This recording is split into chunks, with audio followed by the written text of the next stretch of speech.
was history's greatest catastrophe. More than 70 years after it ended, years marked by constant conflict in at least some parts of the world and by enormous improvements in weaponry and firepower, World War II remains by far the most costly war of all time.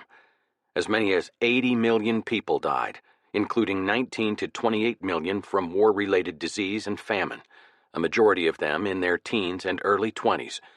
Civilian deaths alone totaled 50 to 55 million, and from 21 to 25 million military died, including about 5 million prisoners of war. The destruction defies belief. In the summer of 1945, General Dwight D. Eisenhower flew from Berlin to Moscow at 800 feet on a clear day. He could not see a single building still standing. The war had a cataclysmic effect on world politics, economics, and social life. Empires disappeared. Others sprang up. Allies became enemies, and enemies turned into allies. 100 years from now, people looking back at the first half of the 20th century will find the shifts in alliances impossible to straighten out. But they will also have an overview. The great struggles of World War I and II were fought over ideology. In World War I, it was autocracy versus democracy. In World War II, three contenders, fascists, communists, and the proponents of democracy, battled it out, each dominated by turn. In the 1930s, the communists and fascists looked like sure winners. From 1940 to 1942, the fascists took the lead, and by 1944, the democracies and communists had clearly come out on top. World War II, for all its cost, did not settle the ideological dispute. It took 50 years of Cold War to do that. Meanwhile, the various captive peoples in the Soviet Empire were consigned to a life as horrid as their lives under Nazi occupation from 1941 to 1944. So were the peoples of China and North Korea, where communist rule could be as brutal as the Japanese occupation.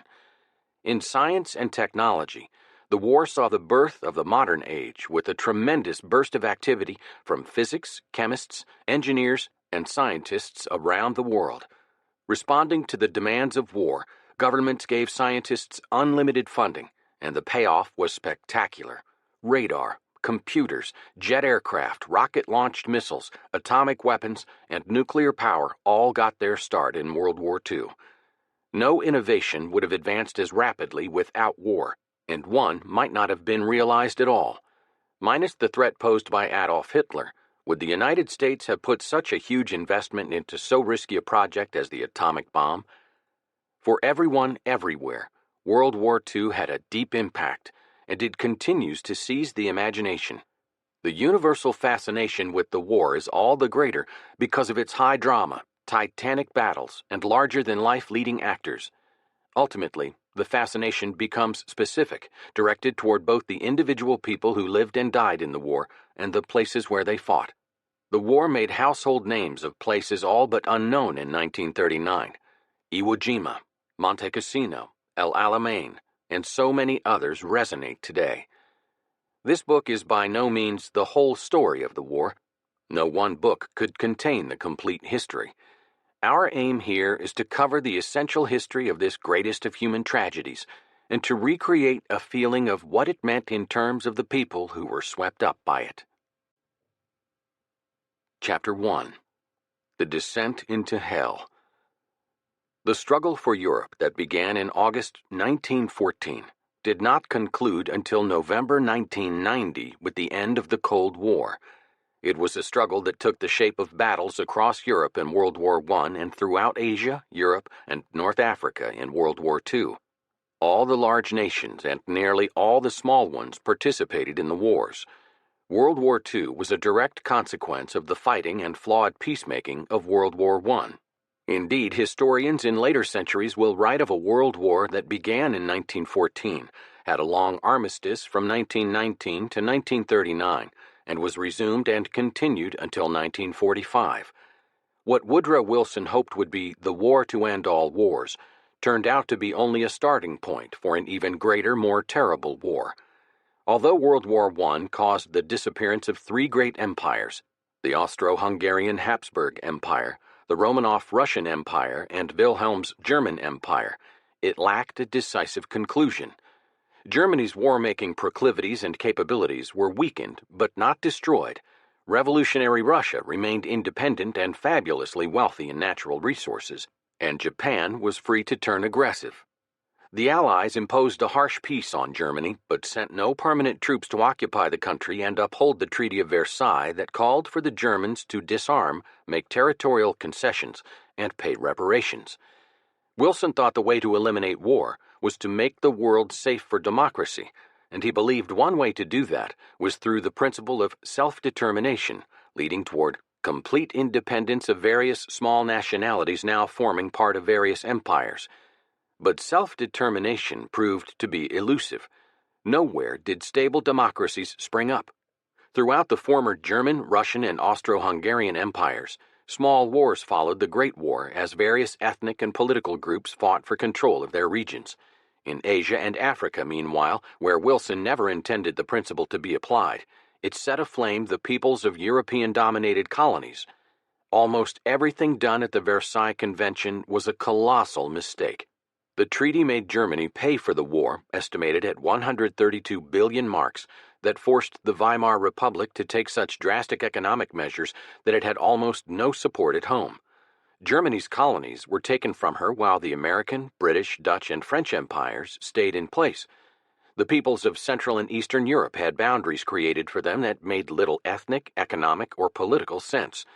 Wilson created a Poland free of German and Soviet occupation, but without an outlet to the sea and without any protection from her rapacious neighbors to the east and west.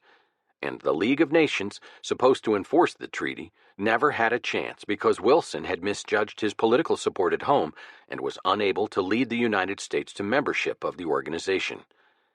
Germany and the Soviet Union, the two most powerful states in Europe, were initially excluded from the League and thus eventually were thrown into each other's arms. On April 16, 1922, Germany and the Soviet Union had signed the Treaty of Rapallo, where each renounced all territorial and financial claims against each other. But on July 29, 1922, they entered into a secret military alliance through an addendum to the treaty that allowed German troops to train with heavy weapons in Soviet territory, something forbidden in the Versailles Treaty. The economic consequences of Versailles were also a disaster. The new century's early economic expansion was totally disrupted. The revolution in Russia made European investments there worthless, tariffs rose, and world trade was badly disrupted. Germany was engulfed by the worst inflation ever suffered by an industrialized economy. At the end of the First World War, the German mark was worth about 25 cents. By November 1923, its value had shrunk 1 billion times. Workers in Essen took their pay home in barrels, and some 300 paper factories and 150 printing establishments were unable to turn out notes fast enough to keep the economy off a barter basis. Eventually, Hjalmar Schacht, later Hitler's Minister of Economy, introduced a device called the Rentenmark, based theoretically on a mortgage of all Germany. This device created a new currency, but did not salvage the ruined and embittered middle class. The man who profited most from this situation was Austrian-born Adolf Hitler, a former corporal in the German army who had a fanatical belief in his own mission, a genius for rabble-rousing oratory, and an ability to articulate the resentments and fears of ordinary Germans. In September 1919, he joined the minuscule German Workers' Party. He later named it Nationalsozialistische Deutsche Arbeiterpartei, National Socialist German Workers' Party, or Nazi for short. But the Nazi Party's appeal was narrow. There were many right-wing parties far better known and supported. Hitler decided to seize power in Munich, capital of Bavaria, in the beer hall putsch of 1923. The police opened fire, and 16 Nazis and 3 policemen were killed. Hitler ran and was caught and sentenced to prison for 5 years, but was out after 9 months of being treated like an honored guest. In prison, he wrote Mein Kampf, My Struggle, a hodgepodge of philosophical musings loosely gathered under the umbrella of the superiority of the German race and its destiny to rule Europe and the world. On his release, Hitler set himself to rebuild the party and to achieve power by constitutional means. He appealed to the German people by constantly reminding them of the humiliation of their defeat in the war, repeating the popular myth that the German armies had been stabbed in the back by the Jewish-dominated government. Jews weren't the only group hated by the Nazi Party. They shared that honor with communists and socialists, among others. He railed at the wrongs done Germany by the Treaty of Versailles, and he damned democracy and the ineffectiveness of the Weimar Republic. With these subjects for his tirades went a virulent anti-Semitism in which Hitler blamed the Jews for all ills of Germany and of the world, past and present. Interviewed by a reporter in 1925, Hitler said his deepest desire was to see Jews hanging from every lamppost in Munich. His madness on the subject probably hurt more than it helped with the voters, and despite Hitler's ability as a rabble-rouser, the Nazi Party remained small until the economic slump of 1929. Then, as unemployment rose, the Nazis skillfully exploited the growing despair. They had received less than 1 million votes in the elections of 1928, but in 1930 they got more than 6 million, and by 1932, nearly 14 million.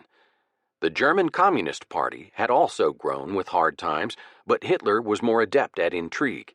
He made political alliances with the industrialists, with nationalist politicians, and with the army generals, and got himself named Chancellor by President Paul von Hindenburg in January 1933.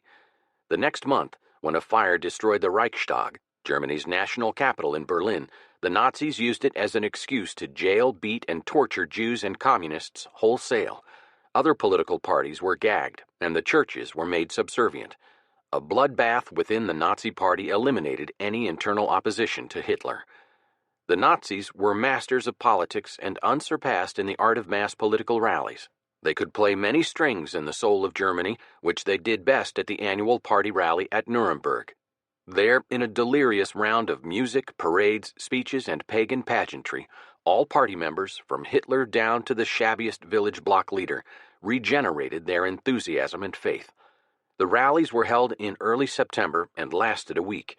The first was in 1933 after Hitler became Chancellor, and thereafter they remained the high point of the Nazi calendar until the beginning of the war. Torchlight parades and other night spectacles were frequent, for Hitler believed that in the evening the people's willpower more easily succumbs to the dominating force of a stronger will. The climactic finale of each rally was a speech by Hitler that sent both speaker and his hundreds of thousands of listeners into emotional frenzies. The theme was ancient German heroes and a sense of national unity. The Nazis, with filmmaker Helene Bertha Amalie Leni Riefenstahl, produced a path-breaking motion picture documentary of the rally entitled Triumph of the Will, and a second entitled Olympia, about the 1936 Olympic Games in Berlin. They also led the world in their use of radio for propaganda purposes. Additionally, German scientists were ahead of the world in electronics, as were German designers of aircraft, tanks, and other weapons. In the United States, meanwhile, through the 1920s, few people paid much attention to Hitler or just about anything happening beyond their borders. The country had had enough of world affairs. The Republican-dominated Senate rejected Wilson's League of Nations, and the constituency happily elected Warren Harding for his handsome face and his promise to return to normalcy. But except for the glad return to isolationism, there was no going back to pre-war moods and tempos. Old verities had been questioned and old patterns were broken during the war, and nothing could ever be the same again.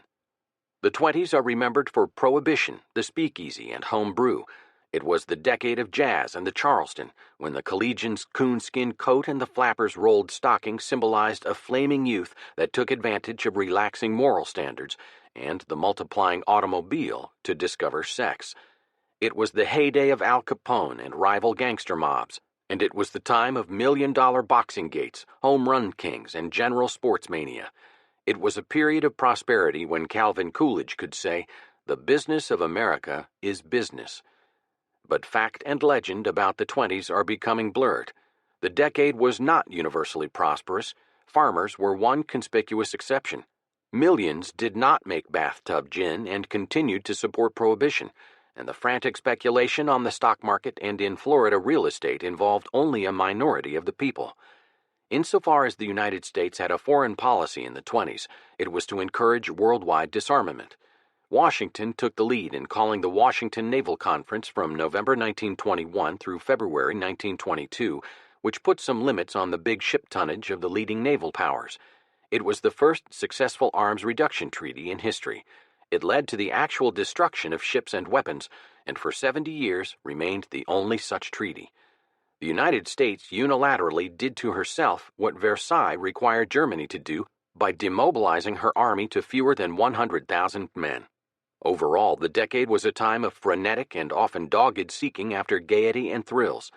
It ended in October 1929 with the Wall Street crash, and the country awoke to reality again. Within days, investors lost $30 billion, almost what the nation had spent on World War I. Men went to bed wealthy and awoke paupers, and prices kept on dropping until June 1932. By 1933, 12 million people were unemployed, nearly a third of the labor force. Banks failed, mortgages were foreclosed, and farm families were evicted. Production in mines and factories ground to a halt. Shanty towns, known as Hoovervilles, grew like fungi around the edges of cities. And as incredible as it may now seem, Business Week reported that some 100,000 Americans were seeking jobs in the Soviet Union. The effect of the Wall Street disaster was felt throughout Europe. On May 11, 1931, Vienna's powerful Kreditanstalt Bank collapsed. On September 21st, England abandoned the gold standard. World trade dwindled, wages shrank fantastically, and Europe's growing numbers of unemployed workers joined the bourgeoisie in following the Italian fascist, German National Socialist, and Soviet Communist movements that thrived on despair. In America, although the Republican Party was repudiated, there was no turn away from democracy. In November 1932, New York Governor Franklin D. Roosevelt decisively defeated President Herbert Hoover. He took office in March 1933, bringing new policies and enthusiasm to the task of recovery.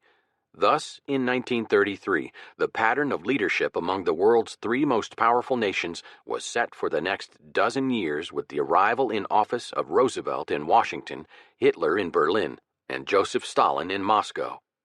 Roosevelt came in on promises of immediate relief, recovery, and reform. He lowered tariffs, repealed prohibition, relieved pressure on the farmers, and revalued gold. He launched vast public works projects to take up the employment slack. Exuding self-confidence and galvanizing national faith, Roosevelt got much of America back to work.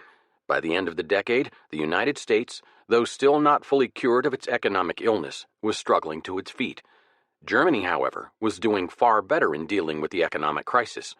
Using Schacht's Rentenmark and the essential fact that, while Germany had lost the war, its territory had remained unravaged, it had recaptured much of its industrial and trading position. However, Germany harbored bitter psychological complexes of defeat and thirsted for revenge. Hitler denounced Versailles and vowed to overthrow the system it created. His unremitting attack on the treaty was his single strongest issue. In addition, by playing on middle-class resentments, the ambitions of the industrialists, and a fear of communism that was fanned by monarchists, officers, and the church, Hitler and his National Socialist Party used power in a dynamic, dedicated way. Hitler was a builder. His public works, most of all the Autobahn, were on a far greater scale than Roosevelt's. He built schools and swimming pools in nearly every German village. He restored German pride as he brought into the open the remilitarization program that the German General Staff, intact despite being forbidden in the Versailles Treaty, had started secretly in 1921. The program put the unemployed and discontented into uniforms. Hitler also smashed democracy, dispossessed Germany's Jews, and crushed the party dissidents through terror or sometimes outright murder. He silenced the general staff when moderate German officers questioned his policies. During the astonishing 6 years between his ascension in 1933 and the outbreak of World War II, Hitler made himself dictator and made Germany Europe's strongest military power, while the victors of World War I looked on in confusion. His main goal was to rewrite Versailles. The treaty allowed Germany a 100,000-man army only, with no air force or general staff. In 1935, Hitler boldly and officially proclaimed Germany would no longer be so constrained. The treaty forbade the entry of German troops into a demilitarized Rhineland. On March 7, 1936, Hitler sent his troops into the Rhineland and began to fortify it. Britain and France said they would enforce the treaty if the United States would lead the way. Roosevelt would not. His country was strongly isolationist and struggling with the Great Depression. The treaty also forbade a union between Austria and Germany. In March 1938, Hitler, born in Austria, marched into Vienna to the hysterical delight of a multitude of Austrians. He was on the move. Hitler reckoned that Britain and France would leave Germany alone so long as their interests were not directly threatened.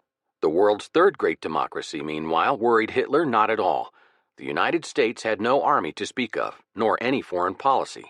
President Roosevelt seemed almost indifferent to the rest of the world. It was not just that domestic worries were so many and so pressing that they left no time for other concerns.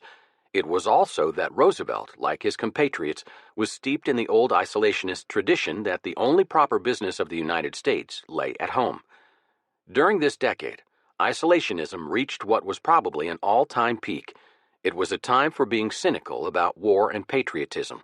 It was commonly accepted that the United States had become involved in World War I only because of shrewd Allied propaganda, and because American bankers and arms makers wanted to protect their loans and sales on credit to the Allies. In the search for scapegoats for war guilt, the investigations of munitions makers by the WWII Committee in the Senate offered one of the most popular. It was believed that these merchants of death deliberately fomented wars to increase the market for their wares. As soon as the sound of aggression from across the seas in Ethiopia, Manchuria, and Spain began to be disturbing, Americans insulated themselves with neutrality laws that forbade trade with either side in a conflict and forbade the cash-and-carry policy of selling weapons on credit or transporting them to Europe in American vessels. At the same time, Roosevelt slashed the budget of the already pitifully small armed forces. Unconcerned with, even contemptuous of, the democracies, Hitler was more concerned with Italy and the Soviet Union. In 1921, Benito Mussolini, a renegade socialist, had developed an anti-democratic party from restless elements, and, dressing them in black shirts, had used them to take over Rome from a flabby parliamentary regime. Mussolini was more colorful than Hitler. He was flamboyant, cultivated, with a literary flair and a way with women, but, like Hitler, he dreamed of an empire. However, the huge army he created was backed neither by economic sinews and national will, nor by modern weapons. There was a formal military alliance between Berlin and Rome when Hitler seized Austria on Italy's frontier. He forced an Austrian showdown despite Mussolini's vaunted 8 million bayonets that failed to protect a country whose independence was vitally important to Rome. After that, Hitler knew he could bind Italy to the German juggernaut. On March 11, 1938, Hitler explained to Mussolini why he had grabbed Austria, and on September 29th, they signed an agreement that gave Hitler a free hand in Eastern Europe and gave Mussolini nothing except an alliance with the devil who was threatening to drag Italy into a war for which it was not prepared. Stalin, meanwhile, was consolidating his power by purging Soviet peasants, army officers, and intellectuals. A rock-like personality, devoid of humanity or fear, he was sustained by the same icy faith as the Spanish Inquisitor Tomás de Torquemada, who could do horrible things and then sleep like a child. Stalin's small frame, his withered left arm, and pocked face concealed a mixture of strength, vision, and murderous intent. He wrote dismally and spoke dully in heavy Georgian accents. Stalin was a brutal realist. After he had liquidated or starved millions of peasants, he remarked, "It is ridiculous to expatiate today on the expropriation of the kulaks, prosperous peasant farmers. We do not lament the loss of the hair of one who has been beheaded." While Stalin murdered and repressed, he also molded the Soviet apparatus for eventual war. He feared Germany, but even more, he feared a German alliance with the West. In 1933, he proclaimed, "The conquest of power by Hitler does not signify a defeat for the Communist Party." It is possible this assertion contained the first hint that Stalin wished to renew the old German-Soviet ties despite the clash of ideologies. There is evidence that Stalin tried in 1936 to discuss a partition of Poland with Hitler, but of course the dictators could not trust one another. Each side prepared war plans even while negotiating. The world must be made safe for democracy, President Wilson had told Congress in his war message. But war-prostrated Europe proved sterile ground for the growth of democracy and produced instead the new tyranny of totalitarianism. Hitler, Mussolini, Stalin were the dynamic leaders, welcomed by many because of their promise of law, order, and jobs, never mind that totalitarianism was directly opposite to everything democracy stood for. In the Soviet Union, in Germany, and in Italy, a police state, answerable to but one man, controlled the economic, political, and cultural lives of its citizens. Americans generally chose to ignore the obvious and instead openly expressed admiration for Mussolini, who had made the trains run on time. Japan, too, became a totalitarian state when the military seized control and embarked on aggression. During the 1920s, the political parties and commercial interests in Japan had tried to assert themselves in support of a rational, non-aggressive foreign policy. But with the coming of hard times after 1929, the military offered the tempting panacea of conquest abroad. In September 1931, the Japanese army used a minor incident as a pretext for seizing Manchuria. 5 months later, the huge province was proclaimed the puppet nation of Manchukuo, governed under a form of constitutional monarchy. Meanwhile, divided China stood by helplessly. The League of Nations debated, and the United States expressed disapproval, but did nothing. More of North China was occupied in 1933, and in Japan, by terror and political pressure that included assassinations of its opponents on a regular basis, the military took complete control of the government. U.S. Secretary of State Henry Stimson denounced the Japanese aggression and issued the Stimson Doctrine that refused to recognize Manchukuo specifically and gains made by aggression in general. As the doctrine had no enforcement power, and Stimson was unable to persuade the other democracies to join in opposition, it had no effect on the Japanese. The army had taken control of politics in Japan. Its policy was to expand into China. In 1937, Japan invaded China proper, capturing its principal cities. In the summer of 1938, Japan's headstrong army even clashed with the Soviet Union on the Manchukuo frontier. These Asiatic incursions saw brutal fighting and vicious savagery by the Japanese army. They also exposed the frailty of international peace machinery. The democracies were paralyzed. The American people were horrified by the pictures and stories coming out of China, but the majority remained resolutely isolationist. With a population of 450 million in 1939, China was the world's most populous nation. China had immense national resources and an ancient culture, but no political or military unity. The Japanese did. Her 72 million people followed one leader. The Chinese, meanwhile, were fighting both a nationwide civil war and a bewildering set of regional conflicts between rival warlords. The Chinese Civil War, which began in 1927 and continued to 1949, pitted Chiang Kai-shek's nationalist government against Mao Zedong's Communist Party. When Japan invaded China, Mao resisted while Chiang tried to appease the Japanese in order to concentrate on fighting the Communists. Then, in December 1936, Chiang was kidnapped by Mao's army and given the choice of joining the Communists in a united front against the Japanese or of being killed. Chiang took the prudent choice, and from that time the two armies joined in fighting the common enemy. As resistance grew, the Japanese blows became more widespread. The invading armies took the coastal cities and territories first, then moved up the rivers and spread inland. But the giant was too big to swallow. The Chinese armies always slipped away, and though they won virtually no victories, they continued to tie down a large number of Japanese troops throughout the war. In October 1935, Mussolini, anxious to show off his new fascist troops and to expand his new Roman Empire in Africa, provoked a war with Ethiopia. Emperor Haile Selassie made a dramatic appeal for help to the League of Nations, but since Britain and France refused to act, and the United States was not even a member, the ineffectual League could only level economic sanctions, which Standard Oil refused to honor. The Italians, unhindered, proceeded to slaughter Ethiopians. Mussolini's son-in-law, Count Galeazzo Ciano, led a bombing raid against tribesmen on horseback, armed only with spears. Vittorio Mussolini, the conqueror's son, wrote enthusiastically of an air attack. One group of horsemen gave me the impression of a budding rose unfolding as the bomb fell in their midst and blew them up. Britain left the Suez Canal open to Italian troop ships. Italian forces, helped by a remarkable engineering corps, marched across swamps and mountains to Addis Ababa. Haile Selassie fled the country. The wildest, bloodiest, and most heart-rending of these lesser conflicts was the civil war in Spain, where Germany, Italy, and the Soviet Union tested weapons, tactics, and commanders. On July 18, 1936, a handful of well-financed right-wing generals, headed by 44-year-old Francisco Franco, led a military revolt against the weak Spanish Republic. Communists and liberal groups throughout the world joined to support the Republic's militia, while fascists, the Spanish Catholic Church, and conservatives backed Franco. The Germans sent him tanks, planes, and 20,000 men. The Italians another 40,000 to 60,000 men.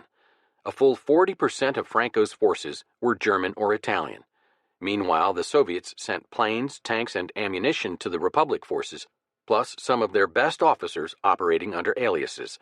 The Soviet and pro-Republic volunteers numbered approximately 50,000 men. Spain aroused infinite passions and came to represent in some way the ideological fanaticism of communists and fascists that would characterize World War II, so soon to explode.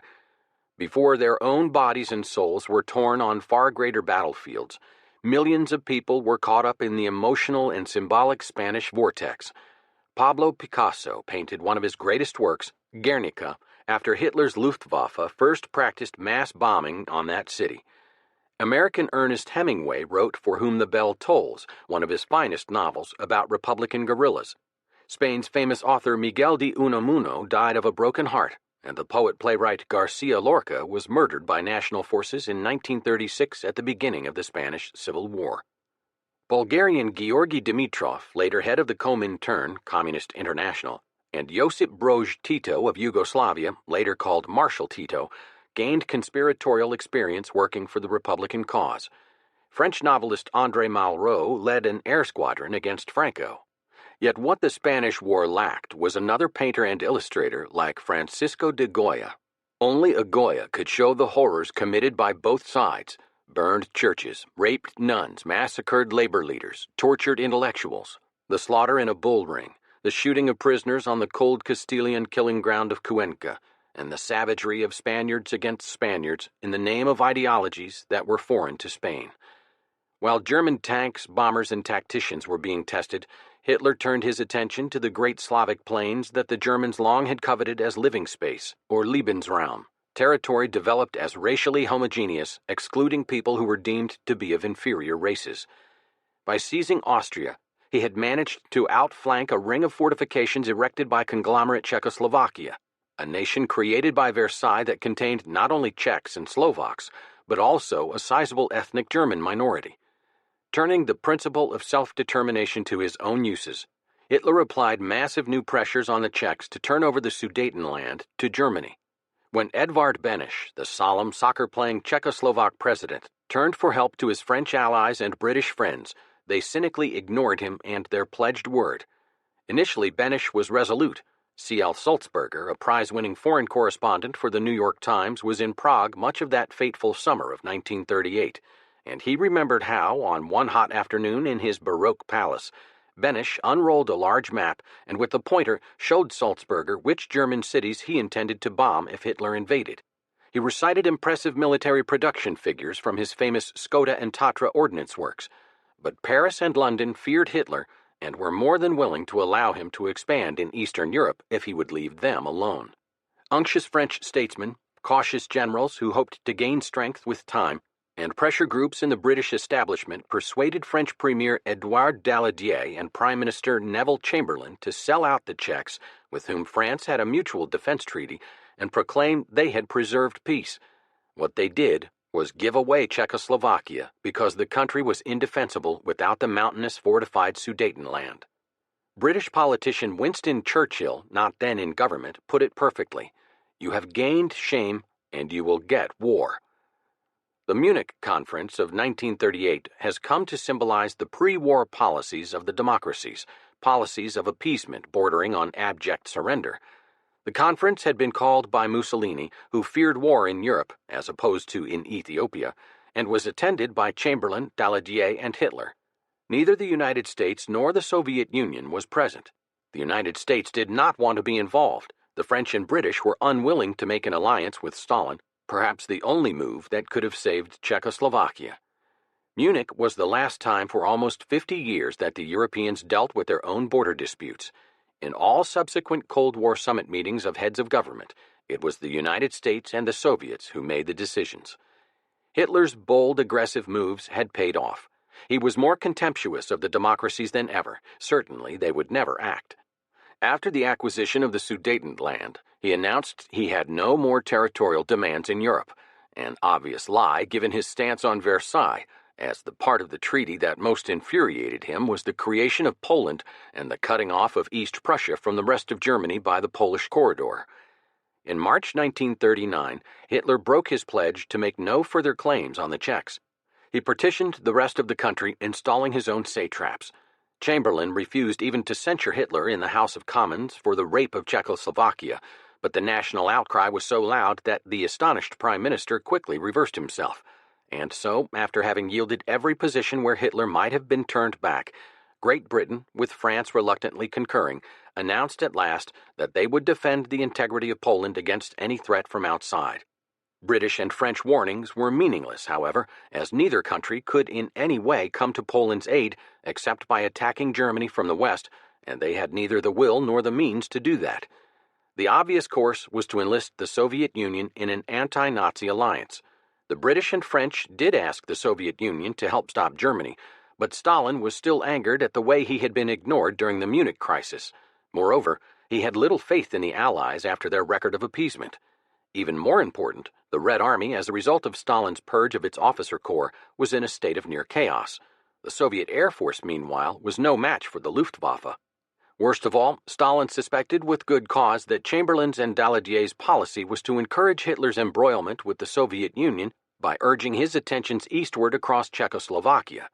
Stalin wanted to urge Hitler westward, hoping to see his capitalistic enemies destroy each other. Free to choose, Stalin chose Germany. Hitler made it possible.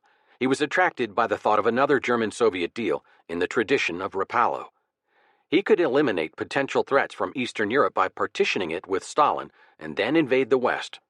On August 23, 1939, Russia's Vyacheslav Molotov, chairman of the Council of People's Commissars, and Joachim von Ribbentrop, Hitler's foreign minister, signed a non-aggression pact in Moscow that arranged to divide Poland between Germany and the Soviet Union, gave the Baltic nations to the Soviets, conceded a potential Soviet sphere in Finland, and gave Moscow a free hand to take Bessarabia from Romania when it wished. Under a further secret protocol, the Soviet Union promised to supply Germany with raw materials and food in exchange for manufactured goods.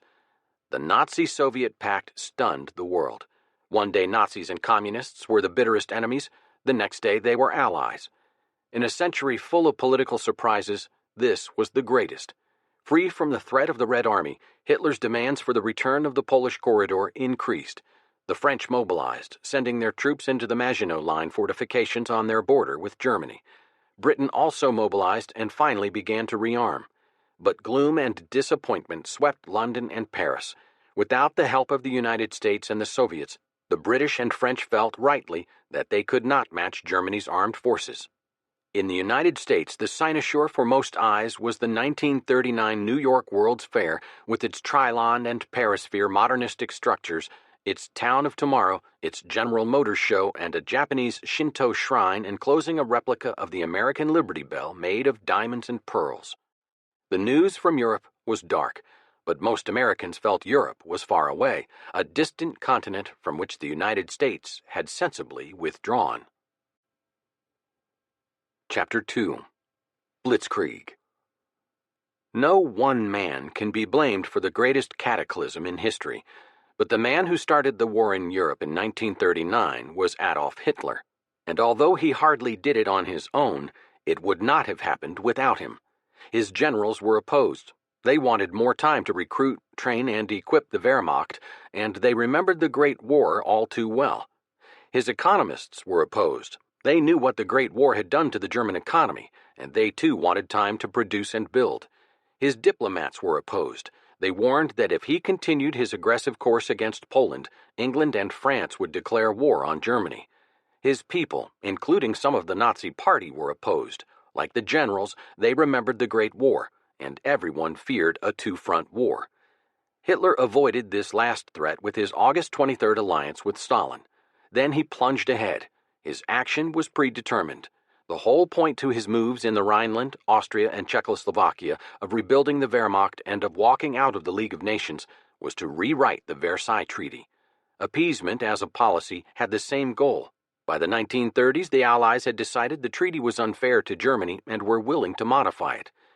One part of Versailles that Hitler and his people hated was the creation of the Polish Corridor, a strip of land that ran through Germany, separating East Prussia from the rest, and the taking of Danzig from Germany to give the Poles a seaport. But Hitler wanted more than just the revision of Versailles. He was a conqueror, a risk-taker, who lusted for power and used it ruthlessly to create a mobile, offensive-oriented army. Like Napoleon, he soon became too fond of war, of booty, of adulation, of the sweet taste of victory, and of occupying and exploiting rich foreign lands. Like Napoleon, he came to believe himself an infallible genius. Like Napoleon, he was born outside the nation he led into world war, asserting that he did so, that he was the greatest patriot of all, only to reveal in the end that he always put his needs ahead of the needs of his adopted country. And like Napoleon, he was lucky in the ineptness of his enemies, whether in Moscow, Paris, London, or Washington. Hitler boasted that he had an army such as the world had never seen. He didn't really.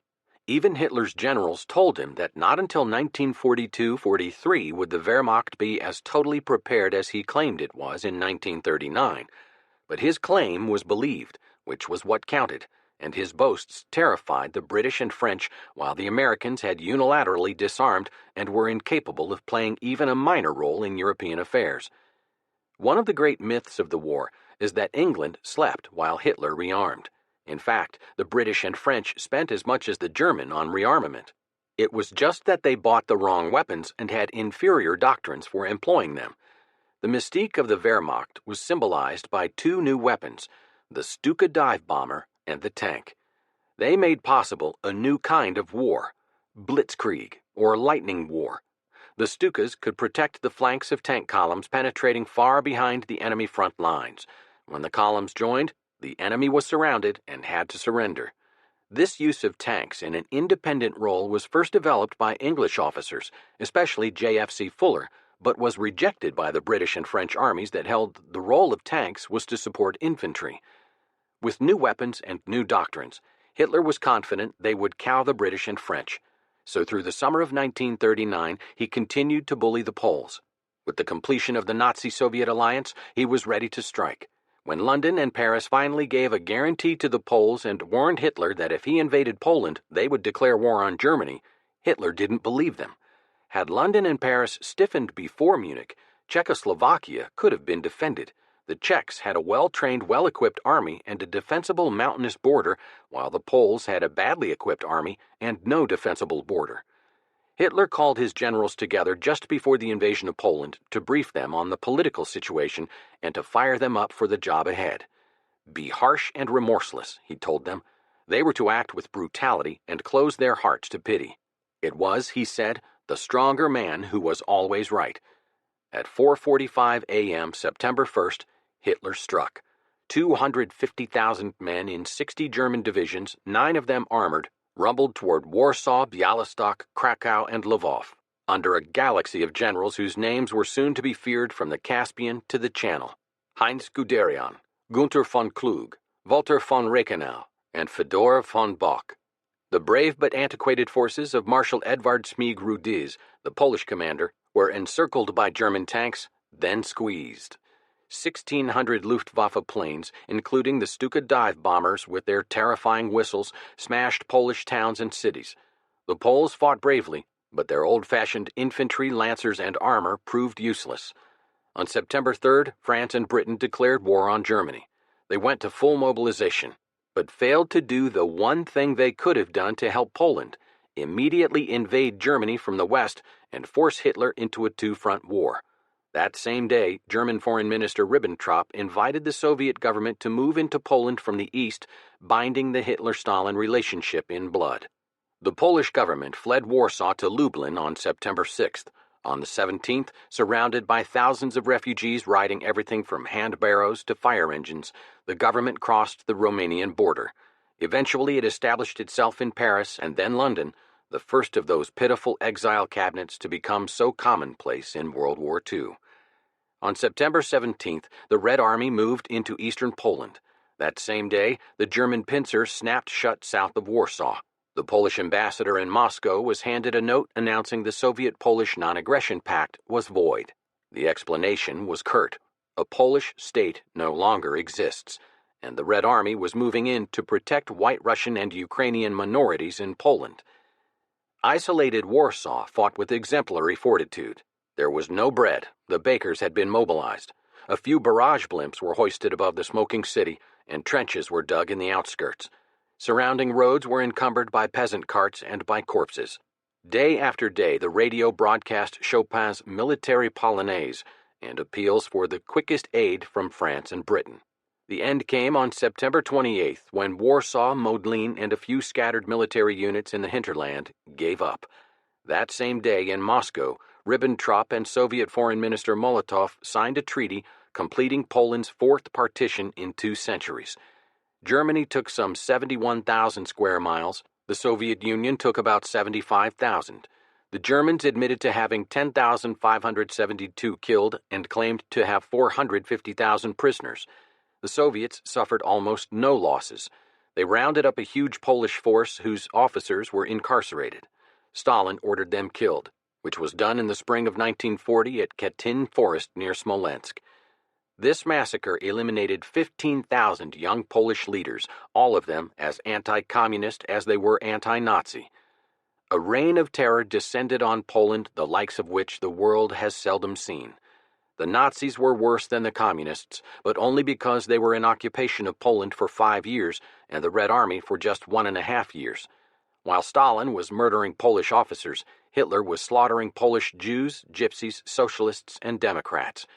Between September 1939 and May 1945, Poland suffered 5.5 million dead, overwhelmingly civilians, about 16% of the population.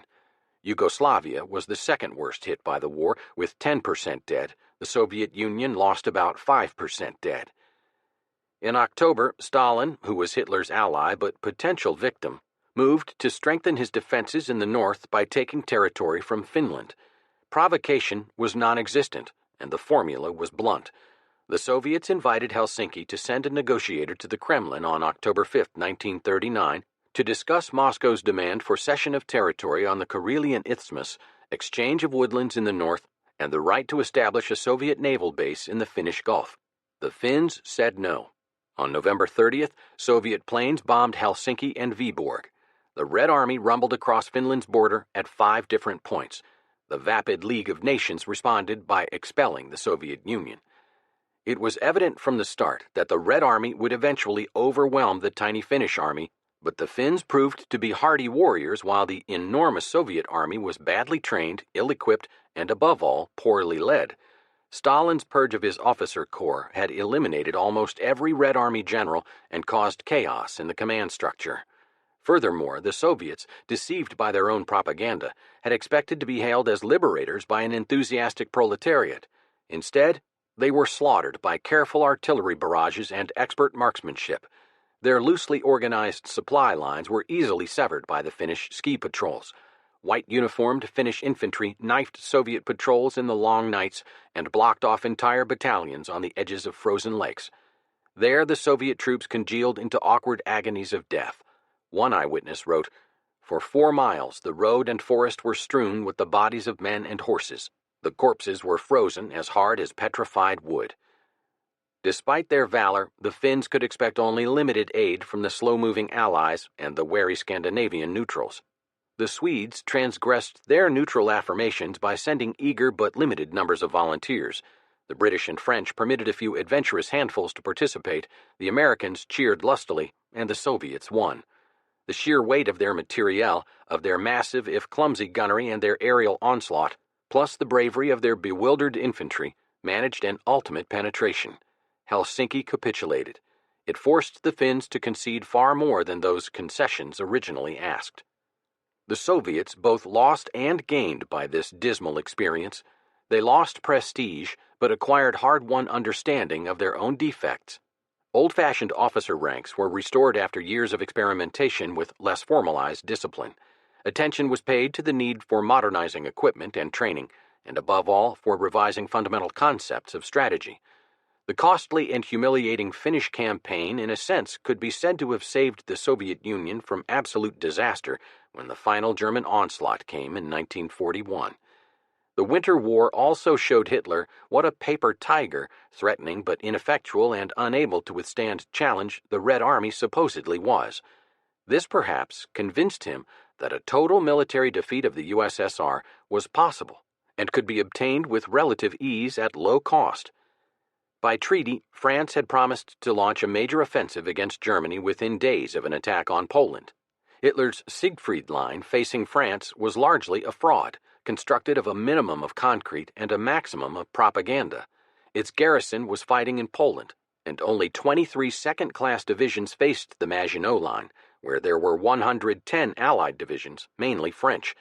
But the French had grown timid with memories of their losses in World War I and did not attack. Through the late summer and fall of 1939 and the winter of 1939-40, the French army sat in the Maginot Line, a state-of-the-art fortification that ran the length of the Franco-German border. Nor did the Germans act at all aggressive, and so the fall and winter of 1939-40 produced one of the strangest interludes of the war. An American senator dubbed it the Phony War. To the Germans, it was the Sitzkrieg, warfare lacking aggression or progress. Opposing troops often worked and rested in plain sight of each other. Outposts were reduced to tokens, and German supplies moved up the Rhine Railroad undisturbed by French big guns just across the river. But while Hitler was only pausing to repair the wear and tear of the Polish campaign, the French and British seemed to think that somehow they might still find a way out without actual fighting. Field Marshal, then General Bernard L. Montgomery, told how Chamberlain came to France in December and asked Montgomery hopefully if he did not agree that the Germans really had no intention of attacking. The Royal Air Force, meanwhile, was sending bombers over Germany, many of which dropped not bombs but propaganda leaflets carrying the improbable message that Hitler was leading the Germans to disaster. With the coming of spring in 1940, Hitler struck again, this time to forestall the British. The Norwegian port of Narvik, linked by a railroad over the mountains to Sweden's iron mines, was the prize. German industry was dependent on these mines, and the British studied means of blockading the route, unaware Hitler had been tentatively planning the occupation of Norwegian bases as early as October of 1939. By April 8, 1940, when London and Paris proclaimed they had mined the area south of Narvik, a Nazi invasion was already secretly underway. The very next night, Hitler's forces landed in Norway, spearheaded by paratroopers in Germany's first use of airborne troops, while the Wehrmacht rolled unopposed across Denmark, as usual, without a declaration of war. Although the German fleet was no match for the Royal Navy, by stealth and efficiency it succeeded in landing sufficient troops in Norway, and the Luftwaffe achieved prompt superiority, enabling it to offset British naval power. The Norwegians showed an intense will to resist, fighting vigorously and sinking several Nazi vessels, but the Allies came late with little. Vidkun Quisling, a Norwegian army officer, arose to help the Nazis' aggression, thereby adding his name to history's leaden roll of traitors. The notable but miniature campaigns fought by British and French expeditionary forces at Namsos, Åndalsnes, and Trondheim are hardly remembered today outside Norway itself. The Royal Navy managed to land a considerable army around Narvik, but the RAF was based too far away to provide the desperately needed air cover. Resolute German defenses succeeded in first discouraging and then repulsing inexperienced Allied troops, who were pinned against the sea and eventually evacuated. The King of Norway, Haakon VII, fled with his government to London, and the few French and British, aided by disorganized Norwegian bands, found themselves doomed along the northern fjords. Winston Churchill concluded, "We who had the command of the sea and could pounce anywhere on an undefended coast were outpaced by the enemy moving by land across very large distances in the face of every obstacle." Hitler's ruthless audacity succeeded in sealing off Europe's northern flank, ensuring access to Sweden's invaluable iron, closing off the Baltic, and providing the German Navy with port facilities and airfields that gave them domination of the North Sea. It also put the Luftwaffe within bombing distance of the British Isles. From late summer 1939 until late spring 1940, the British and French gave the appearance of being removed from the conflict they had accepted. Britain, with all its sea power, mustered only small overseas land expeditions, for which it was able to grant only marginal air support. The French, comfortable in their casemates, sent a gallant group to Norway, talked of their audacious army, and waited for the inevitable showdown. President Roosevelt watched helplessly as one democracy after another went down. On May 10th, the hapless Chamberlain resigned. The immediate cause was the Norwegian fiasco, for which Winston Churchill, the First Lord of the Admiralty, was most responsible. Yet after some intense political maneuvering, King George VI chose Churchill to form a wartime coalition government. The new prime minister was then 66 years old. A fabulous figure for almost half a century, he had been a political outsider through the interwar years and was considered an unstable alarmist by his peers. Now Churchill was no longer the leading critic of cowardly policies, but the maker of new policies. His self-confidence ran high. He later wrote that on assuming the position of prime minister, "I was conscious of a profound sense of relief. At last I had authority to give direction over the whole scene." 3 days later he told the House of Commons, "I have nothing to offer but blood, toil, tears, and sweat." On May 10th, the day Churchill came to power, the so-called phony war came to a sudden end. Hitler attacked Belgium, Holland, and Luxembourg. Despite what had happened to Denmark and Norway, the Low Countries had gone on hoping Hitler might respect their neutrality. But about 3 hours after midnight on May 10, 1940, the Nazi blitzkrieg swept across the borders of Belgium, the Netherlands, and Luxembourg. The Germans announced that they were coming to protect the 3 victims from an invasion planned by Great Britain and France, and gave an ultimatum that any resistance would be ruthlessly crushed. The attack was well underway before the ultimatums were delivered. In the Netherlands, the assault initially came from the sky by glider and parachute troops. The Germans at once seized bridges intact, enabling panzer units to penetrate deep into the country unhindered by the water defenses on which the Dutch had depended so heavily. But the defenders rallied surprisingly well. At The Hague, they threw back a Nazi force that had landed on the airfields expressly to capture Queen Wilhelmina and the government, and they resisted so stoutly before Rotterdam that Hitler ordered a mass bombing of the city even while negotiations for its surrender were underway. Rotterdam's heart was wiped out. Some 800 were killed, several thousand injured. This was the beginning of a policy eventually adopted by every side of the war, the mass bombing of cities. That same evening, May 14th, all Dutch troops were ordered to stop fighting, and the next day the surrender was officially signed. But Queen Wilhelmina had escaped to England, and her government in exile remained in the war. In Belgium, the fortresses around Liège were captured with surprising ease by Nazi engineers and paratroopers.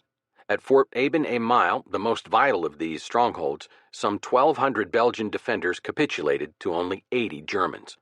Britain and France sent forces to join the Belgian army on a strong defense line between Antwerp and Namur. Over most of this front, the combined forces outnumbered the Germans, but they were immobile and ineptly led. German columns forced crossings of the difficult Meuse River. Then, as the Allies struggled desperately to plug the gap by sending armed formations into Belgium, King Leopold III surrendered the Belgian army on May 28th with virtually no warning to his allies. The German panzers pushed onward to the Channel, and the Allied forces in the north, now cut off, retreated toward the one remaining port of Dunkirk. Simultaneous with the assault on the Low Countries, Hitler moved against France. He had spent 4 years in the Western Front trenches on the Great War. He knew the futility of pounding against prepared defenses.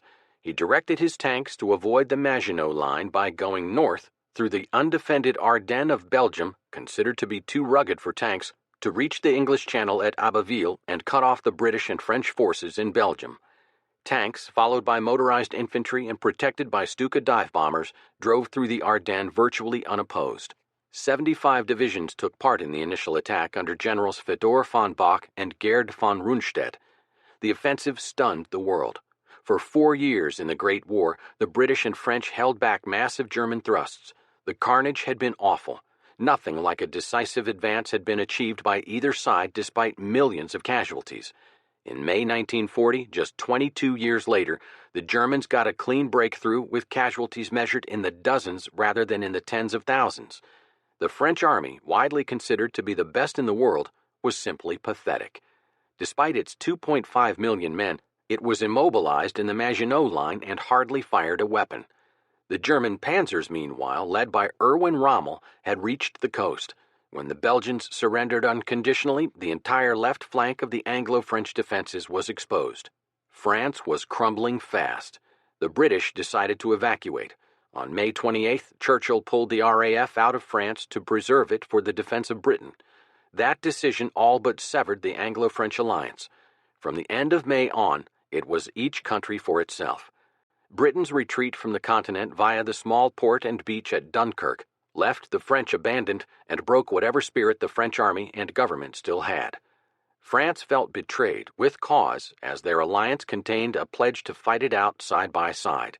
They made last-second pleas to President Roosevelt. Where was the United States? Roosevelt commanded an army of 160,000 men, ranked 16th in the world. The Army Air Forces was a fledgling. He had to stand by uninvolved as the democracies of Western Europe fell one by one. In an era of depression, when defense spending would have been a great help to the economy, not to mention to the nation's ability to help her friends and defend herself, Roosevelt kept the military budget at absolutely minimum levels. He did so right on through the late 1930s, when the rest of the world was arming itself in historic proportions. His defenders argued that the isolationist majority of the public tied his hands. True, but it is also true that he never chose to use his persuasive powers to tell the American people that Western civilization was at stake and that the United States had to participate in its defense. France felt understandably let down by America's failure to help. With a single stroke, Hitler had achieved what the Kaiser had not. He had splintered the alliance of his enemies, driven Britain off the continent, defeated the French army, and rewritten Versailles.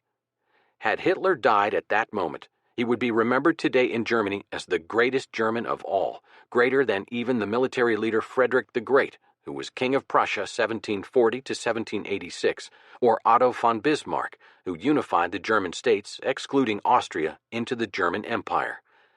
The British, meanwhile, managed to cheer themselves up over Dunkirk. They had good reason. The evacuation had been one of the remarkable moments of British history. By a miracle of improvisation, an Allied army of 338,226, which appeared to be hopelessly cut off on the French Channel coast, was taken away by more than 1,000 hastily mustered boats.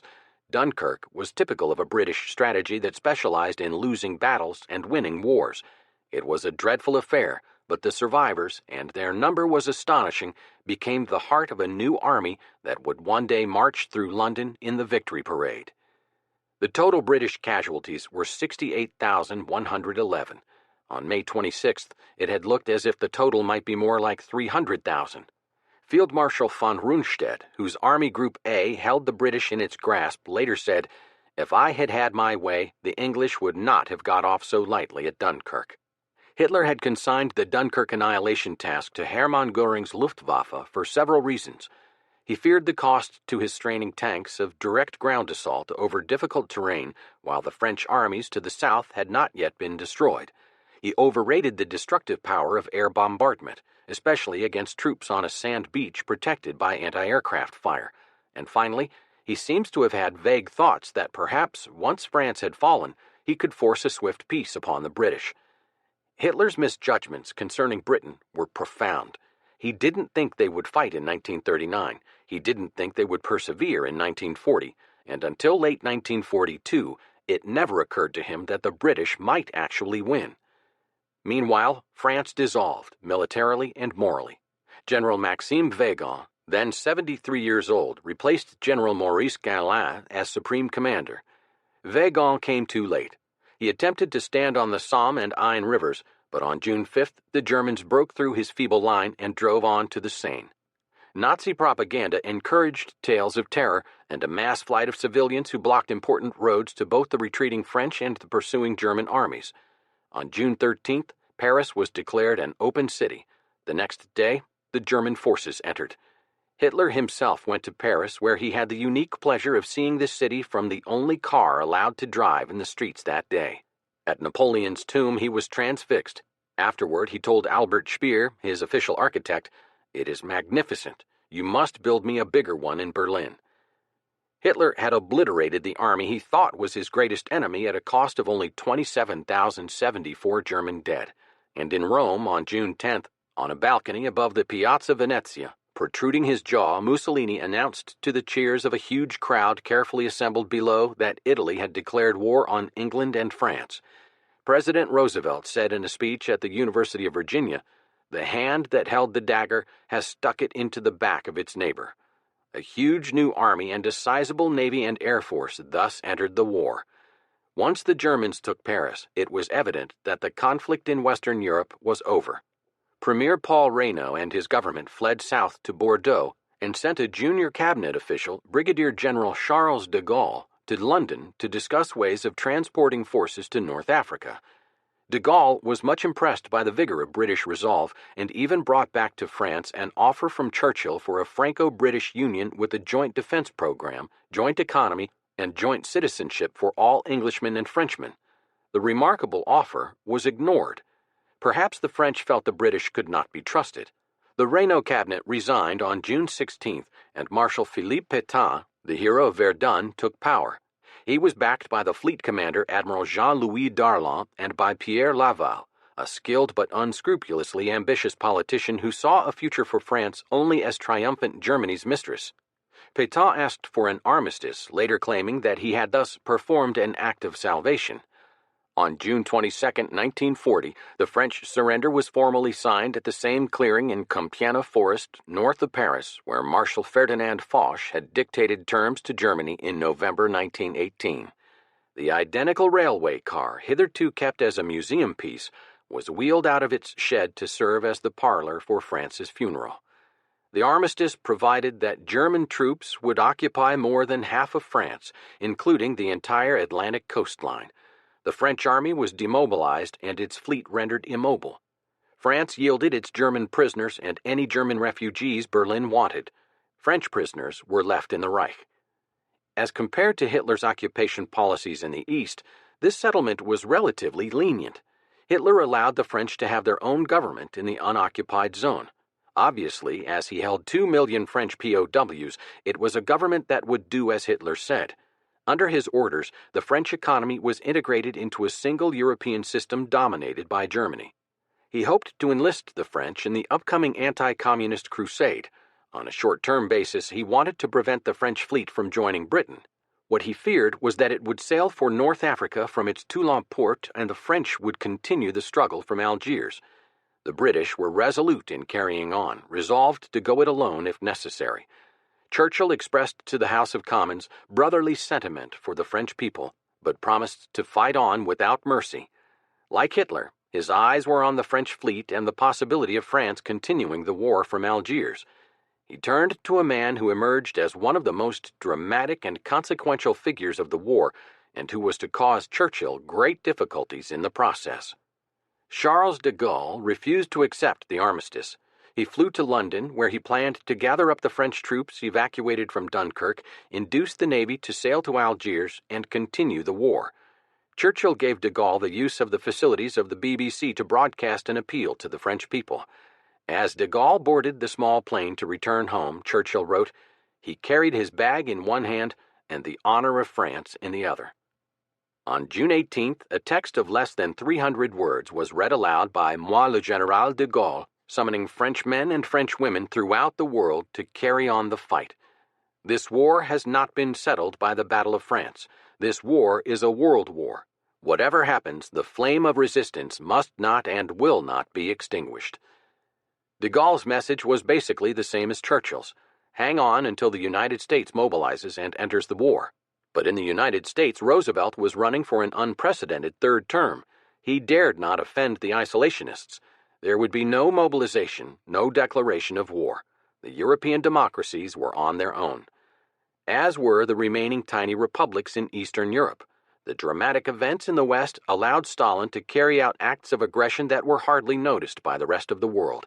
He ordered his troops into Estonia, Latvia, and Lithuania, all of which he annexed to the Soviet Union. In the wake of a hasty ultimatum, he took Romania's Bessarabia and North Bukovina provinces.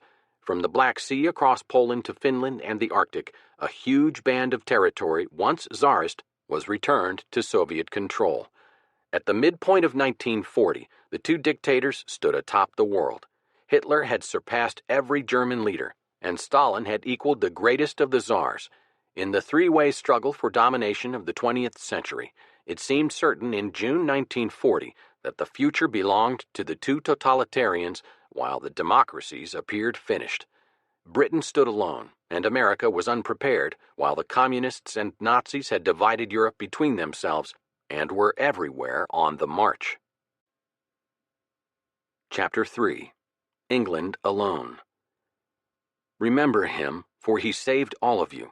Pudgy and not large, but somehow massive and indomitable. Baby-faced, with snub nose, square chin, rheumy eyes on occasion given to tears. A thwarted actor's taste for clothes that would have looked ridiculous on a less splendid man. He wore the quaintest hats of anyone, tinted square bowlers, great flat sombreros squashed down on his head, naval officers' caps rendered just slightly comic by the huge cigar protruding beneath the peak. On grave and critical occasions he sported highly practical teddy bear suits that few grown men would dare to wear in public. He fancied oil painting, at which he was good, writing, at which he was excellent, and oratory, at which he was magnificent. His habits were somewhat owlish, a bird he faintly resembled, and he stayed up late at night, often working mornings in bed with a lap tray for his desk. This was the man who guided Britain to victory in World War II, and, one might add, who was the guiding spirit for the whole free world.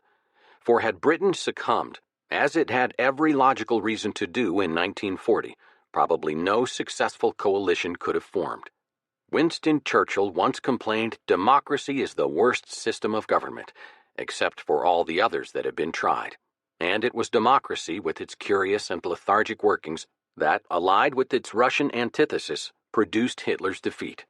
One may argue that the Führer's strategic errors caused his ultimate downfall, that he allowed Britain's army to escape him at Dunkirk, that he misjudged Germany's strength in attacking the Soviet Union, and that he overextended himself both at El Alamein and at Stalingrad. It was not in the end the negative factor of Nazi miscalculation, but the positive factor of democratic vigor that brought the German Götterdämmerung. This democratic vigor, freely voiced in a moment of bleak despair, produced Churchill as Prime Minister and a government resolved to win the war. Even before France collapsed, an irate House of Commons had summoned the irresolute and gullible Neville Chamberlain to defend the conduct of the Norwegian debacle. It was no longer a party matter. The nation's life was at stake. Clement Attlee, the Labour Party leader, said, "We cannot afford to leave our destinies in the hands of failures."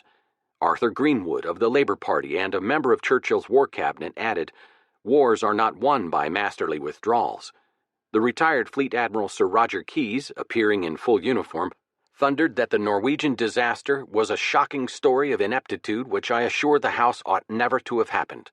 And Leopold Leo Amory, a journalist and staunch conservative, told the government, in Oliver Cromwell's famous words from an address to Parliament in April 1653, "You have sat too long here for any good you have been doing. Depart, I say, and let us have done with you. In the name of God, go." Churchill had loyally served Chamberlain as First Lord of the Admiralty and accepted ministerial responsibility for his share of the Norway mess. But even old Prime Minister Lloyd George, arising as it were from the grave of an earlier great war, urged, "Mr. Churchill will not allow himself to be converted into an air raid shelter to keep the splinters from hitting his colleagues." Chamberlain won an initial vote of confidence, but 2 days later, on May 10th, as the Nazis launched their attack on the Low Countries, he resigned and designated Churchill to succeed him. Churchill named a national coalition government of all three parties and set his jaw in the bulldog expression that was to become so famous. Thus was the stage set for the epic Battle of Britain. It was one of the great moments in world history, the finest hour in Britain's history. She stood alone, defending Western civilization, while Hitler held all of Western and Central Europe. Stalin provided Hitler with foodstuffs and raw materials, and the United States slept. At stake was the future of humankind. On the front line of defense stood the Royal Navy, the Royal Air Force, and Britain's scientific genius. The presence of the home fleet intact shaped the Battle of Britain. Before the Wehrmacht could cross the Channel to invade England, the Germans had to win control of the Channel. They couldn't get it in a head-to-head Jutland-type naval battle. The British fleet was much too massive. So they turned to control by the air. If the Luftwaffe could achieve air supremacy over the Channel, the Royal Navy could be pinned down in port or harassed so badly as to be ineffective for the 24 hours the Germans needed to ferry their army across to the British Isles. So the point to the Battle of Britain was to gain command of the air over the Channel. The battle that raged over Britain in the summer and fall of 1940 was a titanic struggle for the highest possible stakes. It brought into play every aspect of German and British life, including productivity, management techniques, organizational structure, scientific capability, and the skills, dash, bravery, and vigor of the young men the nations put into the cockpits. At the end of the day, it was British scientists and pilots who excelled. When Churchill said in his famous tribute to the RAF pilots that never in the field of human conflict was so much owed by so many to so few, he was not able to include the scientists as a crucial part of those few because they made their contributions in the secret war of code-breaking and surveillance. Without them, Britain surely would have gone down, but because of the nature of their work, their names are hardly known. Reginald V. Jones was one of them, along with Sir Henry Tizard, Sir Robert Watson Watt, and many others. Their contributions gave the British radar superiority, critical to the RAF. With radar, the RAF knew about each incoming wave of bombers without wasting fuel and flying time scouting for them. Radar gave a 15 to 20-minute warning when German aircraft were approaching the English coast, as well as a relatively accurate prediction as to the size of formation and direction of flight. Thus, radar was the source of victory, the first time electronic devices were the decisive factor in a battle. On July 16th, Hitler ordered secret preparations for Operation Sea Lion, a landing on England's southern coast. Planning for it required a leap of imagination into the future, trimphibious warfare. The German army had neither training in amphibious operations beyond crossing rivers nor any landing craft. The Luftwaffe had no training in harassing naval vessels. These were problems Hitler's generals felt were insolvable. To prove to them that the problems had to be faced and solved, and apparently with the hope that the British might sue for peace, on July 19th, Hitler delivered a speech to the Reichstag that seemed to imply he was ready to cut a deal. The British could keep their independence and their empire if they would sign an armistice that recognized German conquests in Poland and Western Europe. Churchill refused. Hitler sent the Luftwaffe to pound the British into submission. Initially, the targets were military ones, the ports of southern England and their surrounding radar stations. Thus, the battle had begun. Each side had certain advantages. The Luftwaffe had more planes, 1,892 bombers and 1,290 fighters to the RAF's 620 fighters. The Germans knew where and when they were going to attack, but thanks to radar, the RAF knew the strength and direction of the German planes soon after they took off from their airfields in France. RAF fighters, Hurricanes and Spitfires, were better armed and more maneuverable than those of the Luftwaffe that were speedier and climbed faster. The Luftwaffe had veteran pilots while the RAF suffered from a shortage of pilots. But the RAF pilots were fighting for their homes, some of which were in occupied Europe. 10% of the RAF pilots were Polish, another 10% were from the Western European nations. They were young, overwhelmingly between 18 and 22 years of age, and daredevils. Perhaps the greatest advantage to the RAF was Hermann Göring's impatience. He kept switching targets, hoping to find the right mechanism to force Churchill to his knees. First it was ports, then after Göring realized how valuable radar was to the RAF, it was radar stations. But after an August 12th strike of 1,000 bombers destroyed one station and damaged 5, Göring decided the plan had been rendered useless. The RAF figured that 2 more such attacks would have rendered radar blind. His next target was the airfields and their communication facilities. On August 15th, up to 1,000 bombers opened Operation Eagle. Losses were heavy on both sides, with the Luftwaffe losing 65 planes and the RAF losing 34. Beginning August 24th, the Luftwaffe sent an average of 1,000 planes per day against RAF Fighter Command. British pilots operating on adrenaline went up again and again after landing only long enough to refuel and replenish ammunition. They suffered fearfully, for the first time taking losses greater than the Germans. In 2 weeks, some 25% of the RAF pilots were casualties. But the Germans, too, were losing planes and pilots at a rate they could not afford. Daylight bombing was too costly, Goering decided, so he shifted the Luftwaffe to nighttime bombing on September 7th. Meanwhile, on August 24th, the first German bombs had dropped on London. Churchill ordered a retaliation raid on Berlin. Hitler furiously announced, "If they attack our cities, we will simply rub out theirs." So Goering blundered again. On September 7th, he responded to Hitler's demands by switching targets and tactics 2 weeks before the RAF figured it would run out of planes and pilots. Now Goering was going after nothing less than London itself, initiating terror bombing on an unprecedented scale. The British turned from the Battle of Britain to what they dubbed the Blitz, a thunderous, brutal assault by Germany primarily on civilians. Goering's purpose was to destroy not military targets, but the British spirit. The Blitz was one of the great mistakes of the war and left the worst legacy. Goering's merciless campaign against London and other British cities backfired. Rather than cowing the British into submission, it raised their determination to resist. It also opened the way for terror bombing by all sides in the conflict. The civilian as target became commonplace, culminating with Hiroshima and Nagasaki. The civilian as hostage later became the principal characteristic of the Cold War. Terror bombing caused immense destruction and countless deaths. Whether it shortened the war cannot be said. According to critics, the enormous effort that went into building the bombers, training the crews, and sending them on missions over Berlin or Moscow or Tokyo was not cost-effective. It certainly wasn't for Goering. His attacks brought about destruction, desolation, and death, but they did not force Britain to her knees. And the attacks helped prod the United States into a stronger pro-British stance, which was about the worst thing that could happen to the then triumphant Nazi Germany.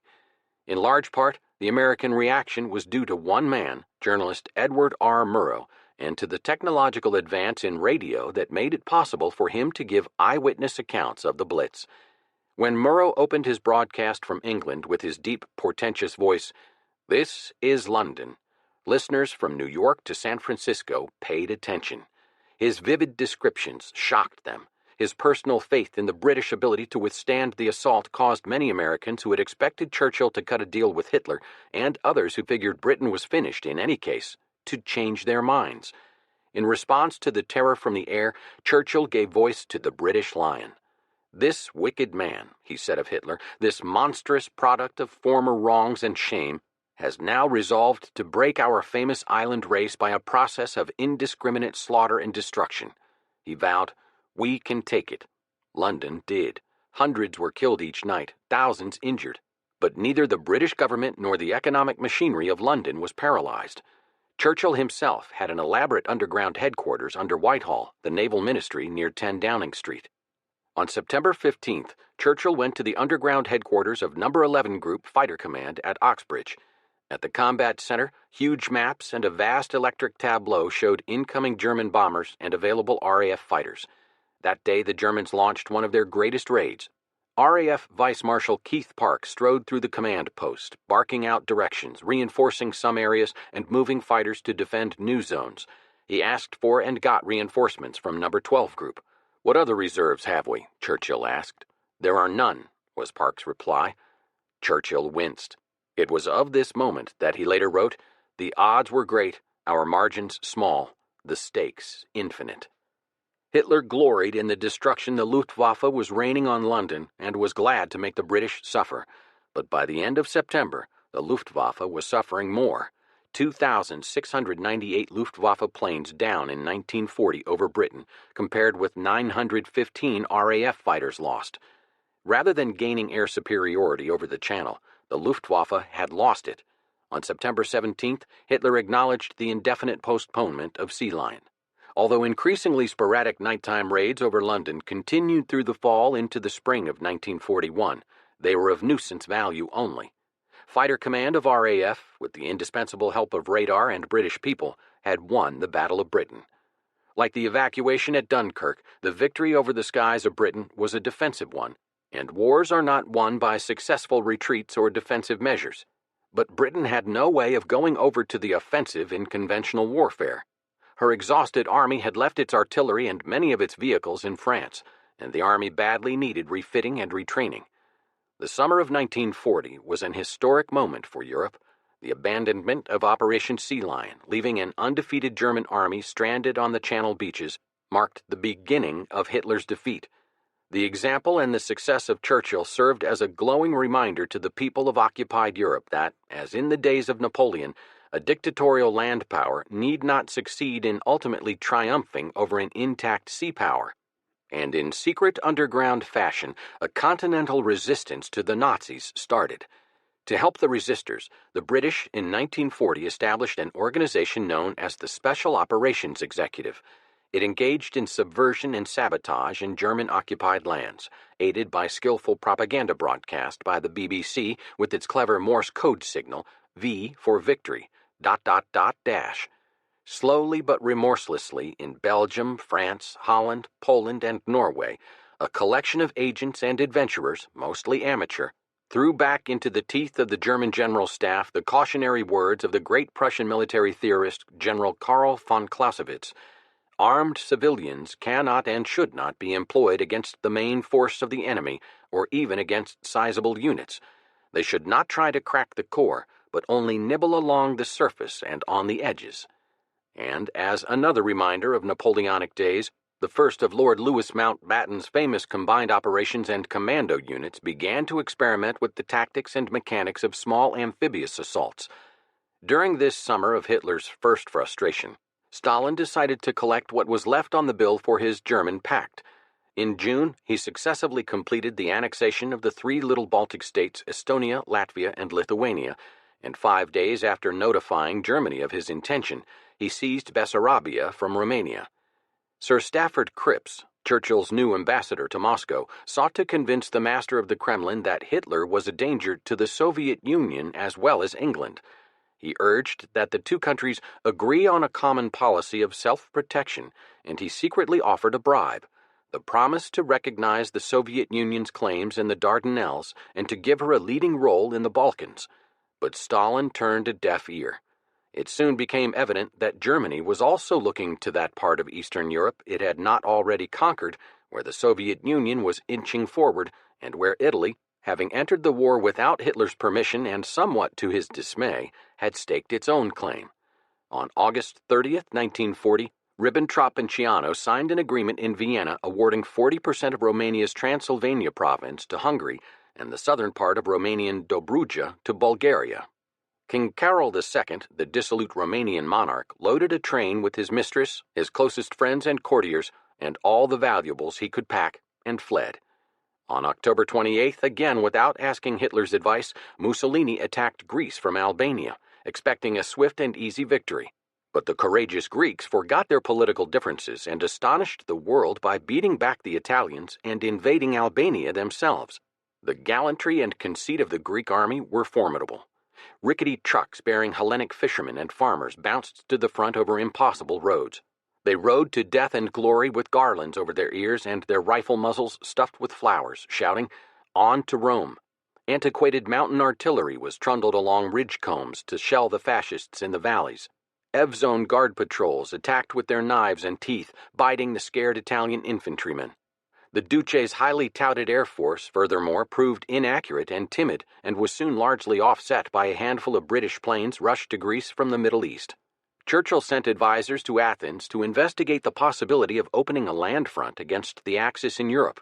He cautioned them, "Do not consider yourselves obligated to a Greek enterprise if in your hearts you feel it will only be another Norwegian fiasco. If no good plan can be made, please say so." They were sufficiently impressed by the chances to take the gamble. Early in 1941, Britain began to move troops from Egypt into Greece. In the long run, this decision was to have a profound and helpful strategic effect on the war, even though the British Expeditionary Force was smashed successively in Greece and on Crete.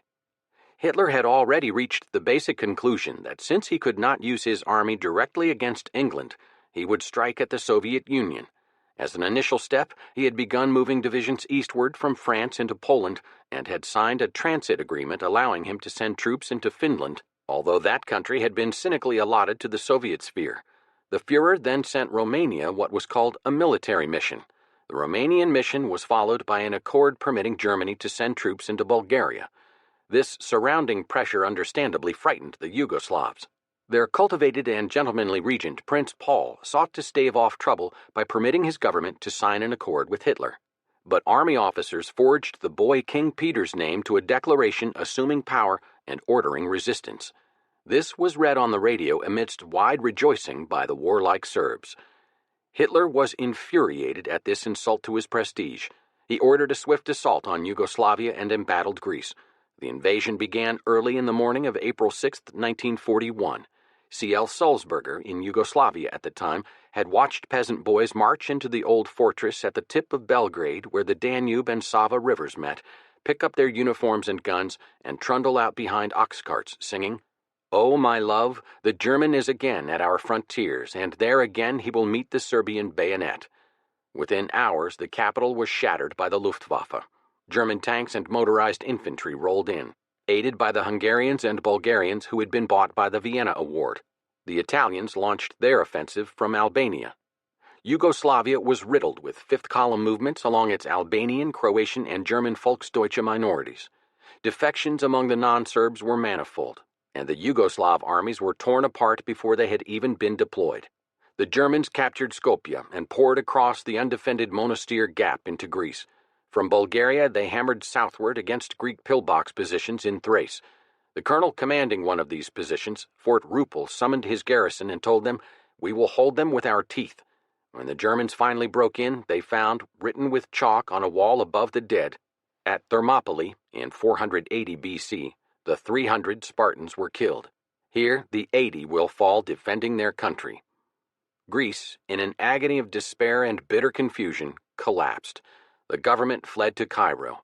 British army units in Greece defended themselves stubbornly, especially and appropriately in the area of Thermopylae, and managed to salvage a considerable part of their expeditionary force. But on April 17, 1941, Yugoslavia capitulated. Greece did the same 6 days later. Initially, this seemed but another dreadful Nazi victory. The British suffered 11,480 casualties, while the Germans lost only 5,058. The Germans imprisoned 270,000 Greeks and 300,000 Yugoslavs. They partitioned Yugoslavia, taking some bits and giving pieces to Hungary, Italy, and Bulgaria, while establishing puppet states in Croatia and Serbia. They allowed Mussolini, in theory, to take over Greece after awarding a portion to the Bulgarians. And on May 20, 1941, history's first fully airborne invasion was launched against Crete with remarkable efficiency. The combined Commonwealth, British, and Greek forces on Crete made the Germans pay a heavy price. Yet by the end of the month, the legendary island was in German hands. All the Mediterranean's northern shore and central bastions now were under Axis control, save for Gibraltar and beleaguered Malta, which at one time was defended principally by 3 old gladiator biplanes called Faith, Hope, and Charity. The Balkans had been lost, Turkey was trembling, and there were rumors of an impending invasion of Cyprus and the Middle Eastern Arab states. Nevertheless, Hitler paid dearly for this improvised, impressive Balkan victory. It has been argued by his own generals that the time lost in conquering Greece and Yugoslavia delayed by 2 or 3 critical weeks the eventual assault on the Soviet Union. As a consequence, despite the mauling they suffered in June and early July, the Soviets were able to check the Wehrmacht at Smolensk, to hold them at Moscow, and then to drive them backward into the most awful winter the Soviet Union had known for years. Had Hitler not run up a swastika on the Acropolis, he might have succeeded in draping it upon the Kremlin. At approximately this point, a curious incident occurred. 47-year-old Rudolf Hess, the number 3 man in the Nazi hierarchy, flew secretly to England in an unarmed plane that he had persuaded aircraft designer Willy Messerschmitt to lend him. He was seeking out the Duke of Hamilton, whom he had met at the Berlin Olympic Games in 1936. He hoped the Duke would help him get in touch with British leaders so that he could propose conclusion of a peace that would guarantee the integrity of Britain's empire and leave Hitler free to attack the Soviet Union, thereby bringing about the end of Bolshevism. Hess broke his ankle while parachuting to Scotland, was captured by a farmer with a pitchfork, and then was locked up as a prisoner of war. Hitler was baffled and furious. He denounced Hess as being in a state of hallucination, which was perhaps not wholly inaccurate. Hess was known to have been ill and psychologically disturbed. British propaganda made the most of this unexpected opportunity to create the impression of confusion in the highest Nazi ranks. The arrival of this haunted-looking enemy at a moment of bleak despair was a heaven-sent gift to England. None of these dramatic events, including a new Axis offensive in North Africa and the failure of German efforts to hold Syria with Vichy-French collaboration and to seize Iraq in a conspiracy, served to deflect Hitler from his main preoccupation, the forthcoming Soviet campaign. Once he realized that his enormous army perched on the Channel was doomed to an indefinite period of idleness, he decided to march it eastward against Stalin. Hitler's decision to invade the Soviet Union was prompted by more than military stalemate in the West. Not only did he hate both Bolshevism and the Slavs, in July 1940, he summed up his credo, "Russia is the factor by which England sets the greatest store. If Russia is beaten, England's last hope is gone. Germany is then master of Europe and the Balkans. Decision, as a result of this argument, Russia must be dealt with." Spring 1941. On July 29, 1940, General, later Field Marshal Alfred Jodl, Chief of Staff of the Armed Forces High Command, informed a select group of Wehrmacht planners of the Führer's expressed wishes for an attack on Russia. On August 9th, the first directive for an offensive was issued, and so Hitler decided to defeat England by defeating the Soviet Union, a decision forced on him by the RAF. Chapter 4. Arsenal of Democracy. The American people's obsession for avoiding entanglements with the countries from which their forefathers escaped has its roots in both history and philosophy. In 1794, the new republic passed its first Neutrality Act to escape involvement in a continental war between England and France. 2 years later, George Washington warned in his farewell address against interweaving our destiny with that of any part of Europe. Americans considered their nation a noble and moral experiment, removed from the corruption and decay of other lands, and they wished to preserve it untarnished. But the consequent desire for total isolation did not become a real problem until the early 20th century, when the United States became a world power. During World War I, most Americans supported the Allies. There were, to be sure, many who did not, especially among those of German, Irish, and Jewish ancestry who cherished anti-British or anti-Soviet sentiments. Thousands of such Americans actually left the United States to fight for the Kaiser. Nevertheless, the nation as a whole fervently hoped to stay out of the conflict, even though many leaders clearly saw that should the Allies lose, the United States might become an island of democracy in a militaristic world. In the interwar period, the American people had come to believe that their participation in the Great War had been a huge mistake. To stay out of the next war, it was felt, the United States had to adopt policies of neutrality and unilateral disarmament. In the 1920s and 1930s, the Army demobilized and Congress passed a series of bills, together known as the Neutrality Acts, well designed to keep the United States out of World War I, but entirely unsuited to the situation on the eve of World War II. In 1935, Congress passed a law authorizing the President to stop arms shipments and prohibit U.S. citizens from traveling on foreign ships except at their own risk. The next year, Congress declared all loans to belligerent nations illegal. Another Neutrality Act in 1939 repealed the arms embargo, but authorized a so-called cash-and-carry system designed to allow American manufacturers to sell arms to Britain and France, but only if they paid cash and sent their own ships to pick up the goods. When war began in September 1939, the U.S. Army hardly existed. As the enemies of democracy armed themselves, America slept. After Poland was overrun, President Roosevelt asked for an increase in appropriations to $853 million for the armed services. Congress cut the figure by 10%. These paltry sums constituted an announcement to the world that the United States did not intend to fight any time in the near future. Washington gave Berlin and Tokyo nothing to worry about. The nation was taking great risks. If the Soviet Union remained a Nazi ally, and if the Germans overran France and Britain, the United States would be the sole democracy left in a hostile, heavily armed world. The risks were all the greater because the world was on the verge of a huge leap forward in destructive weapons. On October 11, 1939, world-renowned physicist Albert Einstein, a Jewish refugee from Nazi Germany, warned Roosevelt that the Germans were working on the problem of harnessing atomic energy into a bomb. If Hitler had the atomic bomb and no one else did, he would surely conquer the world. Impressed by the warning, Roosevelt conferred privately with congressional leaders. Together they created the Office of Scientific Research and Development, OSRD. Under the leadership of Dr. Vannevar Bush as director, OSRD set up the Manhattan Project to develop an atomic bomb capable of being dropped from an airplane and to get it built before the Germans did. This was the beginning of the marriage between science and government in the United States, one of the most important legacies of World War II. The German Spring Offensive in 1940 further awakened America. With France overrun, two unspoken assumptions were shattered: that, as in 1914 through 17, the British and French could hold and bleed the German army, and that the United States could safely land troops in France whenever she felt like it to become the decisive factor in the war.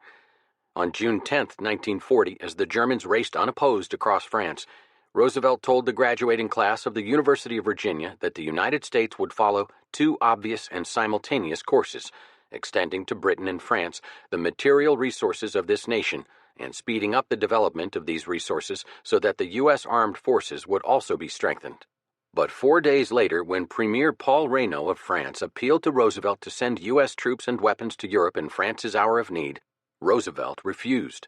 Even if he had wanted to act, he had no forces available. A few days later, France capitulated. Roosevelt's caution in this crisis was a consequence of the divisions among the American people. Some wanted to fight the Nazis immediately. Others wanted to support Britain but stay out of the war. Many wanted no part of another European war in any form whatsoever. The debate cut through all levels of American life, and the arguments went on in Congress, on the radio, at public forums, in bars, wherever people gathered. Some 700 organizations became involved, most of them isolationist. There were various hate groups, fascist organizations of differing degrees of rabidness, and communist groups that supported isolation because Hitler was Stalin's friend.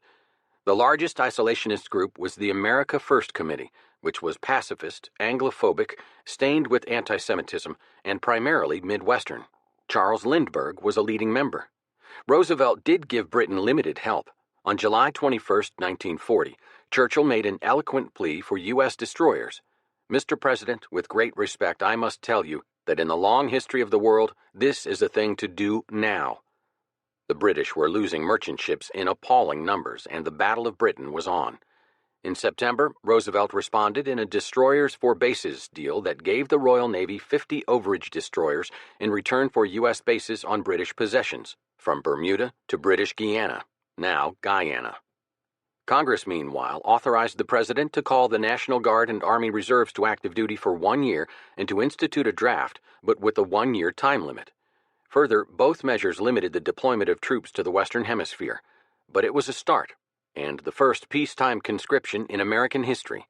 The year was 1940, a presidential election year, and Roosevelt was running for an unprecedented third term.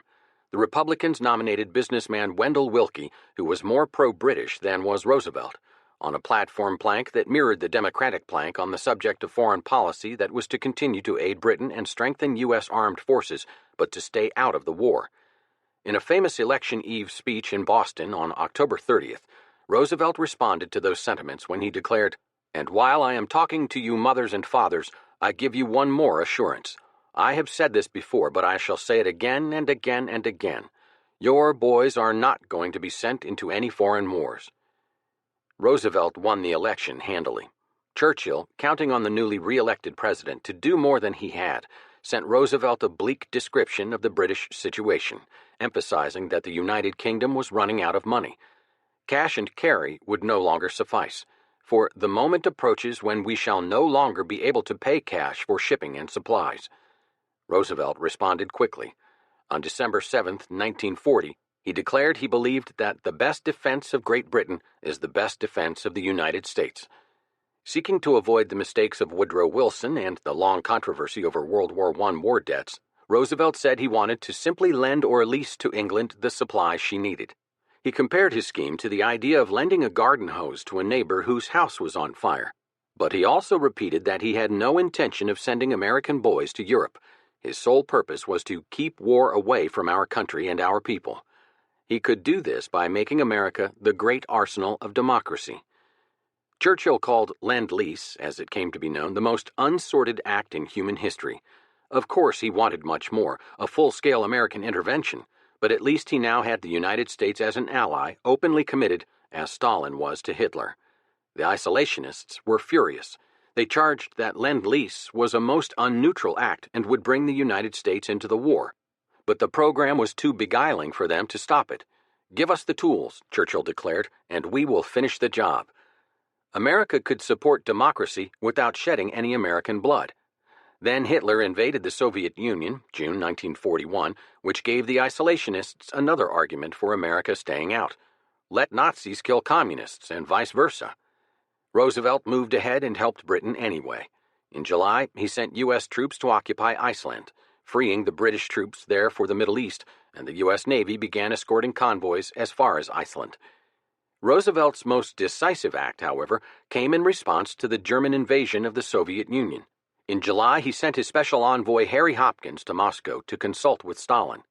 Hopkins carried a letter from the president asking what Stalin needed that the United States could supply in its magnificent resistance to the treacherous aggression by Hitlerite Germany. Stalin's immediate answer was the same as Churchill's: declare war on Germany. He had to settle for a trade mission in October that authorized a Soviet Lend-Lease credit of $1 billion. In view of the need, it wasn't much, and in view of Stalin's past support of Hitler, not to mention his communist dictatorship, the credit represented a momentous change in national policy. Thus was the strange alliance born, uniting Great Britain, the Soviet Union, and the United States. But it was the Anglo-American alliance that had a rough affinity of political views, and thus a solid partnership. In August, Churchill and Roosevelt spent 4 days together in Argentina Bay, Newfoundland. Afterward, they issued a joint statement known as the Atlantic Charter, outlining the principles for which the war was being fought. The principles were Wilsonian in form: freedom of the seas, the right of people to choose their own form of government, a United Nations organization to keep the peace. Plus, the charter included a pledge that neither the United States nor the United Kingdom would seek any territory for itself.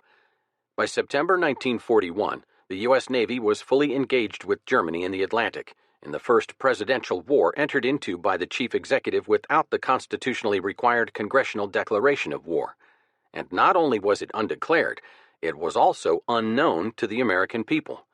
When a German submarine fired a torpedo at the U.S. destroyer stalking it, Roosevelt brazenly denounced the rattlesnakes of the Atlantic for the supposedly unprovoked act, and he ordered the Navy to shoot on sight at all German submarines they encountered. In October, he persuaded Congress to remove nearly all restrictions on U.S. merchant vessels. They were now free to carry weapons and supplies to British ports. Roosevelt never asked for a declaration of war. He did not want to lead a divided nation into the war. Instead, he wanted the Germans to take the final step, apparently reasoning that Hitler could not long permit U.S. ships to transport goods to Britain. If sufficiently provoked, the Germans would have to order their submarine captains to sink American vessels. The attacks could be presented as an outrage and unite the country behind a declaration of war. But Hitler ordered his captains to avoid U.S. ships and to hold their fire unless absolutely necessary. Roosevelt had done all he could to goad Hitler into war. By late fall of 1941, Roosevelt had run out of options. In a sense, it was the Japanese who came to Roosevelt's rescue and solved his dilemma of how to get America fully involved in the war.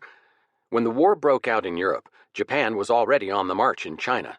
The fall of France in 1940 and Britain's preoccupation with Germany opened the door to Southeast Asia for Japan. Roosevelt moved to cripple the Japanese military through an economic blockade, beginning an on and off oil and strategic material embargo. Japan decided to overcome her oil shortage through a program of southward expansion. Only the Soviet Union and the United States were potentially strong enough in the Pacific to interfere. Japan moved politically to minimize these threats. On September 27, 1940, she joined Germany and Italy in the Tripartite Pact that obliged the signatories to come to each other's aid should one be attacked.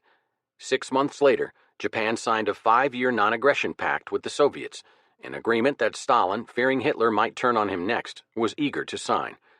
Thus, for a short period, it looked as if World War II would pit the Axis nations, Japan, Germany, and Italy, supported by the Soviet Union, against Britain and the United States. That possibility dissolved in June 1941 with the German invasion of the Soviet Union. The new situation prompted a great debate in Tokyo. Should Japan take advantage of the Soviet Union's desperate position vis-à-vis Germany and attack the Soviet Union through Siberia? Some military leaders thought so. Others argued that because of Hitler's involvement in the Soviet Union, Germany no longer posed a serious threat to Britain. This strengthened the Anglo-American position in the Pacific, because Churchill was now free to send part of the Royal Navy from the Home Isles to Britain's Asian colonies, as he in fact did in the second half of 1941. Japan, therefore, should seek to reach an agreement with the United States, making such concessions as it were necessary to prevent war. The majority of military leaders, however, held out for the long-planned conquest of Southeast Asia.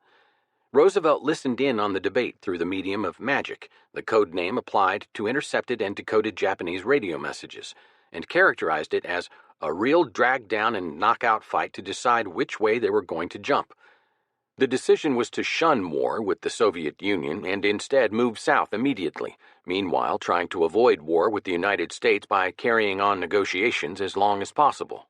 The first step was the unresisted occupation of French Indochina, Vietnam, Cambodia, and Laos, giving Japan possession of air and naval bases stretching from Hanoi to Saigon, from where Japan could launch attacks on Singapore, the Philippines, and the Dutch East Indies.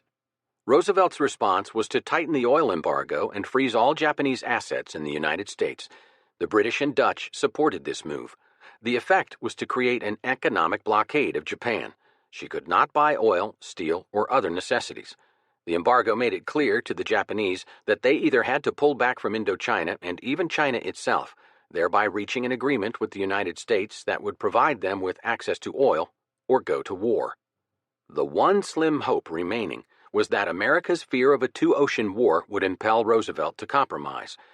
From August until November of 1941, the Japanese sought some form of acceptable political compromise, all the while sharpening their military plans and preparations.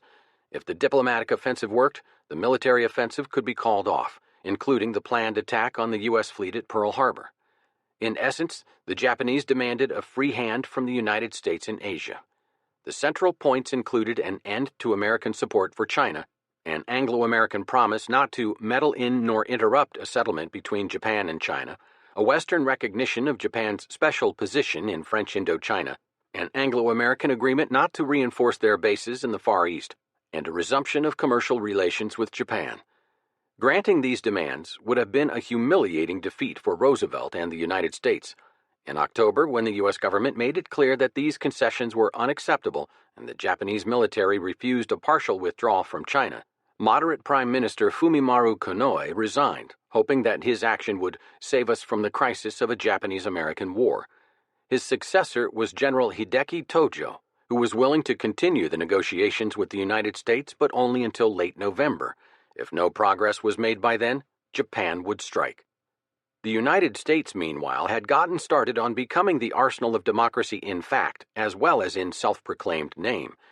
By mid-1941, Congress had appropriated $37 billion for rearmament and aid to the Allies, a sum larger than the total cost of World War I. Deficit financing, which had seemed out of hand during the New Deal, grew by a factor of 10. Unemployment, still a major problem in 1939, all but disappeared in 1940, as orders for weapons and goods of all types, including food, got the economy moving again after a full decade of depression. The New Deal had created a bewildering variety of new government agencies. The World War accelerated that trend. In September 1940, Roosevelt declared a state of emergency and created the Office for Emergency Management, followed in January 1941 by the Office of Production Management. In April, the Office of Price Administration began its work. In June, OSRD was launched. In July, the Office of the Coordinator of Information was formed, and it soon became the Office of Strategic Services that eventually was transformed into the Central Intelligence Agency.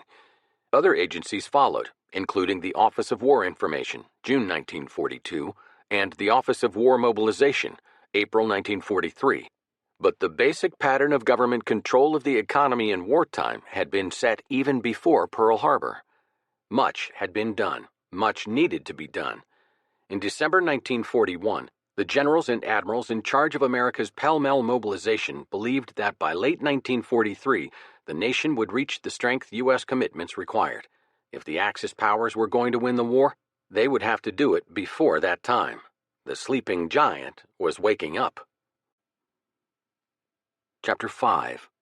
Japan Strikes. The businessmen, generals, and admirals who ran Japan during World War II were perhaps the most irresponsible leaders in a war characterized by irresponsibility. They initiated a war they could not hope to win if their foes fought to the end, because those opponents had 20 times the productivity and 100 times more natural resources than did Japan. And they started it with a victory so humiliating to the vanquished that the Americans vowed to fight on until retribution was total, thereby sealing Japan's fate. 3.5 years later, those same Japanese leaders fought to the finish a war that brought down on the Japanese people a reign of ruin the likes of which the world had never seen. It was as if the country had been taken over by madmen. In the summer of 1941, the Japanese military had only enough fuel on hand for a few months of hard flying and hard sailing. They either had to retreat from China and Indochina so that Roosevelt would lift the embargo, or find their own oil. Oil fields were located to the south, principally in the Dutch East Indies. But the Philippines lay directly athwart their line of advance.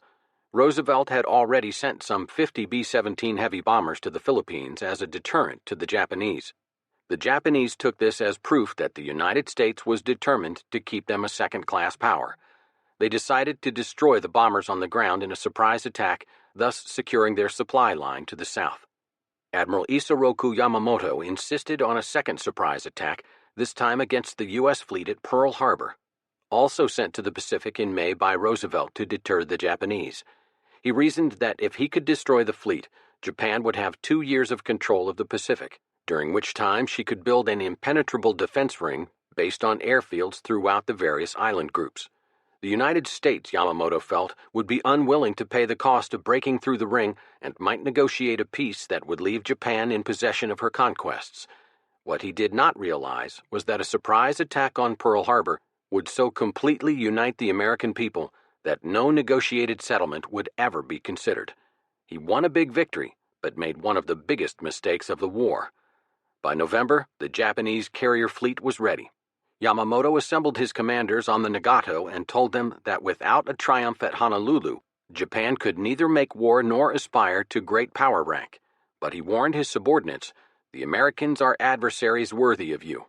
On December 2nd, the fleet received the coded message, "Climb Mount Niitaka," that irrevocably ordered the attack. Officers and pilots listened to their instructions, then bowed in prayer before the Shinto shrines aboard their carriers. On December 7th, they struck. What was especially galling about the surprise attack was the deliberate duplicity of the Japanese diplomats in Washington. Even as the carriers sailed to their launch point, Tojo's special envoy Saburo Kurusu and Ambassador Kichisaburo Nomura were seeking a negotiated settlement. They had not been told that an attack on Pearl Harbor was underway. At 2:05 p.m. December 7th, Kurusu and Nomura called upon U.S. Secretary of State Cordell Hull 20 minutes late for their appointment. They arrived just after Roosevelt had telephoned Hull to tell him of the attack on Honolulu. The secretary coldly accepted the document presented by his visitors, which outlined the Japanese formula for a Pacific settlement.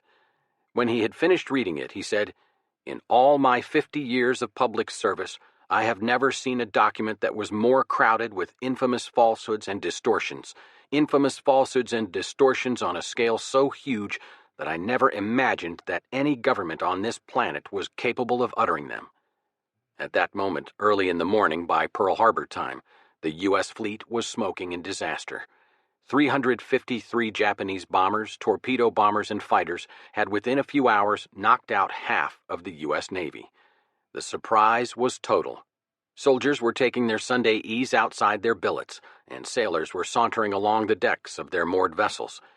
When the first enemy aircraft swept out of the morning haze above Diamond Head, few people paid attention. Passengers on an incoming U.S. liner were pleased to be able to witness what they thought to be remarkably realistic preparatory exercises. Then the intruders leveled off. The torpedo planes, armed with special shallow-running devices, headed for the moored battleships, their prime targets. High-flying bombers blasted crowded Hickam Field. 6 great battleships, West Virginia, Tennessee, Arizona, Nevada, Oklahoma, and California, were sunk or seriously damaged. The Army Air Corps was left with only 16 serviceable bombers. The Japanese had achieved one of the greatest surprises in naval history. U.S. striking power in the Pacific was virtually paralyzed. The U.S. Army and Navy had been badly damaged and seriously humiliated. Tokyo newspapers proclaimed the United States had been reduced to a third world power, but the Japanese had achieved surprise only by doing something that made no sense, starting a war with the United States, and they made some mistakes of their own. The first was to neglect the oil storage depots. The second was to forego a series of strikes. Pearl Harbor from December 8th to the end of the year had virtually no defenses. The third was to not have prepared an occupying force to take Hawaii. In addition, the Japanese had some bad luck. The U.S. carriers were not in port that Sunday morning. Their absence was accidental. The carriers were carrying some B-17s to Midway Island, but the fact that the carriers were spared has helped keep alive one of the most persistent myths in American history, that Roosevelt knew the attack on Pearl Harbor was coming, but refused to give the commanders in Hawaii advance notice. According to the myth, Roosevelt needed a Pearl Harbor to unite the country behind war. He knew that the aircraft carrier, not the battleship, was the dominant naval ship of the day, so he sacrificed the battleships while ordering the carriers out of port. In fact, neither he nor anyone else knew the battleship was obsolete or anticipated the role of the carrier. Further, Washington gave the military in Hawaii plenty of warning about the imminent outbreak of hostilities. One December 2nd message opened, "This is a war warning," but there was no specific warning about an attack on Pearl Harbor because no one imagined the Japanese were capable of such a daring raid. Magic was no help because the Japanese carrier fleet maintained radio silence. The American people were stunned. The next day, President Roosevelt told a joint session of Congress that December 7th was a day which will live in infamy. With a single dissenting vote, Congress voted to recognize that a state of war now existed between the United States and Japan. The resolution, however, said nothing about Germany and Italy. It had never occurred to anyone that America might go to war with Japan without also going to war with her Axis partners. The United States military had held staff talks with the British High Command throughout 1941 into 1942, and they agreed that when America got into the war, she would direct her major effort against Germany, holding a defensive position in the Pacific until after victory in Europe. But Pearl Harbor had riveted all eyes on Japan, and the cry for revenge was sweeping the country. What Roosevelt might have done cannot be known, but he never had to face the issue of fighting Japan and not Germany because Hitler declared war on the United States on December 10th. Mussolini fell into line and did the same. This was an inexplicable action on Hitler's part. He was not required to do so by the terms of the Tripartite Pact. Japan had not come to his aid when he attacked the Soviet Union, something he very much wanted, and he did not discuss his action with his own military leaders or Foreign Office. He just did it. Thus Hitler, after a long string of successes, made two fatal errors between June and December of 1941, going to war with both the Soviet Union and the United States.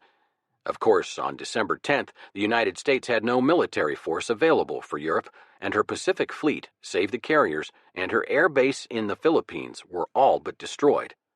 Pearl Harbor ended the debate between isolationists and interventionists. Leading isolationist Senator Burton K. Wheeler said, "The only thing now to do is to lick the hell out of them." Lindbergh asked to be reinstated in the Air Corps. Since Hitler had attacked the Soviet Union, communists and other left-wing pacifists were now enthusiastic warriors. The government saw to it that the pro-Nazi organization, the German-American Bund, was dissolved, but a wholly unjust penalty was paid by the Nisei, Americans of Japanese ancestry who were forcibly relocated from their West Coast homes because of exaggerated spy fears. As Hitler's armies fought the Battle of Moscow in December 1941, the Japanese onslaught continued with simultaneous attacks against Hong Kong, Malaya, and the Philippines, where the U.S. Far East Air Corps was crippled in a catastrophe almost as bad as that of Pearl Harbor, and one for which there was even less excuse, for there had been sufficient and accurate advance notice. General Douglas MacArthur had reason to expect an assault on at least Luzon. Nevertheless, just hours after Pearl Harbor, Japanese planes succeeded in destroying 18 of the 35 B-17s at Clark Field, as well as 56 fighters and 25 other planes. They only lost 7 aircraft in the process. Within 3 weeks, strong amphibious forces under Lieutenant General Masaharu Homa had landed on the northern and southern shores of Luzon and were driving on to Manila. The U.S. Asiatic Fleet withdrew with large convoys of merchant shipping to safer and more southerly waters. By January 2, 1942, Manila had fallen, and American and Philippine troops were retreating to the Bataan Peninsula. While the United States reeled from these savage blows, the Japanese had unleashed a multiple offensive on the Asian mainland. The Indo-Chinese colonies of defeated France had already been occupied. Now it was Britain's turn. As the hitherto dominant Western nations faltered, the Asiatic peoples were subjected to Japanese propaganda. The Royal Navy adhered to obsolete tactics. Hong Kong was entirely isolated and fell on Christmas Day. Singapore, vaunted island citadel of the East, had all its guns and fortifications facing seaward and lay open to the Malayan landside, from which the attack developed. Wearing sneakers, carrying small sacks of rice and riding bicycles, venerating their emperor, and believing implicitly in their commanders, some 200,000 Japanese soldiers rushed through the Malayan jungle. The British kept falling back, only to find their enemy already installed behind them. "It's like trying to build a wall out of quicksand," said one despairing officer. Within 6 weeks, the Japanese had taken the peninsula. The British withdrew into Singapore, swarming with refugees, but Sir Arthur Percival, the commanding general, found himself outnumbered, outmaneuvered, and out of nerve. With more than 70,000 men, Percival surrendered on February 15, 1942.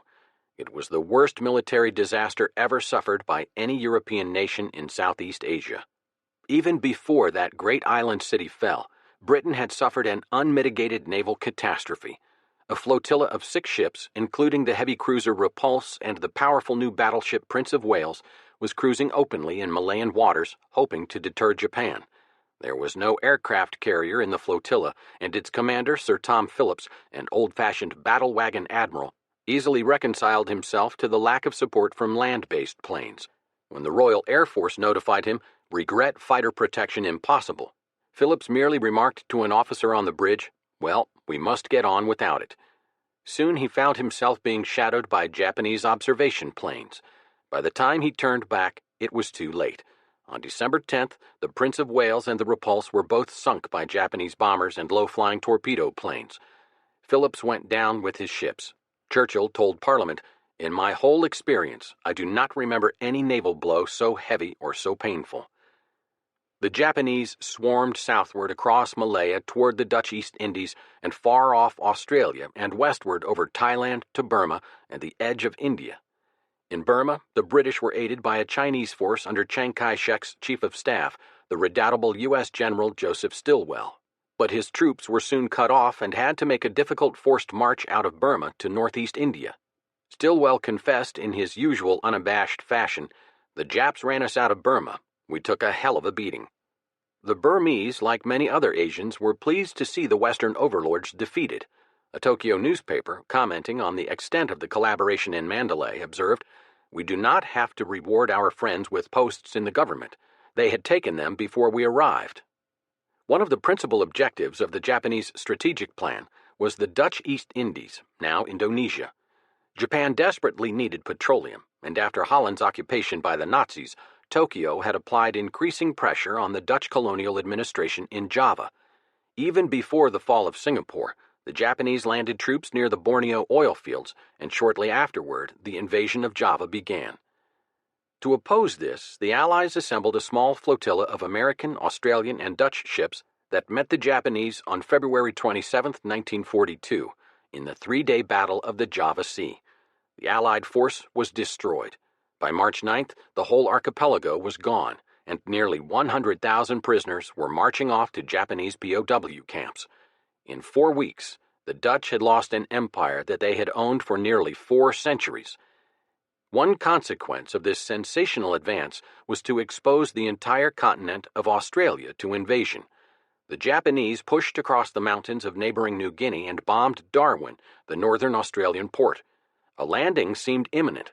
A member of Parliament at Canberra warned, "We are facing the vile abomination of a Jap invasion."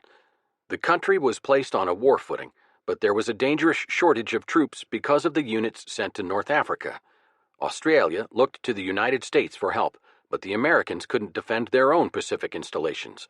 Pearl Harbor was paralyzed, and Wake and Guam Islands deep in the Pacific had been lost to amphibious assault in December. In the Philippines, a tough, efficiently commanded Japanese force had bottled up MacArthur's defenders on the peninsula of Bataan. His first line of defense was crushed by a redoubtable infantry thrust in which Japanese hurled themselves onto barbed wire entanglements, permitting their comrades to cross upon their writhing bodies. Then, as MacArthur fell back on a second line, a Japanese battalion landed behind him. On February 22, 1942, Roosevelt ordered MacArthur to abandon his force and go to Australia, there to prepare a counteroffensive. Placing MacArthur in command in the Southwest Pacific was an appeasement of the right wing of the Republican Party, the core of the isolationists.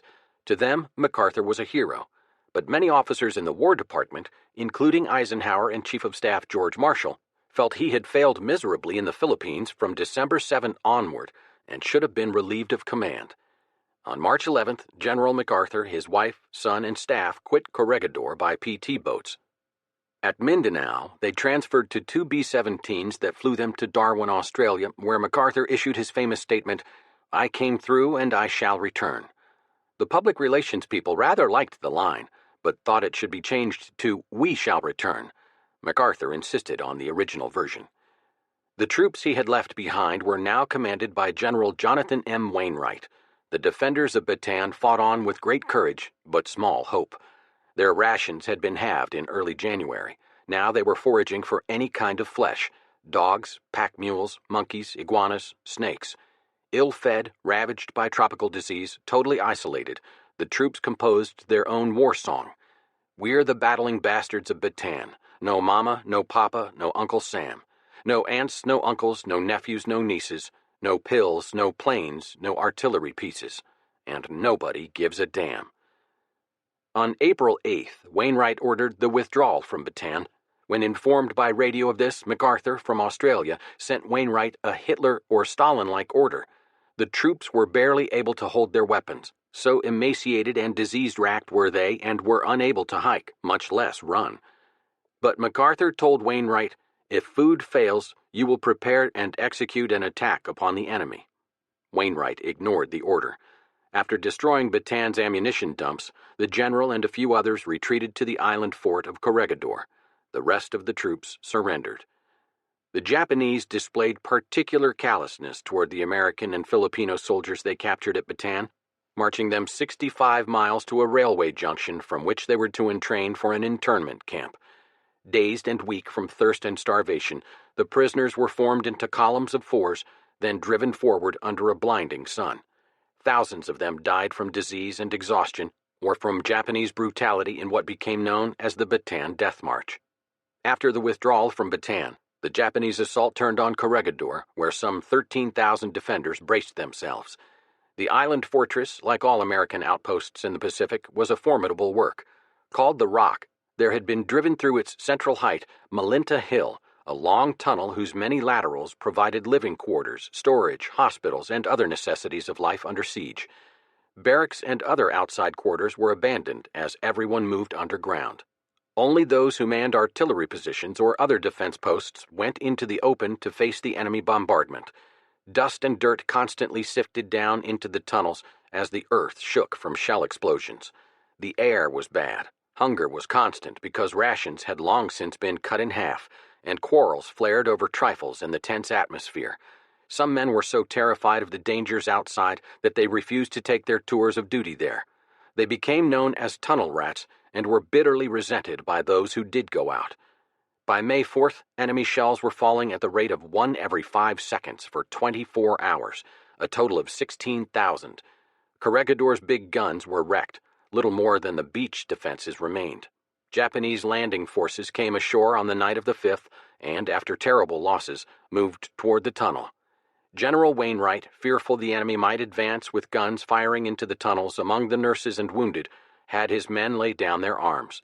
But he had previously released other commanders in the Philippines from further compliance with his orders, and General Homa refused to accept surrender under these conditions. Wainwright, almost distraught and with visions of the Japanese reopening hostilities against his now disarmed troops, took to the radio to plead with the commanders elsewhere to lay down their arms. After weeks of uncertainty, all surrendered, although many of their men took to the hills to continue the war as guerrilla fighters. The summer of 1942 was a very dark time. The Germans were on the offensive in the Soviet Union again, this time headed for Stalingrad and the Caucasus oil fields. In the North Africa desert, the Afrika Korps threatened Egypt. On the Atlantic, the German submarines seemed unbeatable. In the Pacific, the Americans and their allies had taken a terrible beating. In 6 months, the Japanese had occupied a huge area. It covered more than the surface of the globe than any other empire in history. The Japanese armed forces were everywhere triumphant. Their armies had beaten the Americans in the Philippines, the British in Malaya, and the Dutch in Java. Their ships had defeated every American and Allied ship that dared to fight. Their Air Force had destroyed a fleet at Pearl Harbor, America's biggest bomber fleet at Clark Field, and 2 British battleships. But they had failed to get the U.S. aircraft carriers operating from Pearl Harbor. One of these, Hornet, made possible the first American counterattack of the war.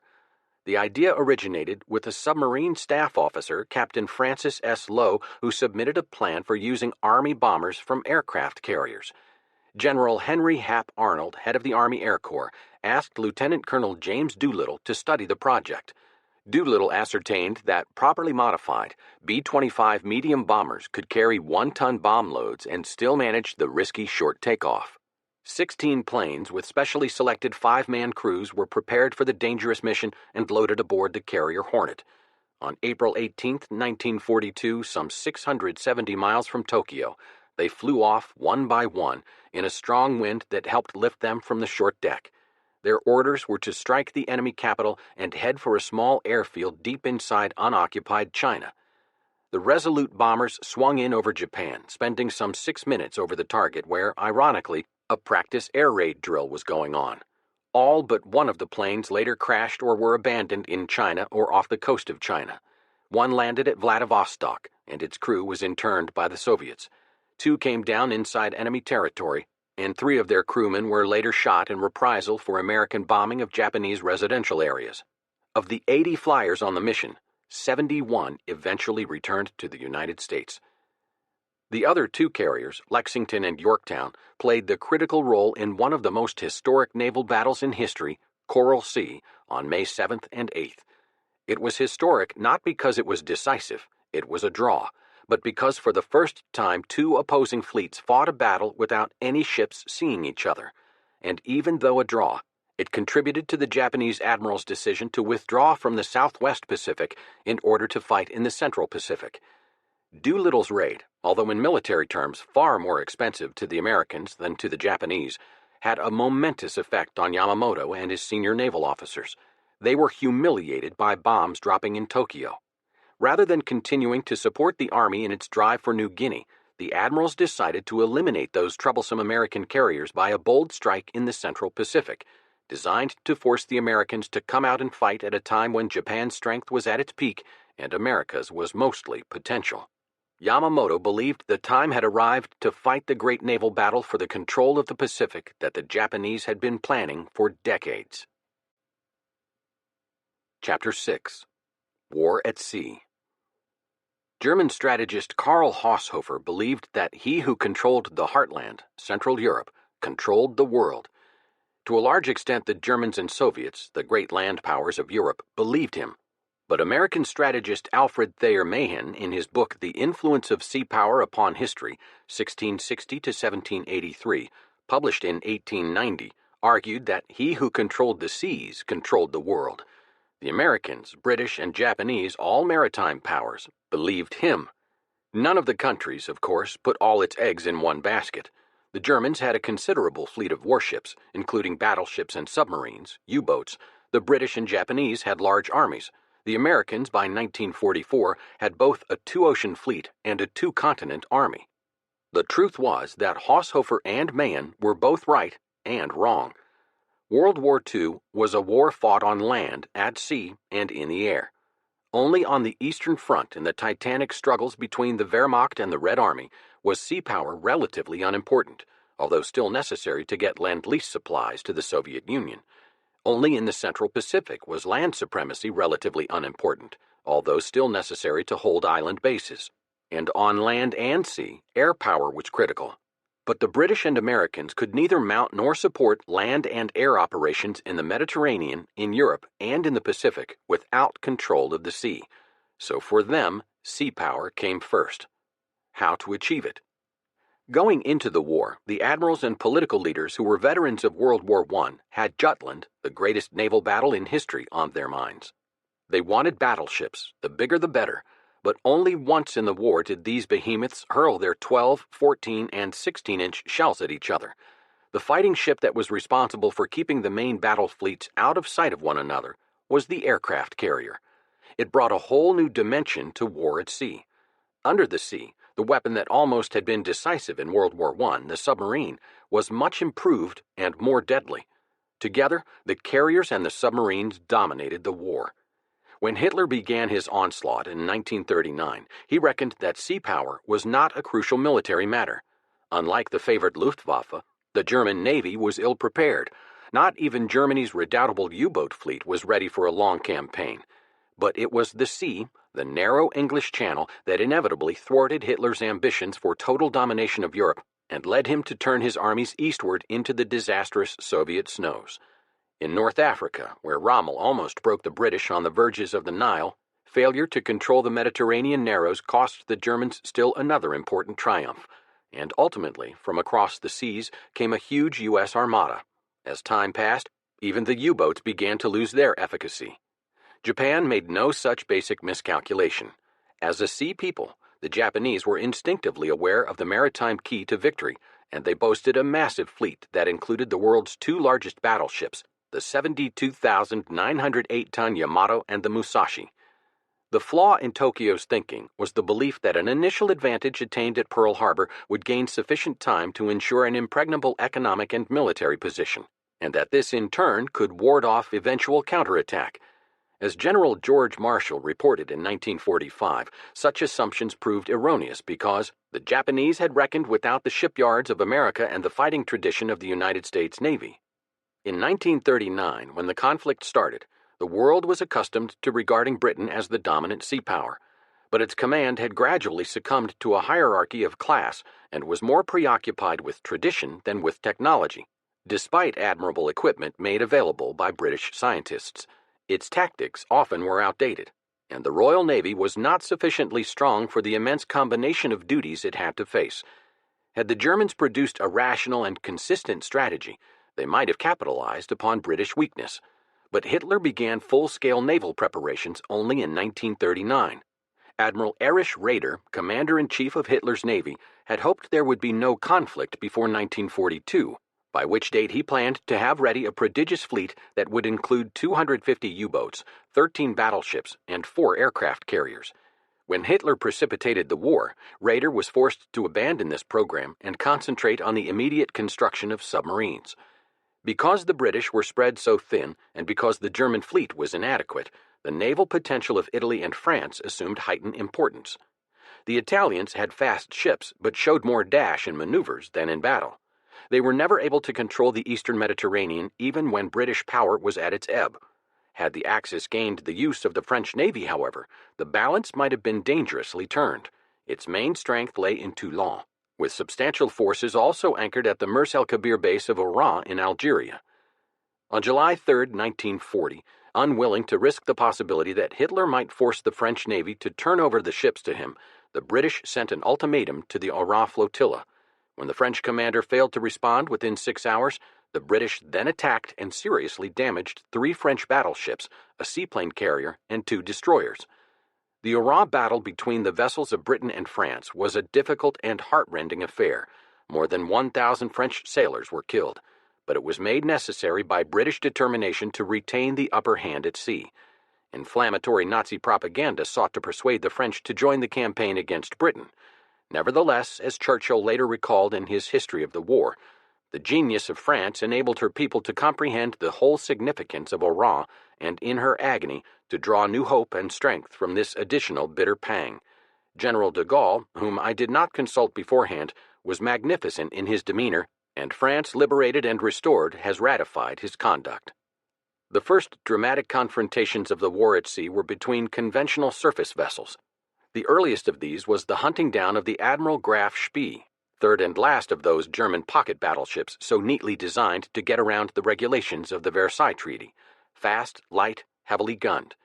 Like the U-boats, its purpose was not to challenge the British battle fleet, but rather to engage in commerce raiding, always the strategy of the nation with inferior fighting ships. When hostilities started, Graf Spee dashed out for the South Atlantic to prey on Allied shipping and soon sank 9 cargo vessels off the coast of Latin America. On December 13, 1939, the Graf Spee appeared near Uruguay, where it was surprised by 3 British cruisers, Achilles, Ajax, and Exeter. For 14 hours, the ships pounded away at one another. Then the Graf Spee turned away to seek haven in Montevideo. It was summarily ordered out by the neutral Uruguayans. On December 17th, the Graf Spee blew itself up on the broad River Plate while 300,000 spectators lined the shore to watch. Captain Hans Langsdorff, a veteran of Jutland, was interned in Argentina with his crew. 3 days later, he draped around him the old German Imperial Naval flag, ignoring Hitler's swastika, and shot himself dead. A second Great Sea encounter came in the spring of 1941, when the German battleship Bismarck, accompanied by the cruiser Prince Eugen, sailed from occupied Poland through the British blockade, intent on sinking as much tonnage as possible on the cold gray North Atlantic. 6 U-boats were assigned to help the mighty surface raider. The British first spotted the Bismarck when it was refueling at Bergen, Norway, on May 21st, and began to mark its passage through the fog and clouds. 3 days later, in clear weather, the powerful battlecruiser Hood and the battleship Prince of Wales found their enemy and opened fire. The Hood was sunk by a formidable salvo. The Prince of Wales, badly damaged, limped away. But the Bismarck, also seriously wounded and leaving a steady oil trail, turned back at reduced speed to seek haven at Saint-Nazaire in occupied France. Without air cover, the Bismarck was a toothless tiger. On the morning of May 26th, a Royal Air Force flying boat spotted the great ship, still 700 miles from the French coast, much too far out for land-based airplanes to reach. The British sent carrier-based torpedo planes to delay its escape. Bismarck was struck twice, once in the rudder. The next morning, a squadron of British ships encircled their victim like yapping hounds and opened concentrated fire. They were unable to pierce the Bismarck's armored deck or destroy its engines, but one by one they smashed the machinery of its turrets. Finally, unable to proceed, the German captain scuttled. In a strategic sense, this was a British naval triumph because Hitler lost his greatest and irreplaceable battleship. But in the process, Britain also lost the Hood and suffered damage to 2 other battleships, a destroyer, and many planes. Furthermore, much of the British fleet had been diverted from important Mediterranean assignments in order to encompass the elusive Bismarck's end, and this weakened the defense of Crete at the moment of its invasion on June 1st. The victory proved to be an expensive one, second only in naval importance to the home fleet's task of supplying and guarding the United Kingdom itself was Britain's Mediterranean role. The sea served as a lifeline to British possessions in the Middle East, to Suez and the route to India, and to the Army of the Nile that had been concentrated in Egypt in 1939. From Gibraltar to Malta and on to Alexandria, their bases were now directly menaced. German land-based air power denied the Mediterranean to British convoys. To supply its forces in the Middle East, Britain sent convoys by the long and costly route around the Cape of Good Hope. The Royal Navy was further weakened during the Battle of Crete, and the consequent need to evacuate British and Greek troops when that island fell. But the British were able to hold on in Malta, and although the island suffered terribly, planes from its airstrip continued to hamper the flow of supplies from southern Italy to Rommel's Africa Corps in the desert. The Mediterranean Naval War was a desperate and hemmed-in affair which land-based aircraft played an increasingly prominent role. But at least it had the advantage of being fought in an agreeable arena. When men jumped from their sinking ships, they stood a chance of surviving. The war in the Atlantic was another story. There, a dreary, lengthy, and far more strategically vital battle on a much bigger scale was fought to decide whether Britain would survive and become the marshalling point and base for the ultimate European assault. Britain was the node between triumph and disaster, and its safety, as it had for centuries past, relied on its ships. The Battle of the Atlantic endured through 2 stages. In the first, before Pearl Harbor, Britain, with increasing United States support, fought to keep supply lines open against the savage and expert U-boat hunters and to track down any German surface vessels that ventured out to open water.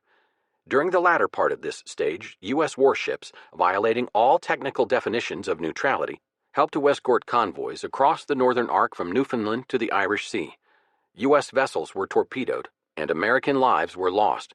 The situation had come about by degrees as Roosevelt moved carefully to aid Britain without arousing the nation's isolationist sentiment.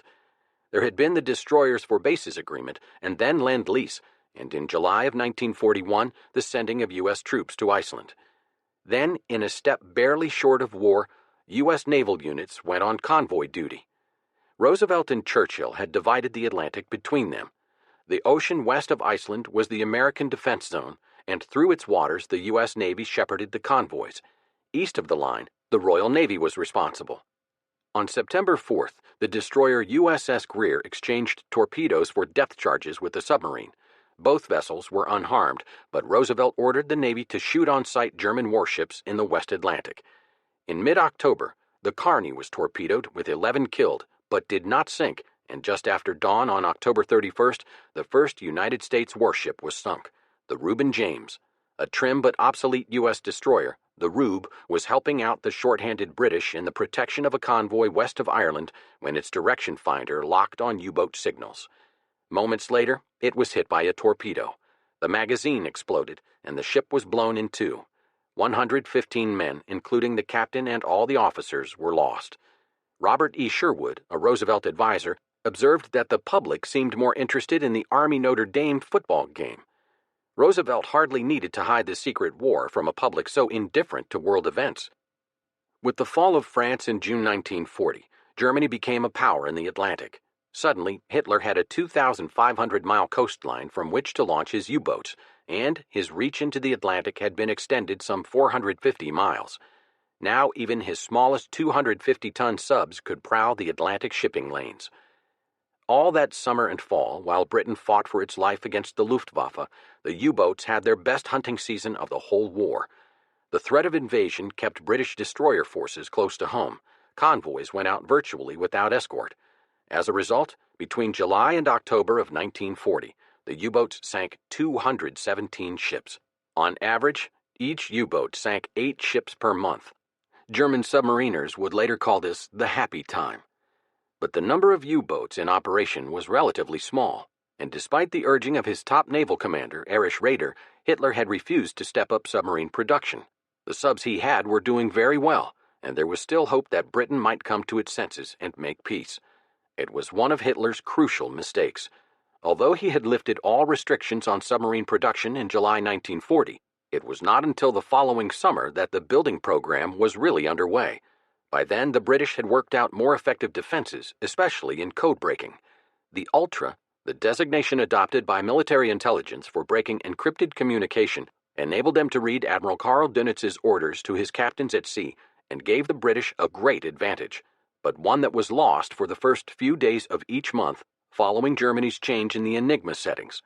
Enigma, invented by German engineer Albert Scherbius at the end of World War I, was an electromechanical rotor cipher machine used for encrypting and decrypting secret messages. But the Germans were also breaking Royal Navy codes. The result was a direct correlation between how the battle was going, how many subs lost, how many cargo vessels, how many destroyers, and who had most recently broken the other guy's code.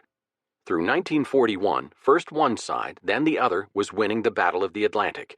In early 1942, the Battle of the Atlantic came to America's shores, where the German skippers found an inexcusably unprepared U.S. Navy and an abundance of fat targets, many of them oil tankers sailing along the Gulf and Atlantic coastlines of North America, easy targets at night, thanks to the lights on shore. This was a second happy time for the U-boats. Eastern ports such as Boston, New York, and Norfolk had to be protected with mines, nets, and booms. Coastal convoys were established, blackouts ordered, and ship radios restricted after U-boat packs operating initially in northern waters off Newfoundland and then moving south to warmer bases in the Caribbean achieved astonishing initial successes.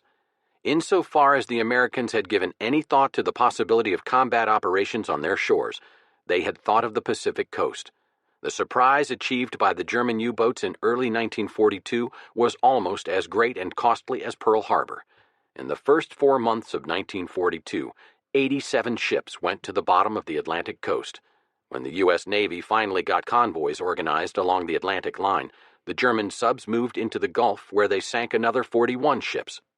Eventually, the Americans won this phase of the Battle of the Atlantic by building enough destroyers and escorts to make convoys possible everywhere and by putting together an air-sea team to search for and destroy U-boats. Allied merchant ship production was so great that the available U-boats could not sink them fast enough. The big ungainly patrol bomber naval aircraft was a mainstay in the effort. In the first 7 months of 1942, German submarines sank an appalling total of 681 Allied ships at small cost.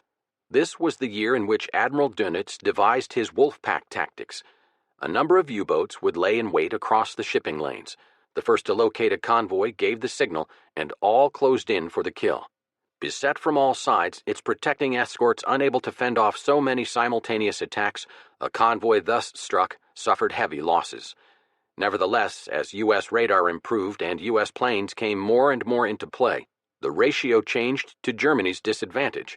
Long-range aircraft operating from Newfoundland, Northern Ireland, and Iceland hunted down enemy raiders and blasted them into the depths. As the Germans lost their best submarine commanders, replacements proved less expert and less resolute. By late spring 1943, Dönitz was forced to conclude, losses, even heavy losses, must be borne when they are accompanied by corresponding sinkings. But in May in the Atlantic, the destruction of every 10,000 tons was paid for by the loss of one U-boat. The losses have therefore reached an unbearable height. They had indeed. By mid-1943, nearly 3/4 of the original submarine force had perished at sea.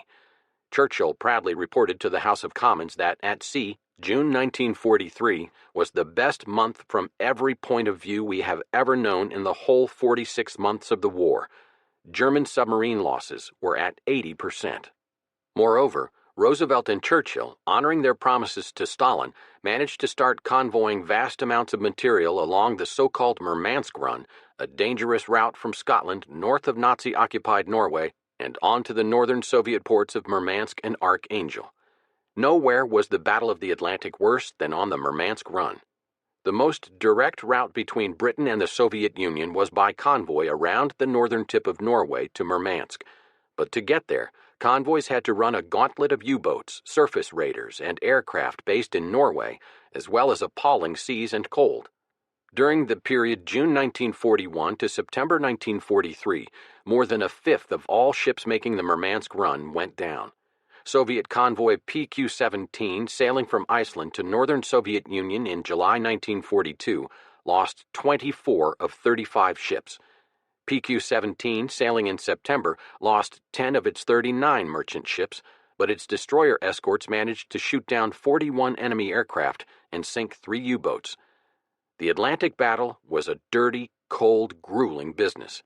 Nerves were constantly on edge, whether in the quivering, claustrophobic submarines dodging among depth bombs, or aboard the destroyers zigzagging overhead, always on the alert for telltale sonar signals. Vessels were generally sunk by submarine shell fire if they had not been finished off by the first torpedo salvos, and at times, during the early part of the Atlantic battle, before the Allies had perfected their defenses, U-boats even attacked from the surface. In those days, when crews escaped in lifeboats, they were sometimes overtaken, questioned on their destinations and cargoes, offered provisions and cigarettes, and told with bluff bonhomie to send the bill for damages to Churchill or Roosevelt. But such good cheer was soon to disappear. Sometimes U-boat crews machine-gunned survivors as they tried to swim through viscous oil slicks, ducking to escape the searing flames, or as they floundered about clinging to rafts or life preservers. The Battle of the Atlantic became brutal and merciless.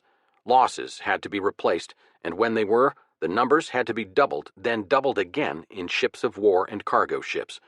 Shipyards all over the world around the clock, turning out ships in record numbers, but it was in the United States that the greatest burst of activity took place.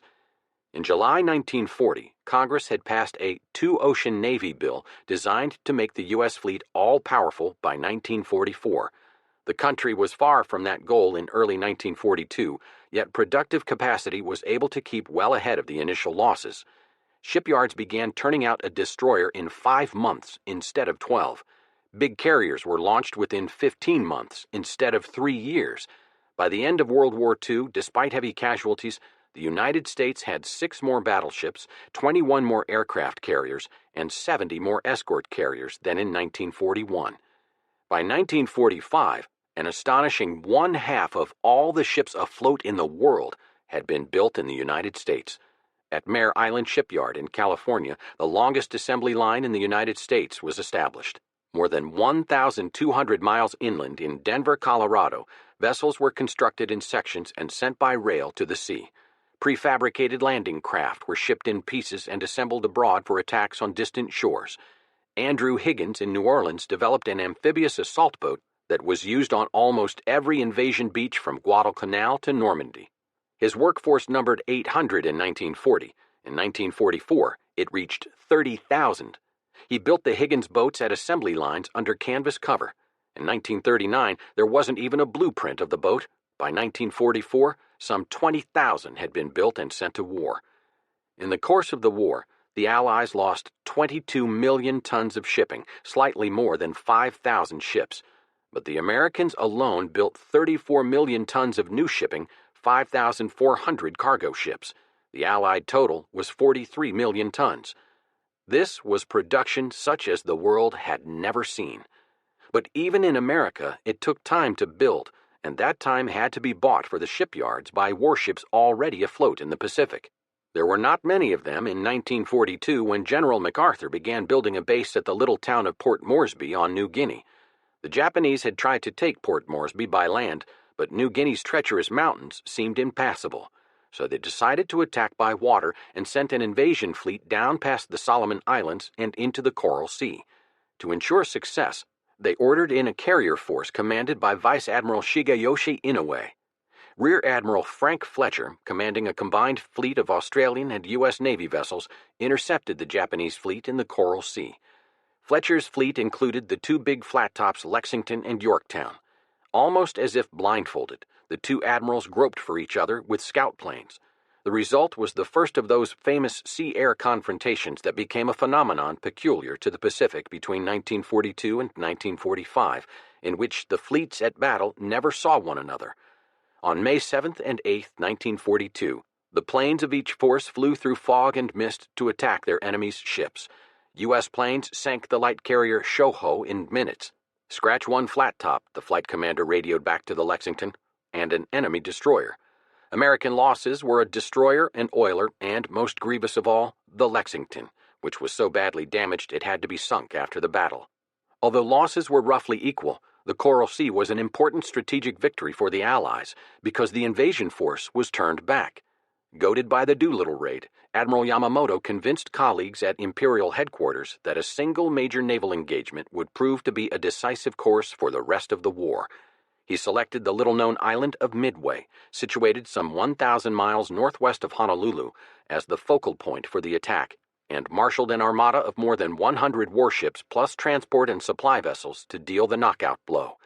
Yamamoto reasoned that the capture of Midway would mean Japanese penetration of Hawaiian waters, giving Japan a base on the eastern Pacific from which to harry and shake the American people. Even more, he lusted for the great naval battle he had been preparing for all his adult life. The force assigned to Midway was the most powerful in Japan's naval history. It included 8 carriers and 11 battleships. Yamamoto himself took command of this combined fleet. Vice Admiral Chuishi Nagumo was given the vital carrier striking force. Yamamoto was relying once again on secrecy and surprise, but he was still unaware that the United States had broken the Japanese code. Gathering together the huge fleet required extensive use of radio signals. The U.S. cryptanalysts in Hawaii were able to read some parts of many of those messages. They could tell that the Japanese were getting ready for their biggest strike of the war, but they couldn't tell where. To the north in the Aleutians, in the Central Pacific at Midway, or once again into the Coral Sea. All the analysts knew was that the target was designated AF. One analyst, certain that AF was Midway, used a secure telegraphic link between Hawaii and Midway to instruct the Midway people to send a radio message saying the island was running short of fresh water. The following day, a Japanese radio signal was broken. It said that AF was running short of fresh water. Thus, Admiral Chester Nimitz in Honolulu knew of Yamamoto's intentions and began his countermeasures. Later, he admitted, "Had we lacked early information of the Japanese movements, and had we been caught with carrier forces dispersed, the Battle of Midway would have ended differently." The Japanese thought it was merely a matter of bad luck that an American seaplane spotted the enormous fleet as it gathered up a convoy of assault troops from Saipan, some 2,600 miles west of Midway. But Nimitz had ordered that sweeping searches be made, and 2 task forces under Admirals Raymond Spruance and Frank Fletcher were deployed to meet the Armada. Their strength, even in carriers, was not equal to the Japanese, but they relied on the support of land-based planes from Midway itself and ultimately from Honolulu. The fighting started June 4, 1942. Japanese planes swept from their carriers to hit the little island target, and U.S. planes retaliated by seeking out the invasion force. The fighting raged for 4 days. Again, as in the Coral Sea, aircraft battered ships that were always too distant from each other to fire their customary broadsides. One group of 15 U.S. torpedo bombers continued to press home their attack until all had been shot down by a curtain of anti-aircraft fire thrown up around the huge Japanese carriers. Only one man survived. For a brief time, it looked as though the Japanese had triumphed.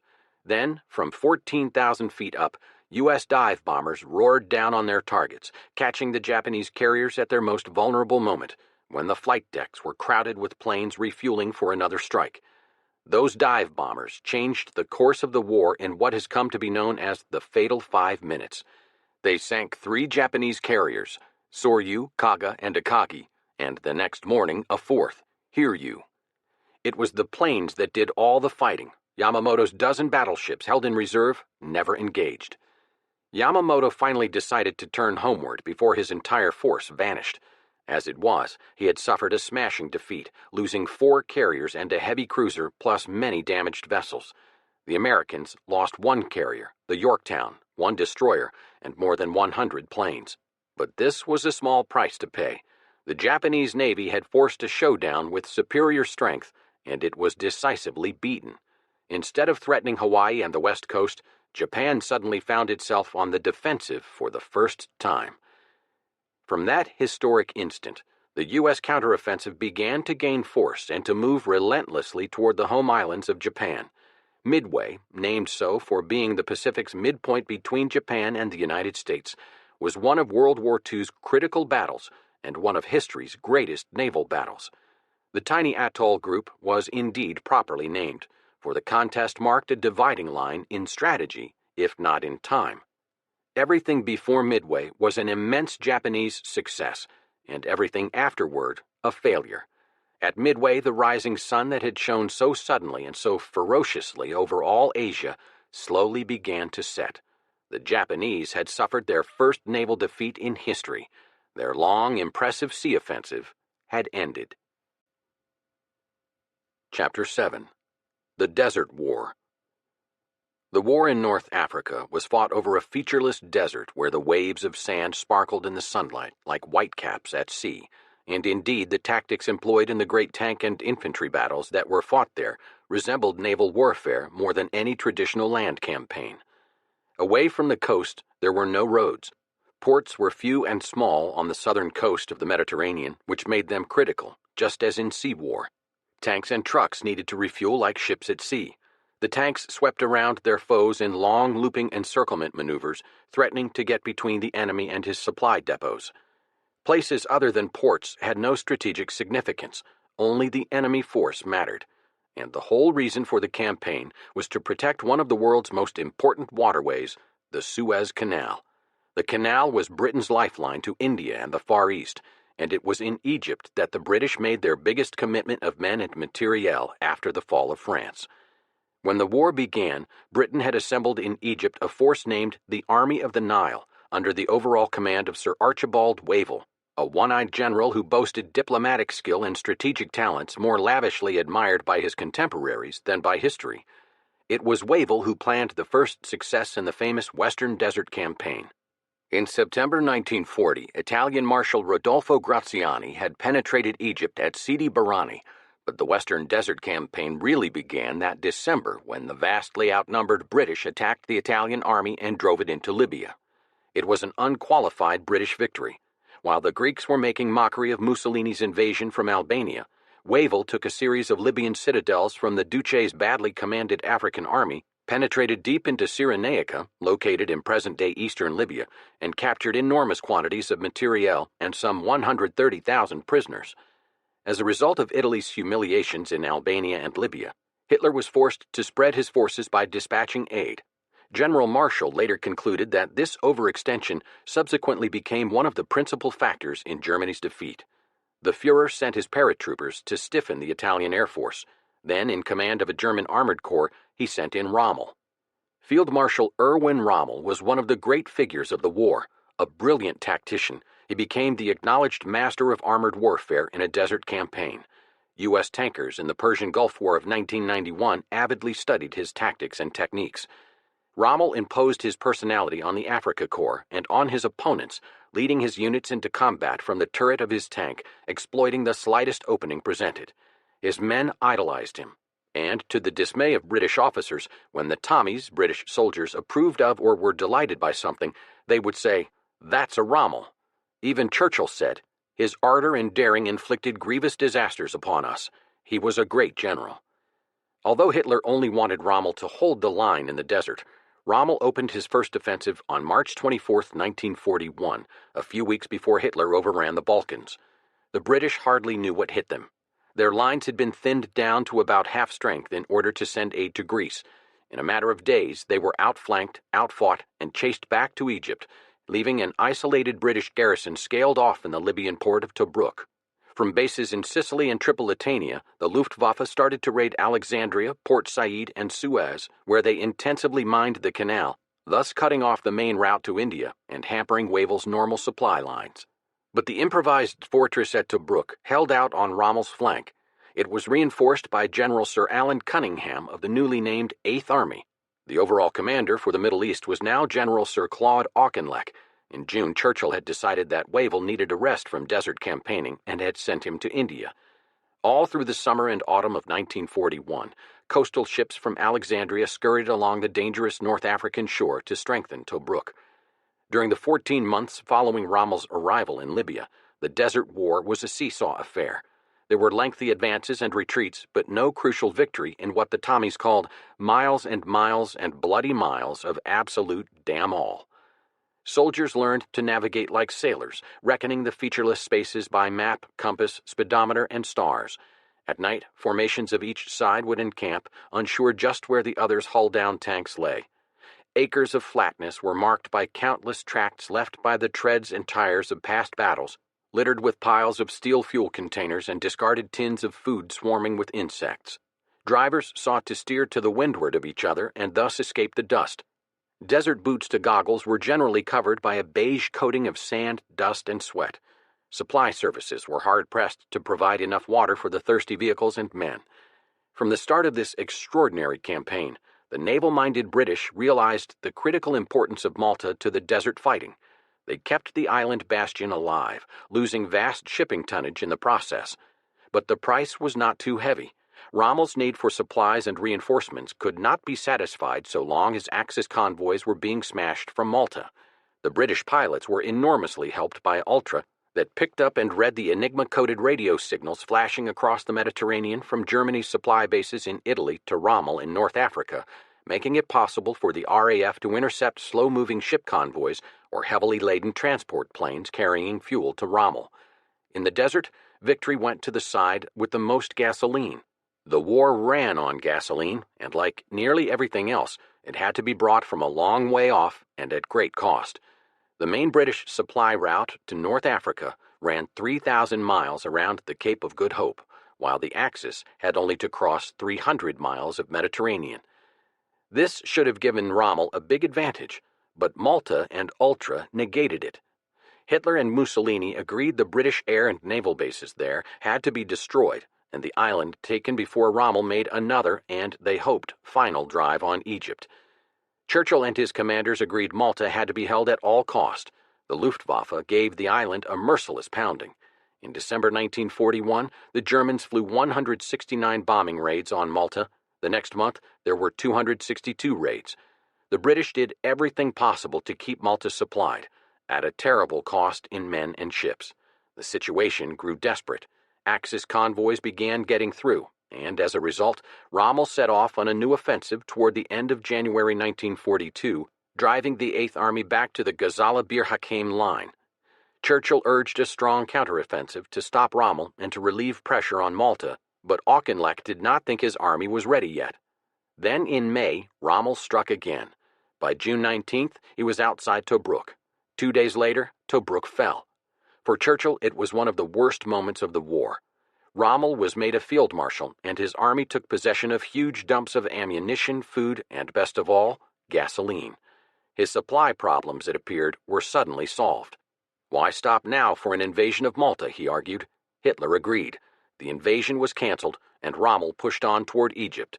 But Auchinleck was fighting back with terrific determination now, and by July, near El Alamein, Rommel called a halt for the time being. In August 1942, Churchill flew to Cairo in order to weigh the military prospects before meeting Stalin for the first time. Rommel by then had established a new forward position deep inside Egypt. The British Prime Minister, in one of his most significant military decisions, reorganized his command. He named General Sir Harold Alexander to replace Auchinleck as head of all Middle Eastern forces.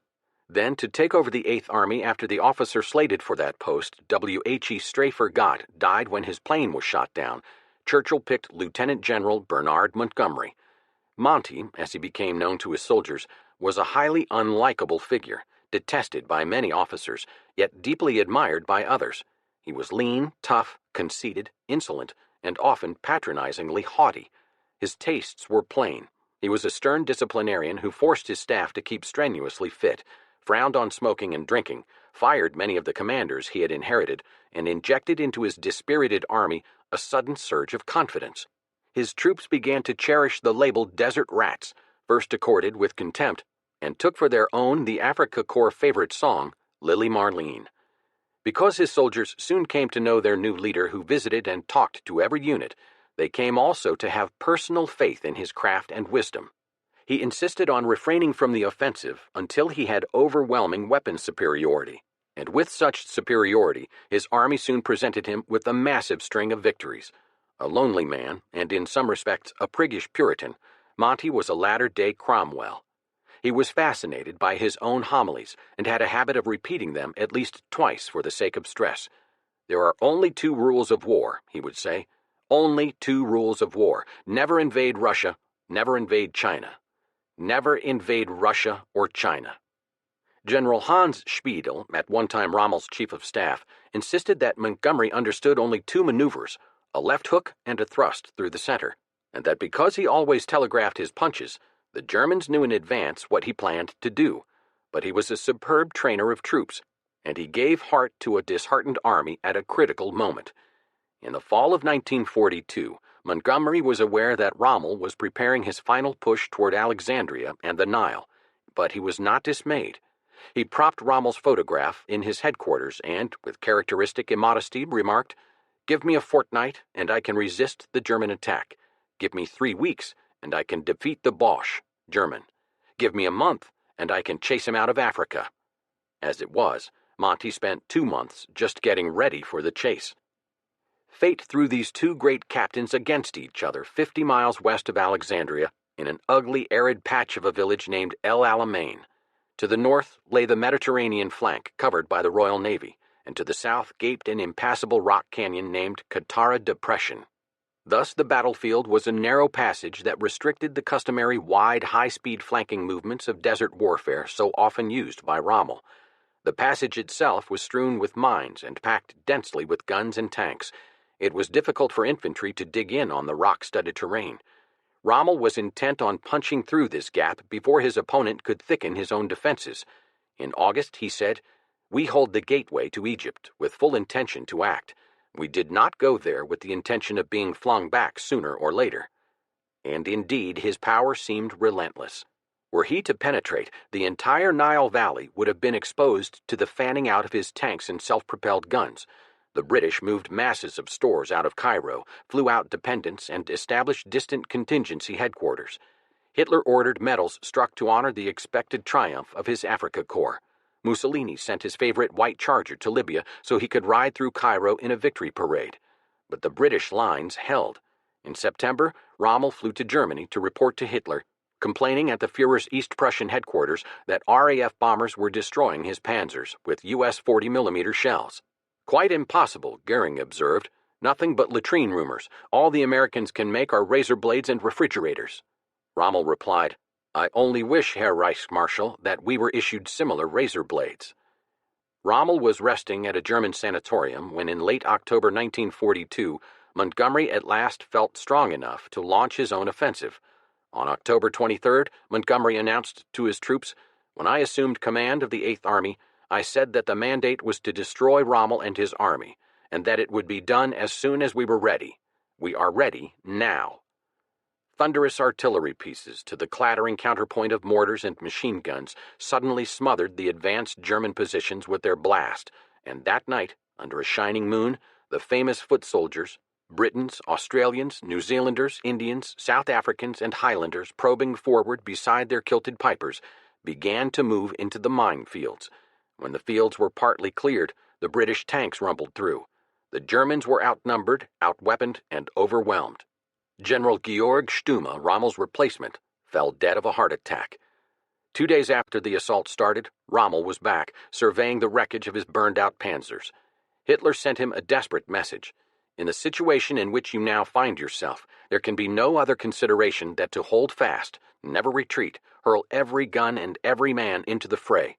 You can show your troops no other way than that which leads to victory or death." Rommel protested to no avail. He tried to carry out the order, but it was impossible, and after suffering heavy and needless casualties, he started a massive retreat. General Ritter von Thoma, when captured in full uniform by the British, expressed the feeling of the entire Africa Corps command by assailing Hitler's order as unsurpassed madness. After Axis forces began withdrawing on November 2nd, Montgomery sent armor sweeping around behind them, and 2 days later Rommel's escape road was blocked. Yet somehow he managed to slip his forces through the barrier. Suddenly heavy rains that bogged down vehicles in mud were all, according to Montgomery, that saved his foe from annihilation. The RAF constantly bombed Rommel. Montgomery's armor slashed at his columns. Rommel abandoned every non-essential, as well as the Italian infantry, after taking all their motorized vehicles. His route was littered with burned-out vehicles and other debris of war. In the long route from Egypt westward across the Libyan frontier, Rommel helped protect his disciplined German troops by posting Italian rear guards and using their transport for evacuation. He lost approximately 60,000 men, as well as most of his guns and tanks before, under cover of a rainstorm, he managed to establish a temporary holding position. And then, on November 8th, came word of an Allied landing in French North Africa. Not only was Egypt irrevocably lost, but now an enormous pincer started to close in on the Africa Corps. Rommel's forces were trapped just as it became clear that another huge German army was caught in the snowy wastes of the Volga Bend at Stalingrad, and that the Americans were striking back against Japan in far-off Guadalcanal. Late autumn of 1942 was the turning point of the war. As Churchill said, "Before Alamein we survived. After Alamein we conquered." Up to this point, the U.S. Army, which had been at war with Germany for 11 months, had yet to fire a shot at a German soldier. Only a couple of infantry divisions had gone to Britain. But the army was building, and the American High Command was eager to get into battle in order to implement the Germany First strategy. In June 1942, Marshall had sent Brigadier General Dwight Eisenhower to take command of U.S. forces in England. Unknown at the time, Ike, as he was called, was an immediate hit with the British. They liked his professional competency, his rugged good looks, his optimism, his determination, and his apparently simple manner, and they liked even more the promise his appointment implied, that the Americans were about to send dozens of divisions to the European Theater of Operations, the ETO. But the British did not like the strategy Eisenhower was promoting. He and Marshall wanted to spend the next 6 months building up the assault force in Britain, then launch a cross-channel invasion of France in the spring of 1943, codenamed Roundup. Churchill and his generals were absolutely opposed. They argued the Allies were not ready to fight the Wehrmacht in France and refused to participate in Roundup. Instead, they proposed a fall 1942 invasion of French North Africa, codenamed Torch, with the aim of driving the Germans off the African continent. As the British were the stronger partner at this time, they got their way. When he learned of the final decision, Eisenhower wrote in his diary that July 28th could well go down as the blackest day in history. What he and Marshall feared was that Torch would fail to help the besieged Red Army, and if a desperate Stalin made a separate peace with Hitler, the Western Allies would never get back on the European continent. Whether Roundup could have worked remains one of the great controversies of the war. Marshall and Eisenhower remained convinced that it would have succeeded and ended the war much sooner. As it was not tried, no one can ever know. There was a stiff political price to pay for Torch. Ever since Hitler's invasion of the Soviet Union, Stalin had been demanding that the Allies mount a second front in France so as to take the pressure off the Red Army. Roosevelt had promised Molotov that the second front would be opened in 1942. Torch was no second front. The invading forces would not even be fighting Germans, only French colonial troops defending France's North African empire, troops they hoped would come over to the Allied side. Torch therefore strengthened Stalin's already great suspicion of his capitalist partners. In early August, the serious planning for Torch, featuring joint Anglo-American landings in Morocco and Algeria, began. Marshall insisted that Eisenhower be given overall command of the expedition. A formal directive to proceed was sent to him only on August 13th, after full consideration had been made of the strain the operation would place on Allied resources. Endorsement of Torch meant that in the Pacific, the United States would be confined to holding a Hawaii Midway line and preserving communications to Australia. In Europe, it meant cancellation of Roundup and of Operation Sledgehammer, a diversionary attack across the Channel into France in 1942 that was to be put into operation in the event of a sudden Red Army collapse. The Torch invasion was made up of 3 separate forces: 35,000 Americans embarked from Norfolk, Virginia, to cross the Atlantic and assault French Morocco, 39,000 Americans embarked from England to take Oran in western Algeria, and a third force of 10,000 Americans and 23,000 British also sailed from Britain to seize Algiers. All were transported and protected by the U.S. and Royal Navies. Eisenhower wrote of this extraordinary undertaking, "The venture was new. Up to that moment, no government had ever attempted to carry out an overseas expedition involving a journey of thousands of miles from its bases and terminating in a major attack." The operation was further complicated by the confused situation in France itself, part occupied, part under Pétain's Vichy regime, part in a colonial limbo. Some French officers in North Africa were longing to join General de Gaulle's movement in England. Others were conspiring to back General Henri-Honoré Giraud, who had just escaped to France from a German prison camp. Still others were pledged to their Pétainist commanders, especially the Vichy commander-in-chief Admiral Jean Darlan.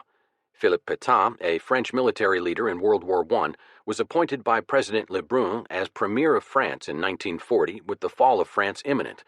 Pétain had resolved to make peace with Germany, and there were those who were merely waiting to see how the war would go.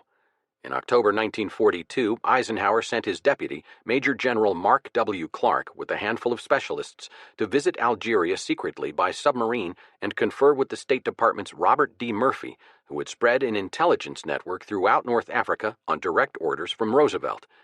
De Gaulle, who was disliked in Washington and suspected in London of indiscretion by incautious talk, was excluded from all planning, an insult he never forgave.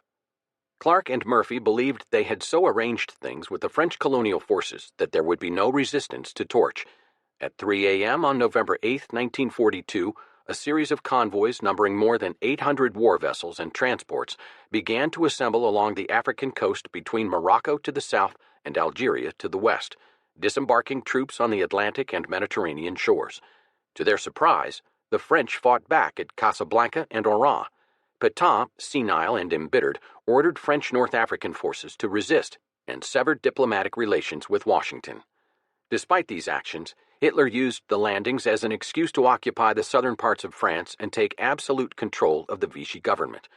For a brief time, the position of the 14 French divisions in Africa remained uncertain. in the hope of finding a figure to whom the French would rally. The Allies had smuggled General Giraud out of France to Gibraltar, where he agreed to take part in the operation, but at the same time arrogantly demanded command of the entire expeditionary force. Instead, he was flown to Algiers, where it was immediately apparent that the French army in Africa was not going to follow him. Meanwhile, Admiral Darlan had arrived in Algiers and was caught by the invasion. On November 10th, Eisenhower, seeking to establish some kind of order, offered Darlan the post of political chief for all French North Africa, with Giraud the military chief, if they could persuade the French soldiers to lay down their arms. Darlan quickly accepted the deal, and the fighting ended. There was a storm of protest from Britain and the United States. Darlan was an arch collaborationist, an avid fascist who represented everything the Allies said they were fighting against. Yet Eisenhower had elevated him to the top post. Political criticism of the Darlan deal threatened to destroy Ike before he got well started in the war. Fortunately for Eisenhower and the Allies, on Christmas Eve, Darlan was assassinated by a young French loyalist.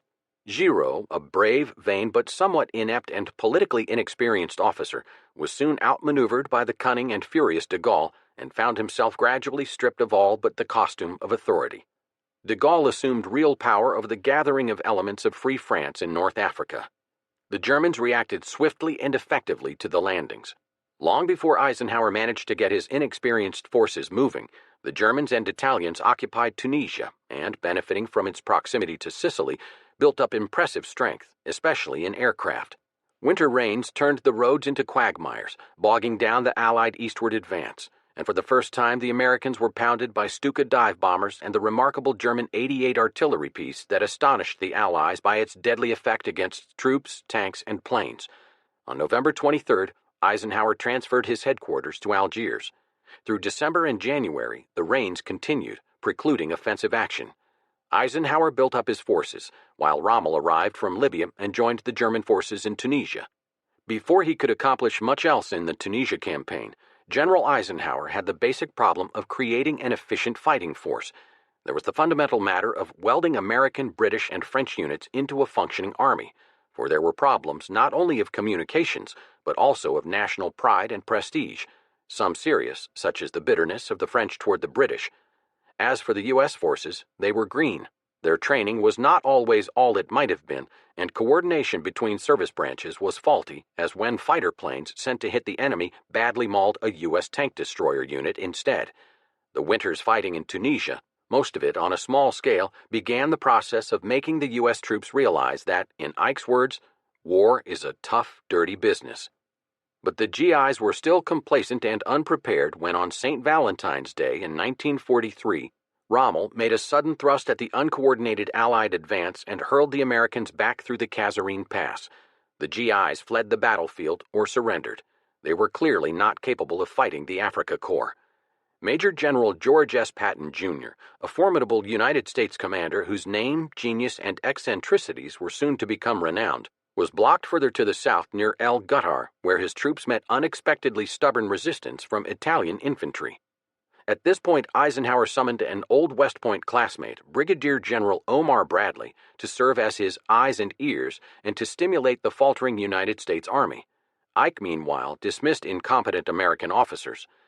The American fighting man soon proved, however, that he could be competent, crafty, and courageous if given skilled commanders. He learned the art of camouflage, the value of digging, and the need for coordinated patrolling. Professional officers, National Guard divisions, and drafted replacements were slowly welded into an efficient, weather-beaten force. On Eisenhower's orders, Patton began to look forward to a new invasion, this time against Sicily, and before the North African campaign ended in the summer of 1943, General Clark had been assigned to develop and train a new Fifth Army in Morocco for the eventual assault on Italy itself. By March, it was apparent even in Berlin and Rome that the Allied pincer arms extending toward each other from Cairo and Casablanca could not be kept apart. Rommel, in ill health, was recalled by Hitler to spare the most popular German general from the humiliation of surrender. The British under Montgomery moved on Tunisia from the east, aided by Jacques-Philippe Leclerc's tiny glamorous French force that had fought its way up from Chad, and the British and Americans closed in on Tunisia from the west. On April 23rd, the final attack began. Montgomery had already pierced the Mareth line between Libya and Tunisia, and now swept up toward Tunis as the United States II Corps overran Hill 609, blocking the road to Bizerte, and the British First Army took bloody Long Stop Hill, the last great natural barrier. On May 7th, Tunis and Bizerte fell, and the final line of Axis retreat on the Cape Bon Peninsula was severed. Only a few hundred German troops escaped. Some 275,000 German and Italian soldiers became POWs. Eisenhower complained to Marshall that they had never taught him at West Point how to deal with so many prisoners. Torch had been a success, but at a heavy price in lives and opportunities lost. Because of the huge buildup of men and supplies in Algiers, there was only a handful of American troops in Britain. That meant Hitler felt no threat from an invasion through France, freeing him to send additional forces into the Soviet Union. The Allies decided to follow up the victory in North Africa with offensive operations in the Mediterranean in 1943 that in practice meant another year's delay in opening the Second Front. There were many positive attributes, however. The North African campaign was the largest pincers movement ever successfully applied in war, joining forces from the Nile Valley to the Atlantic. Its timing was superb. The coincidence between Montgomery's El Alamein breakthrough and the Moroccan-Algerian landings was carefully foreseen, but that impact, already immense, was enhanced by the simultaneous triumphs at Stalingrad and Guadalcanal, the latter being of special political and morale importance to the United States. All told, North Africa cost the Germans and Italians 349,206 in dead and prisoners. Apart from extensive losses at sea, they were deprived of nearly 200,000 tons of materiel. Italy's Field Marshal Giovanni Mess and Germany's General Jürgen von Arnim were among those taken. When it was suggested to Eisenhower that he receive the latter, Eisenhower refused, believing himself engaged in a crusade against a completely evil conspiracy. It was a policy he would stick to for the rest of the war. Mussolini's vision of a new Roman Empire dissolved in blood where Rome had once obliterated its Carthaginian enemy. Soon the Duce would lose Italy itself. And for Hitler, it was a catastrophe. Montgomery analyzed the Führer's strategic error accordingly. From a purely military point of view, the holding out in North Africa once the Mareth line had been broken through could never be justified. I suppose Hitler ordered it for political reasons. It may sometimes be necessary, but they will generally end in disaster. Rommel commented on the crucial El Alamein battle with justifiable acerbity. The fact is that there were men in high places who, though not without the capacity to grasp the facts of the situation, simply did not have the courage to look them in the face and draw the proper conclusions. They preferred to put their heads in the sand, live in a sort of military pipe dream, and look for scapegoats, whom they usually found in the troops or field commanders. Looking back, I am conscious of only one mistake, that I did not circumvent the victory or death order 24 hours earlier at Alamein. The African victory gave resurgent confidence to the weary British. The experience proved the effectiveness of a new team of United States commanders and broke in an American army. It forged an alliance that, at Eisenhower's insistence, was led by an integrated international staff. It prepared the foundation for a liberated Gaullist France. For de Gaulle, ignored in planning the invasion, then thrust aside in favor of Darlan and Giraud, forced his way by willpower and artful maneuver to the leadership of French North Africa. From there, he moved into France, carrying all his bitter memories. Most of all, it was in North Africa that the U.S. Army gained invaluable experience from the lowest private to the highest commander. Leaders emerged at the non-commissioned officer, junior officer, and general levels. Incompetents were weeded out, while men who would lead the drive in Europe were discovered. Eisenhower, with his amazing ability to get men from different nations and traditions to pull together, Patton, with his swashbuckling style, and Bradley, quiet, competent, a soldier's general. Chapter 8. The War in the Soviet Union. From August 1939 to June 1941, Stalin and Hitler were allies. The Soviet Union sent large quantities of minerals, oil, food, and other materials to Germany in an apparently endless line of trains. But despite the advantages to the Nazis, Hitler wanted more. He wanted direct control of the vast resources of the Soviet Union. He wanted Lebensraum for the German people in the East. He feared and detested communism and was determined to destroy it, and he regarded the Slavs as subhuman and intended to make them into slave labor for Germany. Never did he doubt that he would one day invade the USSR. His question was when. The loss of the Battle of Britain and cancellation of Sea Lion answered the question. What else was he to do? He had the best army in the world and no place to send it. He couldn't get across the English Channel. He already controlled Western and Central Europe. Demobilization of his army was unthinkable. The Red Army was in sad shape as a result of Stalin's purges. It all made sense to Hitler. Hitler had made only a few minor mistakes in his conduct of the war up to June 1941, and he was full of himself. The greatest general who ever lived, German officers said scornfully of him, but only behind his back. The first lesson of history is don't invade Russia, his generals told him when he outlined his strategy of conquest. But he was sure he could attain what had eluded Napoleon. Thus was set in motion the greatest campaign ever waged, involving millions of men, tens of thousands of planes and tanks, and a front line that stretched from Leningrad on the Baltic Sea to Sevastopol on the Black Sea, a distance of well over 1,000 miles. The first preparations were made even as the Battle of Britain raged on July 29, 1940. Colonel General Alfred Jodl, chief of German operations, told a conference of staff officers that the Führer had decided to attack the USSR in the spring of 1941. 2 days later, Hitler himself revealed this plan to his leading generals. Colonel General Franz Halder took down Hitler's words at the briefing, wiping out the very power to exist of Russia. That is the goal. That November, Stalin sent Molotov to Berlin to demand further extension of Soviet influence in Eastern Europe. The request only reaffirmed Hitler's decision to double-cross his partner. On December 18th, he issued Military Directive No. 21 outlining Operation Barbarossa, named in honor of the medieval German emperor who had won great victories in the East. The object of Barbarossa was not merely to occupy the Soviet Union, but to destroy the Red Army in huge battles of annihilation along a fantastically large front. Assuming his panzers would advance as rapidly as in France, the Führer reckoned that within 8 weeks they could capture Leningrad, Moscow, and the Ukraine, putting an end to organized resistance. He decided the campaign could not be conducted in a nightly fashion, and authorized Gestapo chief Heinrich Himmler to use his SS troops, independent of the army in conquered territories, to terrorize and slaughter civilians. And on March 21, 1941, Hitler drafted his infamous Commissar Order. All Soviet commissars, political officers, who were captured would be shot. In the original timetable, Barbarossa was to begin in May to ensure the conquest of Leningrad and Moscow before the first Soviet snows set in. But Mussolini's misfortunes in Greece and the Belgrade coup d'etat caused Hitler to postpone the date by 1 month. This distressed many German generals and has been cited as one of Hitler's big mistakes. But it may have been lucky for the Germans because by the time they did attack, the unpaved roads of the Soviet Union had dried out, making blitzkrieg possible. In May, columns would have been hip-deep in mud. In late June, they sped ahead.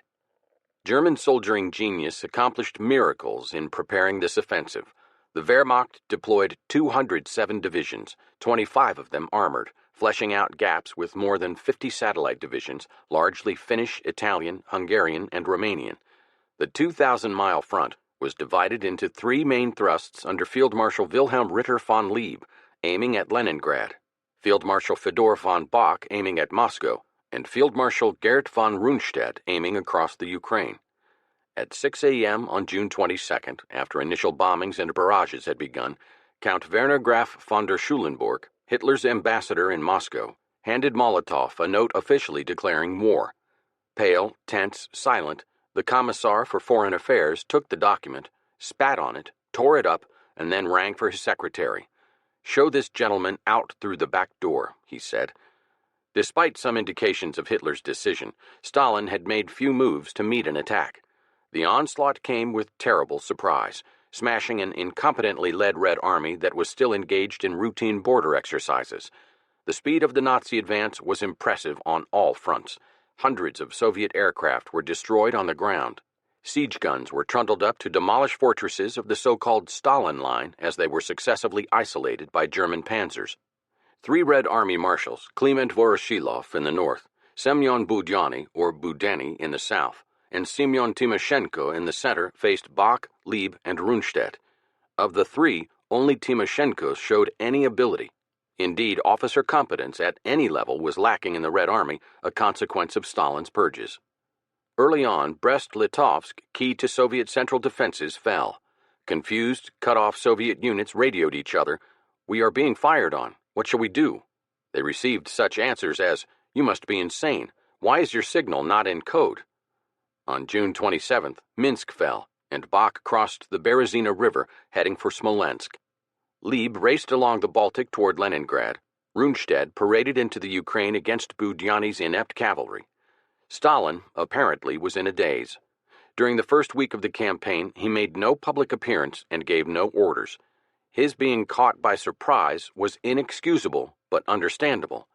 Like the Japanese at Pearl Harbor, the Germans surprised the Soviets because what they did made no sense. Stalin knew as well as Hitler the historical consequences of invading the Soviet Union. Willy-nilly, Stalin was now a partner of Churchill and Roosevelt. Both Democratic leaders embraced him and his cause within hours of the invasion. This came as a surprise to Hitler. The Soviet Union was the only communist nation in the world. It had no natural allies, and Hitler could not imagine the capitalist West coming to the aid of the communists. When Barbarossa commences, he predicted, the world will hold its breath and make no comment. But Churchill and Roosevelt took the common-sense view that the enemy of my enemy is my friend. Churchill remarked that if Hitler invaded hell, he would go to the House of Commons to say a kind word about the devil. America and Britain committed themselves to all-out aid for the USSR and began to send tanks, trucks, planes, food, and other contraband to Murmansk. Thus, the Big Three was formed. Only Hitler could have brought together this strange alliance, whose members had little in common except for their determination to destroy Hitler and his party. Once that was accomplished, they could, and in the end they did, go separate, antagonistic ways. But first, they had to hang together. No member of the Big Three was powerful enough to defeat Hitler on its own. Indeed, no two of the members could do that. Final victory would require supreme effort from all three, as Stalin knew perfectly well. When he was assured of both Churchill's and Roosevelt's support, he began to recover from his initial shock. On July 3rd, Stalin spoke over the radio to his people for the first time. To their amazement, he called them brothers and sisters, or friends, rather than comrades. Nor did he call on them to make a supreme effort to save communism, which, after 23 years in power, was widely hated. Instead, he appealed to their nationalism, urging everyone to do everything possible to save the motherland from the horror of a German occupation. He gave the conflict its official Soviet name, the Great Patriotic War. This was perhaps his single greatest contribution to the ultimate Soviet victory. A wave of patriotism sprang up all across the country. No sacrifice was too great to save Mother Russia. Moscow itself, basking in the summer sun, had been draped in camouflage.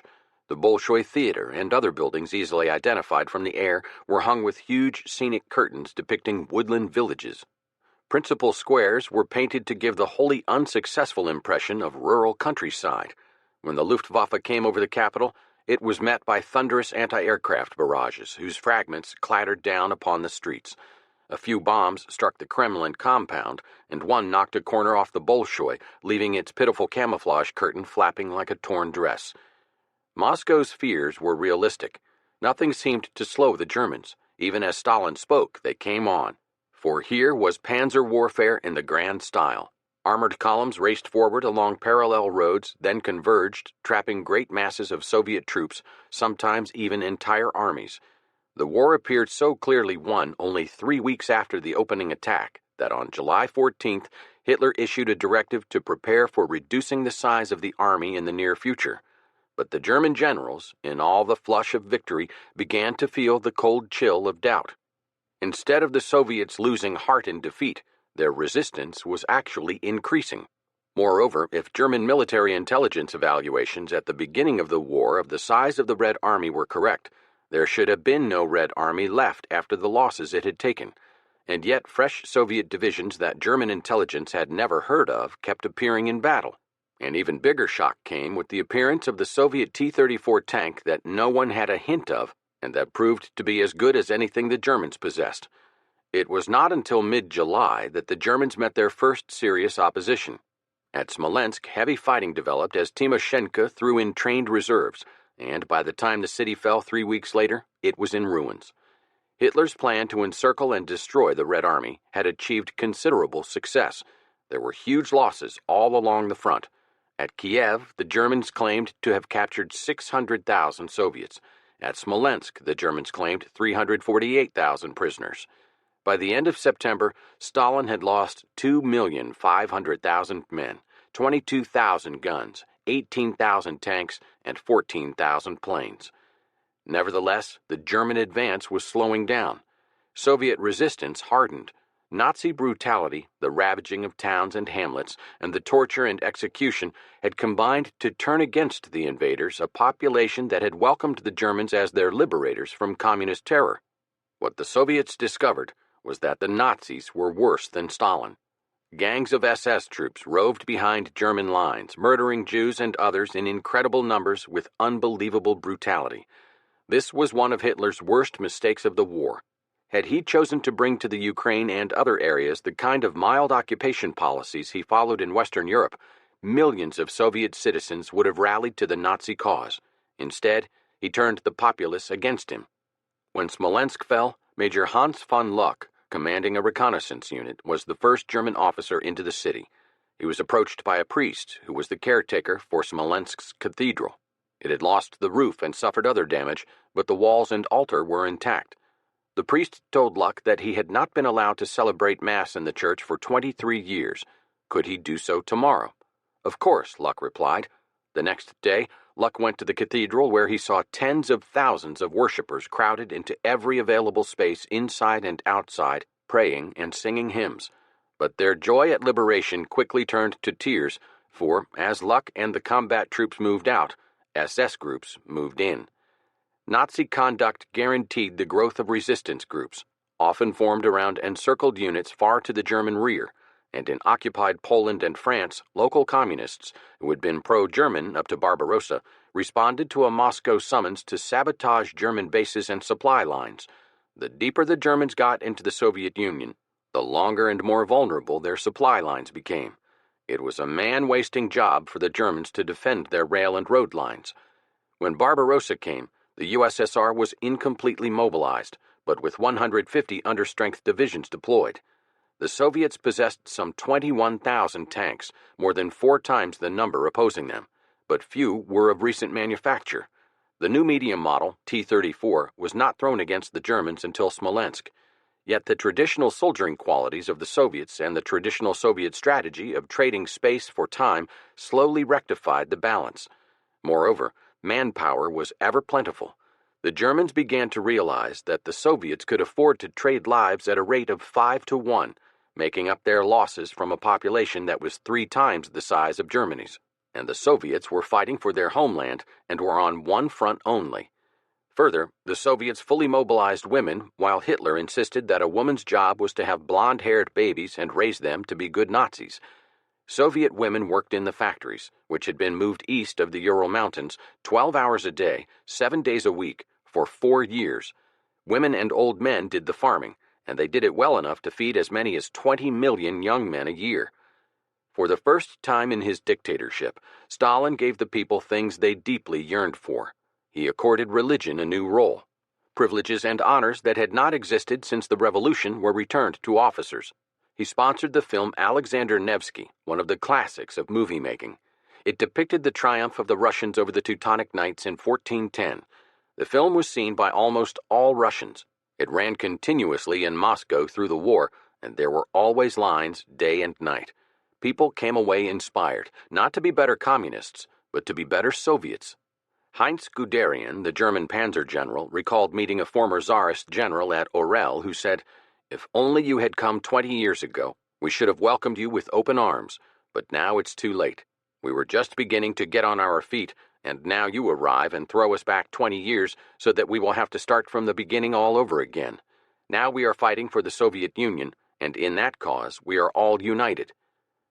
German losses were both heavy and hard to replace. Halder estimated that by the end of November 1941, Hitler had forfeited 743,112 men, or 23% of the total originally thrown into the Soviet campaign. And as the German advance lost momentum, The Soviets managed to assemble quantities of artillery. Since 1936, a new series had been under mass production, guns of 76, 122, and 152 millimeters, tremendous 280, 305, and even 406 millimeter howitzers. The famous Katyusha rockets that rolled up to the line on trucks for the first time on September 12, 1941 at Kondrov outside Leningrad and harassed the Germans with their multiple whistling explosions. Stalin organs, the Red Army called them. The infantry was re-equipped with Degtярov machine guns and Shpagin machine pistols, and the Soviets maintained a cavalry force of 600,000 men that, though it took terrible losses, disheartened the Germans by filtering through snowbound forests or suddenly sweeping out of dawn fogs. To support this complex apparatus, on August 25, 1941, Stalin created a Command of the Rear of the Red Army to assure logistical support and an Army of the Interior to maintain absolute internal security. Still, the Germans might well have taken Moscow in 1941 if Hitler had not decided to play the military genius. Of course, Napoleon did take Moscow for all the good it did him. Ignoring his general's advice, Hitler transferred forces from the Moscow front for use against Leningrad and the Ukraine. By the time the Moscow offensive could be resumed, it was October, and a great deal of valuable fall weather had been lost. But even so, the German offensive, named Typhoon, took a terrible toll. In the first 2 weeks of October, 2 entire Soviet armies were encircled with a loss of 650,000 prisoners, according to German claims. Soviet figures were lower. By October 20th, Bach was within 40 miles of Moscow. A week earlier, Stalin had decided to evacuate his main ministries and the diplomatic corps to Kuibyshev, a ramshackle provincial town 550 miles to the southeast on the Volga, although he himself and his chief lieutenants remained in the Kremlin. The evacuees drove to the Kazan railway station through a city consumed with panic. The usual police units had been taken from the streets and rushed into line to plug a gap on the main highway from Vyazma. Families with bundles were hurrying to rail depots. Trucks loaded down with old men, women, children, and deserting bureaucrats were heading eastward. Crowds were looting bakeries and food stores as the usual stern order crumbled into chaos. At the Kazan station, every inch of the platform and track sidings was littered with huddled families and their pitiful belongings. Fortunately, the first heavy snow was feathering down, obscuring the evacuation from the Luftwaffe. Boxcars and flat cars moved westward with silent troops and eastward with rusty machinery from Ukrainian and Soviet factories, which, with astonishing success, were being reassembled in distant Soviet Asia. By November, some 2 million people had either been shifted from the capital or had somehow managed to flee. Many were later ashamed of their desertion. This was the Soviet Union's moment of truth. A Red Army communiqué admitted, during the night of October 14-15, the position of the Western Front became worse. The German fascist troops hurled against our troops large quantities of tanks and motorized infantry, and in one sector broke through our defenses. German soldiers came close enough to Moscow to set their watches by the bells of the Kremlin. The official Soviet history of the war later said, it was the lowest point reached throughout the war. From the Kremlin itself, Stalin personally conducted the battle on his doorstep. He dispatched the dogged Timoshenko to take cover from Budyani on the southern front where Rundstedt was now hammering at the gateway to the Caucasus, and replaced him with General Georgy Zhukov, who painstakingly built up his reserves and waited for his ally, General Winter. Snow alternated with rain, ice with mud, and gradually the Germans bogged down to the west, southeast, and north of Moscow. Hitler's generals pleaded with him to establish a winter line, but he refused, ordering them to press on. The Germans resumed their offensive on November 16th. Zhukov carried on a flexible defense, retreating to avoid encirclement, then striking back. The German armor became active again as the ground froze. Major von Luck's armored reconnaissance unit crossed the Moscow-Leningrad Canal and for a day was actually east of Moscow. But temperatures continued to drop. German equipment was immobilized by bitter cold, and, worst of all for the Germans, the snows came. A beaming Stalin told his aides, "General Winter has arrived." The danger to Moscow was past. As the battle raged through November, Stalin took one of the gambles of all time. He ordered the Red Army in Siberia, his only deterrent to a Japanese army that was on the move, who knew where, to come by the Trans-Siberian Railroad to Moscow. Had the Japanese invaded the denuded Soviet Asia, the course of history would have been changed. But they went south instead, and Stalin's gamble worked. On December 6th, Zhukov used the reinforcement from Siberia to go over to the offensive. After he threw 100 divisions into a sudden counterassault, the German lines faltered and dissolved. As Halder was to write, the myth of the invincibility of the German army was broken. Droves of German soldiers were taken prisoner and displayed in newspaper photographs wearing women's furs and silk underclothing to supplement their inadequate uniforms against the cold. The German front started to crumble, but Hitler adamantly refused to permit the slightest retreat. Men died miserably and hopelessly. Field commanders forced to pull back were relieved and publicly disgraced. And on December 19th, Hitler took over personal control of the army by making himself the commander-in-chief. Hitler's commanders were bitter about his fanatical demand that they die rather than retreat. Withdrawal to better positions, they said, could have saved tens of thousands of men.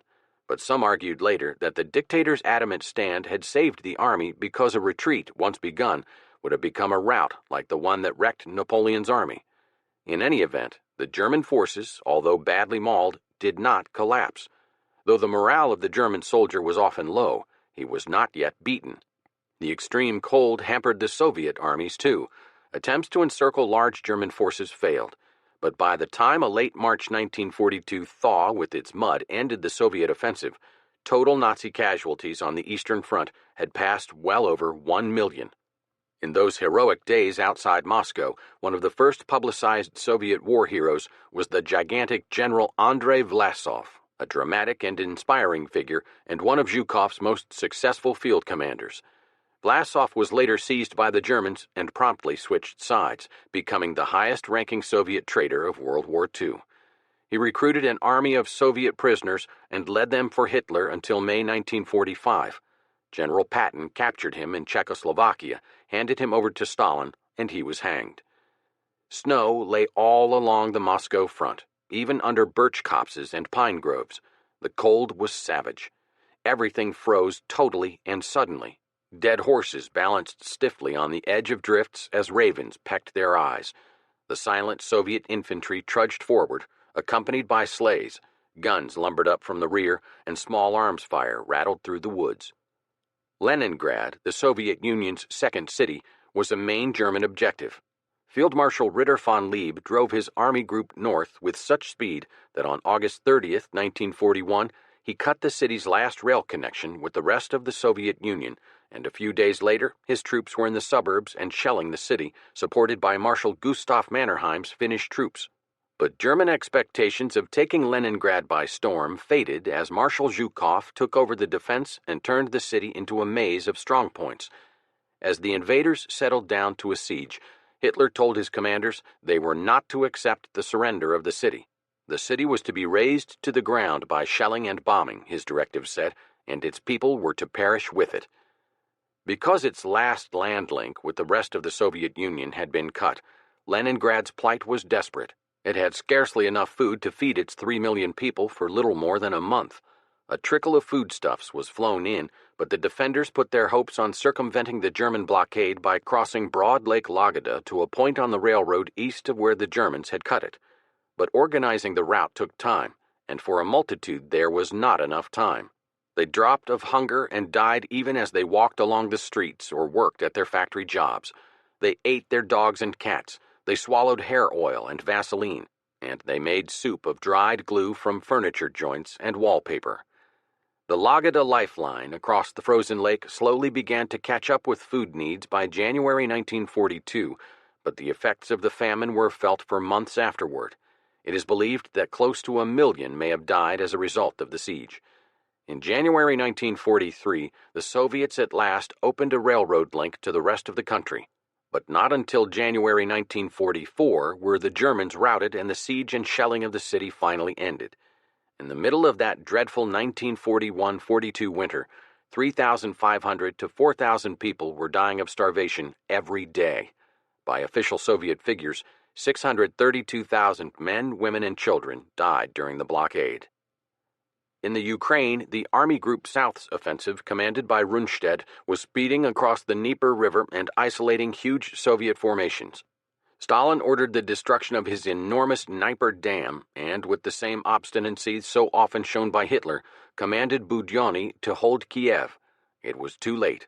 German panzers forged a ring of steel around the Ukrainian capital.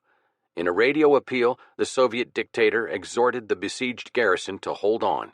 The defenders died in charred clusters around jumbled heaps of gutted tanks, guns, and trucks. When the Kiev area was finally quiet, the Germans claimed they had rounded up some 600,000 prisoners. Hitler replaced Rundstedt with Field Marshal Walter von Reichenau, and the latter swiftly overran all the Ukraine. In the Crimea, only Sevastopol remained. After a 9-month siege, Sevastopol finally collapsed the following July, hammered to pieces by air attack, conventional artillery, and a giant siege gun that was called Dora.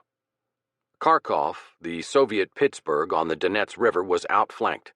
Nikita Khrushchev, Ukrainian commissar at the time, telephoned the Kremlin and protested that the endangered Soviet army should be extricated. Stalin did not personally accept the call, but through Communist Party leader Georgy Malenkov, he passed on the abrupt message, "Let everything remain as it is." The Germans proceeded to smother the writhing pocket, and to the south they thrust into Rostov and the gateway to the Caucasus. In January 1942, the Germans were able to re-establish a fighting line out of the chaos that resulted from Zhukov's victorious Moscow counteroffensive and the stalwart defense that prevented them from making Leningrad a winter base. Timoshenko recaptured Rostov in the south, and for the duration of the winter, an uneasy stalemate persisted on the lengthy front as both sides regrouped. By this time, it was evident that Hitler would never again be able to muster an offensive along the entire fighting line. In fact, his generals thought he should stay on the defensive. Halder, his chief of the general staff, grumbled that Germany no longer had the power to mount a successful offensive and complained that Hitler's directives to attack were the product of a violent nature following its momentary impulses, which recognized no limits to possibility and which made its wish dreams the father of its acts. Once, Halder said when a report was read to the Führer of Stalin's reserve strength, Hitler flew at the man who was reading with clenched fists and foam in the corners of his mouth and forbade him to read any more of such idiotic twaddle. The Wehrmacht had lost an enormous number of fighting men, 1.3 million casualties in 12 months. These were veteran troops, men who had been through Poland and France, the cream of the German army. Even so, Hitler's plans for his 1942 summer offensive were ambitious enough. Hold fast on the Central Front, capture Leningrad in the south, and make the main assault in the south where Stalingrad would be captured or bombed into ruins. Meanwhile, other German forces would move on to seize the Caucasus with its rich oil fields.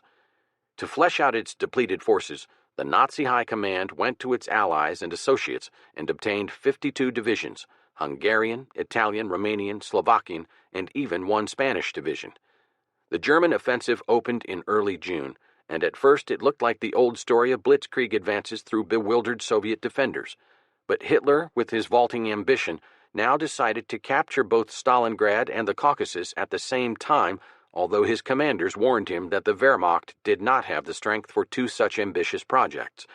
Hitler was about to blunder the German army into catastrophe. General Friedrich Paulus commanded the Sixth Army objective Stalingrad. As the 1942 German offensive swept on, the Soviets could only fight desperate delaying battles. The German Sixth Army advanced rapidly toward Stalingrad during July and August 1942, when Soviet morale sank and the Soviet front threatened to collapse. On August 21st, German troops set their flag on Mount Elbrus, highest peak of the Caucasus Mountains, while 2 days later Paulus's Sixth Army to the north reached the Volga not far above Stalingrad. Hitler's unenthusiastic Hungarian, Italian, and Romanian allies gave flank protection during the advance toward Stalingrad. But Hitler, playing the military expert again, bungled badly. When Stalingrad lay open for the taking in late July, he diverted to the south the panzer force that could have seized it. When he called the same force back 2 weeks later, the gates had closed. There would be a fight for Stalingrad. The Luftwaffe began the Battle of Stalingrad with a bombardment from 600 planes that started vast fires and killed 40,000 civilians. Hitler ordered that the city be taken by August 25th, but Soviet resistance had been stiffened and Stalingrad did not fall. Yet in spite of insistences of supreme heroism, soldiers, for instance, sometimes bound grenades to their bodies and threw themselves under German tanks, German superiority in weapons gradually told, and the Soviet 62nd Army was pushed back into the city, surrounded on all sides but the Volga waterfront. Stalingrad, a great industrial city, stretched for 25 miles along the Volga. By mid-September, the fighting had become a block-by-block, house-by-house affair, and by the end of the month, the Germans were in control of all the southern and most of the central parts of the city, and were hammering at the industrial section in the north. Stalingrad was little more than rubble. In September, Stalin again called upon Zhukov, his ace, and gave him command of the whole Stalingrad front. The city itself was confided to General Vasily Chuikov, commander of the 62nd Army, who had once advised Chiang Kai-shek and who was later to accept Berlin's surrender. On September 13th, a German division broke deep into Stalingrad and, progressing through the bomb-shattered city, almost reached Chuikov's command post. But Chuikov mined each building on the invaders' path and set up zones of sniper nests positioned to rake gunfire in a lengthwise direction. An unhappy German lieutenant wrote, "The street is no longer measured by meters, but by corpses. Stalingrad is no longer a town. By day, it is an enormous cloud of burning, blinding smoke. It is a vast furnace lit by the reflection of the flames. And when night arrives, one of those scorching, howling, bleeding nights, the dogs plunge into the Volga and swim desperately to gain the other bank. The nights of Stalingrad are a terror for them. Animals flee this hell. The hardest stones cannot bear it for long. Only men endure." The fighting within Stalingrad was a fantastic kind of warfare, fought in cellars, in sewers, in blasted factories, behind the walls of blasted buildings. Every bit of the city was contested, building by building, often in hand-to-hand fighting. Quarter was seldom asked or given, and in this savage battle it was common for surrounded units to fight on until annihilated. In spite of a heroic defense, the Soviets continued slowly to lose ground before the superior German weight of weapons, especially aircraft. On October 14th, the Germans attacked the tractor works, converted to making tanks, in the northern part of the city. It was an offensive of unbelievable ferocity. But though the defenders were pushed back, they managed to hold. Fighting raged within the factory. Tanks came off the assembly lines, firing their cannon and machine guns at German soldiers. Soviet reinforcements and supplies had to come across the mile-wide Volga under German bombing and shelling, and for a time the bridgehead became so small that only a single crossing remained, and it was under machine gun fire. Soviet reinforcements were fed into the inferno as they became available, sometimes a division, sometimes a dozen or so men, many of whom were killed before reaching the front. Not until the Red Army opened its great offensive on the entire Stalingrad front in late November was the imminent danger to the city removed, and not until the beginning of February did the last street fighting end. While Chuikov held on, Zhukov brought up massive reinforcements and launched still another counterattack. On the morning of November 19, 1942, a tremendous Soviet offensive surprised and overwhelmed the Romanian Third Army that held the Axis flank northwest of Stalingrad. The next day, south of the city, another massive assault sent German and Romanian armies on that flank reeling back. The two offensives, more than 100 miles apart, drove ahead so irresistibly that they joined up west of Stalingrad in 4 days. General Paulus's Sixth Army was cut off and isolated in Stalingrad. The Nazi command urged Hitler to let Paulus break out while the Soviet cordon was still relatively weak, but the Führer refused. "I won't go back from the Volga," he shouted. He did create a special army corps to rescue the Sixth Army and put the exceptionally gifted Field Marshal Erich von Manstein in command, but he refused to let Paulus fight his way to a junction with Manstein. The latter battled ahead through December blizzards for a week, but was stopped 30 miles from Stalingrad. Then began the real agony of the Sixth Army. The bitter Soviet winter set in with all its miseries. Medical supplies gave out and food ran short. As the Germans were forced into an ever-constricting area, their airstrip went, and it became impossible to send out wounded, who thereafter lay unattended. And all the while Hitler sent messages exhorting the doomed men to fight on to their death. Meanwhile, fighting went on as deadly as ever between Soviets and Germans among the ruins. Later, when Charles de Gaulle visited the devastated battlefield on his way to Moscow, he said quietly, "All the same, a formidable people, a very great people. I don't speak of the Soviets, I speak of the Germans, to have pushed this far." On January 31st, 1943, Paulus surrendered with 91,000 emaciated, ragged survivors, all that were left of the 300,000 men of his Sixth Army who had first marched confidently into Stalingrad. Only about 5,000 ever returned to Germany. The disaster, coming so unbelievably upon the heels of El Alamein, rocked the German people, and an overriding caution set in among their generals. Hitler had expected Paulus to commit suicide. Instead, Paulus became the highest-ranking German officer of the war to turn traitor. After the war, he made propaganda broadcasts for the Soviets and became the first commander of the East German Army. In February 1943, following his unsuccessful attempt to rescue the Sixth Army, Manstein urged widespread withdrawal in the hope of enticing the Soviets into traps. But Hitler, fearing the political consequences in an Eastern Europe now crawling with guerrillas, spurned such a strategy. He summoned his Wehrmacht to one final battle of annihilation, choosing the Kursk salient, a bulge in the Soviet lines that stretched 150 miles from north to south and protruded 100 miles westward of the German line. He built up a new force of 500,000 men, including 17 panzer divisions equipped with the new Tiger tank. On July 4, 1943, this last initiative, what was to be the greatest of all tank battles, began. The guileful Zhukov, forewarned by Soviet intelligence and familiarity with German strategy, had begun preparing for a Kursk battle as early as April. Almost certainly there was a mole in the German High Command who was feeding information to the Red Army. In addition, the Soviets may have broken the Enigma code.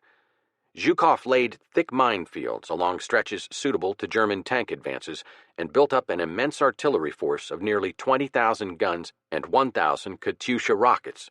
A Czech deserter tipped off the Soviets on the exact date of the German assault, and Operation Citadel was shattered by crunching barrages. Then, deliberately choosing his time, Zhukov attacked. He launched the Red Army's first massive summer offensive and put an end once and for all to the widely held belief that the Soviet soldier was good only when he was on the defensive. The entire German front began to crumble. Orel, Kharkov, Smolensk, and Kiev were retaken before autumn ended. The first freeze caught the Nazis on the Ukrainian steppe, where infantry units, unable to dig trenches, made lean-tos of corpses roofed with canvas tenting to shelter themselves against the wind. A third Soviet winter settled in, grim and hopeless. Hitler, in his East Prussian wolf's lair, cut himself off from his generals and henceforth heeded only the counsel of party fanatics, his physician, and his astrologer. All illusions gone, the Wehrmacht began its creaking, tortured withdrawal. The Red Army that now headed toward the Führer's fortress Europe was a vastly different army from that which had fallen apart in 1941. It was a strange mixture, an army of quantity, slogging along with antiquated guns behind horse-drawn transport, and an army of quality, spearheaded by magnificent tanks. Huge amounts of materiel had been brought around the Arctic capes by British convoys and out of Iran by the American Persian Gulf Service Command. But useful as these tremendous numbers of trucks, planes, tanks, munitions, and shipments of food proved to be, they were nevertheless still fractional in importance. The USSR itself had developed a huge ordnance industry, both around Moscow and in the Siberian reaches where evacuated machinery was reassembled. From 1942 to 1944, Soviet factories manufactured 360,000 artillery pieces alone. The heavy Stalin JS tank replaced the old KV-2 and was supplemented by self-propelled guns and howitzers. 4 aeronautic designers, Sergei Ilyushin, Alexander Yakovlev, Vladimir Petlyakov, and Semyon Lavochkin, were responsible for the production of improved series of fighters and bombers. Although in the Great Encirclement of 1941 and 1942, the Red Army had lost 3,500,000 men in prisoners alone, by the time of the Kursk counteroffensive, Stalin had built a fresh force of 409 divisions. To direct this ponderous array, Stalin created hundreds of generals and, ultimately, 29 marshals.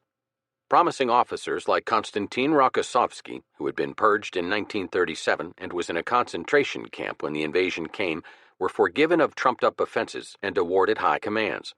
Even the professionally minded Germans conceded the prowess of the Red Army soldier and the talent of his top commanders. They gave high marks to Ivan Konev, the commander who led the Red Army forces on the Eastern Front, who first bloodied their noses at Yelna as part of the Battle of Smolensk. However, they reserved their fullest admiration for the short barrel-chested Zhukov, who came to symbolize Soviet military power that had been held in contempt when World War II began and would be contesting global primacy when it ended. Chapter 9. The Politics of World War. The politics of World War II were as dazzling and confusing as a pinball game. The West at first tended to equate the evil of Stalin's communism with that of Nazism, and then after June 22, 1941, discerned in communism previously unseen Jeffersonian qualities.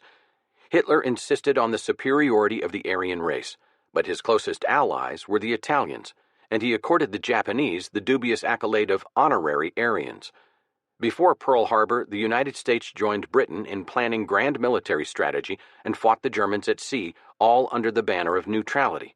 The Soviet Union was first Germany's partner and then its most deadly enemy. Italy changed sides. Roosevelt violated custom to win a third and fourth presidential term. Churchill, having led Britain through its toughest struggle, was voted out of office before its end. Military requirements always took precedence over ideology. Washington successfully coddled France's General Giraud and Admiral Darlan before begrudgingly accepting de Gaulle. London went to war to preserve Poland's integrity and then, when the conflict ended, grudgingly agreed to Soviet demands to change Poland's borders and to abandon the Poles to communism. Communists around the world endorsed Hitler until he invaded the USSR. Then they played a major part in resistance to the Nazis. Until 1942, Stalin supported Tito's opponents in Yugoslavia. He consistently favored Chiang Kai-shek over Mao. Britain backed an émigré king for Greece and opposed an émigré king for Yugoslavia. Japan allied itself to Germany but told Berlin nothing about its plans for attacking Pearl Harbor and honored its non-aggression pact with Stalin even while fighting Hitler's other enemies. Allied generals squabbled with one another and yet joined in an unprecedented international command. Mussolini's and Hitler's generals squabbled less, but they quit the former and tried to murder the latter. The final showdown in Europe was run on one side from an East Prussian bunker by a madman listening to osteopaths and astrologers, and on the other side by a combined chiefs of staff whose strategy evolved from a series of conferences among heads of government and was based on facts. It's not so difficult to keep unity in time of war, Stalin acknowledged, since there is a joint aim to defeat the common enemy, which is clear to everyone.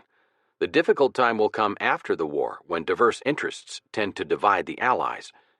But such interests, though always evident, were deliberately repressed. The principal arguments were about the time and place of a second front. The Soviets demanded it in 1942 in France. The Americans wanted to invade France in 1943. The British were not sure they wanted such an invasion at all, but certainly did not want it in 1943. Churchill wanted to go after the Nazi Empire's so-called soft underbelly, meaning its operations in the Mediterranean and the Balkans. He had political motives to get to Czechoslovakia, Greece, and Yugoslavia before the Red Army did, but the Americans and the Soviets felt that British cautiousness resulted from timidity. Having been kicked off the continent in 1940, the British were reluctant to challenge the Wehrmacht in France again. The Americans could see little point in going to North Africa to fight Frenchmen when the German enemy was but 20 miles away across the Channel.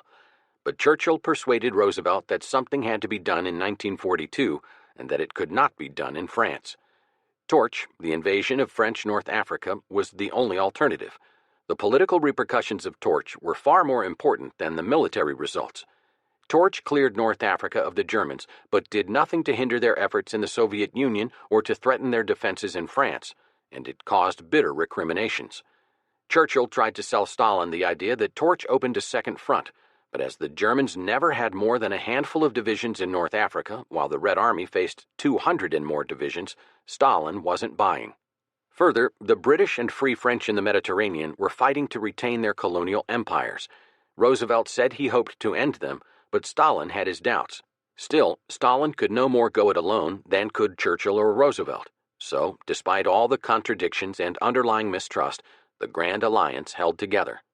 The reason it cohered, General Lord Hastings' pug Ismay, Churchill's military assistant, later observed, was perhaps partly because the Axis nations never coordinated their own actions. Ismay wrote, "As we look back on that period, we can never be sufficiently thankful that the three Axis powers had from the start pursued their own narrow selfish ends and that they had no integrated plan. The Tripartite Pact never was much of an alliance, and by the beginning of 1943, it was hardly more than words on paper. There was no coordination, no cooperation, just one Adolf Hitler who busied himself as supreme commander of the Wehrmacht as well as the absolute dictator of the Reich. Hitler had tried to get his old fascist friend Francisco Franco to join the fight, telling him they would all be in the same boat should the Allies triumph. But Franco wisely decided to sit this one out. Hitler had also tried to get the Japanese to attack the Soviets, but he had no luck there either. About all Hitler was left with were the Vichy Frenchmen Pierre Laval and Mussolini. By then, Mussolini was a sick man, living on a diet of milk and rice, whose political strength at home was growing feebler by the day. In late 1942, he had tried to talk Hitler into making peace with the Soviets. It was their only chance to avoid disaster, he argued. The Führer would have none of it. About all Mussolini was good for now, it seemed, was strutting about in one of his snappy get-ups.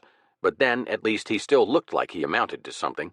The Allies, on the other hand, hammered out their overall strategy in dramatic meetings between Roosevelt and Churchill, Churchill and Stalin, the three together, and, on one occasion, Roosevelt, Churchill, and Chang.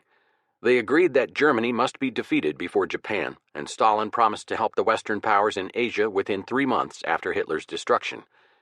Churchill, who was less naive than Roosevelt, the American president trusted Uncle Joe, as Stalin was called in the States, almost to the end, showed much patience in dealing with Stalin.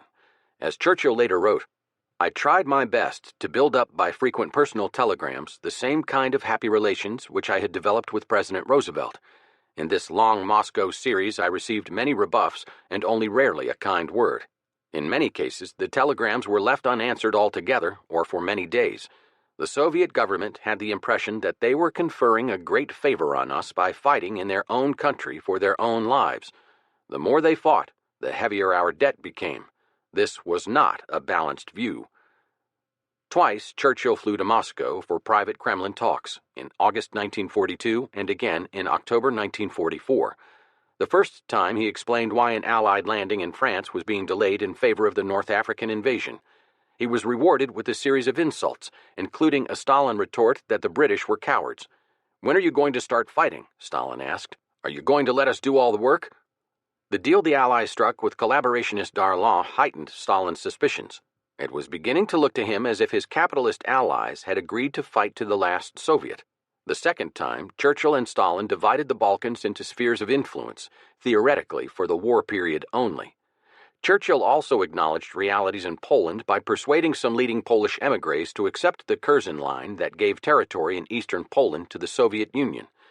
This deal was kept quiet until after the United States elections in November 1944, in order not to embarrass Roosevelt with Polish-American and other Catholic voters. Roosevelt often deliberately played up to Stalin and sought to conciliate the Soviet dictator. At the Tehran Conference in 1943 and again at Yalta in 1945, the president strongly opposed the old-fashioned colonial system on which the British Empire was founded, even once suggesting that Britain should abandon Hong Kong. Churchill was sometimes hurt and angered, but Stalin remained unmoved. He coldly pushed Soviet interests and ignored, both in the Soviet Union and in Eastern Europe, all promises of political liberty to which he had agreed. The first effort to bring together Roosevelt, Churchill, and Stalin was made in early December 1942, when the time had come to discuss what moves should follow the conquest of North Africa. Roosevelt and Churchill invited Stalin to meet them at Casablanca on Morocco's Atlantic coast, but the Soviet premier, although he professed to welcome the idea, said he could not leave the USSR even for a day, as it is just now that important military operations of our military campaign are developing. He also reminded the Western leaders of their promise to open a second front in Western Europe in the spring of 1943. Nonetheless, Roosevelt and Churchill went to Casablanca along with their top military planners. The Americans reluctantly accepted British arguments that the 1943 cross-channel assault roundup was out of the question and that their victory in Africa should be succeeded as quickly as possible by offensives in the Mediterranean. This action would drive Italy out of the war, which to Stalin meant that, instead of going after the most powerful enemy, the Anglo-Americans were going after the weakest partner of the Axis powers. Sicily was to be the target, and July 1943 the date. Although France as an immediate operational theater was relegated to the background at the Casablanca discussions, politically it was a central and disagreeable theme. On January 22nd, General de Gaulle was flown to Morocco. His disgruntled mood did not improve when he found himself guarded by American soldiers on what he considered French soil. General Giraud was already at Casablanca. Roosevelt later insisted, "My job was to produce the bride in the person of General Giraud, while Churchill was to bring in General de Gaulle to play the role of bridegroom in a shotgun wedding." Roosevelt heartily disliked de Gaulle, who the president thought saw himself as a new Joan of Arc, with whom it is said one of his ancestors served as a faithful adherent. Churchill is said to have replied, "Yes, but my bishops won't let me burn him." Churchill admonished the general, "You claim to be France. I do not recognize you as France. Then why," de Gaulle interrupted, "and with what rights are you dealing with me concerning her worldwide interests?" De Gaulle wrote of this tense encounter, "I was starting from scratch. In France, no following and no reputation. Abroad, neither credit nor standing. But this very destitution showed my line of conduct. It was by adopting without compromise the cause of the national recovery that I could acquire authority. At this moment, the worst in her history, it was for me to assume the burden of France." At the close of the Casablanca meeting, Roosevelt and Churchill mischievously contrived to have de Gaulle and Giraud sit with them at a press conference at noon on Sunday, January 24th. Churchill later confessed, "We forced them to shake hands in public before all the reporters and photographers. They did so, and the pictures of this event cannot be viewed even in the selling of these tragic times without a laugh." When pondering de Gaulle's subsequent actions, one wonders who laughed last. After their handshake, which they repeated for the benefit of photographers, the two French generals retired while the president and the prime minister talked to the press. Roosevelt, discussing the conference, said, "Peace can come to the world only by the total elimination of German and Japanese war power. The elimination of German, Japanese, and Italian war power means the unconditional surrender of Germany, Italy, and Japan." The British, particularly Churchill, disliked the phrase. Churchill said afterward, "I would not myself have used these words." He felt that the absolute and categorical expression could only stiffen enemy resolve. Many Americans came to agree with him. They felt that because the enemy had no incentive to surrender, the Germans and Japanese fought harder and longer than they otherwise would have fought, indeed, until they could fight no more. Roosevelt never explained the details of unconditional surrender. Presumably, it meant the Allies would fight until such time the Axis governments put themselves into the hands of the Allies. But beyond that, what? What kind of governments would replace those of Mussolini, Tojo, and Hitler? Obviously, there would be a period of military occupation, with control invested in an Allied military governor. But then what? A communist government? A democratic government? A monarchy? Roosevelt never said. He did not because he did not know himself. Always a self-confident pragmatist, he was sure that he would handle situations as they arose. He made his decisions on the basis of military expedience. His goal was the destruction of Nazi Germany. That was a political goal of the first magnitude. Meanwhile, by refusing to discuss war aims beyond defeating Hitler, Roosevelt prevented bickering among himself, Churchill, and Stalin, each of whom had a different vision of post-war Europe. In a sense, Roosevelt's unconditional surrender demand was a guarantee to Stalin. When the Darlan deal was made, Stalin had to wonder if the Anglo-Americans might cut a similar deal with the German generals, perhaps even implementing a switch in sides, as Darlan had done with the French armed forces, that would bring on Stalin's worst nightmare, a German-American-British alliance directed against the Soviet Union. By announcing unconditional surrender, Roosevelt lessened Stalin's fears. In late 1943, a second series of conferences was held. From November 22nd to 26th, Roosevelt and Churchill met with Chiang Kai-shek in Cairo. The talk centered on Far Eastern problems, and it was agreed to strip Japan of all her 20th century conquests, starting with Formosa, Korea, and Manchuria. The atmosphere was not happy. General Stilwell used the occasion to lobby savagely against Chiang. Chiang himself fought back, extracting concessions from Roosevelt, while his beautiful Wellesley-educated wife occupied herself with shopping and with casting conversational darts while attending the meeting's numerous social gatherings. But the serious negotiations were held with maximum secrecy, and little was made public. Roosevelt first met Stalin at Tehran. the Big First Three Conference, or as such gatherings would be called during the Cold War, the First Summit Conference. It lasted from November 28th to December 1st, 1943. Roosevelt, who had looked forward to meeting the communist boss, reported afterward to Congress that he got along fine with his host. Ismay less exuberantly recollected, "It is doubtful that many of those who listened to the discussion grasped the significance of Stalin's determination to keep Anglo-American forces as far as possible away from the Balkans. It was not until later that we realized that his ambitions were just as imperialistic as those of the Tsars, whose power and property he now enjoyed, but that he was capable of looking much further ahead than they had ever been." Stalin was single-minded. When and where will the Second Front be opened?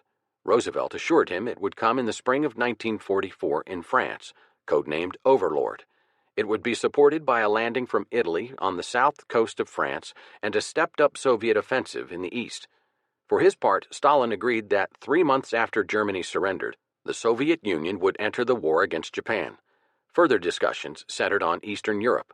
The three agreed henceforth to support Tito's communist partisans and give parts of eastern Poland to the Soviet Union.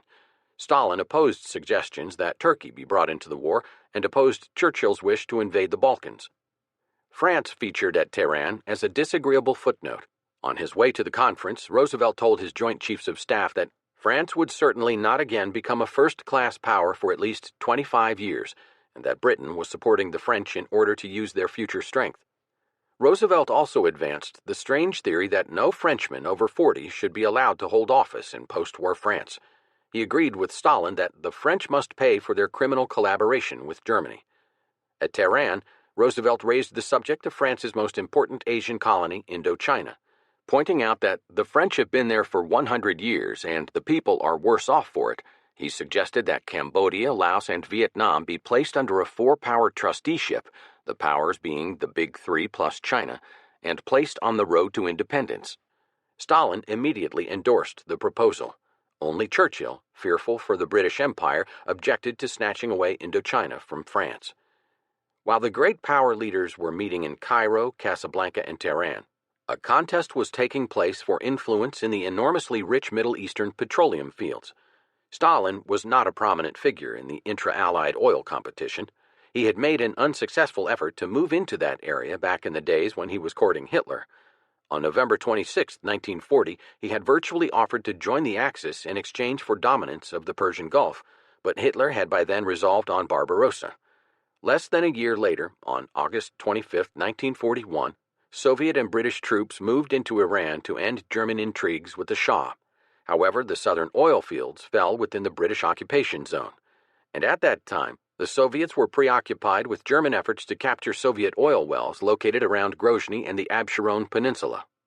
The British possessed extensive petroleum fields in the Arab provinces of the former Ottoman Empire, but in Saudi Arabia, a potentially huge development had been started by a United States company, California Arabian Standard Oil Company, later Aramco, that had been granted a concession in 1933 by King Ibn Saud.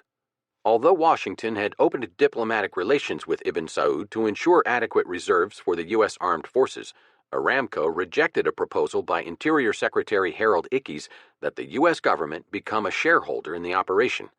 Nevertheless, rapid extension of American petroleum holdings for the first time engendered an active State Department involvement in the Middle East. Oil was but one aspect of wartime economic competition.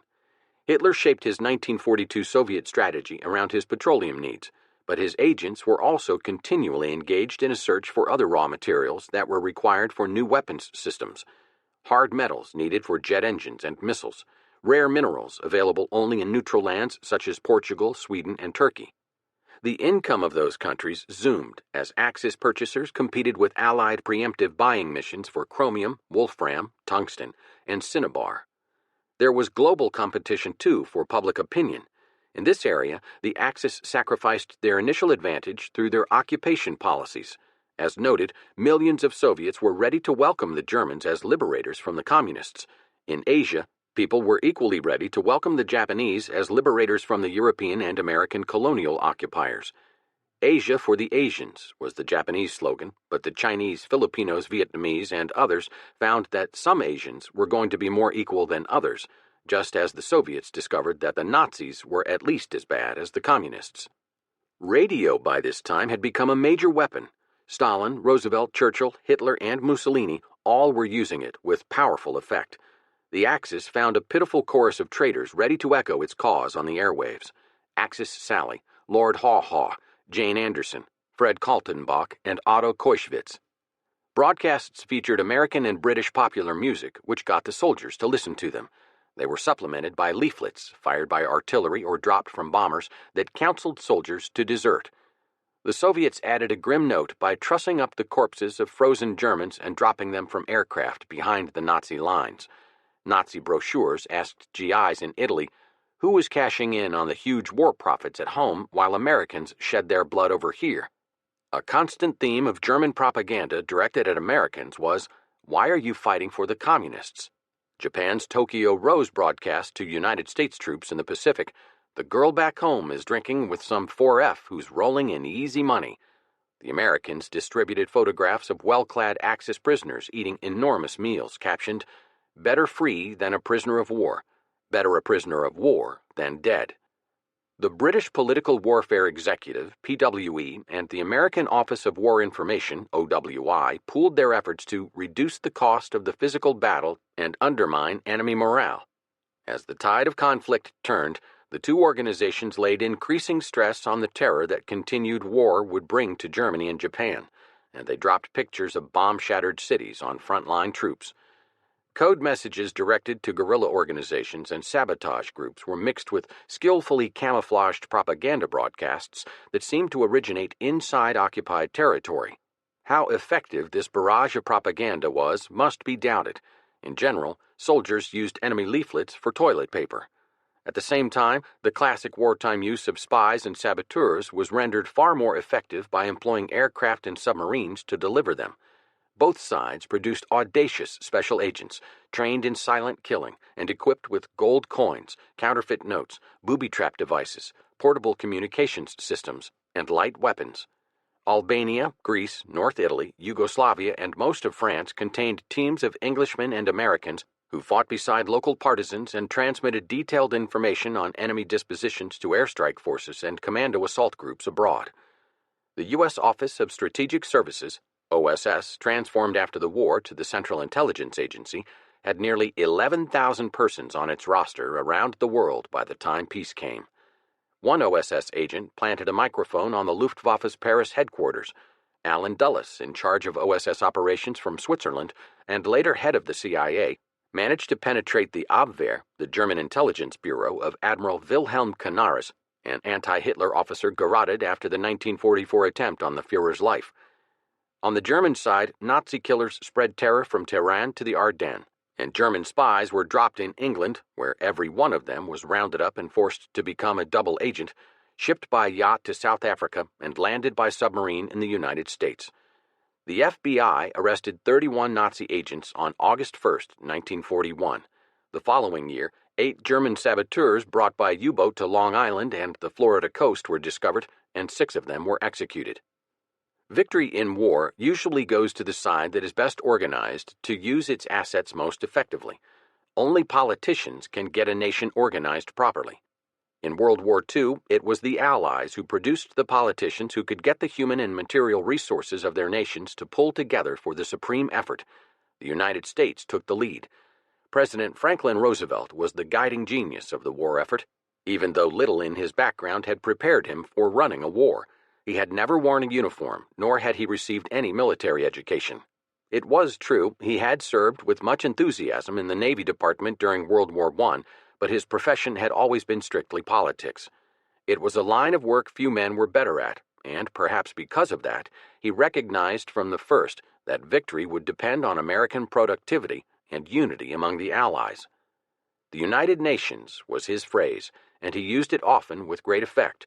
But he also knew that real unity would take some tall doing. Stalin wanted a second front right away. Churchill did not, and there was strong feeling at home for punishing the Japanese first. Although Roosevelt decided for torch, he simultaneously insisted that there was going to be no American straying from the beat Germany first strategy. Despite immense strain, that decision, reinforced by the unconditional surrender demand, held the Big Three together. Roosevelt's other great contribution stemmed from his ability to judge people. Whether he may have lacked for the job of commander-in-chief was more than made up for by those he called on to help him. They were men cut from much the same cloth as the boss himself, male, white, Anglo-Saxon, members of what would later be called the establishment. Of the 8 principal high-ranking government officials, all were from the eastern half of the country. 4 had attended FDR's own Harvard, and 4 were from his home state, New York. With few exceptions, they were Democrats from the worlds of finance, diplomacy, and the law. Lend-Lease executive and later Secretary of State Edward Stentinius, Jr. had been head of U.S. Steel. Secretary of State Cordell Hull had been a senator from Tennessee, and Undersecretary of the Navy James Forrestal was a Wall Street financier. 2 other high-ranking officials were prominent Republicans. Secretary of War Henry Stimson, who had been a partner in the Wall Street firm Root and Clark, and Secretary of the Navy Frank Knox, a newspaper editor and publisher. But while the overall pattern was predictable, the level of competence was unpredictably high. All of them, the military men included, were remarkably able. Some were among the best leaders the country ever produced. The quiet, patient Army Chief of Staff George Marshall was almost universally regarded as the best man in the country. Admiral Ernest J. King, although a difficult personality, was almost as respected. Through all the war, a cabinet shakeup was never necessary. Every man but 3 stuck to his job. Undersecretary of State Sumner Welles resigned in September 1943 after a rift with Hull. Knox died in March 1944, and Hull resigned that same year because of illness. The Roosevelt lieutenant who did the most to give the war regime its zest and direction, and who stirred up more controversy than all the rest combined, was the son of an Iowa harness maker, Harry Hopkins, Roosevelt's brash, brilliant, sometimes devious, always resourceful troubleshooter, hatchet man, and alter ego. But more than anything else, he was the prime mover behind FDR's every maneuver to bring about a solid working relationship first with Churchill and then with Stalin. Roosevelt's team did a superb job of guiding America through the war. Under its direction, U.S. industry, operating at half capacity or less in 1939, performed miracles of production. The U.S. government expanded enormously. So, of course, did the armed services. Together, the political and military leaders of the United States used the weapons and manpower produced by the nation to bring about victory, aided immeasurably by the cooperation between the Americans and the British. Although the President and the Prime Minister often disagreed, and their military chiefs disagreed among themselves even more, overall the Anglo-American alliance of World War II was the strongest that was ever seen. Together with the Soviet Union, they took on a government of criminals who were out to loot Europe and kill every Jew. In Germany, an awful internal rot ran through the Nazi regime from top to bottom. Hitler and his minions wanted to annihilate Jews and other undesirables, destroy communism and democracy, make the Slavs into slaves, subordinate Western Europe to German domination, overrun England, and leave to the next generation the problem of conquering North America. These were contradictory and wildly unrealistic goals, far beyond Germany's capabilities without solid and trustworthy allies, something Hitler's personality and politics precluded. It was he who scorned the Japanese and Italians and made the United Kingdom, the United States, and the Union of Soviet Socialist Republics into enemies. Hitler believed that the strange alliance could never hold together, but it did, because of him, and it ensured his defeat. Chapter 10. The Secret War. The Secret War captures the imagination. Spies, electronic intelligence, physicists in their labs, disinformation campaigns, new weapons, the beginning of the space age, and other aspects of science and technology played a central, if unknown, role in World War II. People were aware, at least in a general sense, about the development of new weapons. One popular saying had it that this war is being fought on the drafting boards and in blueprints. Once a weapon was used, whether a guided missile or the T-34 tank or a jet airplane, its existence was immediately disclosed, if not yet fully understood. But there was a still more secret war, most of all in atomic development and electronics, that only a tiny number of experts knew of or understood. The realm of secret weapons became the war's richest target for espionage. A combination of spy reports and expert interpretation of aerial photographs provided the Allies with important data about German weapons, missiles, and robot aircraft, and enabled them to bomb the experimental rocket center at Peenemünde. Allied and Axis scientists, who had shared a common fund of atomic knowledge before the war, kept watch on each other's subsequent efforts through intelligence reports rather than scientific journals. In 1933, the year Hitler and Roosevelt came to power, the world's most famous physicist, Albert Einstein, left Germany to live in the United States. He was one of the first European Jewish scientists to flee the Nazis. Many followed, along with other physicists who could not abide the thought of living in a Europe occupied by Hitler and Mussolini. In January 1939, Otto Hahn and his German associates had achieved the first stage of nuclear fission, and French and American physicists were seeking to emulate his experiment as the war clouds gathered. The British were working on an atomic bomb too, under the direction of a committee of physicists with the code name Tube Alloys. 2 years before Pearl Harbor, Einstein responded to a request from Italian physicist Enrico Fermi, who had fled Italy to continue his work in the United States, to spark action by the U.S. government. On August 2, 1939, Einstein wrote to President Roosevelt to warn him, "A single bomb of this type, carried by boat and exploded in a port, might very well destroy the whole port, together with some of the surrounding territory."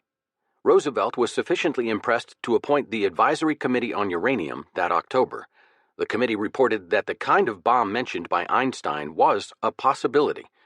Not quite a year later, on the day after Paris fell, Roosevelt made what would turn out to be one of the crucial decisions of the war. He set up a board of scientists who, working with the British and French, would investigate the possibility of making an atomic bomb. The team included military men and physicists from around the world. It was a unique development, the first active cooperation between governments in scientific and weapons research. The Axis powers had nothing remotely like it. German, Italian, and Japanese scientists worked on their own. But for the Allies, politics and physics had become irretrievably intertwined. The German physicists, everywhere regarded as the best in the world, were working on a variety of scientific projects, including an atomic bomb. But Hitler was never willing to give his bomb program the kind of budget it required. When told by his physicists that they could build an atomic bomb and have it ready by 1945, he replied that would be too late. By then, the war would have been won or lost. So he put them to work on other projects. Rockets were his special favorite. One of the ironies of the war was that Hitler's V-2 rocket weapons would come out of work done years before by an American rocketry pioneer, Robert Goddard, while the atomic bomb would come out of the original theories of a German Einstein. Another irony, had it not been for Hitler, it is possible that the world would never have seen an atomic bomb. It was an enormously expensive and terribly risky project. Tens of thousands of scientists and technicians worked on the atomic project. One reason Hitler got ahead of his enemies in rockets and other areas was that the Allies put so much of their scientific and technological effort into the atomic bomb. Until the bomb was actually tested, there were serious doubts that it would work. Had there not been the threat of Hitler getting an atomic bomb, it can be doubted that any country would have made such a huge investment on such a chancy undertaking. Never were new weapons of such vital importance as during World War II.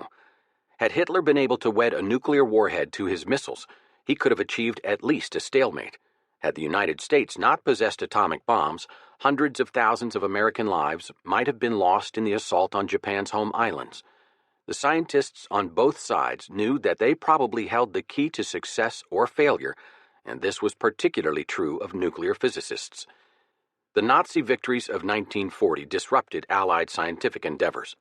French physicists under Frédéric Joliot-Curie had been conducting atomic experiments with heavy water, a source of fissionable uranium-235 that was manufactured in quantity only at Rjukan in Norway.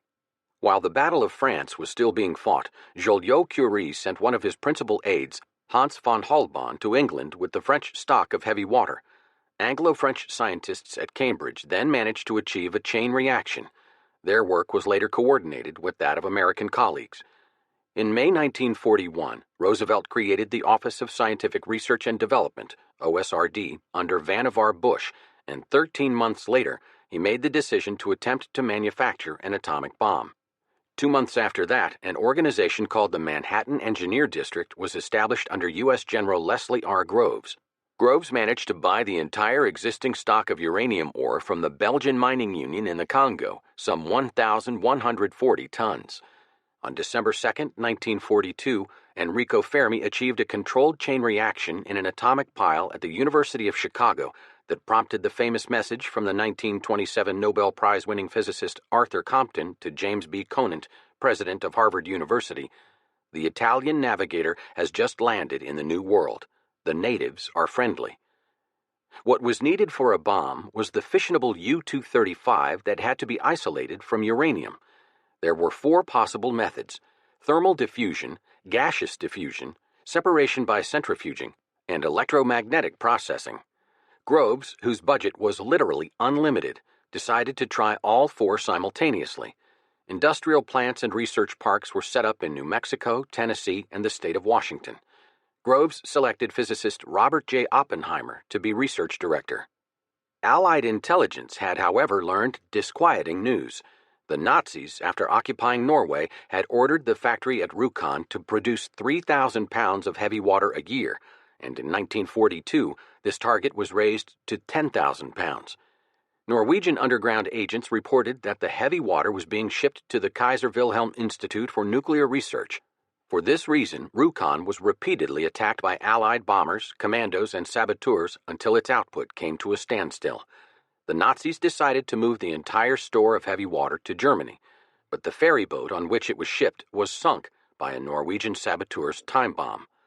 It was one of those awful decisions people had to make during the war. The ship had hundreds of Norwegian civilians aboard, all of whom perished. Despite Hitler's indifference and the heavy water raids, German physicists, led by Werner Heisenberg, might have developed an atomic weapon had they had access to uranium, but General Groves had all the uranium then known to exist in the world. For the most part, therefore, the Germans concentrated on building what Hitler wanted, his V-weapon program. German scientists, led by the young, brilliant Werner von Braun, were able to produce pilotless jet-powered aircraft that carried V-1 bombs to England, and the world's first intermediate-range ballistic missile called the V-2. The V stood for vengeance. The Germans were years ahead of the rest of the world in rocketry. Indeed, the V-2 was so advanced that the Scud missiles used by Iraq in the Persian Gulf War of 1991 were basically V-2s. The liquid fuel rockets were 46 feet long, weighed 13 tons, and carried 1 warhead. They caused much damage to London and Antwerp in 1944 and 1945, killing some 2,500 in Britain and causing 30,000 casualties in Antwerp. But like the Scud, they were so inaccurate that they were more a terror weapon than an efficient military device. Some 8,000 V-2s were fired at England. Less than 1/5 hit their target. Most of all, they lacked the totally destructive warhead that might have staved off German defeat. The atomic bomb and the V-2s were only the most spectacular weapons developed by the scientific technological teams during the war. The German secret weapons included the snorkel, a hollow retractable mast containing tubes for fresh air intake and exhaust that allowed the diesel engines on the U-boats to recharge their batteries without coming to the surface, thus reducing their vulnerability to radar and air spotters. Introduced in early 1945, the snorkel enabled the Germans to increase the tonnage of Allied cargo ships sunk during the first weeks of 1945. Potentially, the first turbojet fighter aircraft could have been the decisive weapon of the war. In this field, the Germans led the world. As early as July 1942, designer Willy Messerschmitt was ready to put the Me-262 into production, but when Hitler saw the model, he pronounced it too small. Messerschmitt told Hitler the Me-262 could defend Germany's skies from Allied bombers. Hitler replied that he didn't want to defend Germany, he wanted to bomb London, and he ordered Messerschmitt to build a bigger jet, one that could carry bombs. But that was pushing the technology too hard and too fast. Not until early 1944 was serial production of the Me-262 begun. The first jet fighter unit was not formed until November 1944. By then, fuel shortages plagued all German efforts, including the training of new pilots. Of the 1,433 Me-262s built, fewer than 250 were flown in combat. They were 100 miles per hour faster than any Allied fighter, 575 miles per hour versus 475, and were armed with 4 30mm cannon and 24 50mm rockets. Had they been available on June 6, 1944, as they would have been but for Hitler, the Germans, not the Allies, would have dominated the skies over Normandy. In March 1945, in one of the few coordinated attacks made by the Me-262s, 6 Luftwaffe pilots shot down 14 B-17s in a matter of minutes. In dogfights with Allied fighters, the Me-262 was unbeatable. But thanks to Hitler's obsession with offense over defense, there were never enough of them to affect the outcome of the war. Just as Hitler took a great risk in not giving priority to the atomic bomb, so did the Allies take a great risk in not giving priority to jet aircraft. The British and American airplane developers had been working on jets, but they were told to concentrate on propeller-driven fighters and bombers. The bet was that with more of these, the Allies could win the war before jet fighters ruled the skies. They won the bet. Barely. It was not until October 1945 that the British had a jet fighter. It was considerably better than the Me-262, and shortly after that before the Americans caught up. The Germans also had a lead on the world in encoding machines. In an odd twist, that lead was a principal factor in Germany's defeat. The German machine was called Enigma. It involved a series of rotating drums that were so complex there were several million possibilities for each encoded message. Listening to the message was simple. It was sent by radio. Breaking the message, however, required 2 things: an exact duplicate of the Enigma machine and the key to the settings. Although the Germans were certain the Allies had neither, in fact, the British had 2 Enigma machines given to them by Polish intelligence agents in 1939, just as Poland was being overrun. And at Bletchley Park in Buckinghamshire, England, the British built what has been called the first computer, which allowed them to break into the key and thus read the German messages. They called the system Ultra. They could not break every message, and often could do so only a few days after the message had been picked up, too late to be of much use. But they got enough to give the Allies a decisive edge in intelligence. The Americans were integrated into the system when the United States entered the war. Ultra was the best-kept secret of the war. It was not revealed until 3 decades had passed. When people learned about it, some asked, if we were reading German messages right through the war, how come we didn't win the war sooner? The answer is, the Allies did win the war sooner, thanks to Ultra. When the German paratroopers dropped onto Crete on May 20th, 1941, the British knew where and when they were coming and inflicted substantial casualties on the enemy. In the first hours alone after the invasion, Germany had 112 of 126 killed in one battalion and 400 of 600 in another battalion. Because of the many paratrooper casualties, Hitler forbade further large airborne operations. In the Battle of the Atlantic, Ultra guided Allied destroyers and planes to German submarines. In the run-up to D-Day, Ultra gave the Allies an almost exact read on German forces in France. In the Battle of Mortain in August 1944, Ultra provided critical advance intelligence on the German counterattack. After the autumn of 1944, however, Ultra lost much of its usefulness because once the Germans were back inside their own country, they could use secure telephone lines rather than radio for communications. The lack of Ultra intelligence was one of the biggest factors in Germany's success in achieving surprise in the Battle of the Bulge. Ultra was also critical to the success of many Allied deception operations because it gave the Allies a read on the German order of battle that let them know if the Germans had bought into the deception or not. The best-known example is Operation Fortitude. Its aim was to convince the Germans the D-Day attack would come at the Pas-de-Calais rather than Normandy. The operation had 2 major parts: the use of false radio traffic to indicate to the Germans a big buildup near Dover where the channel was narrow and directly across from the Pas-de-Calais, and the use of captured and turned German spies to reinforce the deception. At Dover, the British and Americans set up radio teams who filled the air with messages, just as happened when a real army gathered, counting on the Germans to pick them up, break the code, and conclude that the big Allied buildup was around Dover, when in fact it was in the south of England around Portsmouth, which kept radio silence.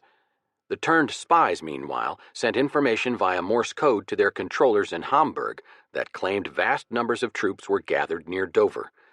The Germans trusted these spies because the British, in a marvelous exercise of patience and taking great risks, had spent 3 years building confidence in the Abwehr in their British-based spies who sent over accurate information. The information always arrived too late to affect German operations, but it raised the Abwehr's already high trust in the spies. Thus, when the spies reported that the invasion was coming to the Pas-de-Calais, and after June 6th said that Normandy was just a feint designed to pull German forces south and west of the Seine River, the Abwehr bought into it. For a full month after the invasion, most German armor remained northeast of the Seine, waiting for an invasion that never came. And thanks to Ultra, the Allied High Command knew that fortitude was working. In the Pacific, the Americans had their own Ultra called Purple. The Japanese had the same conviction the Germans did, that their encoding machines were unbreakable. They, too, paid dearly for their complacency. Purple broke into the Japanese code and gave the Americans the winning edge during the critical first months.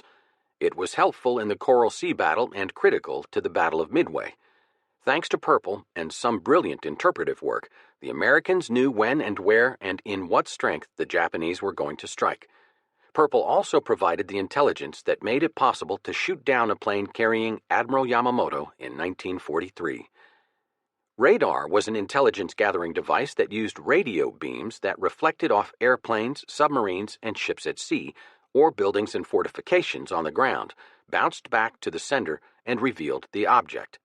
All the combatants had some form of radar, but it was the British who used it most effectively. They taught the Americans. The official history of OSRD states that when the British brought an early radar system to the United States in 1940, they carried the most valuable cargo ever brought to our shores.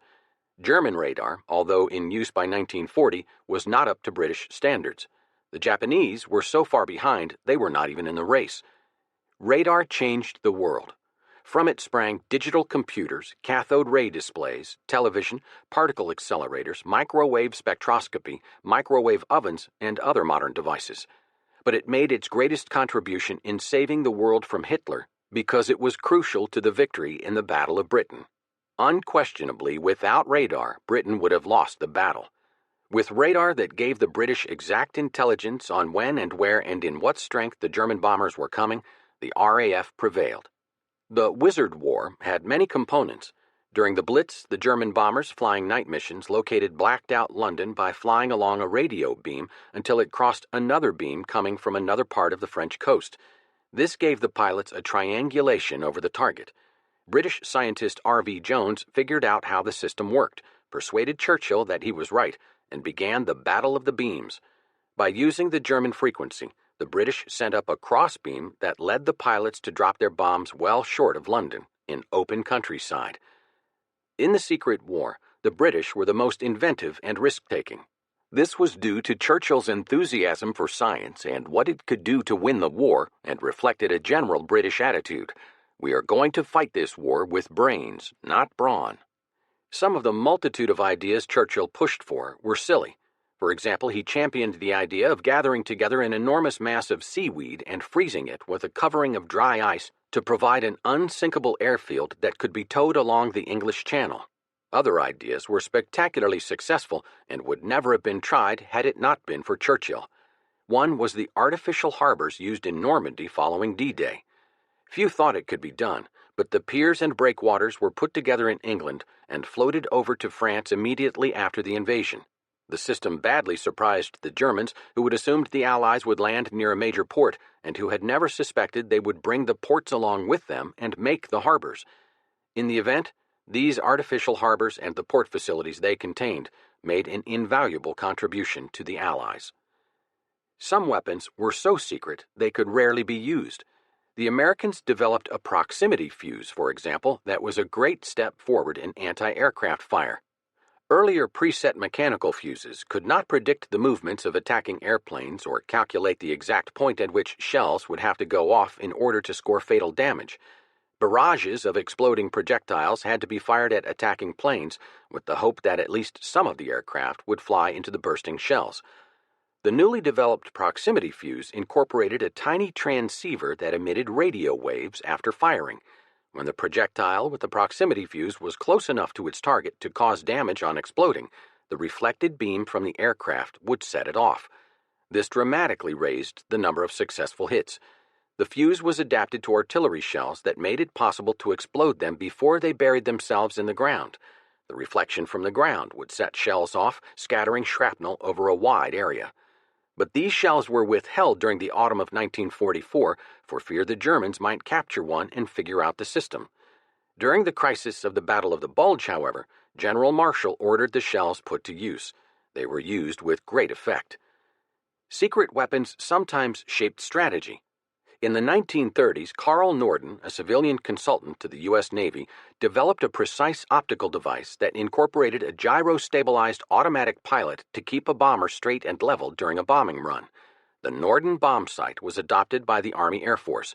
Its chief, General Hap Arnold, was convinced that with the bomb sight, the American B-17 Flying Fortress would be capable of precision bombing from high altitudes, as high as 20,000 feet. Americans boasted that they could drop a bomb in a pickle barrel. They initiated a policy of strategic bombing that called for knocking out specific targets, such as factories or oil refineries. The British, who flew their bombing missions at night to escape German fighters, said it couldn't be done.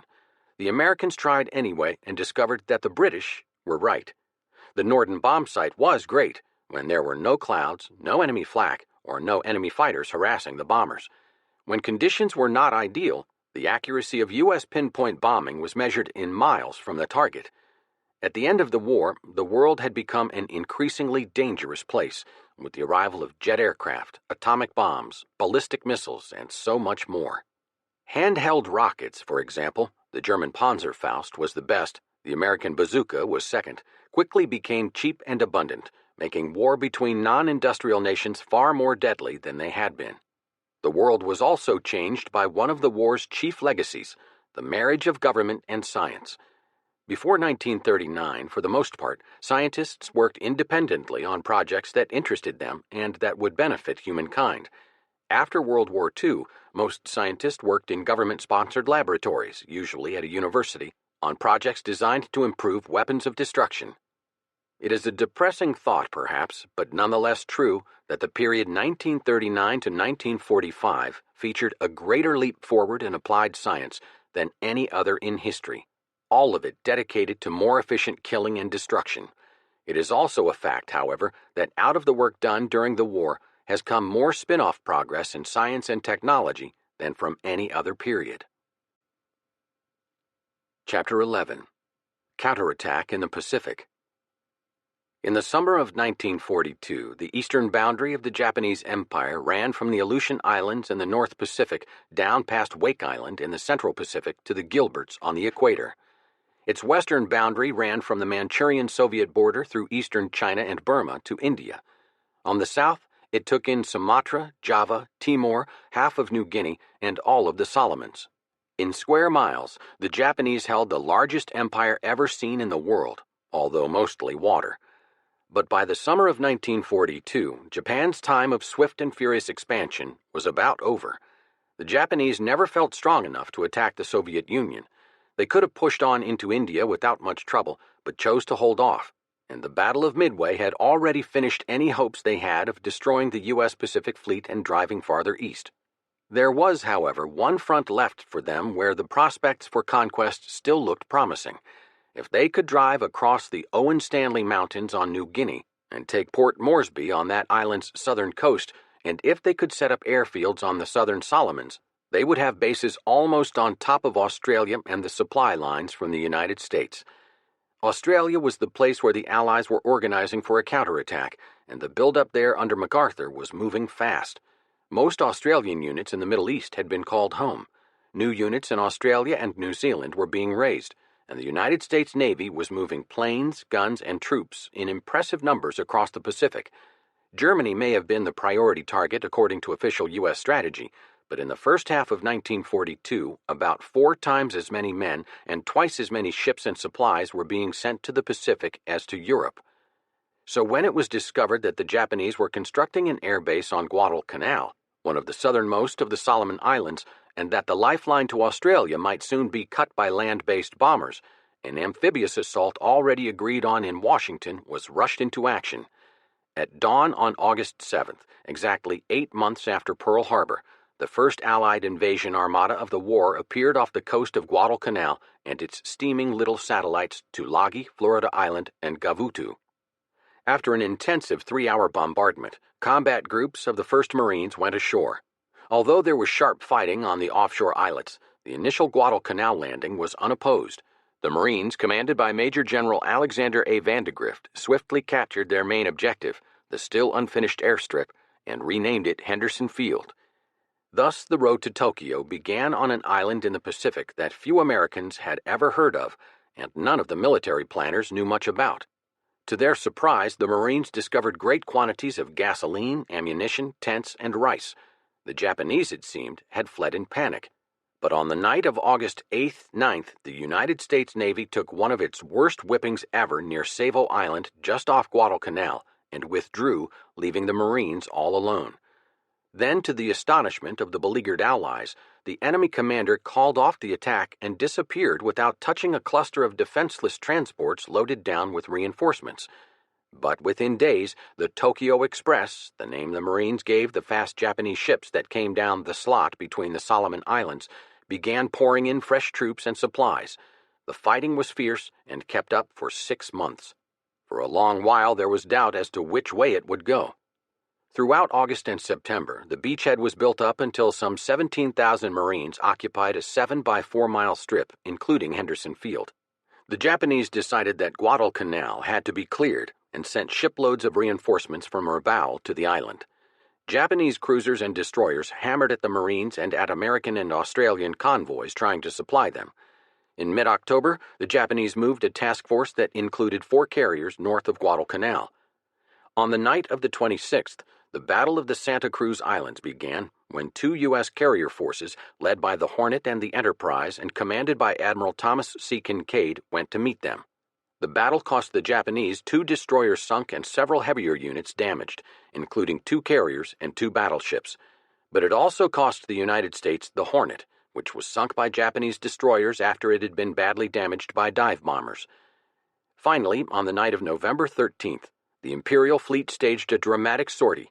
This, the most furious sea encounter of the Solomons, became known as the Naval Battle of Guadalcanal. Led by 2 battleships, a Japanese force came down the slot to land more troops and delivered a heavy shelling attack on a much smaller U.S. task force. All night there was a tremendous mix-up, with the smaller, more maneuverable U.S. ships pressing the attack. Ships sometimes drew so close that they had trouble depressing their guns. The Americans lost 2 cruisers sunk, including the Juno that went to the bottom with 700 men, including 5 brothers named Sullivan, and 2 cruisers damaged that they could ill afford. But the Japanese lost a battleship. The following night, a second Japanese flotilla was located by planes from the Enterprise and was heavily punished. Bombers from Henderson Field took off in daylight and sank 7 and damaged 4 of 11 Japanese transports ferrying reinforcements. On the night of November 14th, the Japanese mustered their remaining naval strength, led by a battleship and 4 cruisers, in an effort to cut off the beachhead. At this moment, a U.S. flotilla commanded by Admiral Willis A. Lee roared up Iron Bottom Sound, so named for the number of ships already rusting beneath its greasy surface. Lee sank another Imperial battleship and damaged 2 more cruisers, repelling Japanese efforts to build up their land forces. By dawn on November 15th, it was clear that the attempt had failed. The land campaign, which lasted until February 1943, was the first Marine experience in that particular kind of jungle warfare with which they were to become so intimately acquainted during the next 3 years. They had to learn how to hack their way through tangles of roots, always on the lookout for snipers lashed to tree branches or hidden in the underbrush. They became familiar with malarial mosquitoes, scorpions, and snakes as they learned to distinguish the cries of animals from those of enemy sentries. They fought their way forward through intense heat and the foul slime of decomposing vegetation. Worst of all was the enemy. He came screaming out of the jungle at night in wild suicide charges. He fought according to no code an American could understand. He was tricky and deadly. He seemed to the Marines to live in the jungle like an animal, and he moved through it just as silently. The only way to beat him, the Marines quickly decided, was to kill him as one did with a rabid animal. Progress at first was painfully slow and nerve-wracking. However, once it was clear that the Imperial fleet had been driven off and that the flow of enemy reinforcements was dammed, The jungle advance gathered momentum. The Army's 24th Division had replaced the 1st Marine Division. The GIs proved to be as good as the Marines. Finally, in the first week of February, the Japanese managed to bring destroyers in at night and evacuate about 12,000 troops at Cape Esperance on the island's northwestern tip. By the 9th, not a single living enemy was left on Guadalcanal. The Japanese had suffered their first land defeat of the war, and the first American offensive was a success. By the time the last enemy sniper was silenced, there were 24,000 dead Japanese. The dead Americans totaled 1,752. Tokyo was still 3,000 miles away. When MacArthur arrived in Australia from Bataan in March 1942, he found scant forces there for the defensive action needed if the Japanese were to be stopped in their surge southward.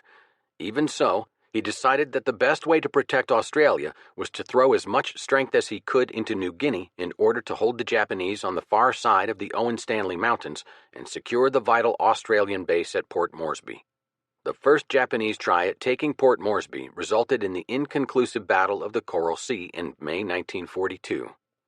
The distance across New Guinea's Papua Peninsula from Port Moresby on the southern coast to Buna on the northern coast is only 120 miles by air.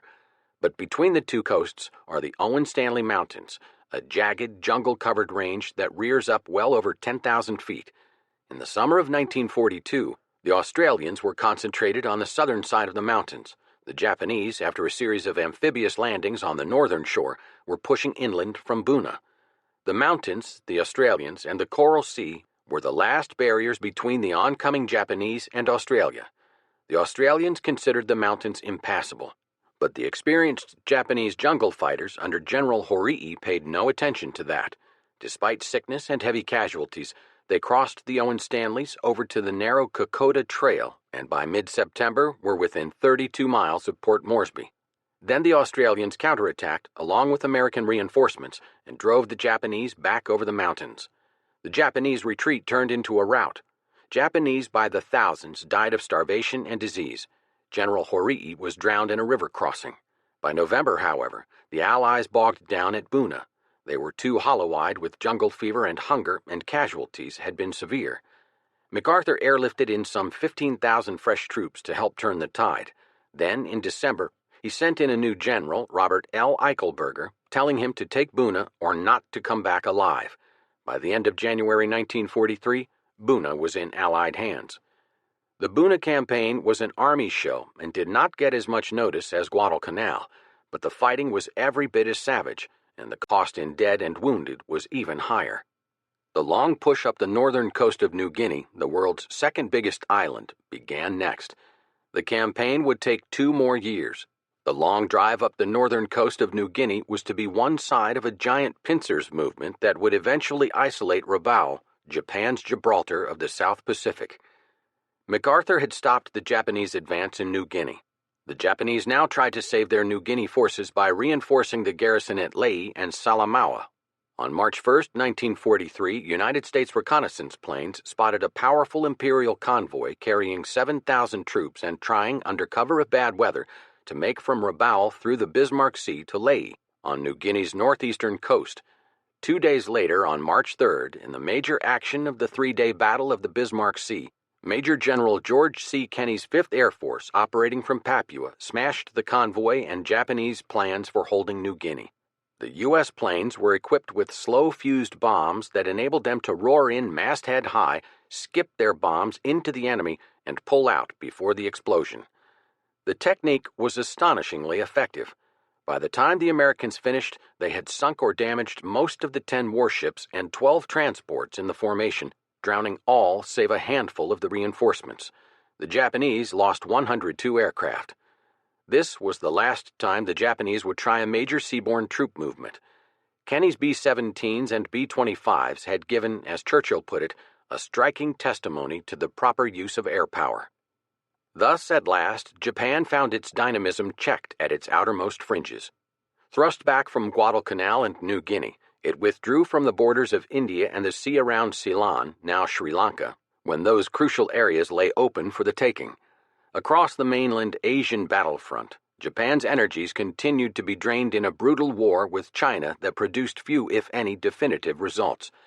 By midsummer of 1943, MacArthur had 4 U.S. divisions and 6 Australian ones supported by Admiral William F. Bull Halsey's South Pacific Fleet.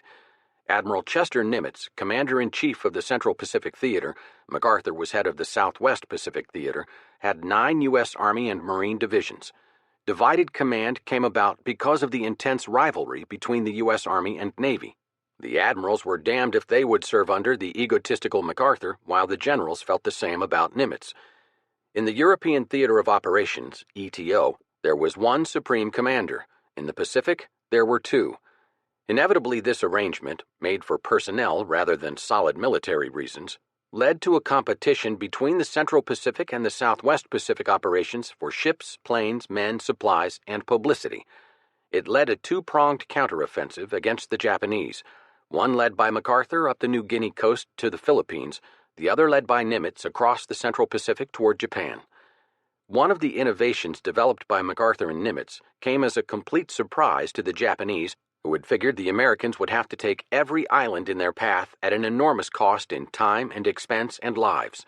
The Americans instead took advantage of their growing fleet, which gave them air and sea superiority, to bypass the more strongly fortified islands, outflanking them, cutting the garrisons off from resupply or reinforcement, and leaving them to wither on the vine.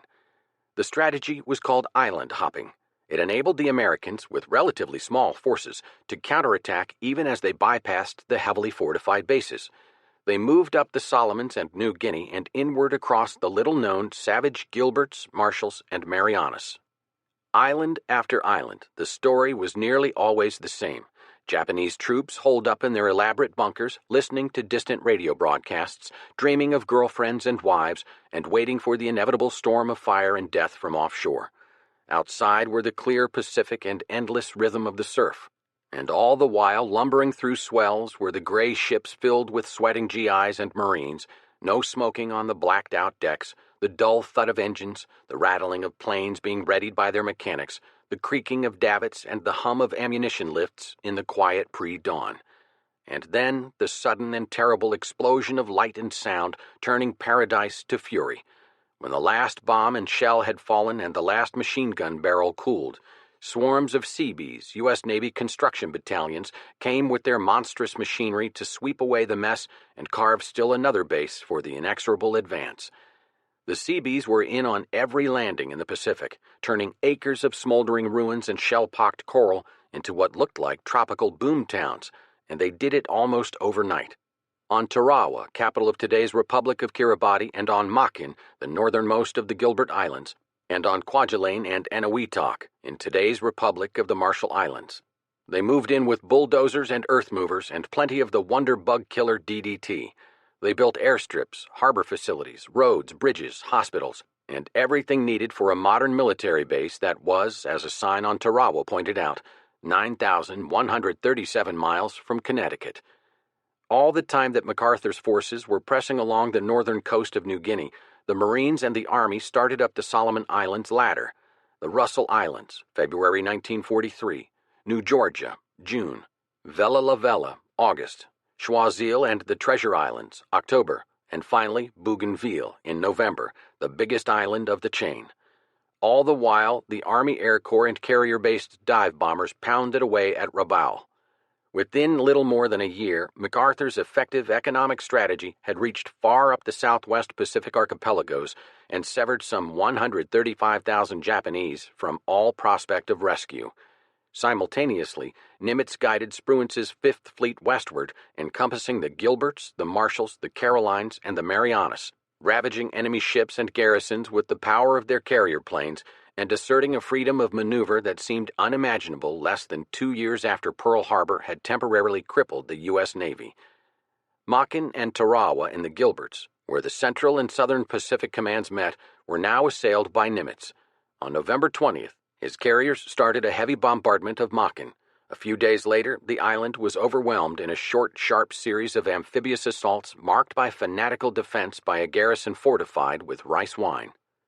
Tarawa, an atoll of some 24 islets linked by coral reefs, was a more difficult objective. Tokyo had boasted that it could not be taken by assault. The principal strong point at Baichio, held by 3,000 crack Imperial Marines, comprised hundreds of connected pillboxes made of concrete and coral work reinforced with steel beams and coconut logs. These positions were intensely shelled and bombed by the Americans. Nevertheless, when the Marines waded ashore, they were met by withering fire. The battle was one of the bloodiest fights of the whole Pacific campaign. U.S. ships maintained a steady artillery barrage as landing barges discharged troops and supplies, and Marines stormed each bastion with flamethrowers and grenades. Hydrographic experts had warned Admiral Kelly Turner about tricky tides around the Gilbert Islands. There was a chance the tides would be exceptionally low on November 20th, D-Day for Tarawa, and the landing craft might run aground on coral ledges offshore. No one could say for sure. Admiral Turner decided to take the risk, and he lost. The first wave of Marines went in on the amphibious tractors that Marines called LVTs or Amtraks, and they made it. But after that, the flat-bottomed landing craft, Higgins boats, began clanging onto the reefs that were covered with only 3 feet of water. The Marines had to wade in hundreds of yards under murderous fire. Only about half of them made it. No one had expected such resistance. The island had been pounded for hours from the sea, and it had been bombed for a full week. But what no one knew before Tarawa was just how well 4,500 Japanese inside their sand-covered and reinforced bunkers could hold out under bombardment. Nearly all the killing had to be done by Marines. Colonel David Shoup, commander of the U.S. 2nd Marine Regiment, reported to the flagship standing offshore, "Our casualties heavy, enemy casualties unknown. Situation: we are winning." 4 days later, his optimism proved warranted. The Americans had won, but the cost was terrible. 991 U.S. Marines dead and 2,311 wounded. Of the more than 4,000 Japanese troops, only 17 came through alive. Promptly, the ingenious CB set to work constructing a base for an attack on the Marshalls to the north. There, the main target was the atoll Kwajalein, 66 miles long and 18 miles wide. This time Nimitz took no chances before sending his men ashore. His ships and planes dropped 15,000 tons of explosives on Kwajalein before the first landing craft touched ground. The atoll was a mass of dust-covered rubble when the invasion began, but the Japanese, who were for the first time defending a piece of pre-war imperial territory, fought savagely from the debris.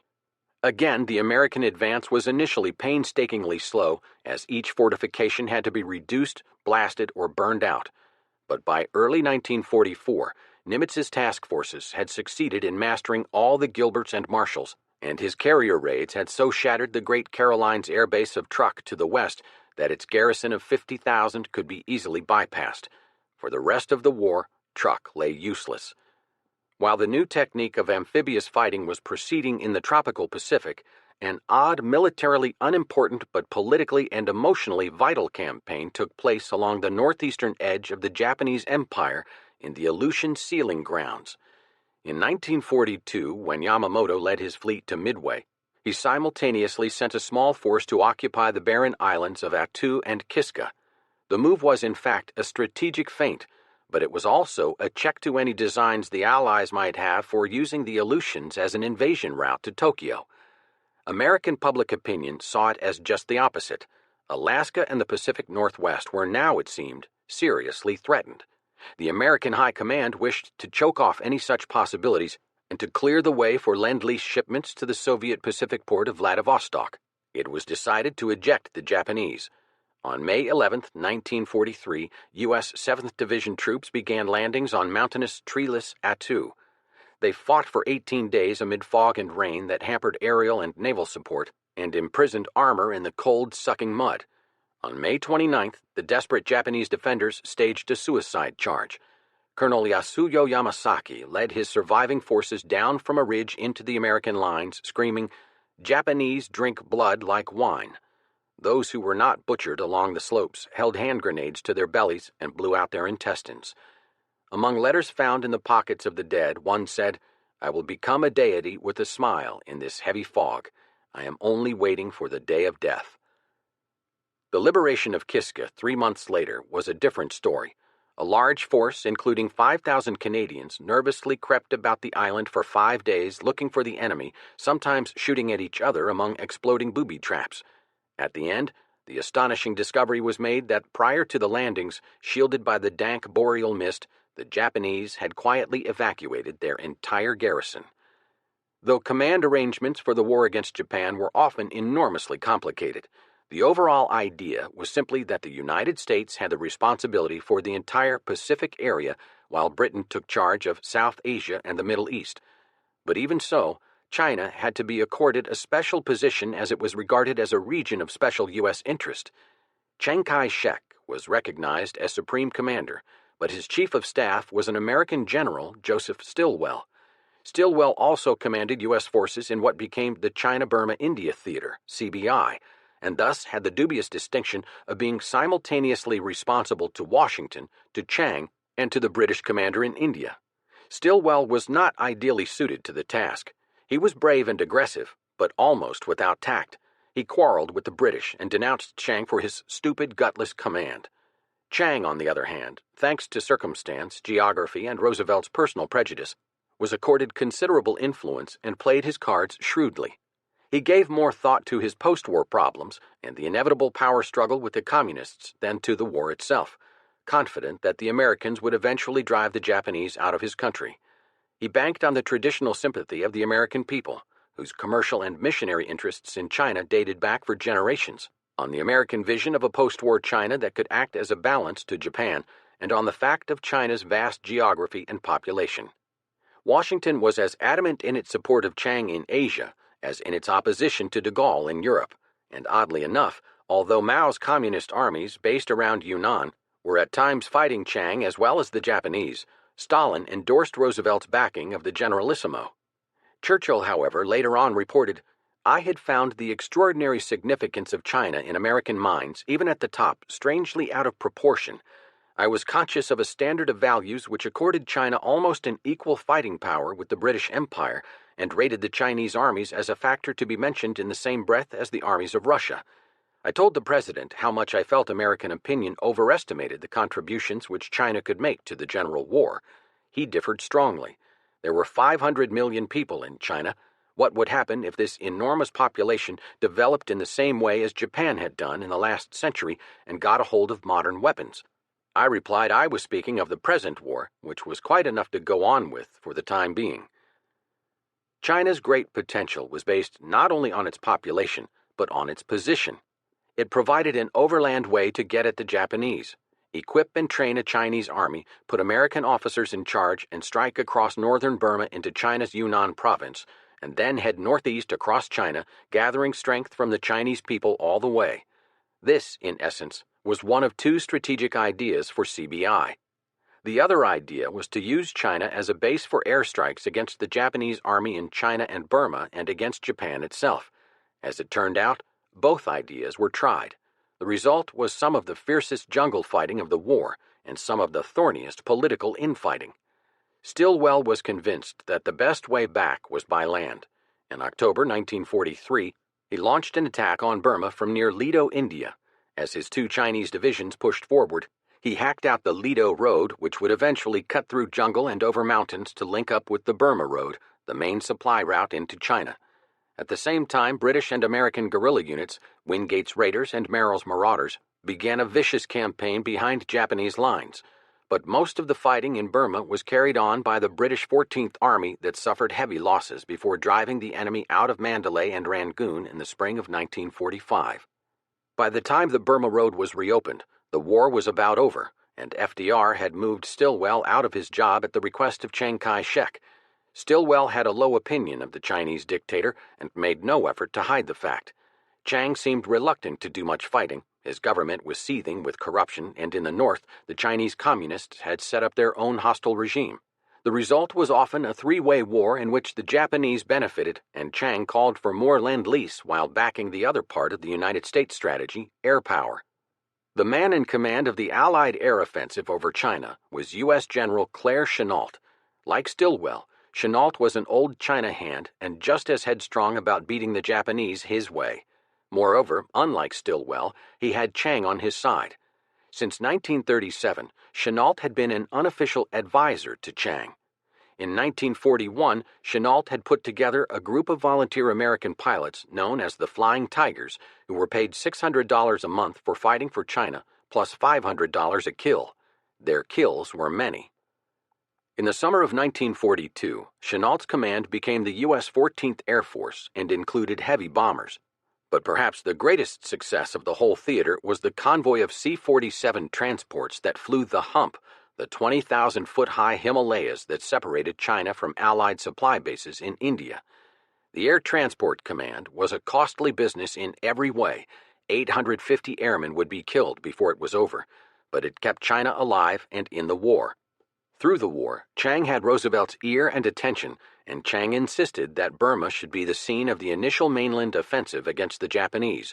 He opposed operations in the north, where his own divisions would have to provide needed manpower. Instead, Chiang argued, Burma is the key to the whole campaign in Asia. After the enemy has been cleared out of Burma, his next stand would be in North China and finally in Manchuria. Churchill was unenthusiastic, agreeing with the American admirals King and Nimitz, who wished to force an ultimate decision by sea power. But by appealing for an extension of the supply routes across Burma in order to sustain Chinese morale, Chiang gained Roosevelt's backing. A Southeast Asia command was created under the English king's cousin, Lord Louis Mountbatten, and was charged with conducting a war of which Mountbatten's own government did not heartily approve.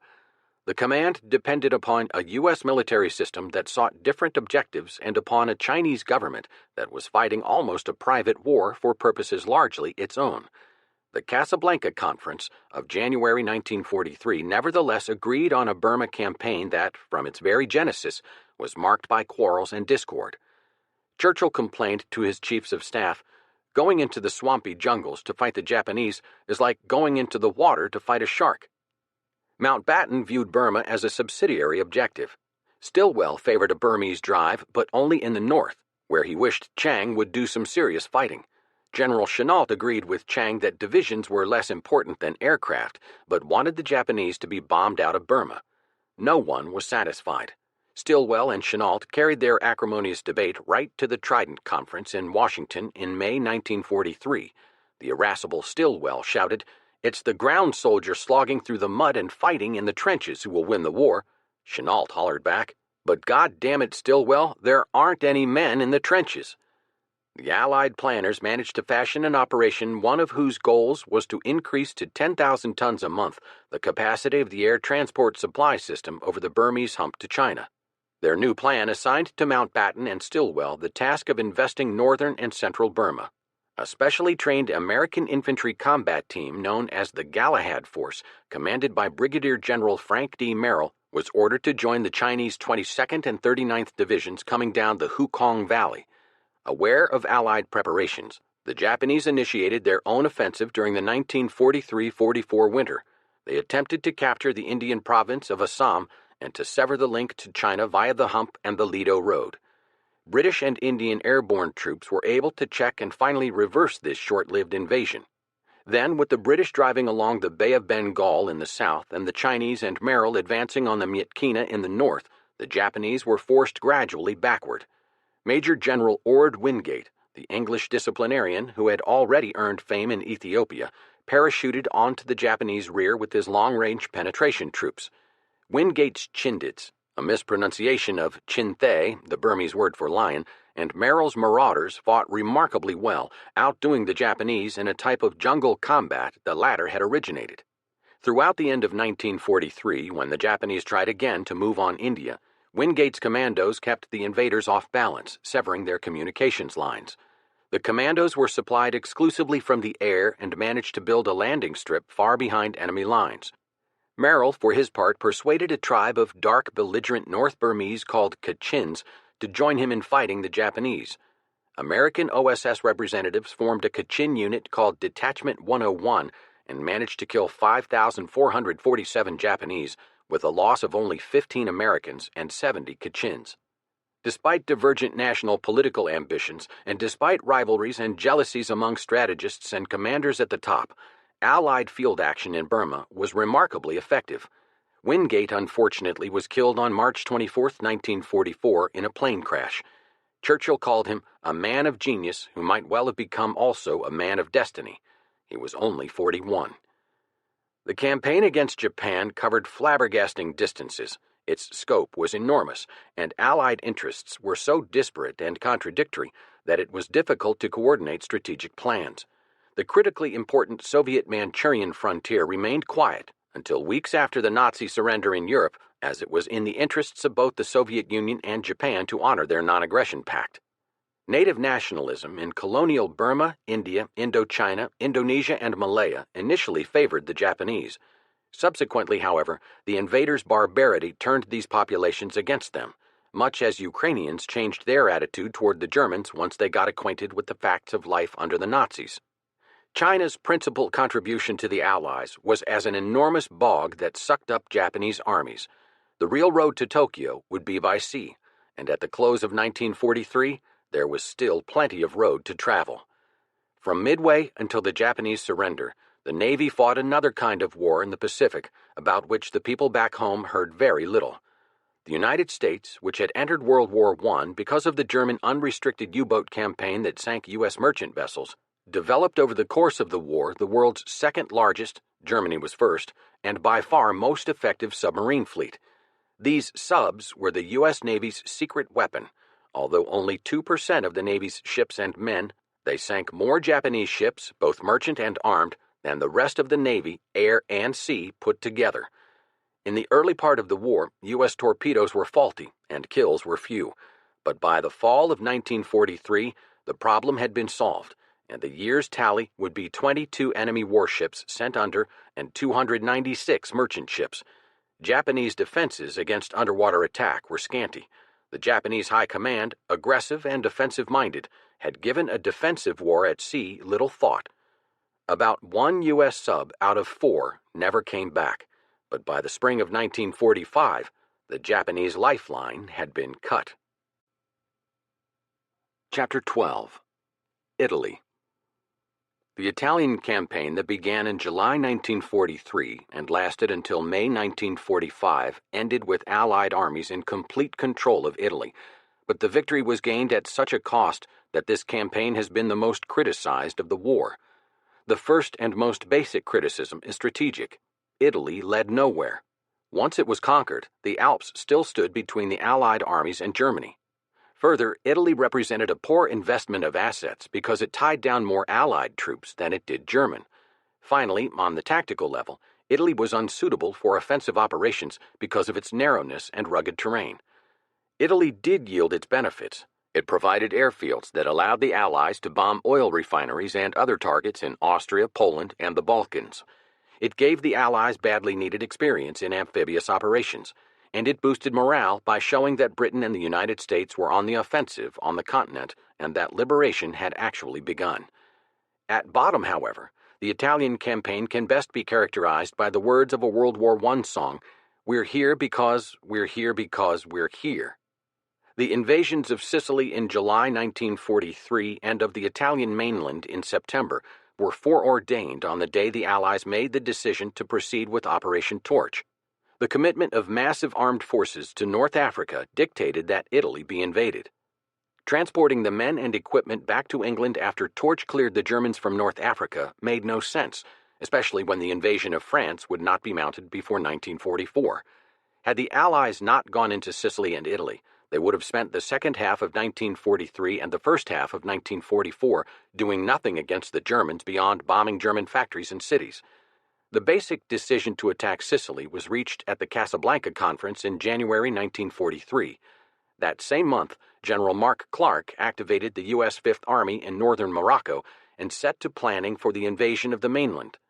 Meanwhile, Montgomery and Patton went to work on plans for invading Sicily. The code name for the operation was Husky. On July 5th, the U.S. Seventh Army under Patton embarked from Oran, Algiers, and Bizerte for Sicily, in an armada commanded by Vice Admiral H. Kent Hewitt. Simultaneously, Montgomery's British Eighth Army sailed from Tripoli, Benghazi, Alexandria, Port Said, and distant Haifa and Beirut. There were nearly 3,000 landing craft and warships, 160,000 troops, 14,000 vehicles, 600 tanks, and 1,800 artillery pieces. Britain undertook to supply 80% of the naval cover and 45% of the air cover required. The rest was assumed by the United States. This was by far the largest amphibious operation ever to that date. Enemy defenses had been softened by continued bombing on Sicily, South Italy, Sardinia, and the little cluster of offshore islands that included strongly fortified Pantelleria. Eisenhower had decided to invade Pantelleria as a first step, but the Italian garrison surrendered on June 11th without a fight after heavy aerial bombardment. The only Allied casualty was a private bitten by a mule. Sicily itself was a far tougher nut. Barren, mountainous, and held by 300,000 Italian and German soldiers under Field Marshal Alfred Kesselring.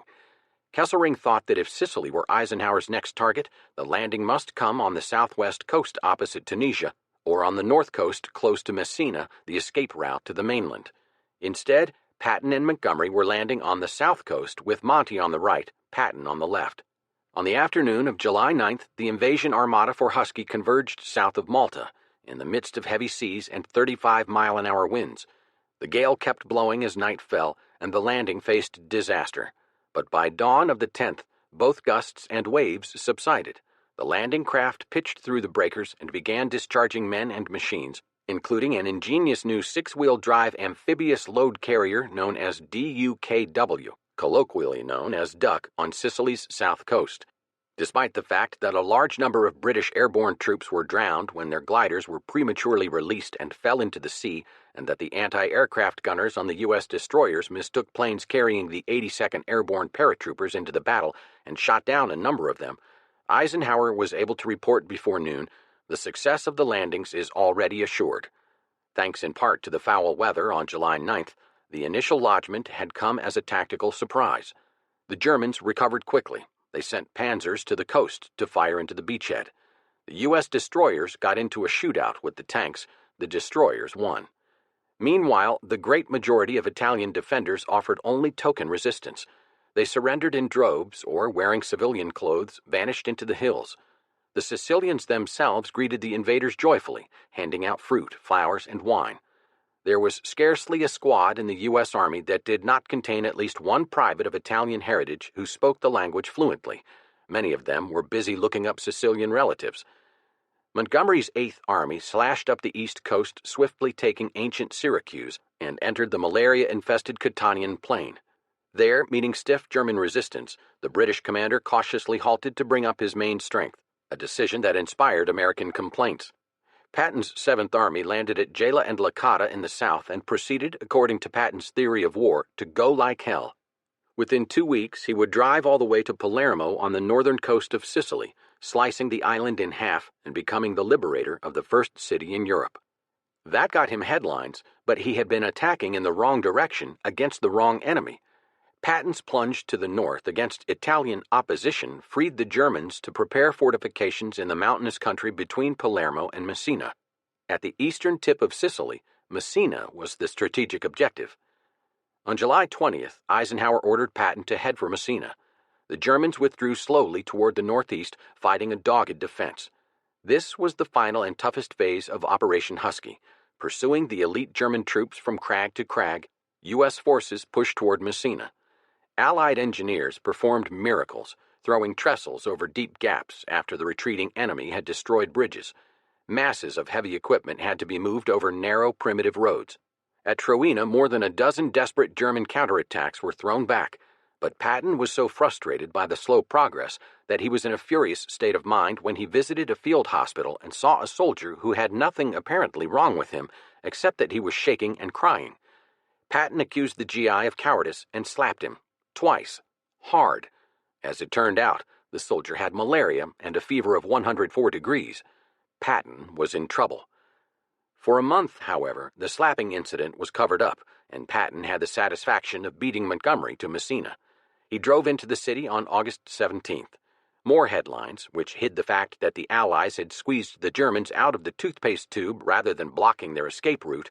Some 60,000 German troops escaped via the Strait of Messina and took up positions in Italy, ready to fight another day. Allied casualties in Sicily came to a total of 31,158.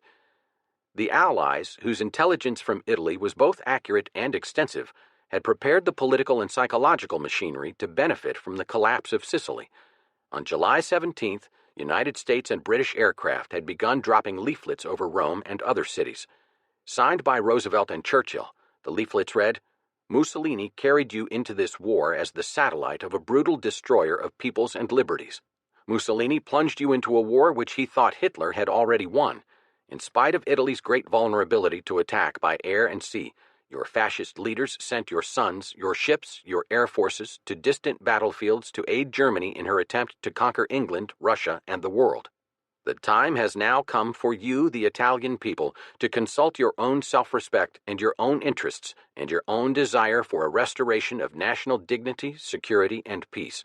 The time has come for you to decide whether Italians shall die for Mussolini and Hitler or live for Italy and for civilization." Mussolini's control had started to crumble long before the Sicilian landing. As Allied air power had smashed Italian cities and communications, national morale faded, the food situation worsened, and strikes and riots broke out in industrial centers. Mussolini's secret police advised him that many ardent fascists were now conspiring against him, including Count Dino Grandi, president of the Italian Chamber of Deputies, Marshal Pietro Badoglio, the conqueror of Ethiopia, and General Vittorio Ambrosio, chief of the General Staff. On July 19th, as the British and Americans were fighting in Sicily, Mussolini conferred with Hitler at a villa near Rimini. The Führer counseled, "Sicily must be made into a Stalingrad. We must hold out until winter, when new secret weapons will be ready for use against England." But he offered no further reinforcements for the collapsing Italian army, and the dialogue was punctuated by the bleak news that 700 Allied aircraft had bombed Rome. The Allies had previously avoided Rome for fear of damage to the Vatican, but Eisenhower insisted on hitting the railroad marshalling yards in the city. As they were more than 2 miles from the Vatican, the risk was run. The result was the complete collapse of Mussolini's support. Under intense pressure, the Duce summoned the fascist Grand Council to the Palazzo Venezia for its first meeting since 1939. In a passionate 2-hour speech, he sought to fire up his black-shirted collaborators as he used to do in the good old days. But this time he utterly failed. Grandi had the audacity to introduce a resolution demanding that Mussolini relinquish to King Victor Emmanuel the command of the armed forces. 19 of the fascist Grand Council supported this motion, 7 opposed, and 2 abstained. Mussolini strode out of the room aware that his game was up. The council ended in the early morning hours of Sunday, July 25th. Later that day, the angry Duce called on Victor Emmanuel, who informed Mussolini that he was no longer head of the government. "The soldiers don't want to fight anymore," said the king. "At this moment, you are the most hated man in Italy." When he left the palace, Mussolini was arrested, shoved into an ambulance, and smuggled off to internment on the island of Ponza. The king took command of his dissolving military forces and instructed Badoglio to form a new cabinet. The Italian people danced in the streets. Even before the invasion of Sicily, Badoglio had sent secret agents to Eisenhower's headquarters in Algiers to propose an Italian double cross. When Allied troops under General Clark landed at Salerno, Badoglio offered Italy would surrender and immediately declare war on Germany. Eisenhower was for it, but Churchill and Roosevelt were taken aback by the proposal because they had demanded Italy's unconditional surrender, and because dealing with Badoglio, until recently an enthusiastic fascist, was like dealing with Admiral Darlan. As a result of their political opposition, the Allied negotiators proved inept and slow-moving at this crucial moment. For 5 weeks, they bickered over surrender negotiations, most basically over the words unconditional surrender. Then, on August 19th, General Giuseppe Castellano met American and British military representatives in Lisbon. They agreed that Italy would surrender unconditionally, but immediately be allowed to become a co-belligerent and keep the government and monarchy intact. This would be announced by Badoglio over the radio on September 8th to coincide with the Allied landing that same night on the mainland at Salerno. Eisenhower drafted an emergency plan for a daring parachute landing of the 82nd Airborne based in Sicily on Rome's airfield. On September 7th, he sent General Maxwell Taylor on a secret visit to the Italian capital to estimate German military strength and how much support the Allies might expect from the Italians, to look over the proposed landing site, and to otherwise prepare for the imminent paratroop drop. But he found Badoglio demoralized and helpless. The Germans, who had their own source of information, had caught on to the double cross and were pouring troops over the Brenner Pass and down to Rome. Badoglio said he could do nothing, that there was no Italian army left. By this time, on the evening of September 8th, the 82nd's transport planes were circling over Sicily, preparing to go to Rome. Taylor had to send a message canceling the operation. The Germans had taken control of the airfield. Meanwhile, Badoglio announced on the radio that the nation was giving up its fight. The first lodgment on the Italian peninsula had been made by Montgomery's 8th Army that on September 3rd had crossed the Strait of Messina under heavy artillery and air cover and moved slowly northward through Calabria. Montgomery had a relatively easy time. As his veteran troops fanned northward and eastward, they were joined by 6,000 men of the British 1st Airborne Division, who seized the naval base of Taranto on September 9th and then swept up to the Adriatic port of Bari. Clark's forces at Salerno, however, ran into difficulty from the start. The Italians had quit, but the Germans had not. Kesselring had anticipated a landing at Salerno and was prepared for it. The Americans were landed by night without benefit of preliminary shelling, in the hope of achieving surprise. It was believed that by entering Italy as far north as Salerno, they could quickly take nearby Naples, but the German coastal defenses were untouchable. Furthermore, the GIs, having just heard the announcement of Italy's surrender, expected an easy landing. Instead, they were met by heavy artillery and tank fire. They found themselves compressed into a small beachhead that extended less than 5 miles inland. Many assault boats were unable to reach their designated targets.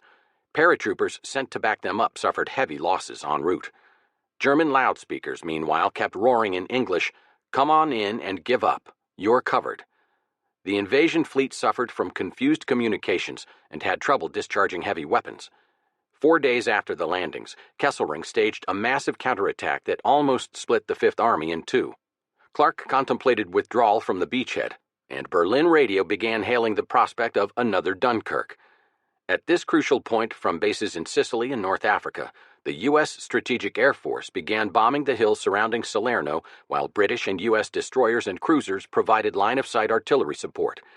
Eisenhower ordered Montgomery to speed up his advance in order to relieve the pressure on Salerno.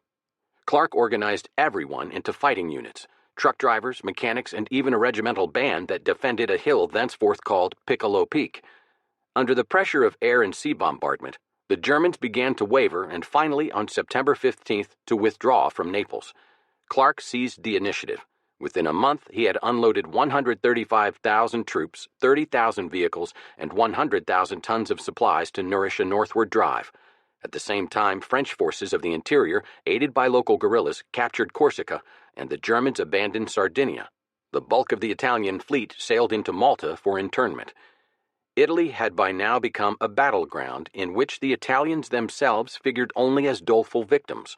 Rural Italians found it difficult to comprehend why young Germans should be fighting young Britons and Americans in Italy. But Badoglio's and the King's scheme to switch sides and thus avoid disaster had backfired. In 1940, Mussolini had said, "If the Germans ever get there, they will never go home." He was right. Hitler left Kesselring to fight the campaign in the south, sent Rommel to organize northern Italian defenses, and took ruthlessly effective control of all the area not already in Allied hands. Badoglio and the royal family had fled Rome in a panic on September 9th and had reconstituted the semblance of a government in Brindisi, far to the south. A week later, Badoglio summoned his countrymen to fight the Germans in every way, everywhere, and all the time. According to Eisenhower, calling on the Italians to rise up against the Germans was like beating a dead horse. There was no fury left in the war-weary Italians. On October 13th, Victor Emmanuel formally declared war on Germany, and Italy was recognized by the Allies as a co-belligerent. Italy was promised that the country's punishment would be lessened according to the amount of help Italy gave the Allies. The German answer to Italy's betrayal was formidable. Wehrmacht headquarters ordered immediate disarming of all Italian troops. Within an hour of Badoglio's announcement of an armistice, German patrols took over from Salerno to Nice to the Brenner Pass. Italy's Fourth Army on the French border was disbanded.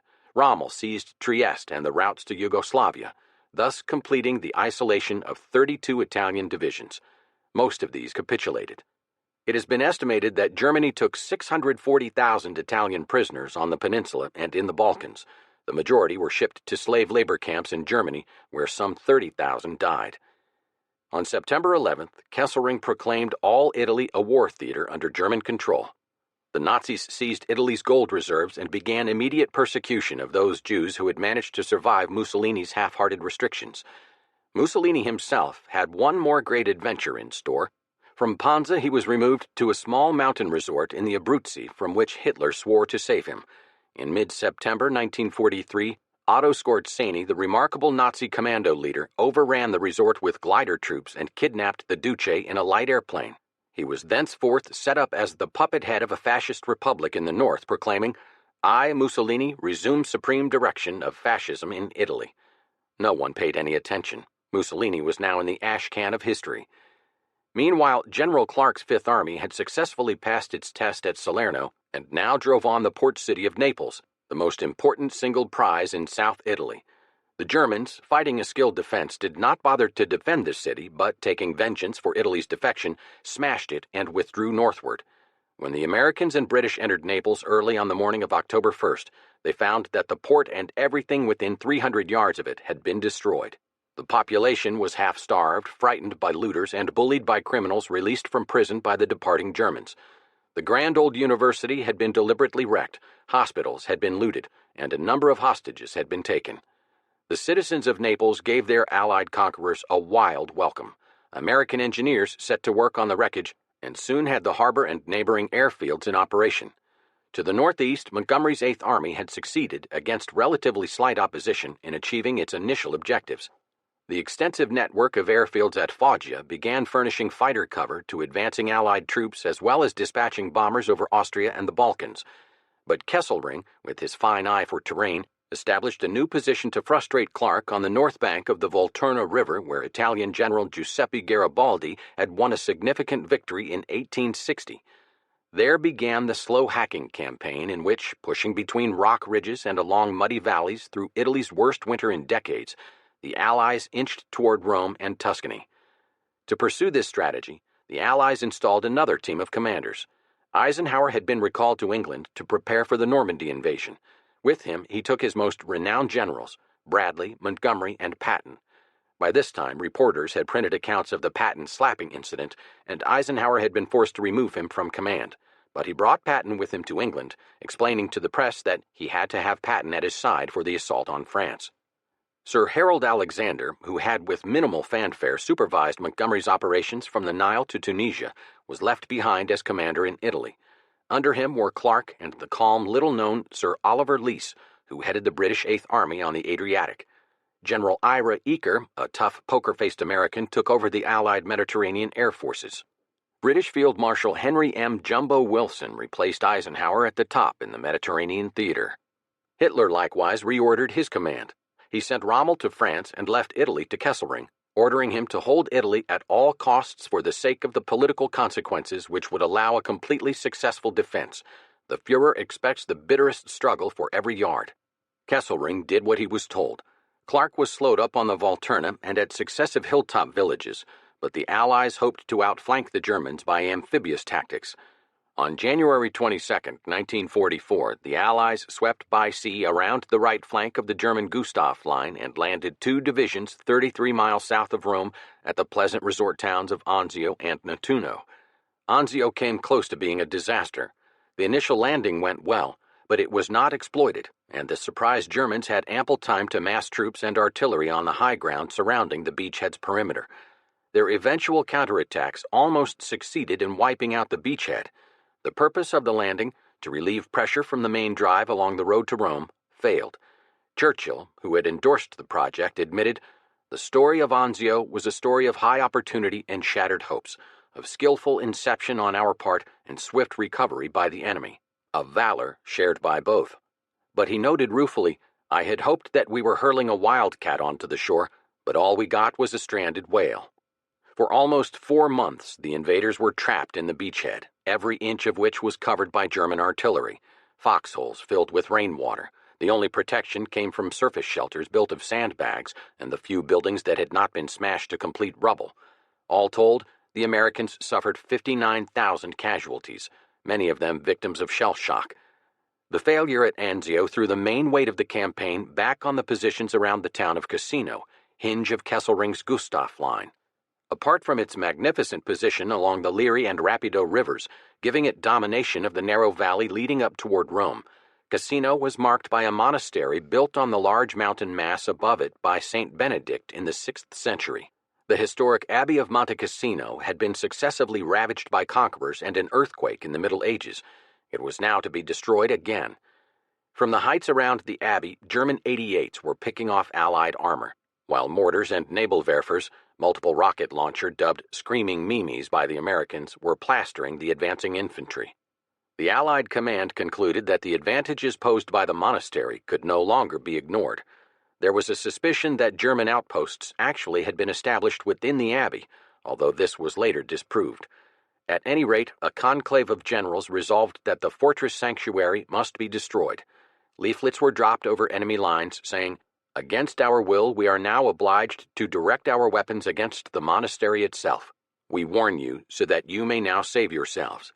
Leave the monastery at once." And on February 15th, the vast abbey was bombed by 254 planes. Only the cell and tomb of St. Benedict escaped damage. The attack on this holy shrine achieved nothing but a worldwide wave of protest, which was carefully fanned by Nazi propaganda. The German defenders moved into the ruins and set up impregnable positions amid the shattered masonry. The town of Cassino itself was hit again and again by Allied guns and aircraft. One raid involved more aircraft than had yet been used on any operation. The entire town was obliterated in a cloud of flame, smoke, and shattered stone. Yet despite the attacks, when Allied patrols sought to enter Cassino, they were promptly driven back by the expert German 1st Parachute Division, its men emerging from the cellars to fight. Between Anzio and the Gustav Line, General Kesselring held off the Allies through the hard winter of 1943-44. From well-fortified positions in the mountains, the Germans poured their fire down on the attackers day after day. For all the modern weapons used by both sides, it was a strange old-fashioned kind of war. Trucks and tanks were rendered virtually useless by mud, snow, and mountains. Supplies were moved by mules, and men lived not unlike they did in World War I. For both sides, it was a bloody, nerve-wracking, and seemingly endless business. It was a winter of deep discontent for Alexander's armies, which included Americans, British, Canadians, French, New Zealanders, South Africans, Poles, Indians, Brazilians, Greeks, Moroccans, Algerians, Senegalese, a brigade of Palestinian Jews, and a handful of Royalist Italians. The mud was like glue at midday and like iron in the freezing nights. Cold winds and snow swept the jagged crags. Dead GIs lay in the cratered valley they called Purple Heart, their throats eaten out by scavenger dogs. Trenchfoot and frostbite were common. A force of Nepalese Gurkhas was cut off for days on an outpost below the abbey. Each day, in this little battle in a bowl, American fighter bombers dropped gaily colored parachutes with canisters of ammunition, food, and water to the isolated hillmen who scrambled to secure them amid withering machine gun fire. Among the most disheartening sights of all was Vesuvius, far to the south of the battle line. The volcano exploded in a sudden eruption that cast an ashen cloud far exceeding anything the Allies, with all their aircraft and artillery, could produce at Cassino. But with the approach of spring, the Allies moved to break the stalemate. In April, the strategic air forces flew 21,000 sorties against bridges, railroads, and other German supply lines. The British 8th Army relieved parts of the American 5th Army at positions along the Gustav Line so that the Americans could move up the Tyrrhenian seacoast toward Anzio. The big offensive started on May 11th. The next day, the Allies crossed the Gariano and Rapido rivers. The crossing of the Rapido was routine. An earlier attempt in January had been terribly costly both in American lives and to General Clark's reputation. The German Gustav Line began to crumble. Then, on May 18th, came word that Cassino had fallen. The Polish troops of General Władysław Anders, reassembled from prisoner-of-war camps in the Soviet Union and allowed to join the British in the Middle East, led the way into the abbey. Their role is still marked by a cemetery filled with Polish names. Once again, the Germans began a difficult but orderly withdrawal. The Fifth Army thrust out from its separated Cassino and Anzio positions, entering Rome at last on June 4, 1944, and marching through the Piazza Venezia. Clark, who rode into Rome with the vanguard on June 5th, recalled, "There were gay crowds in the streets, many of them waving flags, as our infantry marched through the capital. Flowers were stuck in the muzzles of the soldiers' rifles and of guns on the tanks. Many Romans seemed to be on the verge of hysteria in their enthusiasm for the American troops. It was on this day that a doughboy made the classic remark of the Italian campaign when he took a long look at the ruins of the Colosseum, whistled softly, and said, "Gee, I didn't know our bombers had done that much damage in Rome." The fall of Rome marked the beginning of the last phase of the European War. 2 days later, Eisenhower's forces landed in Normandy and burst through the front door of the Führer's fortress, Europe. Chapter 13. Over There. The figures are staggering. In 1939, the U.S. Army and Army Air Corps, after 1942 the Army Air Force, numbered 190,000 men and women.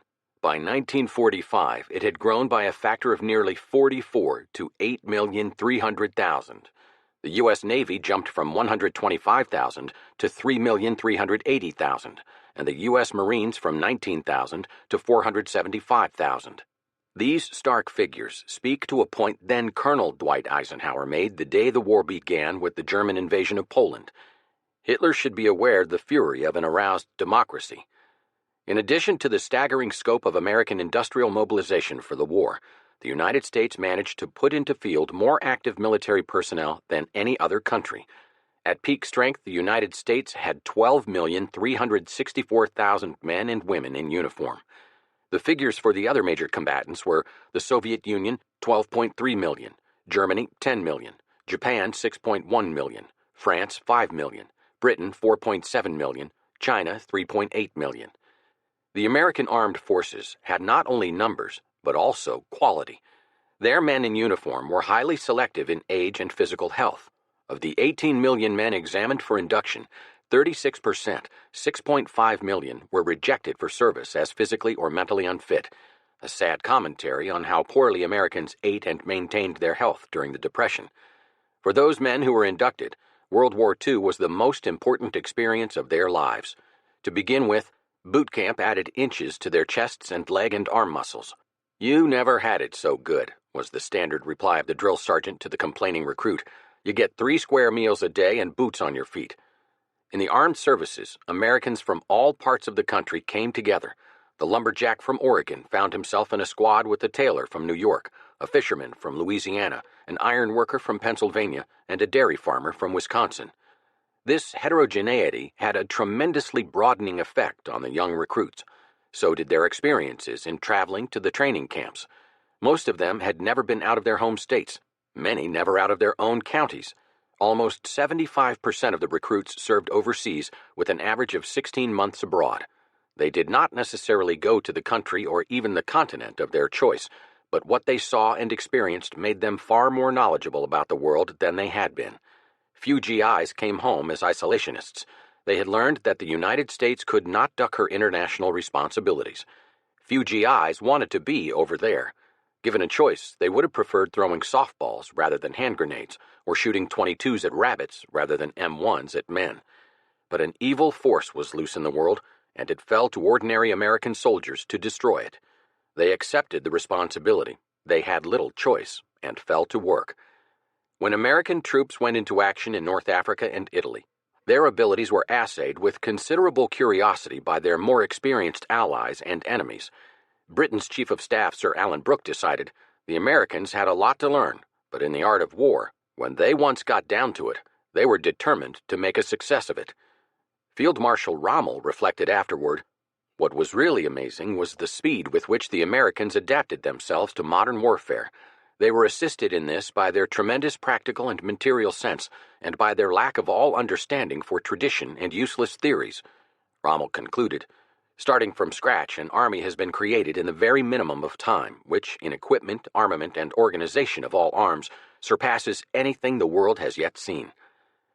Coming into the service, the average American soldier of World War II was taller and heavier than his father, who had fought in World War I. When he went off to serve his country, he had had some high school education. The American armed forces were the best educated in the world, by far, a consequence of the most extensive public education system in existence. The GI also had skills learned outside the classroom. For example, he knew how to drive a car and how to repair it, which gave the U.S. Army more mobility than any other. Red Army soldiers driving American-supplied trucks had hundreds of accidents, and when a spark plug failed, they just walked away from the truck. A major asset for the GIs was their language ability. This was thanks to the great wave of immigration into the States in the first 2 decades of the century. Because of it, there was scarcely a company in the Army that didn't contain at least one man who could speak Polish, French, Russian, Italian, or another European language, along with dozens who could speak German. The U.S. Armed Forces were built, to use Rommel's phrase, in a minimum of time, out of whatever the draft boards were able to send along.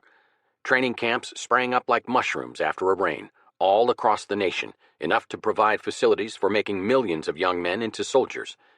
Once inducted into the Army, the raw recruit was given a remarkably fast haircut at no charge, then punctured with inoculations, garbed in a floppy olive-drab outfit called fatigues, and put under the tutelage of a hard-cussing buck sergeant who barked out commands and soon had him throwing out his chest and talking in a jargon that he would remember for the rest of his life. As the immense machinery for turning civilians into soldiers picked up speed and units became ready to head for the Pacific, Africa, and England, the War and Navy departments thoughtfully issued them pocket guidebooks with tips on how to get along overseas. Those who were bound for England were advised, "The British don't know how to make a good cup of coffee. You don't know how to make a good cup of tea. It's an even swap." And a special glossary explained that dustbin means ash can, lift is elevator, first floor is second floor, flicks are movies, and a dicky is a rumble seat. Soldiers embarking for North Africa were cautioned that Arabs are not heathens, and that when indulging in a local meal, it is advisable not to drink much liquid after eating couscous, as the grain is only partly cooked and bloating will result. They were also admonished, "If you enter a bakery, leave your shoes at the door. Never try to remove the veil from a Muslim woman. This is most important. Serious injury, if not death, at the hands of Muslim men may result." Once overseas, the GI was kept in touch with relatives and friends at home by V-mail, little letters that could reach even the most outlandish destination in about 10 days, and by miniature overseas editions of magazines and books. The armed forces also distributed hundreds of thousands of free pocketbooks, paperbacks that put reading material in an inexpensive, easily transportable, disposable form. These were produced for the first time during World War II and started a revolution in publishing. Titles ranged from Homer to Shakespeare to Hemingway. German troops got copies of Mein Kampf. Red Cross volunteers went overseas where they helped nurses in the hospitals, set up clubmobiles that served coffee and donuts, and in a variety of other ways contributed to the well-being of the troops. The USO put on dances and stage shows and sent such Hollywood celebrities as Joey Brown, Bing Crosby, Bob Hope, Joe Stafford, and Francis Langford to far-flung desert and jungle sites and to the Aleutian Islands. They gave the lonely GI a laugh or the rare chance to let fly with a wolf call. Bob Hope endeared himself to hundreds of wounded men by coming up to their beds and saying, "Hi, did you see my show tonight, or were you already sick?" To keep the American soldier fit and fighting, an array of new drugs and preventative medicines was developed. Special clothing, jackets, boots, headgear were devised to protect him against extremes of temperature and terrain. To keep him out of trouble, especially when he went on leave, a police force was set up. Its white belts, gloves, leggings, helmet liners, and MP armbands became well-known symbols around the world. To advise the folks back home on the soldiers' latest doings, a force of some 700 correspondents was mustered by American newspapers, magazines, and radio stations. During 1944, they sent back some 200 million words from the battlefronts. The Normandy landings alone were reported by some 450 correspondents. Traveling by landing craft, tank, truck, jeep, mule, and on foot through Italy, France, Germany, and island by island across the Pacific, the correspondents wrote about the men who were making the decisions that affected the GI's life. Eisenhower, Bradley, Patton, Arnold, and Spaatz in Europe, MacArthur, Nimitz, Halsey, Smith, and Vandegrift in the Pacific. For millions of mothers and fathers, wives and sweethearts, knowing just who these commanders were was vitally important. But the man about whom the most was written, inevitably, the man who was himself commanded, who did the bulk of the fighting even in an age of mechanized war, the nearly always uncomfortable, unromantic, anonymous infantryman. Correspondents described the terror of war, its filth, fear, and loneliness, its comradeship, heroism, and humor, the hours and hours of boredom, and the moments of indescribable exhilaration. There were John Hershey on Guadalcanal and Joe Liebling in North Africa. There were John Dos Passos, Ernest Hemingway, John Steinbeck, Ed Murrow, and others less famous. Some were killed. Of these, perhaps the best, and certainly the GI's own personal favorite, was a middle-aged newspaperman named Ernie Pyle, who wrote with compassion and distinction, and who followed the mud, rain, frost, and wind boys, as he called them, right up until the day that he was shot and killed by a sniper's bullet on the Pacific island of Iwo Jima, during the Battle of Okinawa. Pyle wrote, "I believe that I have a new patience with humanity that I've never had before. I don't see how any survivor of war can ever be cruel to anything ever again." When he was buried, the following inscription was put on his grave marker. At this spot, the 77th Infantry Division lost a buddy, Ernie Pyle, 18 April 1945. Among the hardiest of those who sought to describe the war were the photographers, many of whom were in the heart of action and who, often as not, remained anonymous. Perhaps the best of them was the Hungarian-born Robert Capa, who survived the war despite the risks he took, only to be killed in Indochina in 1954. Capa was determined to immortalize the little man whose future was at stake in a world he could not change. The man who did the most to immortalize the American infantrymen was Bill Mauldin, a boyish-looking GI who drew cartoons for the Army newspaper Stars and Stripes. Mauldin was only 20 when he went overseas, and he rapidly became the best-known American war cartoonist. He captured the grim wit of the foxhole in a way loved by the enlisted men themselves and detested by some of their officers. The secret of his humor and of its impact among the men was that it was caste-conscious. It said to the enlisted men, "I'm with you, and only we together know what it's all about." His two cartoon characters, Willie and Joe, became the heartbreaking and hilariously funny heroes of an army that was fighting as hard as it could, with little fanfare and a lot of griping, to get the job over with and get home alive. After the war, Mauldin wrote a book, Up Front, which included the pick of his cartoons and his own comments on the war. What he had to say, like his drawings, put the glories of life at the front on their proper level. For example, it's a little better when you can lie down, even in the mud. Rocks are better than mud because you can curl yourself around the big rocks, even if you wake up with sore bruises where the little rocks dug into you. When you wake up in the mud, your cigarettes are all wet, and you have an ache in your joints and a rattle in your chest. There were only 3 punctuations to the dreary life of a frontline infantryman: relief, wounds, or death. A Marine's grave marker on Guadalcanal summarized the period in between. "And when he gets to heaven, to St. Peter he will tell, 'One more Marine reporting, sir. I've served my time in hell.'"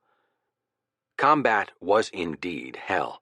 In their foxholes around the world, the GIs lived in the ground, with no sense of past or future. Only the present counted. Fatalism ruled among the veterans. Paul Fussell, a company commander in Europe, described the stages of rationalization combat soldiers went through. Going into battle for the first time, the GI felt, "It can't happen to me because I'm too young, too good-looking, too well-trained, too loved," followed by a realization that it can happen to me unless I'm more careful, dig my foxhole deeper, don't expose myself, followed in turn by a stage of accurate perception. It is going to happen to me, and only by my not being there on the front lines is going to prevent it. For the Marines in the Pacific and the GIs in Italy and Northwest Europe, that was almost always true. Divisions in combat for more than 3 months took 200% casualties. Until the last months of the war, censors kept photographs of dead Americans out of the newspapers, but as the first shiploads of coffins began coming back to the United States, they brought home to America the hard truth of war as nothing else could. Not even those letters and telegrams being delivered to so many front doors. We regret to inform you. As the death toll steadily mounted, little-known villages that were tucked away in obscure corners of the country suddenly felt as if they had suffered from some biblical plague. Salinas, California, with a population of 11,586, and Harrodsburg, Kentucky, with 4,673, respectively contributed 150 and 76 men to the tragedy of Bataan. Bradford, Virginia, lost 14 men in the first 5 minutes of Omaha Beach. There was a determined effort by the U.S. Command and its Graves Registration Service to keep track of all those who died, even when their remains were unidentifiable. Nevertheless, there were places in Europe and on islands in the Pacific where trenches were dug, The bodies dumped in after identification had been removed, a row of crosses put up, and a dog tag hung on each cross. And the sailor's grave, as always in war, was the sea. Before it was all over, 292,131 Americans were killed, more than the battle dead of the Union and Confederate armies combined in the Civil War. Those who lived stumbled back from the edge of the canyon, psychologically neither dead nor alive. Ernie Pyle wrote, "In their eyes as they pass is not hatred, not excitement, not despair, not the tonic of their victory. There is just the simple expression of being there as if they had been doing that forever and nothing else." Pyle also said, "A soldier who has been a long time in the line does have a look in his eyes that anyone who knows about it can discern. It is a look that is a display room for what lies behind it: exhaustion, lack of sleep, tension for too long, weariness that is too great, fear beyond fear, misery to the point of numbness, a look of surpassing indifference to anything anybody can do." It was a look that the GIs called combat fatigue or nervous in the service, and that by 1945 had translated itself into mental collapse for some 500,000 men. The incredible psychological pressures of war produced a strange form of spiritual bends in a good many men who, when granted a momentary release from duty, sought to express their joy in survival, sometimes in the age-old ways of the soldier, other times in fashions that seemed almost inexplicable. With millions of men overseas, far from the restraining influence of their parents, church, and society, living in a situation in which death might come at any moment, the vices that accompany any army were ever present: gambling, womanizing, and most of all, drinking. The GIs indulged in wild ecstasies of gambling, often playing for stakes they never would have believed possible in their civilian days. After all, what was $3,000 or $4,000 when they were used to putting up their lives? As Glenn Gray, a counterintelligence officer in Italy and Northwest Europe, put it, "In campaigns of extreme hazard, soldiers learn more often than civilians ever do that everything external is replaceable, while life is not." In England, and after their liberation started, in Italy and France, the juxtaposition of GIs and old, hitherto stable societies produced jealousies and conflict, heightened by emotional strains and contrasting economic levels. Quarrels over women erupted as normal peacetime sexual morality lapsed into confusion, and as different army pay scales gave the Americans an advantage in entertaining that they were quick to use. One sour complaint among Britons was, "The trouble with you Yanks is that you're overpaid, oversexed, and over here." The GIs quipped back, "You're sore because you're underpaid, undersexed, and under Eisenhower." Few of these children of the Depression had much experience with any form of alcohol other than beer. In North Africa, they bought huge quantities of a terrible home brew from Arab traders. In Europe, they helped themselves to the wine available in almost every cellar and certainly in every village. They drank champagne when they could get it, like soda pop, and paid a price in the morning. Out in the Pacific, Marines and sailors improvised every imaginable means of producing a drink with a kick to it. One technique was to filter hair tonic through bread and then mix it with grape juice. Like virtually every other drink devised in the Pacific, it was known as jungle juice. Although the Americans are known to have committed some atrocities against enemy military personnel and civilians, their record of violence comes nowhere close to that of the Germans or Japanese. No other army of such numbers or power ever behaved better or, for that matter, was so well received even among conquered enemies. The GI came not to conquer, but to free people, whether in Europe or in the Pacific. He took home new notions about the earth, about people who were not American, not rich, not powerful, and who represented a different race or faith. He left behind some of his own ideas and a great many dead comrades. He also left behind a curious marking that was chalked on rocks, on city walls, on lavatories. Kilroy was here. No one ever found out for sure who Kilroy was, where he came from, or why anyone would care enough about him to scrawl his name across half the globe. But that Kilroy was there was absolutely certain, and if he had not made the world safe for democracy, he had at least helped to rid it of an inhuman despotism. Chapter 14. The Air War. One of the worst legacies of World War II was the acceptance of civilians as targets, not as individuals nor in small groups, but in massive numbers in the great cities of Europe and Asia. It happened because of air power. Airplanes had grown in size and extended their range through the 1920s and 1930s. By 1944, they were so improved that four-engine bombers, numbering 1,000 or more, could penetrate hundreds of miles beyond the front lines, carrying loads of bombs with an explosive power measured in the kilotons to devastate enemy cities. This development was not wholly unexpected. After World War I, military theorists sought some way to avoid the senseless slaughter in the trenches. They were led by the Italian general and air power theorist Giulio Douhet, whose 1921 book Il Dominio dell'Aria, The Command of the Air, explained his vision of victory through air power. Douhet argued that land armies were a thing of the past. In the next war, victory would come to the side with the biggest bombers, with planes that could not be stopped by fighters or anti-aircraft fire. The bombers would pulverize the enemy cities and induce panic in the civilian population. The civilians would then demand that their governments make peace.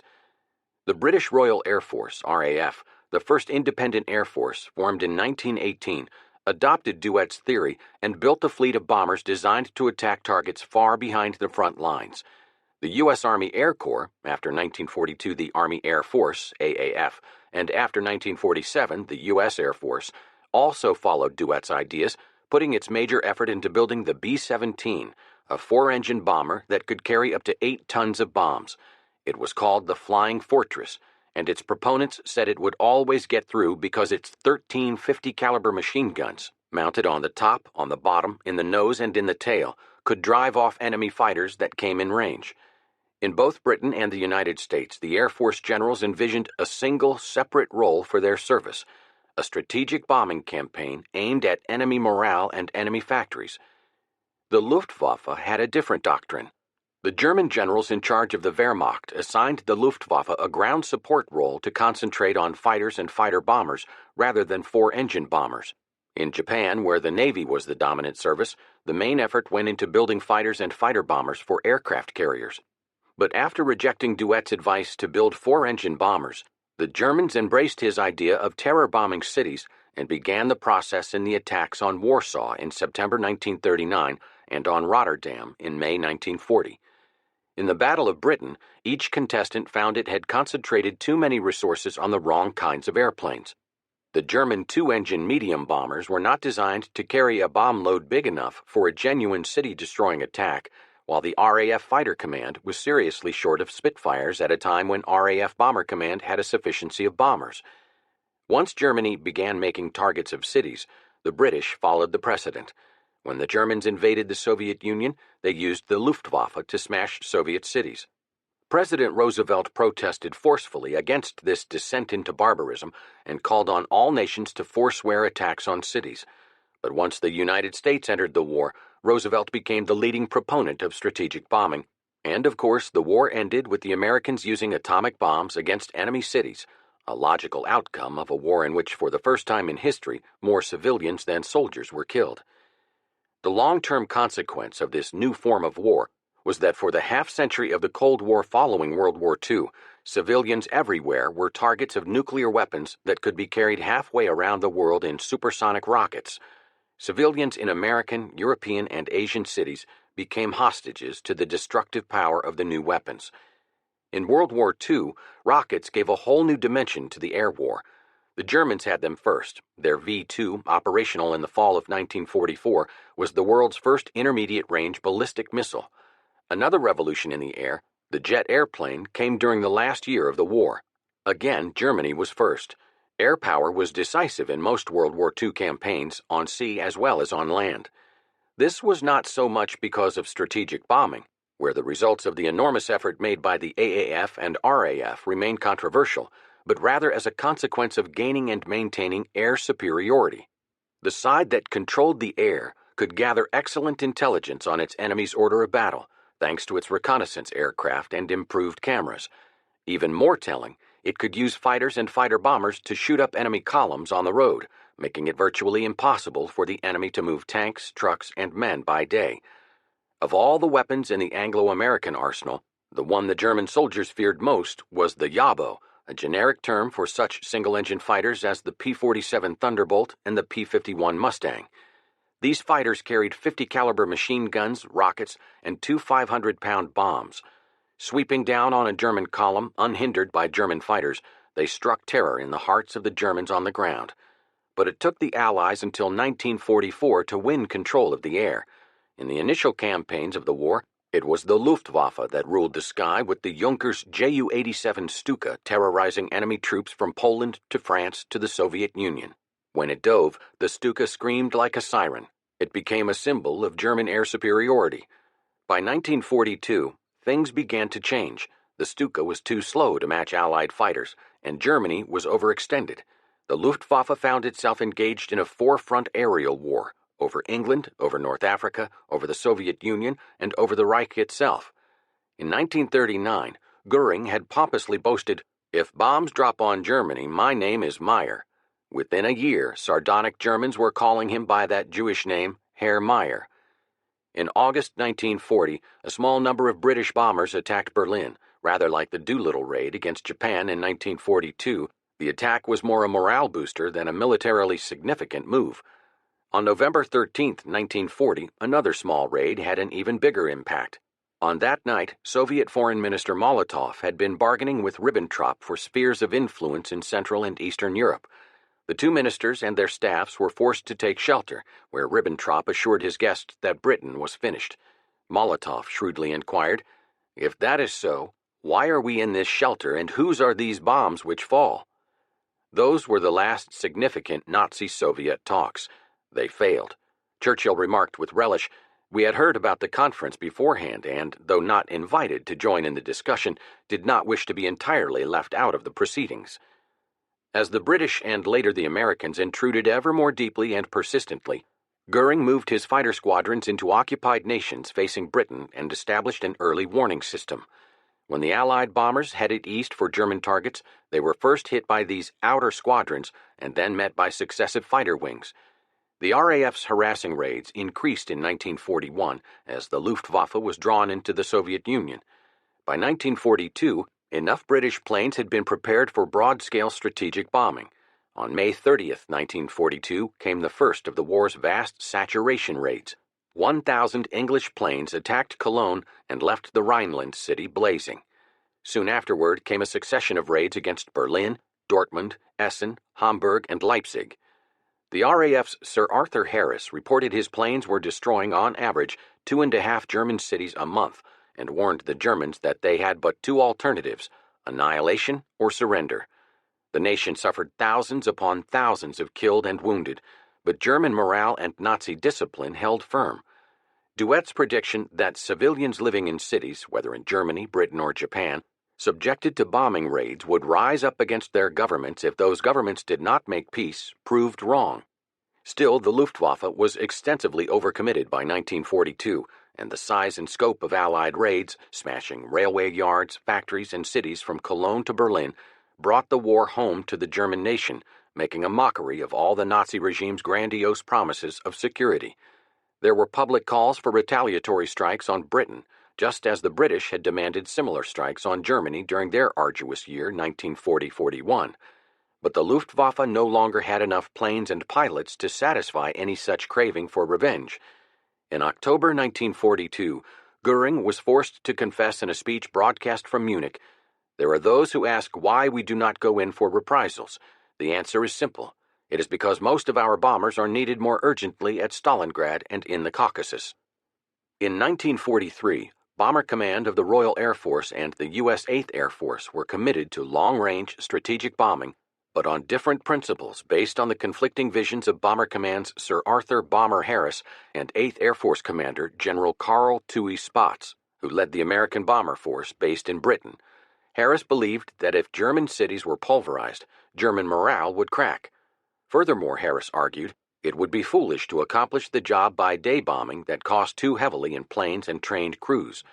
Spaatz, on the other hand, refused to limit himself to the night bombing methods of Harris or to broad metropolitan targets.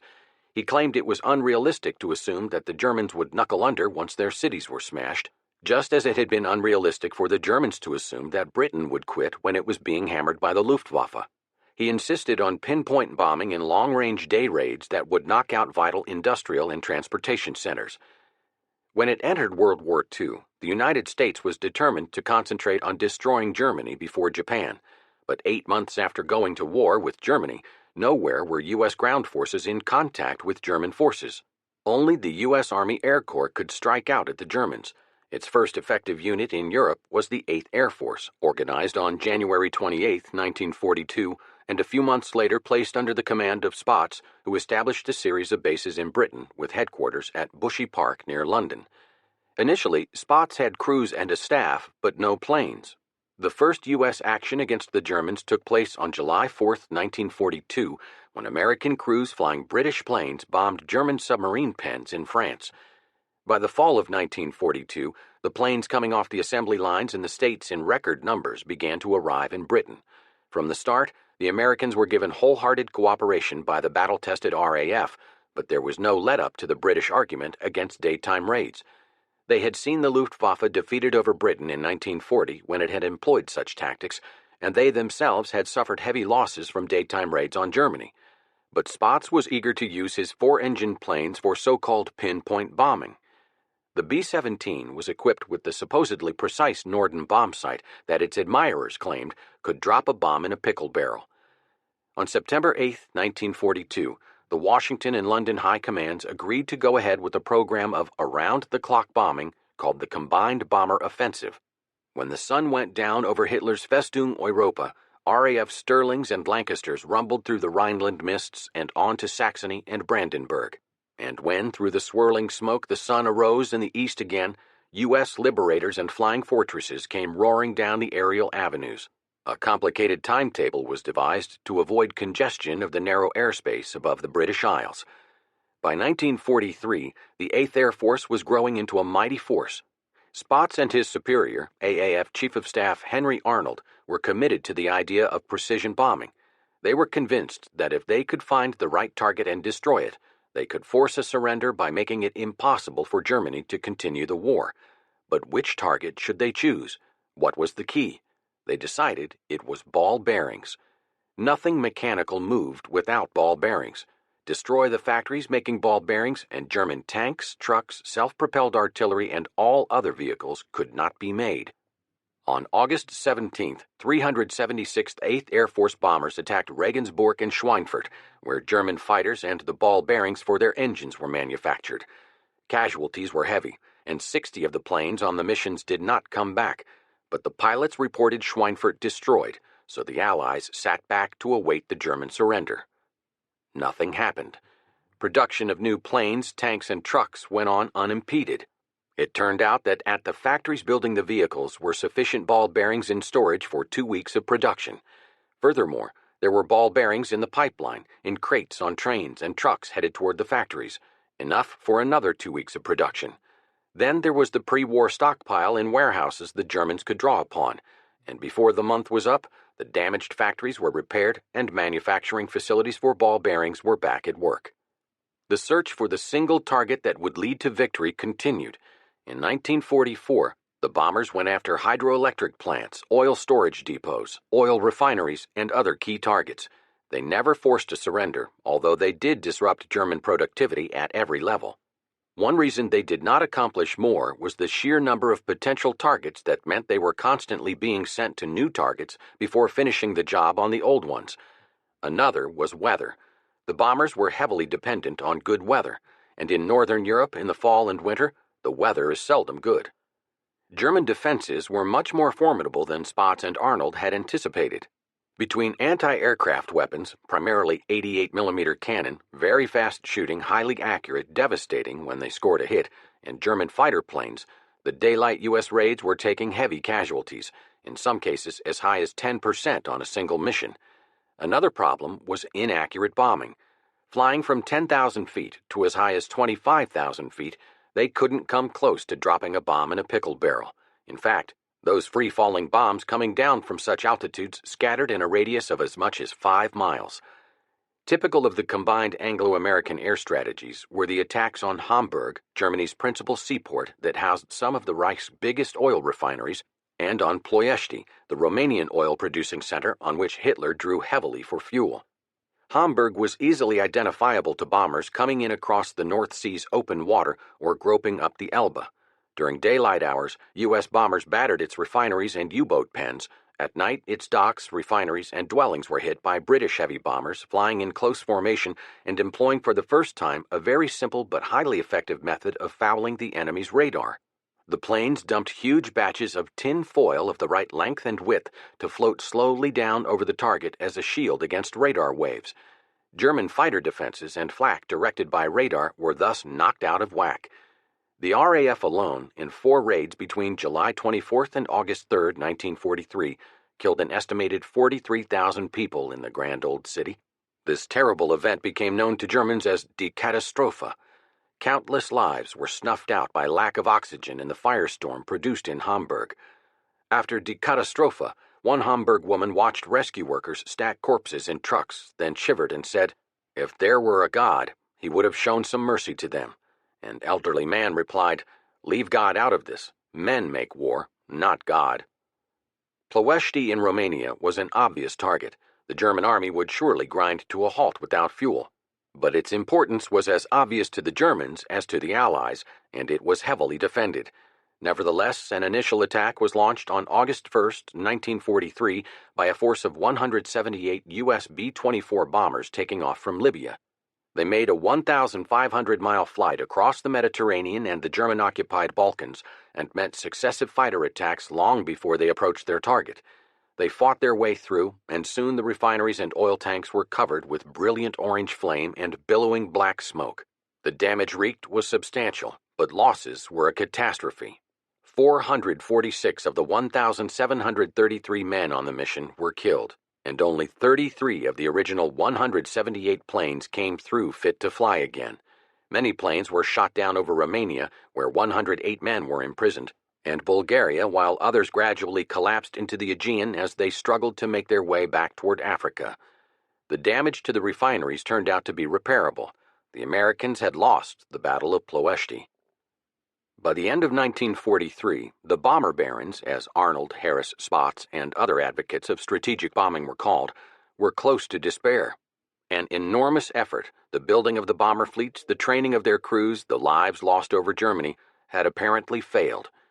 British night bombing had not destroyed German morale.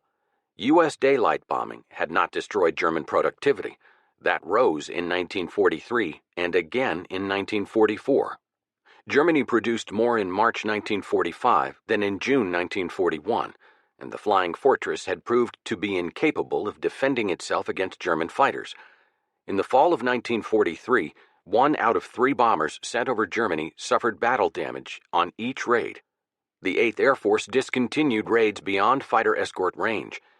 Hope returned to the bomber barons in 1944 with the development of a fuel container known as the drop tank that extended the range of U.S. fighters.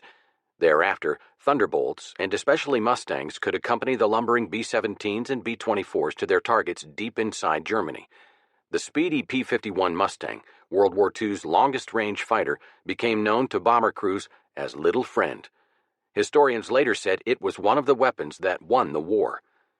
The British likewise improved the deadliness of their nocturnal armadas.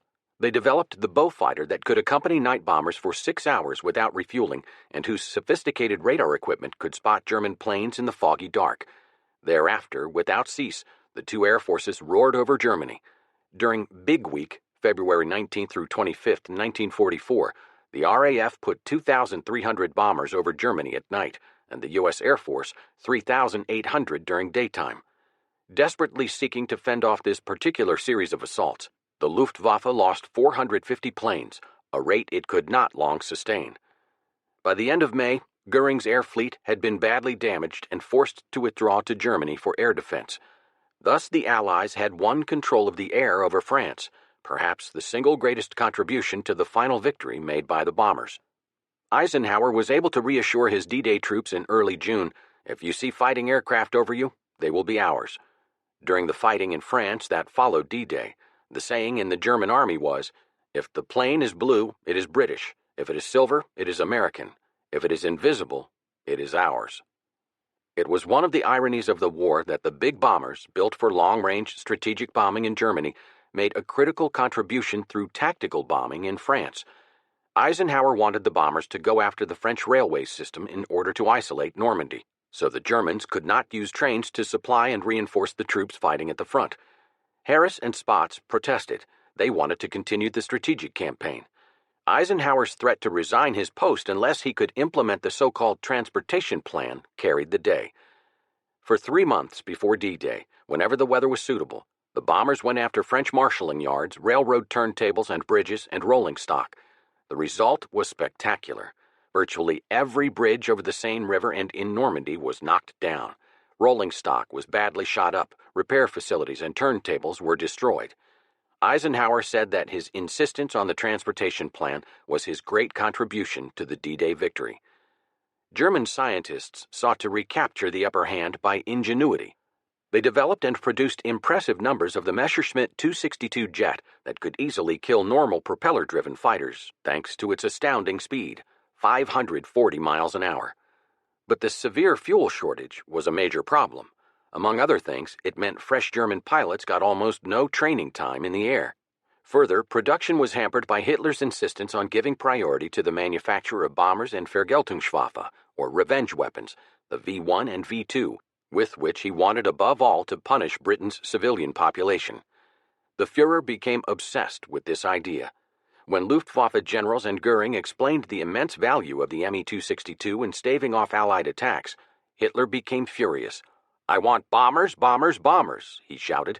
"Your fighters are no damned good." He wasn't interested in defending Germany. He wanted to bomb London. He refused for almost half a year even to look at a test flight. Then he promptly commanded that the new jet be converted into a bomber, for which it had neither the range nor the load capacity. Thus, the Me-262 that was ready for serial production in late 1942 was not produced until mid-1944. It could have been the decisive weapon of the war, but thanks to Hitler, it is not much more than an interesting footnote. Not until Korea in the 1950s did jet fighters rule the skies.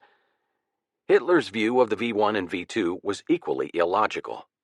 At first, he remained convinced that the war could be won without bothering to give priority to experimental weapons. When the first doubts of victory finally began to bother him, he ordered sudden mass production of the V-2. Major General Dr. Walter Dornberger, a scientist involved in the project, complained that he himself had not envisioned the rocket as an annihilation weapon. Hitler replied, "No, I realized that you didn't think of it, but I did." Both V-1 and V-2 originated at the experimental station of Peenemünde on the Baltic Sea. The V-1, dubbed Buzz Bomb by the British, was a pilotless plane loaded with explosives, of which more than 8,000 were aimed at London in Hitler's frenzy for vengeance. However, many went astray, one even hit Hitler's bunker, or were shot down, and only 2,420 reached their target. These did extensive, but far from crippling damage. The V-2 was more frightening. It carried a tank of liquid oxygen that allowed it to fly above the Earth's atmosphere, and it was aimed from fixed positions like long-range artillery.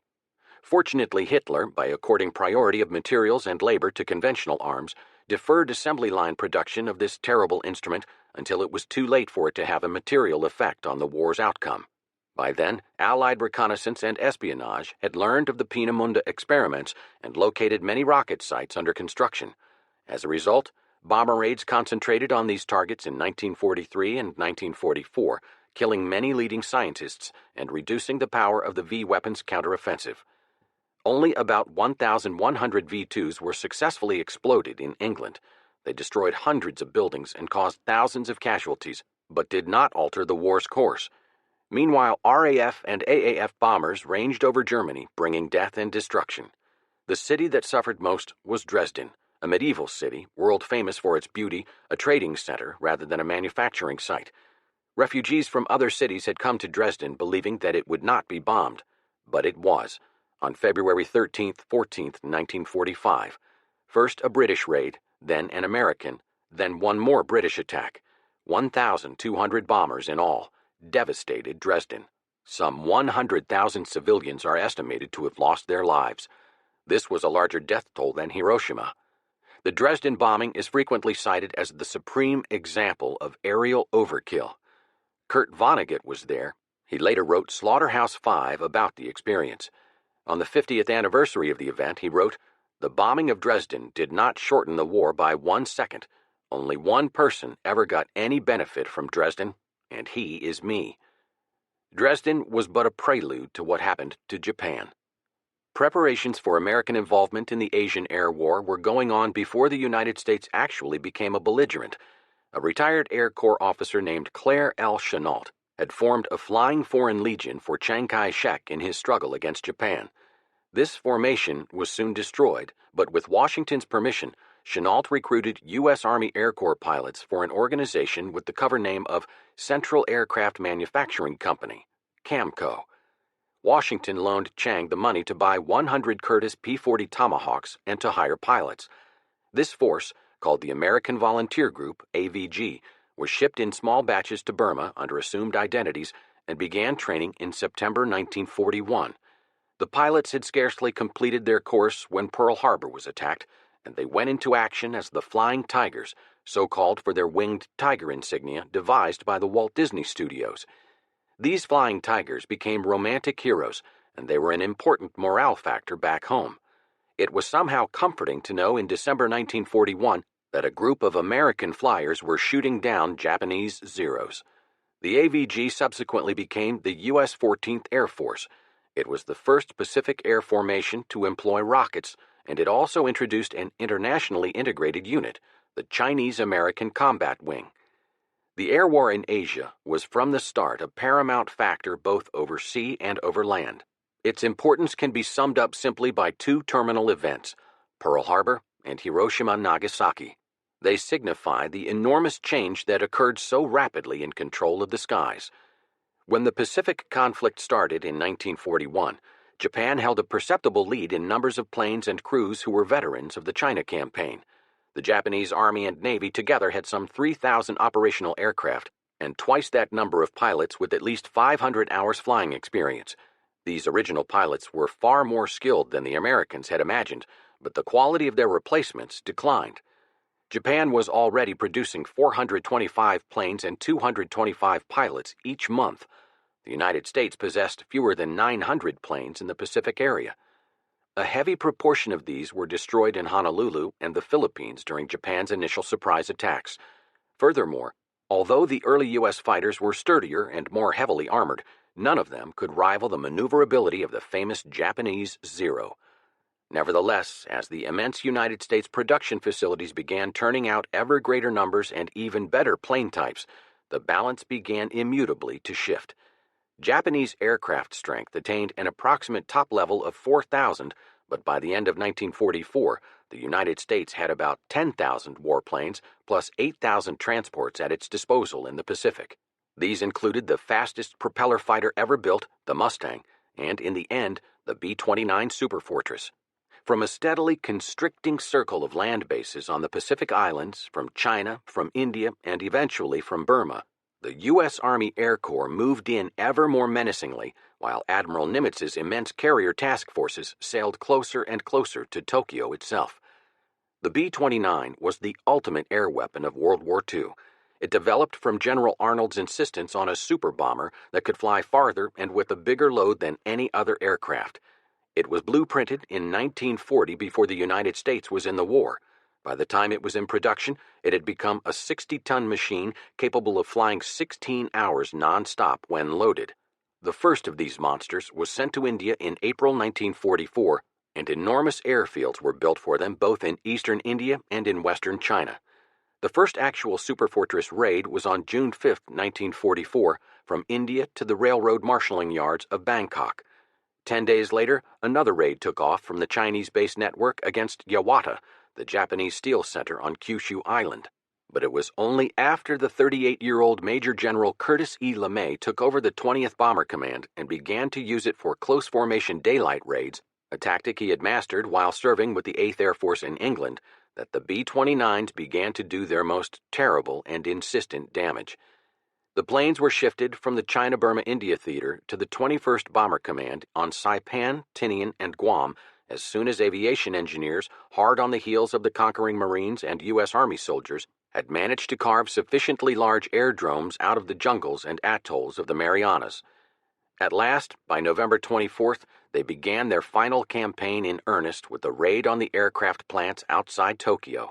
From then on, relentlessly, they were employed with increasing force against the plane factories and harbors of Japan's home islands, hammering the main cities one by one. The objective, never directly stated, was to burn out the cities and to burn to death Japanese civilians. In 1945, tons of explosives made of jellied gasoline and magnesium, napalm, began to whistle down on Kobe, Nagoya, and Tokyo. On March 9th, 334 B-29s took off from the Marianas, roared over Tokyo, and rained down napalm containers on the city. The devastation was appalling. A quarter of all buildings were consumed by fire, and 84,000 people were killed. On August 2nd, 855 superfortresses wiped out 6 Japanese cities in a single day.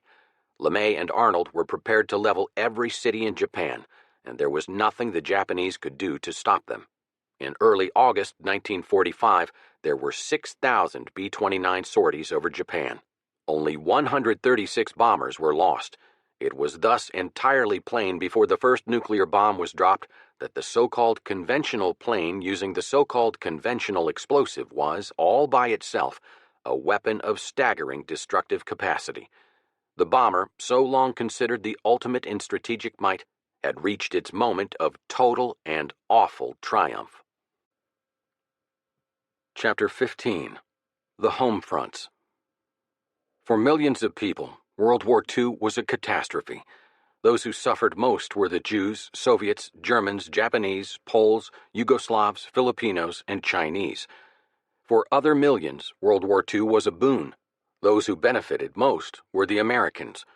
For the United States, the cost of victory was relatively low since fewer than 300,000 Americans were killed in combat out of an armed force of some 16 million. Compared with that of most other combatants, this death rate was extremely low. Although there was some destruction of U.S. property in Hawaii and a great deal in the Philippines, there was none in the 48 states. These two facts, a low casualty rate and almost no property damage, meant that the American experience of war was as different from that of the other combatants as it could have been. Around the world, fear was the most common emotion in the period 1939 to 1945. Hunger was the most common feeling. In the United States, fear and hunger were almost totally absent. During the 6-year war, no elections were held in Europe, Asia, Africa, or the Middle East. Even in Great Britain, elections were suspended for the duration. But the United States during those 6 years saw 2 presidential, 3 congressional, and hundreds of state elections, all hotly contested. So insulated were Americans from the direct effects of war that the biggest difference between the United States in the 1930s and the first half of the 1940s was that everyone had a job. Unemployment fell from 25% and higher to 1%, and that 1% consisted of people moving from one job to another. Many good things followed from this employment boom. Between 1939 and 1945, per capita income doubled, rising from $1,231 to $2,390. Thanks to effective wage and price controls, inflation was moderate, so that most of the increase was real gain. Since there were no new cars, new homes, washing machines, or other durable consumer goods for sale, most of the income went into savings that went up from personal savings of $2.6 billion in 1939 to $29.6 billion 5 years later, a more than tenfold increase. A steady job and money in the bank meant financial security, something most Americans under 35 years of age had never before experienced. Another new experience was travel. Most Americans in 1940 had never been out of their home state. Many of them had never been out of their home county. Only a tiny percentage had ever been overseas. But between 1941 and 1945, some 12 million young Americans went overseas into a different culture and part of the world. Within the United States, more than 15 million civilians moved during the war, over half of them to new states, with 17% of the population on the move within a 4-year period. This was a mass migration that dwarfed the westward movement of the 19th century. Nearly all those who left home were in their late teens or 20s or 30s, which meant that nearly everyone in those age groups moved at least once. This had an enlightening effect on U.S. politics and culture. The internal migration helped break down regional prejudices and provincialism. Yankees and Westerners who moved south where most of the Army bases were located, or Southerners who moved west or north where most of the war industries were located, learned to tolerate or understand, if not actually to like, the different mores they encountered. Today, we remember the America of the war years with a certain nostalgia. City dwellers went to shop downtown in solid masonry buildings of 2 or 3 stories. There were no shopping centers, no malls, few drive-ins or suburbs, and almost no air conditioning. Americans had more cars in 1940 than anyone else in the world, but the rule was the same for bathrooms, 1 to a family. There were almost no 4-lane roads. Nearly everyone had a radio, again, 1 to a family. In 1945, there were 34 million households, of which 33 million had a radio, more than the number who had indoor plumbing. Store shelves went empty as goods ranging from facial tissues and hairpins to cameras and alarm clocks disappeared. Cigarettes were scarce, and many people learned to roll their own. The ration stamp was a necessity of life, for among the items on the rationed list were meats, butter, sugar, coffee, almost all canned and frozen foods, gasoline, and shoes. Men's trousers went without cuffs to save cloth, and an old toothpaste tube had to be turned in when buying a new one. There were tin can collections, waste paper collections, and aluminum drives. Homemakers even salvaged grease from cooking. Manufacturers with nothing to sell advertised their contributions to the war effort. Automakers boasted of their tanks, and a typewriter manufacturer bragged about its armor-piercing shells. For young women, the war brought great change. For one thing, unless they lived near an Army or Navy base, there were few to no young men around.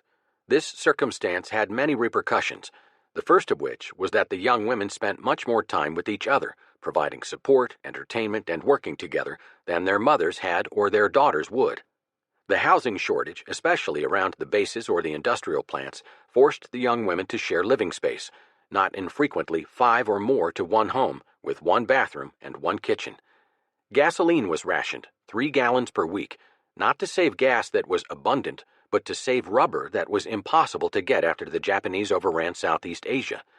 With a national speed limit of 35 miles per hour, also to save rubber tires, a limited gas supply hardly mattered as it took too long to get from one place to another. The women learned to carpool. Women entered the workforce in record numbers, a fact so well known that one only needs say the words Rosie the Riveter to make the point. In hundreds of thousands of cases, young mothers managed to balance night shifts with childcare. They were helped by the women's magazines that were full of exhortations. Now is the time to prove to your husband and to yourself that you have the stuff in you that our pioneer ancestors had, one writer remarked. You'll be on your mettle to prove that you are every bit as good a manager as you are a sweetheart. Many of these young wives and mothers were teenagers. Quickie marriages were the norm. There were 1 million more marriages during the war than would have been expected at pre-war rates. Teenagers got married because the boy was going off to war, and in the moral atmosphere of the day, if the couple wanted to have a sexual experience before he left, they had to stand in front of a preacher first. Scholars worried that hasty marriages followed by long separations would never work. Although 1946 was the peak year for divorces, many marriages did work. The girls became women. They traveled alone or with their infants to distant places on hot and stuffy or cold and overcrowded trains. They became proficient cooks and housekeepers, managed the finances, learned to fix the car, and wrote consistently upbeat letters to their soldier husbands. I write his dad everything our baby does, one young mother explained, only in the letters I make it sound cute. It is one of the ironies of U.S. history that while the nation fought its greatest war against the world's worst racist, it maintained a segregated army abroad and a total system of discrimination at home. In the capital of the nation leading the worldwide struggle for democracy and freedom, African Americans got their water from separate drinking fountains, used segregated toilet facilities, could not eat in white restaurants, sat in the balcony in their own section in movie theaters, sat in the back of the bus, and otherwise were degraded in public in every way possible. The extent of the racism that prevailed in wartime America cannot be exaggerated or excused, but only marveled at. As the propaganda extolling democracy swelled, the subjugation of blacks increased. Throughout the South and in much of the North, blacks could not vote. They were drafted, they fought, they died, they paid taxes, and they provided essential labor, but they could not vote. Despite everything, however, many African Americans did improve their financial situation, most of them by moving out of the rural South to the urban North and West and taking jobs in war industries. It was the beginning of a mass migration that would sweep the nation in the decades after the war. And in the Army, senior officers concluded that maintaining segregated units was inefficient, so the process of integration of the armed services got its first halting start during the war. For Japanese Americans, the war had no redeeming features. There were 127,000 people of Japanese ancestry in the United States in 1941, some 80,000 of them native-born American citizens, or Nisei. Most of the Nisei were simple truck farmers in California. This tiny group caused the greatest panic. They were suspected of sabotage, of sending signals by bonfires or automobile headlights to Japanese submarines, and of espionage. A demand arose, fed by the politicians, including California Governor Earl Warren, to evacuate them to camps in the interior. That most of them were American citizens was irrelevant. As one official put it, a Jap is a Jap. That not one single act of sabotage had been charged also made no difference. In February 1942, President Roosevelt ordered the War Department to move the Nisei out of California. General John DeWitt, who oversaw the evacuation, defended the policy with a curious logic. The very fact that no sabotage has taken place to date is a disturbing and confirming indication that such action will be taken. The Japanese Americans were rounded up, forced to sell their property at outrageously low prices, and shipped off to camps in the western desert, where they were put to work harvesting crops by day and living in camps surrounded by barbed wire at night. 2 years later, the Supreme Court ruled the evacuation constitutional, but in 1988, President Ronald Reagan signed into law the Civil Liberties Act that apologized for the internment and authorized a payment of $20,000 to each camp survivor. President Roosevelt set the priorities and established the goals in his famous January 1942 address to Congress. He promised that by 1943, the United States would produce an annual 125,000 airplanes, 75,000 tanks, and 8 million deadweight tons of shipping. People thought he was crazy, but soon locomotives, planes, trucks, steel landing mats, telephones, aluminum sheets, radar, and above all, guns and ammunition poured out in previously unimaginable quantities. In 1944, U.S. factories produced 96,318 aircraft. The total number of planes produced in the war was over 250,000. There were roughly similar figures in trucks, jeeps, and tanks, all of which came off the assembly lines in a never-ending stream. Shipyards built aircraft carriers faster than the Japanese or Germans could build patrol boats, even as the shipyards simultaneously turned out thousands of landing craft and Liberty ships. In 1945, half of all the ships afloat in the world had been built in the United States. The U.S. Army, at 175,000 men, hardly existed in 1939. It was virtually without equipment. 5 years later, at more than 8 million strong, it was far and away the best-equipped army in the world, especially in tanks, artillery, and other heavy weapons, as well as trucks and jeeps. In 1945, U.S. industry built half of all the weapons produced in the world in that year. On October 27, 1944, Roosevelt proudly told his fellow citizens, "The production which has flowed from this country to all the battlefronts of the world has been due to the efforts of American business, American labor, and American farmers working together as a patriotic team." It was a fine statement, even if not entirely accurate, as inevitably there had been friction along the way among labor and management and government. At the start of the war, the AFL and the CIO had agreed to a no-strike pledge, and union officials, if not all unions, lived up to it. One exception was John L. Lewis, who took his coal miners out on strike 4 times during the course of the war. For the majority of Americans, the theme of the war was teamwork. "We are all in this together" was a phrase heard daily. During the Depression, people had felt isolated, alone, and fearful. During the war, people felt a sense of belonging. Obviously in the armed services, but also on the home front, There was a commitment to the notion that society's needs came before individual desires. The war created a we generation, as opposed to later me generations. Another feature of the war experience was deferred gratification. The theme of almost all advertising and much government propaganda was the rewards that were coming after victory was attained. The message, to those sharing a kitchen and bathroom with 3 other families, to mothers and children living in a single room, and to soldiers shivering in a foxhole outside Bastogne, Belgium, was that all the hardships of today would disappear once the job was done. Tomorrow was worth saving for and delicious to dream about. All over the world, people dreamed of tomorrow, of that day when the war would end. Nowhere did it come soon enough.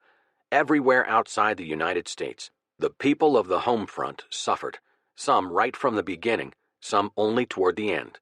For Germany, the first years were good ones. Adolf Hitler's early successes on the battlefields of Europe and the Soviet Union made most Germans, even many opponents of the regime, proud. As Hitler set about remaking Europe for Germany's benefit, life on the German home front improved.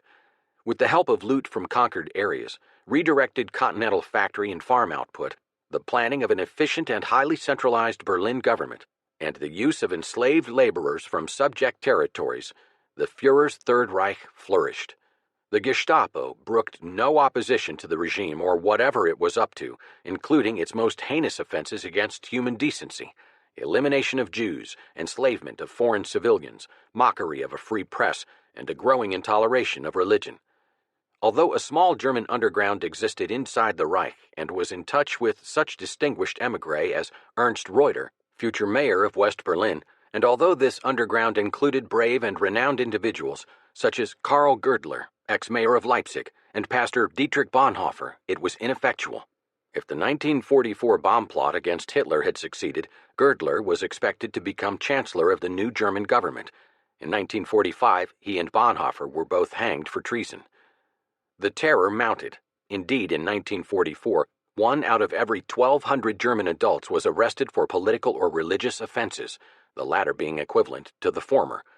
The morale of the Germans withstood the ardors of Allied air raids, although by the time Berlin was becoming a shambles, its citizens were caustically reminding each other of the Führer's architectural forecast: "Give me 10 years and you will not recognize Germany." In his desperate effort to regain the initiative after the tide began to turn, Hitler filled Germany with forced labor to replace drafted workers. By early autumn 1944, some 7.5 million foreigners had been rounded up in occupied Europe and shipped to the Reich in boxcars to a brutal existence of endless toil, semi-starvation, illness, and in the end, often death. To these were added about 2 million prisoners of war, many of whom, in violation of the Hague and Geneva Conventions, were made to work in ordnance plants. And so the Reich's formidable war machine rolled on. During the first 4 years of war, ammunition production multiplied 2.6 times, artillery 4.8 times, armor 8.7 times, and aircraft 2.7 times. Albert Speer, youthful Reich Minister of Armaments and Production, saw to it that whatever happened in the totalitarian state, ordnance production increased.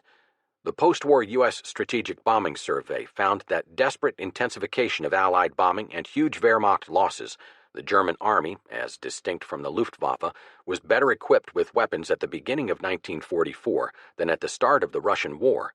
The only serious shortages were in oil, steel, and certain metals. While Germany's cities lay in ruins, the countryside was untouched until April 1945, when enemy armies closed in on the Elbe River. In the east, the Red Army raped, pillaged, burned, and otherwise got revenge for what the German army had done to their villages and women. In the west, the American GIs were astonished at how well the Germans outside the cities were living in the last month of a 6-year total war. Much, much better than the Belgians or the French or the Italians. They had ample food stocks, telephones, electricity, plumbing, including soft white toilet paper, and intact buildings. The British and American troops acted correctly for the most part. Many American soldiers found they got on better with the Germans than with the French. Here was laid the foundation for the NATO alliance. Like Germany, Japan prospered at first. When Japan entered the war, its masses, reared in a heritage that emphasized their superior qualities, were easily subject to propaganda. After their initial startling successes, there seemed to be little anxiety about Japan's future. The first shocking awareness of potential trouble came on April 18, 1942, when Doolittle's bombers suddenly pecked at Tokyo. One Capitol resident later said, "We finally began to realize that all we were told was not true, that the government had lied when it said we were invulnerable. We then started to doubt that we were also invincible." After Midway, after Guadalcanal, after successive German setbacks in the West, these doubts grew. But it was only on June 15, 1944, when 68 superfortresses struck Kyushu, that the Japanese people saw what lay in store. Tokyo was forced to tell them, "Since the outbreak of the East Asian War, everyone has recognized the difficulty of avoiding air attacks." The press began to talk of a front behind the lines, and to exhort each civilian to remember he was a warrior defending his country. Air raid drills were frequent, even at night. Women were made to practice running uphill bearing buckets of water. Sandbags and pails were placed outside homes, and enormous instruments resembling fly swatters were distributed to beat out flames. Life was more austere by 1943. The rice reserve disappeared. Food became perilously scarce, and the hungry were everywhere. Rations of electricity and gas became stricter. Women were asked to do without their colorful kimonos, and civilian consumption of cloth fell 95%. Black market profiteering spread. Until 1944, Tojo's officer-dominated dictatorship remained secure. Backed by the powerful Imperial Rule Assistance Association, it had gained 80% of the seats in the National Diet, House of Councilors, early in the war, and later had persuaded Japan's skeptical financial and industrial barons, the Zaibatsu, that the economic program for subduing East Asia was bound to succeed. The Japanese stock market continued to boom. By 1944, when Japanese industry had achieved maximum efficiency, Allied successes were amputating Japan's access to raw materials. The air offensive against the home islands had cut output by 60% before the war ended. In 1945, life on the Japanese home front was an unmitigated hell. Food shortages, no electricity, and no heat. People gathered pine cones from which an oil could be extracted to power an internal combustion engine. Women and children were trained with bamboo stakes to oppose the U.S. Marines when they landed. Half the buildings in Tokyo and every other major city were gone. A military dictatorship that remained was determined to never surrender, no matter how severe the suffering of the people. On the Allied side, morale in the Soviet Union was at first severely shaken during the war's early months, although it remained constantly high in Britain and never faltered in the United States. The war in the Soviet Union came after Stalin had spent 7 years repressing his subjects, murdering millions, sending millions to prison camps, and spreading fear through a muted nation. However, any initial hopes there may have been for a better life under the Nazis were short-lived, and Stalin focused his propaganda on national rather than ideological themes. The monolithic Soviet state harnessed everyone to the war effort. Women were mobilized to run tractors on collective farms. Those not fit for military service, the wounded, and the very old were conscripted into the labor force and were called upon to fight in emergencies like the battles for Leningrad and Moscow. Most Soviet citizens, even those who bitterly resented Stalin, dug in with grim determination, living on the edge of starvation, often cut off from the news of soldier relatives. The Soviet home front was resolute, bitter, and marked by hatred of the Germans that exceeded anything in Britain or the United States. And as the Red Army regathered and surged forward on the attack, a new aura of confidence started to spread throughout the ravaged, suffering nation. At night, batteries around the Kremlin began to boom salutes to victories, and the country's war songs assumed a note of savage joy.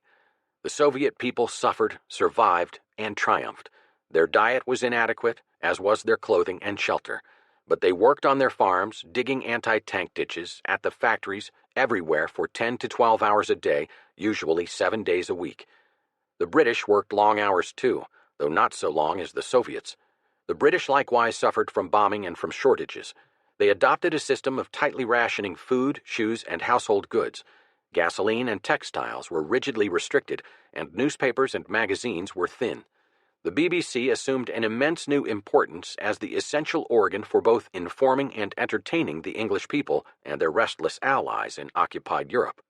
The British survived 2 aerial ordeals, the Blitz and the V1, V2 terror, with courage and endurance. Good-naturedly, they went into shelters or helped local police forces as air raid wardens and firefighting patrols. Somehow, they managed to get to work despite scrambled transportation systems. Beside the ruins of their dwellings, they cheered Churchill as he visited his home front, cigar between clenched teeth, giving his victory signal. As early as 1940, life had become appallingly thin and threadbare, and it was to remain so until long after the war ended. Shipping on which the island depended was almost wholly devoted to essential cargoes, and the treasury was bare. Housing was strained as buildings in cities were destroyed by bombing, families were evacuated to the country to be billeted with others, and the United Kingdom filled with troops mustered by the Americans, Canadians, Poles, and Free French for the final invasion. Women played a far greater role than ever before, taking jobs as chauffeurs, laborers, ferry pilots, wardens, and farmers, and they asserted a new energetic independence of their own. Most important, the old social structures and traditions of personal diffidence were broken down as rich and poor rubbed shoulders in air raid shelters. The atmosphere of the English pub, with all its cozy intimacy, managed somehow to grip the nation in its time of most arduous difficulty. Roll Out the Barrel and Kiss Me Goodnight, Sergeant Major were sung in dire moments with as much fervor as God Save the King when theater curtains rolled down early to allow the audience time to get home before the Luftwaffe arrived. The spirit of England in the spring of 1944, as the Allied invasion force built, was soaring. London, to me, was a magic carpet, Private Gordon Carson of the U.S. Airborne wrote. Walk down any of its streets and every uniform of the free world was to be seen. Their youth and vigor vibrated in every park and pub. The uniforms of the Canadians, South Africans, Australians, New Zealanders, Free French, Polish, Belgium, Holland, and of course the English and Americans were everywhere. Those days were not lost on me because even at 20 years of age, I knew I was seeing and being a part of something that was never to be again. Wartime in London was its own world. In 1944, of all the great cities of Europe and Asia, only London was full of life, hope, anticipation, and good spirits. Everywhere else, except the United States, life on the home fronts during World War II went from bad to worse to worst. Chapter 16.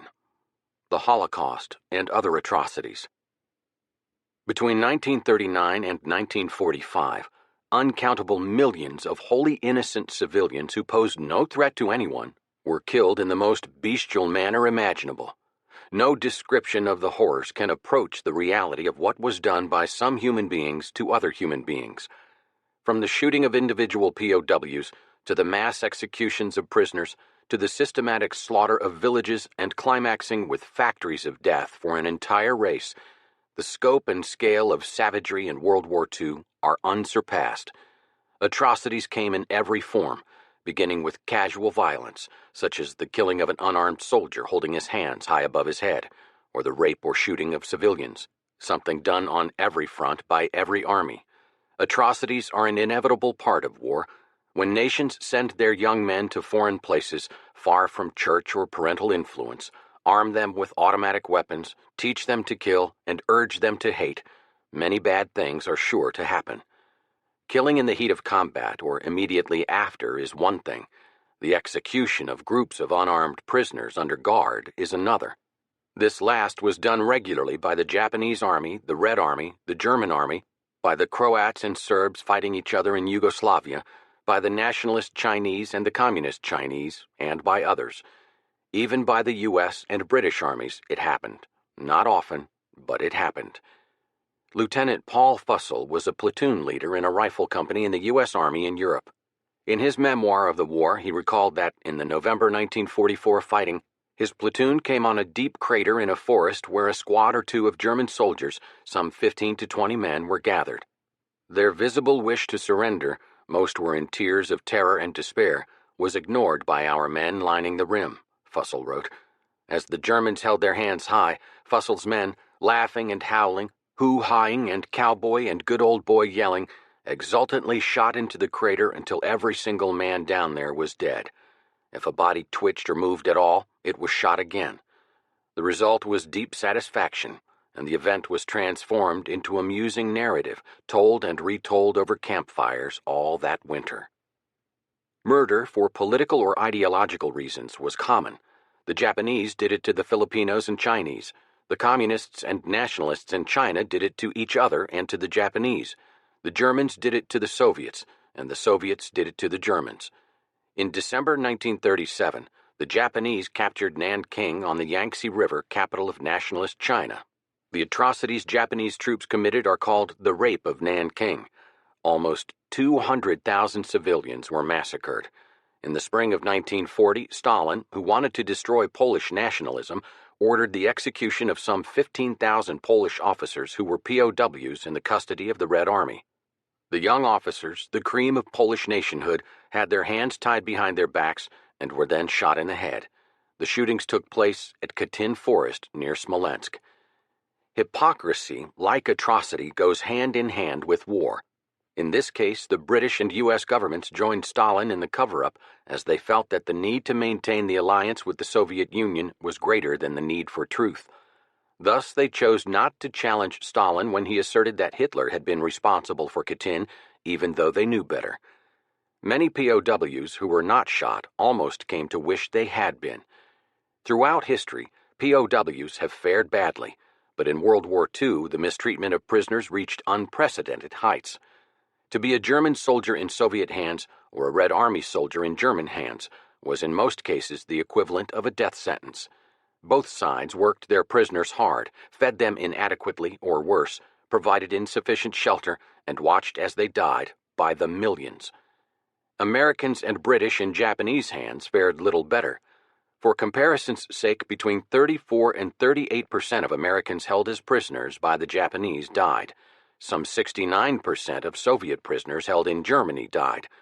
The proportion of Germans captured on the Eastern Front who died in Soviet captivity has been estimated as high as 80%. By contrast, in their treatment of French, British, and American prisoners, the Germans made an attempt to live by the rules of the Geneva Convention regarding prisoners of war. As a result, only 0.7% of the Americans held as POWs by the Germans died. The Americans brought German prisoners captured in Tunisia in May 1943 to the United States, where they were put to work as migrant agricultural labor. That was the best place of all to be in the winter of 1944-45 for a German male born between 1910 and 1927.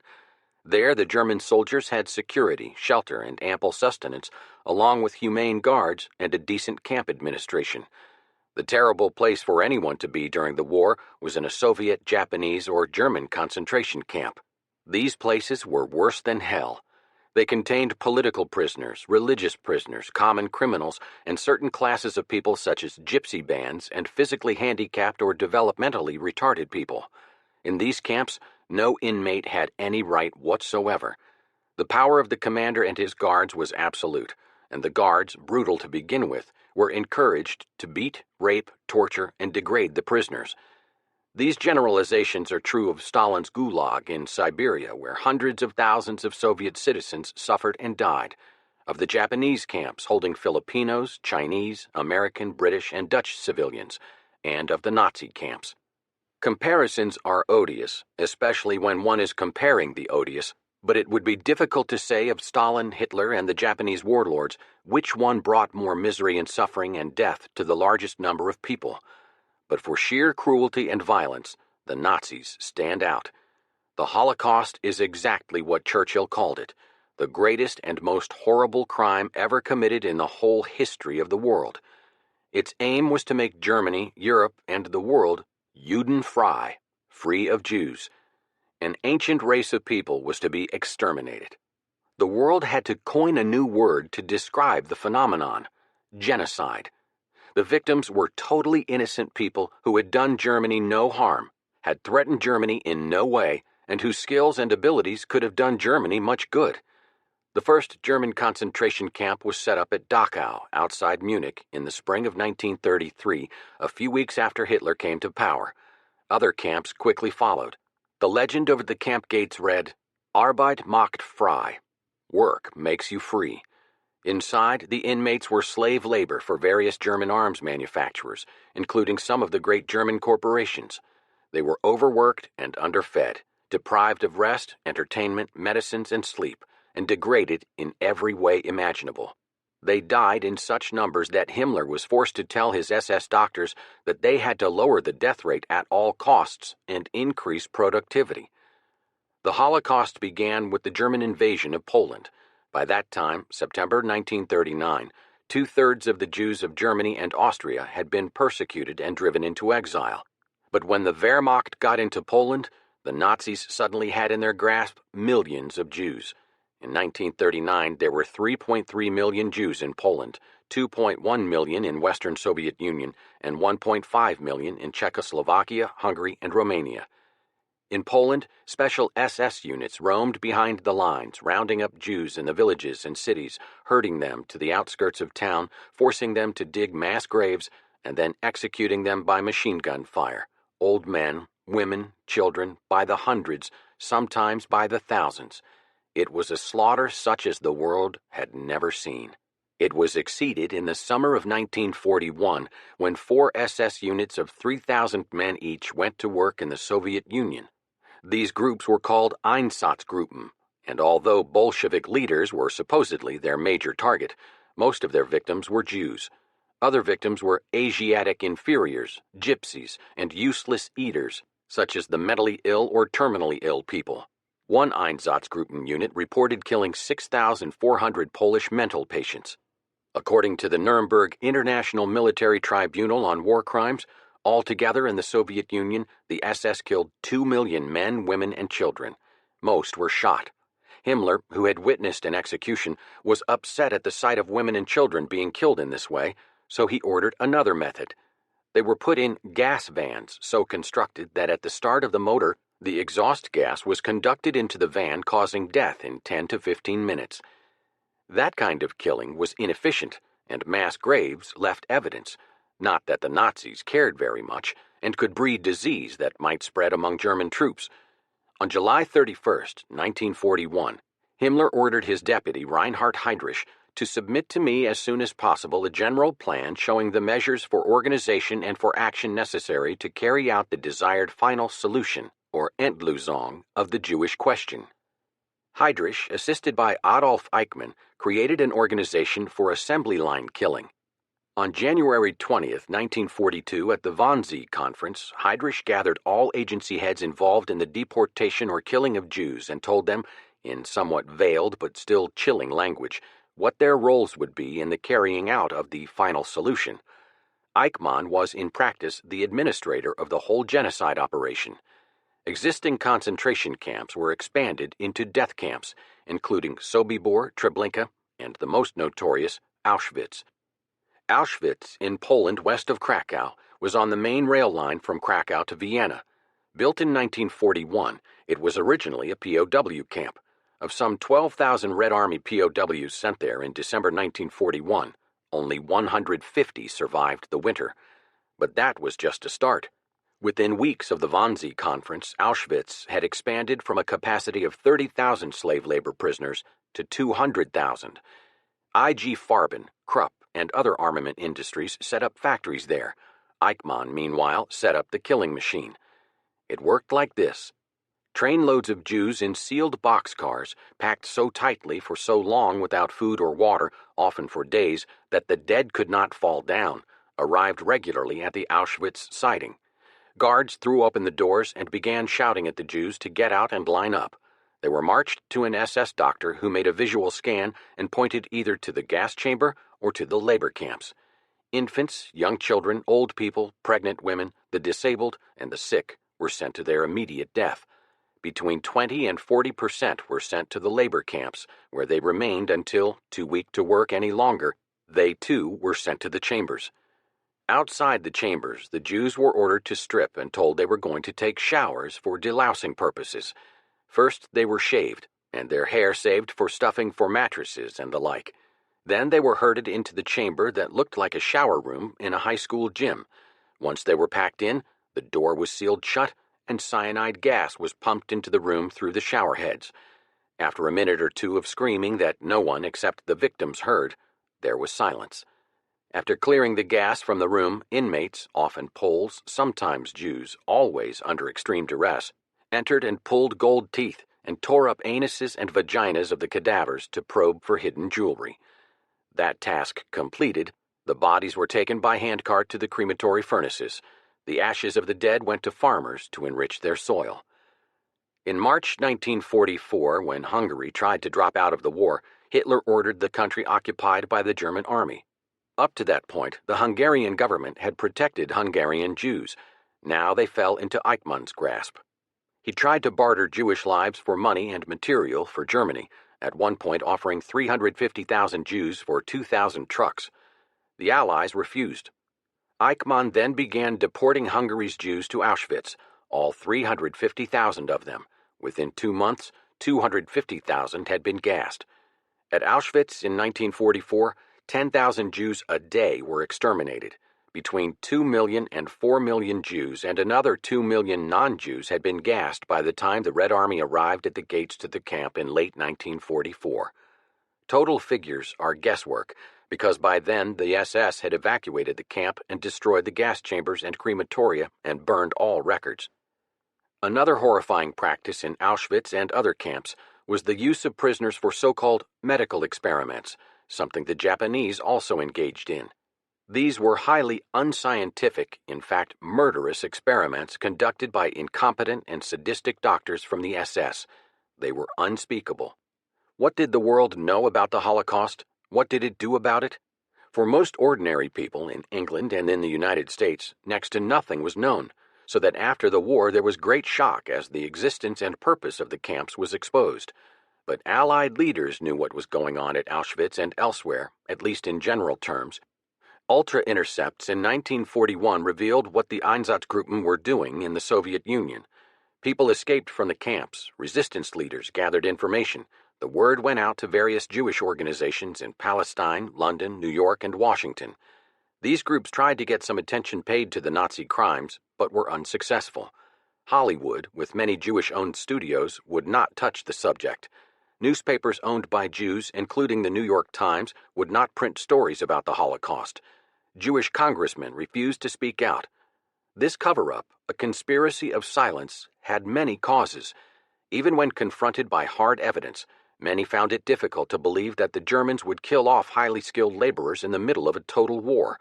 And there were fears that if the facts about the Holocaust were made public, there would be an irresistible demand to do something to stop it. Why wasn't something done to stop it? Because there was precious little the Allies could do. Proposals to bomb the train facilities at Auschwitz were put before Roosevelt and Churchill, but they would not order the bombing, for 3 main reasons. Poland was out of range for most bombers based in Britain. Bombing Auschwitz would have led to the deaths of many Jewish prisoners there, and it would have been a diversion of the war effort. The last point was the main one. Roosevelt and Churchill and their advisers agreed that the best they could do for the Jews of Europe was to win the war sooner. So long as the war went on, the Germans would be killing Jews, and the slaughter wouldn't stop until the Germans surrendered unconditionally. Bombing Auschwitz was not going to shorten the war. Using the same planes to bomb oil storage facilities would. So the Allies concentrated single-mindedly on winning the war. By the beginning of 1945, the Red Army and the Allied armies were racing across eastern and western Germany. As these armies of liberation approached the camps, the inmates had one more hell to go through. The guards rounded them up and marched them away. The prisoners, incapable of walking, were shot. The paths taken by these death marches were lined with corpses with bullet holes in the nape of the neck. The liberating troops discovered heaps of naked cadavers. Those still alive were in the extremes of debility. In Bergen-Belsen, liberated by the British on April 13th, some 10,000 corpses lay on the ground, and of the 38,500 remaining, alive but inert, barely 1/3 could be saved. Thus, on VE Day, although the killing stopped, the dying went on. As the Nazi crimes were unique, so unique action was required to seek justice.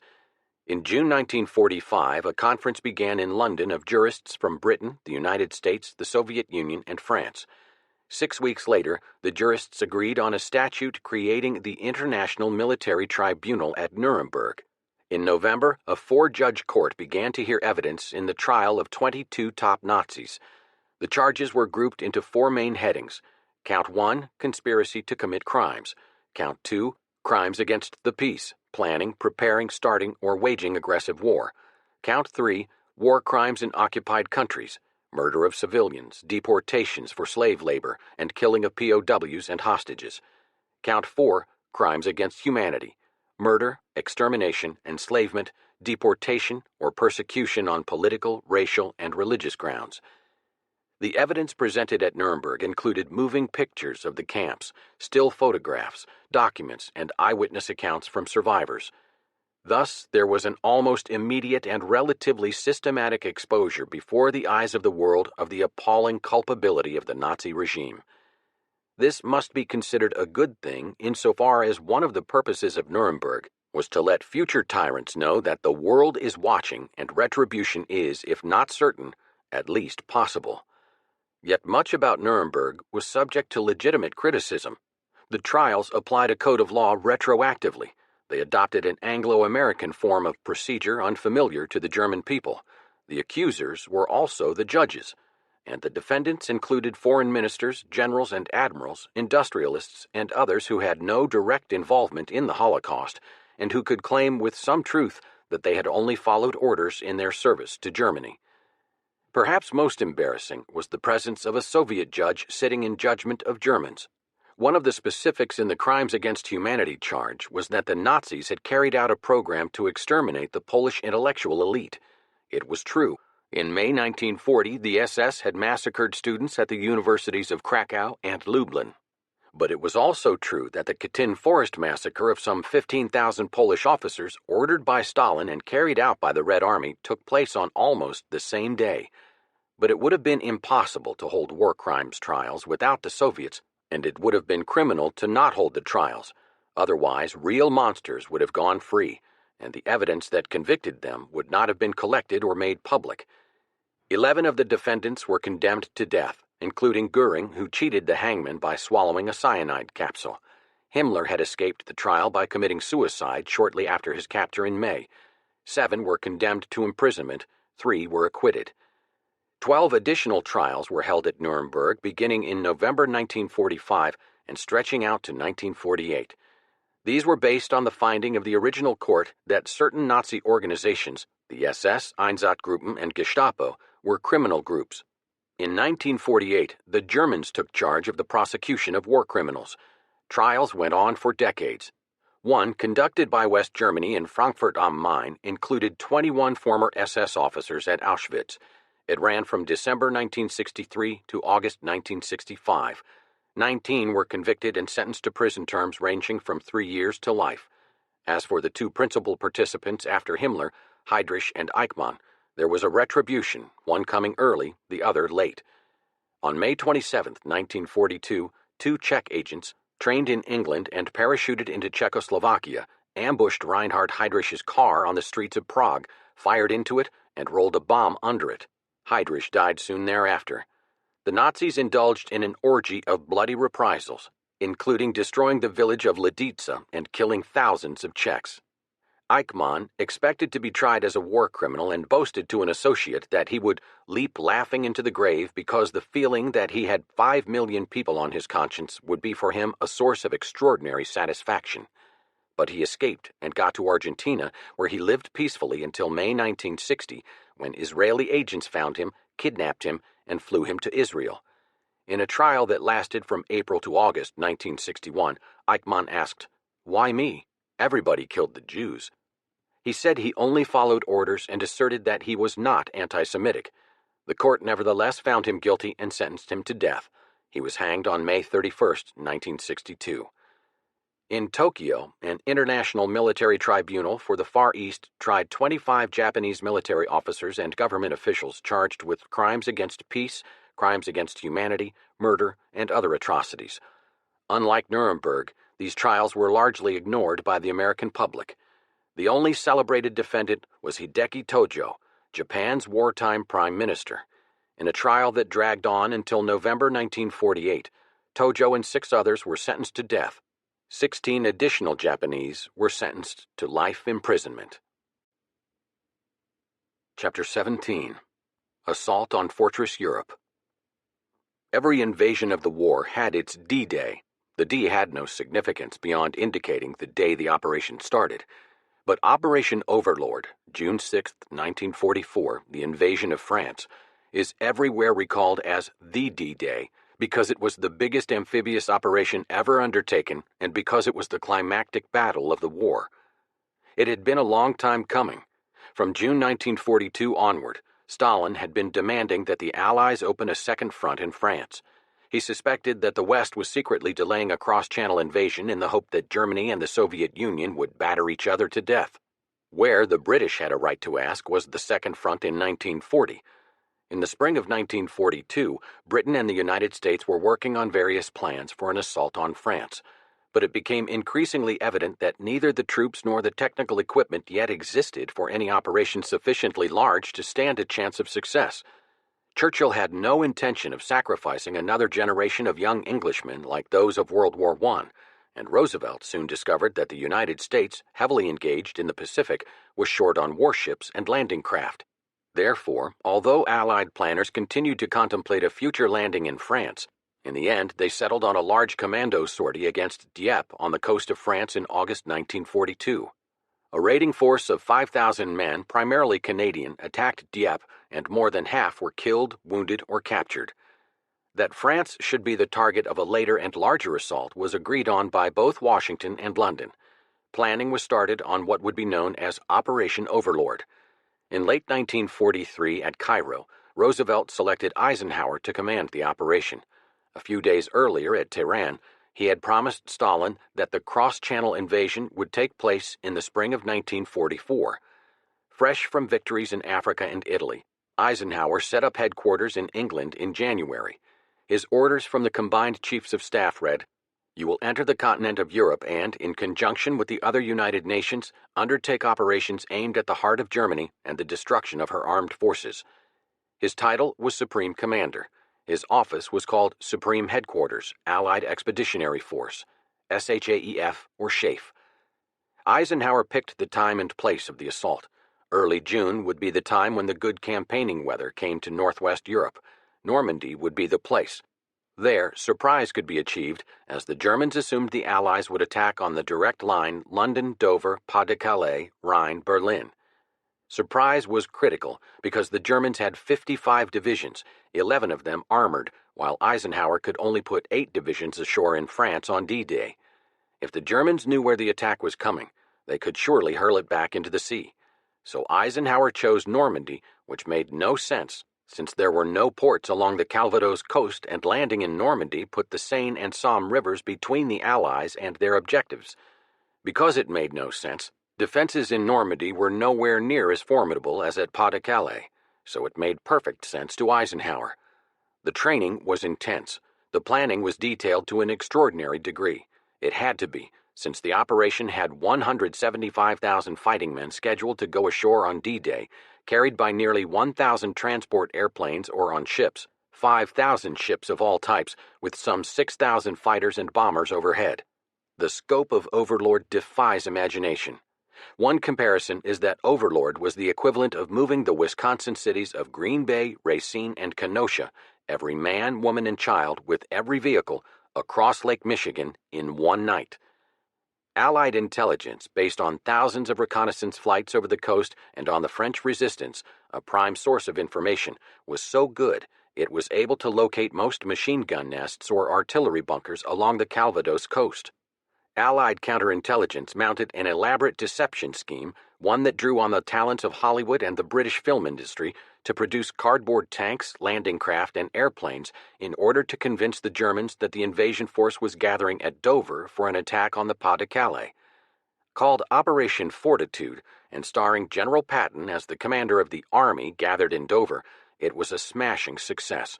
It led Rommel to keep 9 of his 11 armored divisions on the Calais region, northeast of Seine, far from Normandy.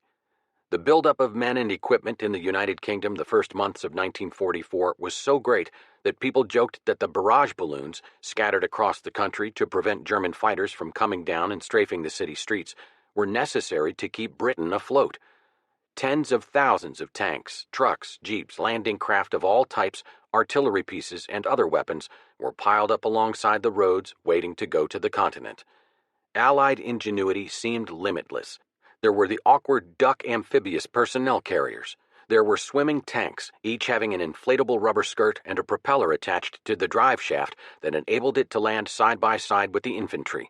Flail tanks to beat out mines with whirling chains were developed by inventive technicians, as well as the trans-channel fuel pipeline called Pluto, Pipeline Under the Ocean. Meanwhile, the British put a tremendous effort, more than 20,000 workers, into building two prefabricated concrete harbors known as mulberries that would be floated across the channel on D-Day +1 and set up on the invasion beaches. Winston Churchill rightly called Overlord the most difficult and complicated operation ever to take place. Southern England gradually became one huge military encampment. Ports filled up with transport ships, airfields became packed with fighters and bombers. The pleasant English countryside was cluttered with parked tanks, trucks, jeeps, and urban areas were jammed with billeted troops. By early June, nearly 3 million Allied soldiers, sailors, and airmen were ready for the assault. Eisenhower recalled, "The mighty host was tense as a coiled spring, and indeed that is exactly what it was. A great human spring coiled for the moment when its energy should be released, and it would vault the English Channel in the greatest amphibious assault ever attempted." On the far shore, meanwhile, Hitler had called Field Marshal Gerd von Rundstedt out of retirement to command the German forces in the West. Rundstedt had no use for Hitler's Atlantic wall of concrete fortifications as an effective way to stop the Allies.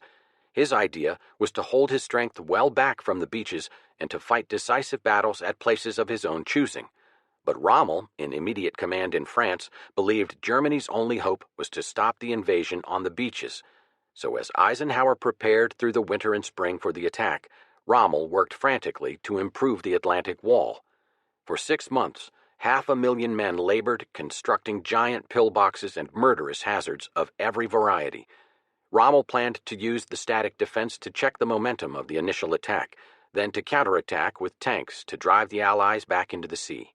He erected advance barriers at beaches where he thought a debarkation likely. He booby-trapped and flooded rear areas where airborne landings might come. "The war will be won or lost on the beaches," he told his aide. "The first 24 hours of the invasion will be decisive." It would be, he said, the longest day.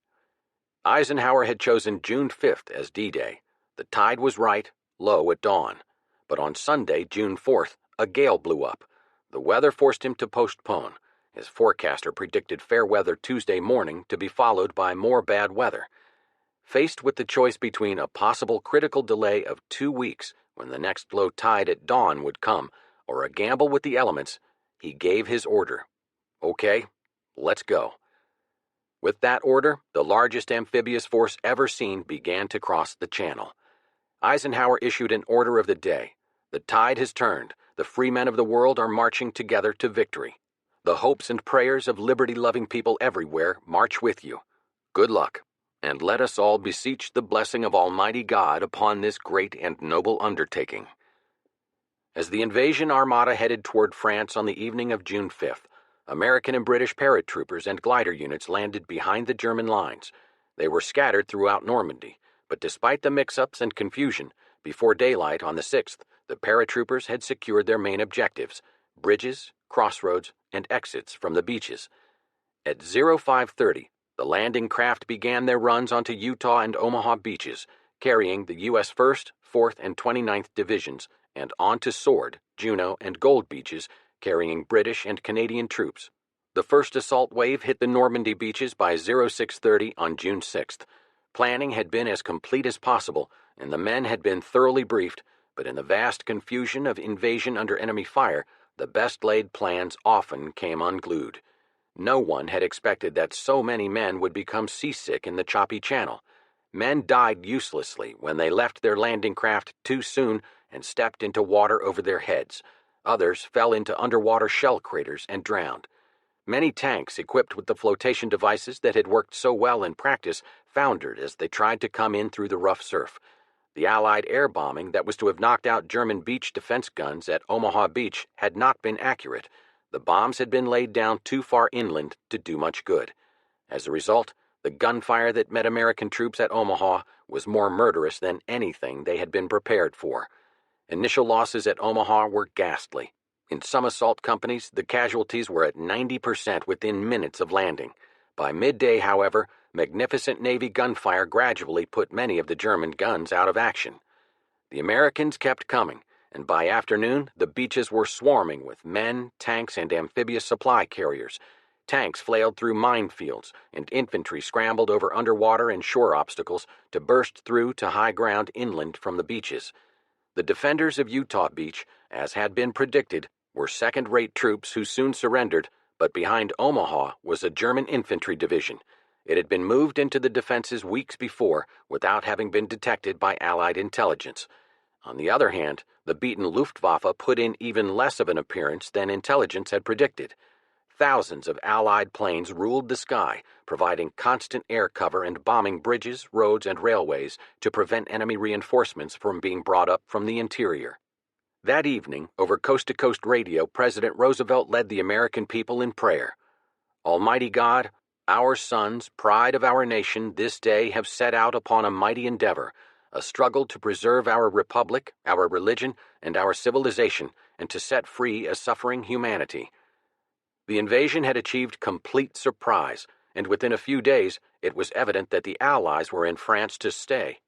Lieutenant General Hans Speidel, Rommel's chief of staff, subsequently acknowledged, "The first phase of the invasion ended with an obvious military, political, and psychological success for the Allies. From June 9th on, the initiative lay with the Allies." When Rommel and Rundstedt warned Hitler that the position was critical, the Führer shut them up. He repeated his familiar instruction: hold at all costs. Fighting in the hedgerow country, where hedges enclosed small fields to make almost perfect defensive positions, the Germans were able to check the Allied advance. Through June, there was a virtual stalemate in Normandy. It extended into July. As his army held in Normandy, Hitler began to put his secret weapons into play. His scientists and engineers had made astonishing progress in weapons development. At Peenemünde, a number of rockets and jet-propelled flying bombs were on the drawing boards or in advanced stages of construction. By the spring of 1944, 2 were operational, and Hitler ordered them used as his Vergeltungswaffen, vengeance weapons, shortly after it became clear that the Allies had indeed landed in force in Normandy. Typically, the Führer decided to use these new weapons against England's civilian population rather than Allied troops or supply concentrations, and on the night of June 13th-14th, 1944, the first V-1 came down on London. During that summer, 2,000 V-1s launched from Belgium and northern France killed some 6,000 Londoners and wounded some 40,000 others.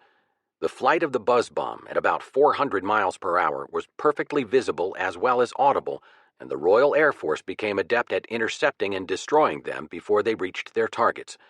Much more menacing, because there was no defense against it, was the giant V-2.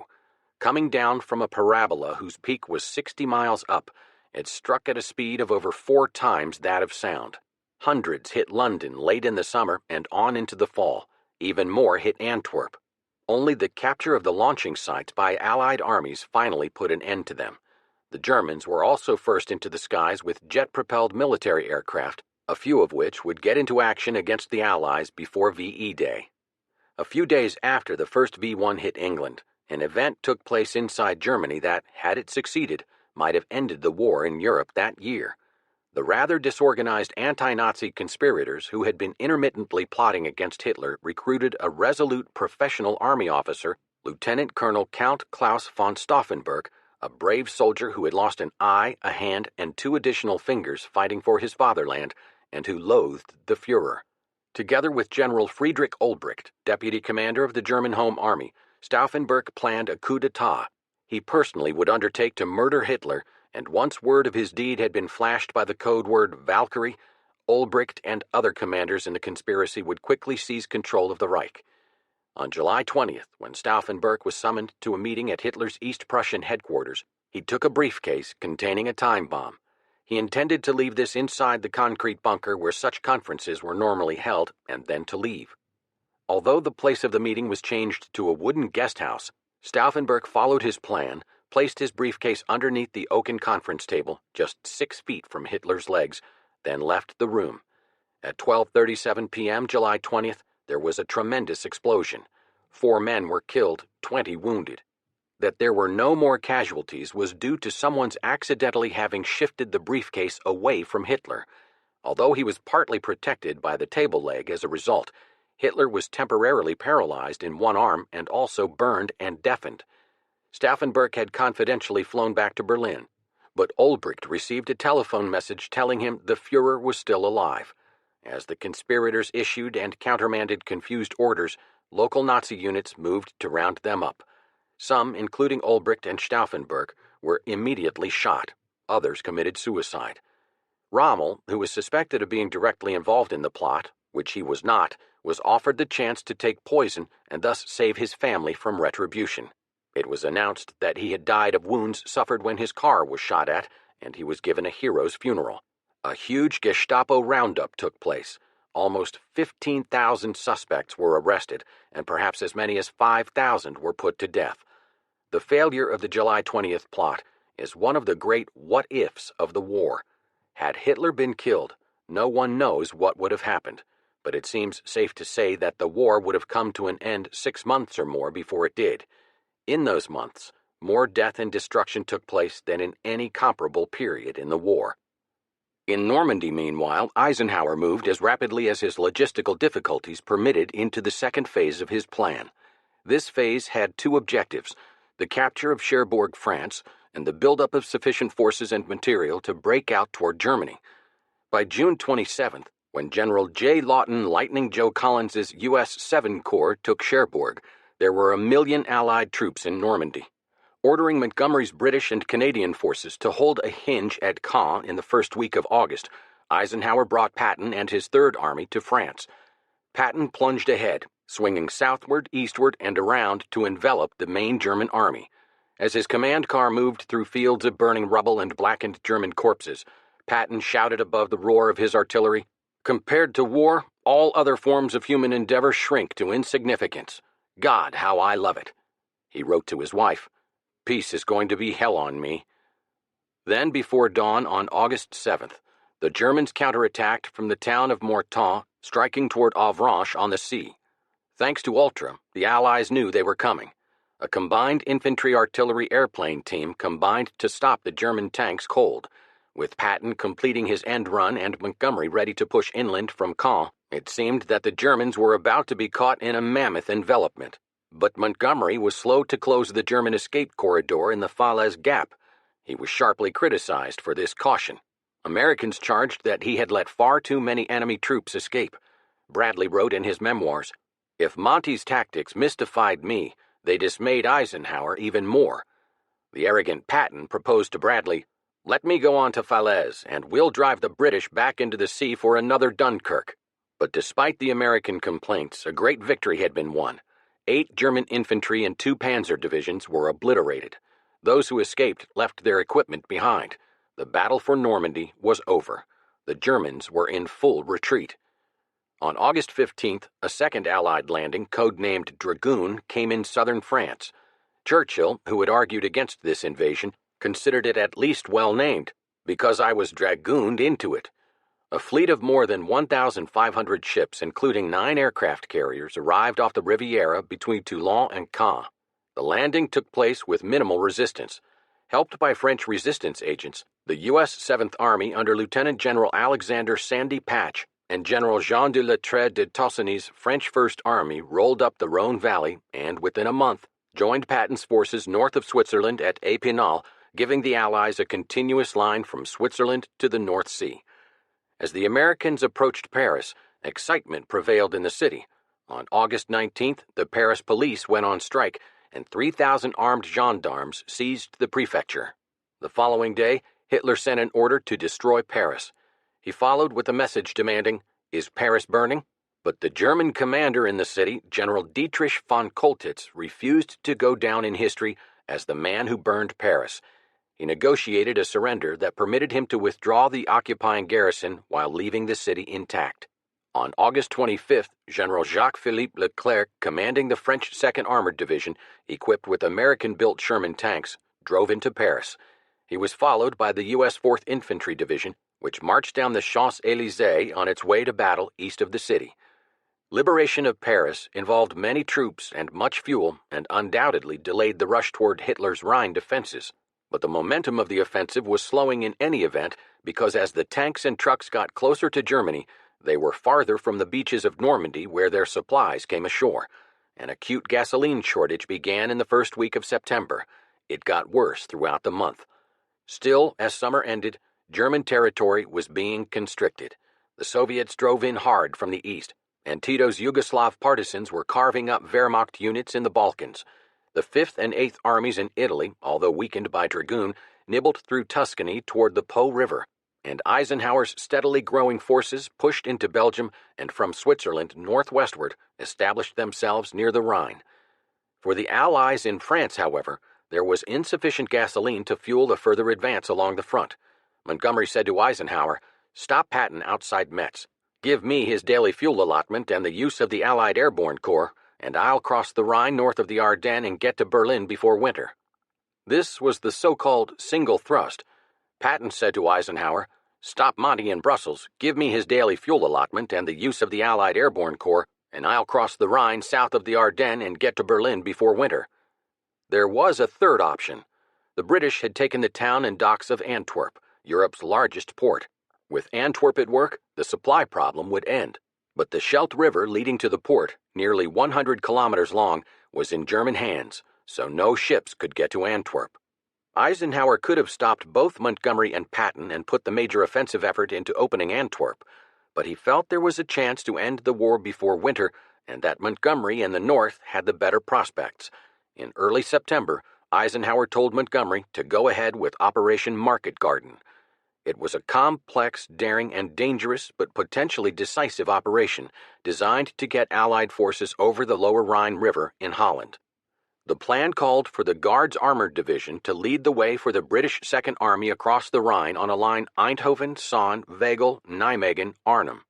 The British tanks would move north along a single road following a carpet laid down by British and American paratroopers who would seize and hold the many bridges between the start line in Brussels and Arnhem. Market Garden got off to a good start, but it began to sputter on the second day when bad weather in England prevented the transport aircraft from bringing more men and supplies to Holland. The Germans fought fiercely. In Arnhem, although a British battalion managed to get the east end of the bridge, the remainder of the British 1st Airborne Division was cut off and cut up. An operation that had come close to achieving its objective ended up being a dismal failure. The British 1st Airborne Division went into Arnhem 10,000 strong. Fewer than 2,000 came out. In October, the Americans captured their first German city, Aachen, ancient citadel of Charlemagne. They moved into the Hürtgen forest, where they battled through snow-covered minefields, taking heavy losses. Patton, meanwhile, was battering his way into Metz, France, taking heavy casualties for little gain. These bloody offenses were reminiscent of General Ulysses S. Grant's Wilderness Campaign of 1864. Even as the German army beat off American attacks against the Siegfried Line, Hitler was planning a counteroffensive. Military logic said he should fall back slowly to the Rhine, then defend that line. But Hitler hated being on the defensive. He lusted to strike out at his enemies, and he rightly felt that only through a brilliant stroke could he bring about a German victory. In 1940, he had broken the French-British defenses by going through the Ardennes. In late 1944, he had more and bigger tanks than in 1940 and a larger army. He began to shift troops from the eastern to the western front in preparation for his last and greatest offensive. Its objective to break through the thinly held American line in the Ardennes, then drive into Antwerp, severing Eisenhower's supply lines and splitting the British on the north from the Americans on the south. Another Dunkirk. Then Hitler could shift his armies east to fight the Soviets on a single front. Everything depended on secrecy and bad weather. Hitler could count on surprise because no one in the Allied camp thought there was the remotest possibility of a German attack. The Schaeff intelligence summary on December 16, 1944 stated, "The enemy is at present fighting a defensive campaign on all fronts. This situation is such that he cannot stage major offensive operations." But the Germans managed to build two army groups opposite the Ardennes, well equipped with new Tiger tanks, without the Allies discovering it. "Where in the hell has this son of a bitch gotten all his strength?" an incredulous Bradley asked. The answer was teenagers. A large number of the German troops Hitler put into the battle were 15 or 16-year-olds. Bad weather was sure to come to Northern Europe sometime in the late fall. When it did come, it would cancel out the Allies' greatest single advantage over the Wehrmacht, the command of the air. On December 11th and 12th, at his headquarters near Frankfurt, the Führer received the division commanders who would be involved in the crucial operation. So secret had he kept his plan, this was the first the division commanders heard of it. There were 24 divisions altogether. Many of them were elite Panzer or Waffen-SS units. On December 15th, they moved to the takeoff line under cover of heavy forest and a continuing fog. On the morning of December 16th, 8 Panzer divisions broke through the weak Allied defenses on a 70-mile front. The attack was a total surprise and at first achieved astonishing success. One U.S. division in the Ardennes was overrun and destroyed, others nearly so. German tanks pressed westward. There was something akin to panic in the air as everyone recalled the way the Germans had come through the Ardennes in 1940. But in the field, individuals and small groups of GIs began to fight back, hampering the Germans and disrupting their tight timetable. Conditions were miserable, deep snow and below-zero temperatures at night. At Schaef, meanwhile, Eisenhower announced that the German offensive was to be regarded as an opportunity rather than as a threat. The Germans had come out of their fortifications and thus made themselves vulnerable. He began moving troops from north and south of the Ardennes into battle. The 101st Airborne Division got into Bastogne on December 19th, and the next day was surrounded. After 4 days of repelling attacks by as many as 6 divisions, 2 of them armored, the 101st still held out. U.S. Brigadier General Anthony McAuliffe answered a German surrender demand with the now famous laconic reply, "Nuts." At Saint-Vite, north of Bastogne, the 82nd Airborne blocked the German advance toward Antwerp. Eisenhower had Patton change the direction of his attack from east to north to relieve the 101st in Bastogne. On Christmas Eve, the skies cleared. The Allies put 10,000 planes in the air that pounded the Germans. By January 3, 1945, it was the Allies on the offensive. By the end of the month, they had driven the Germans back to the original position. Hitler's great gamble had failed. Germany paid a terrible price. 30,000 killed, 40,000 wounded, 40,000 prisoners of war, and thousands of tanks destroyed. On the U.S. side, of the 600,000 troops engaged, the biggest battle the U.S. Army ever fought, 20,000 were killed, 40,000 were wounded, and 20,000 were made prisoners of war. Although the Battle of the Bulge ended close to where it started, it was a great victory for the Americans. Hitler had bet too much, and he had lost heavily in men and materiel at a time when he could ill afford to lose anything. And now, on the Eastern Front, the Red Avalanche was moving fast. "Those bottom-of-the-barrel reserves that might have slowed the Russian onslaught," wrote Bradley, had been squandered instead against us in the Ardennes. At the same time, the Allies in the West had been shaken out of all complacency by the viciousness with which the Nazi could strike in his death struggle. Clearly, there were still months of savage fighting ahead, but the last 100 days of the 1,000-year Third Reich had begun. Chapter 18. Closing in on Japan. In the war in the Pacific, quarter was neither asked nor given. The hatred of Japanese for Americans and of Americans for Japanese was great, possibly exceeding, certainly equaling that of Germans for Soviets and vice versa. As the Americans retook the island of Guam in July 1944, for example, Japanese fanaticism was almost unbelievable. Sergeant Alvin M. Josephy Jr., a U.S. Marine combat correspondent, described a wild, drunken Japanese suicide charge. Action around 2 heavy machine guns was typical of what was occurring. A Jap grenade hit one gun, temporarily putting it out of action. The other gun was also silenced. Riflemen in foxholes nearby heard a sudden unearthly screaming from the gun position. By the wavering light of flares, they saw one of the crew members trying to pull a Japanese bayonet out of another Marine's body. The same instant, a wave of Japs appeared from nowhere and swept over both men. A Marine automatic rifleman blasted them with his BAR. Two of them fell over the bodies of the Marine crew. The third pulled out a grenade and, holding it to his head, blew himself up. From the darkness, a lone drunken Jap raced headlong at the Marines, tripped several feet away over a body, and flew through the air. There was a blinding flash as he literally blew apart. He had been a human bomb carrying a landmine and a blast charge on his waist. A last wave of Japs charged over the top of the hill. It was the wildest, most drunken group of all, bunched together, howling, stumbling, and waving swords, bayonets, and long poles. Some were already wounded and were swathed in gory bandages. The Marines yelled back at them and chopped them down in their mad rush. In a moment, it was over. The last wave of the 3-hour attack died to a man. From the Battle of Midway on, the Japanese had no chance of winning, but there were similar scenes in every island battle in the Pacific. Japanese military dictators were prepared to carry on until the entire nation had gone under rather than accept the humiliation of surrender. By the end of 1943, the Japanese Empire, which in 1942 covered more square miles than any in history, was shrinking considerably. All the outer island bastions had been reconquered, from the Solomons to the Aleutians. The Allies were pushing slowly forward in the Burmese jungles. Japan's large land army was still bogged down in China. Of all these widespread fronts, by far the most important was that on the ocean itself. In the 2 years since Pearl Harbor, much to Japan's astonishment, United States industrial energy had produced an incomparable new fleet and new air forces, and the U.S. High Command had developed a technique of island-hopping amphibious advances moving westward over the Pacific. The 3rd, 5th, and 7th Fleets, reorganized in March 1943 by Admiral Ernest J. King, Chief of Naval Operations, were assigned special carrier task forces bearing Grumman F-6F Hellcat planes that were at last able to outfight the Japanese Zeros.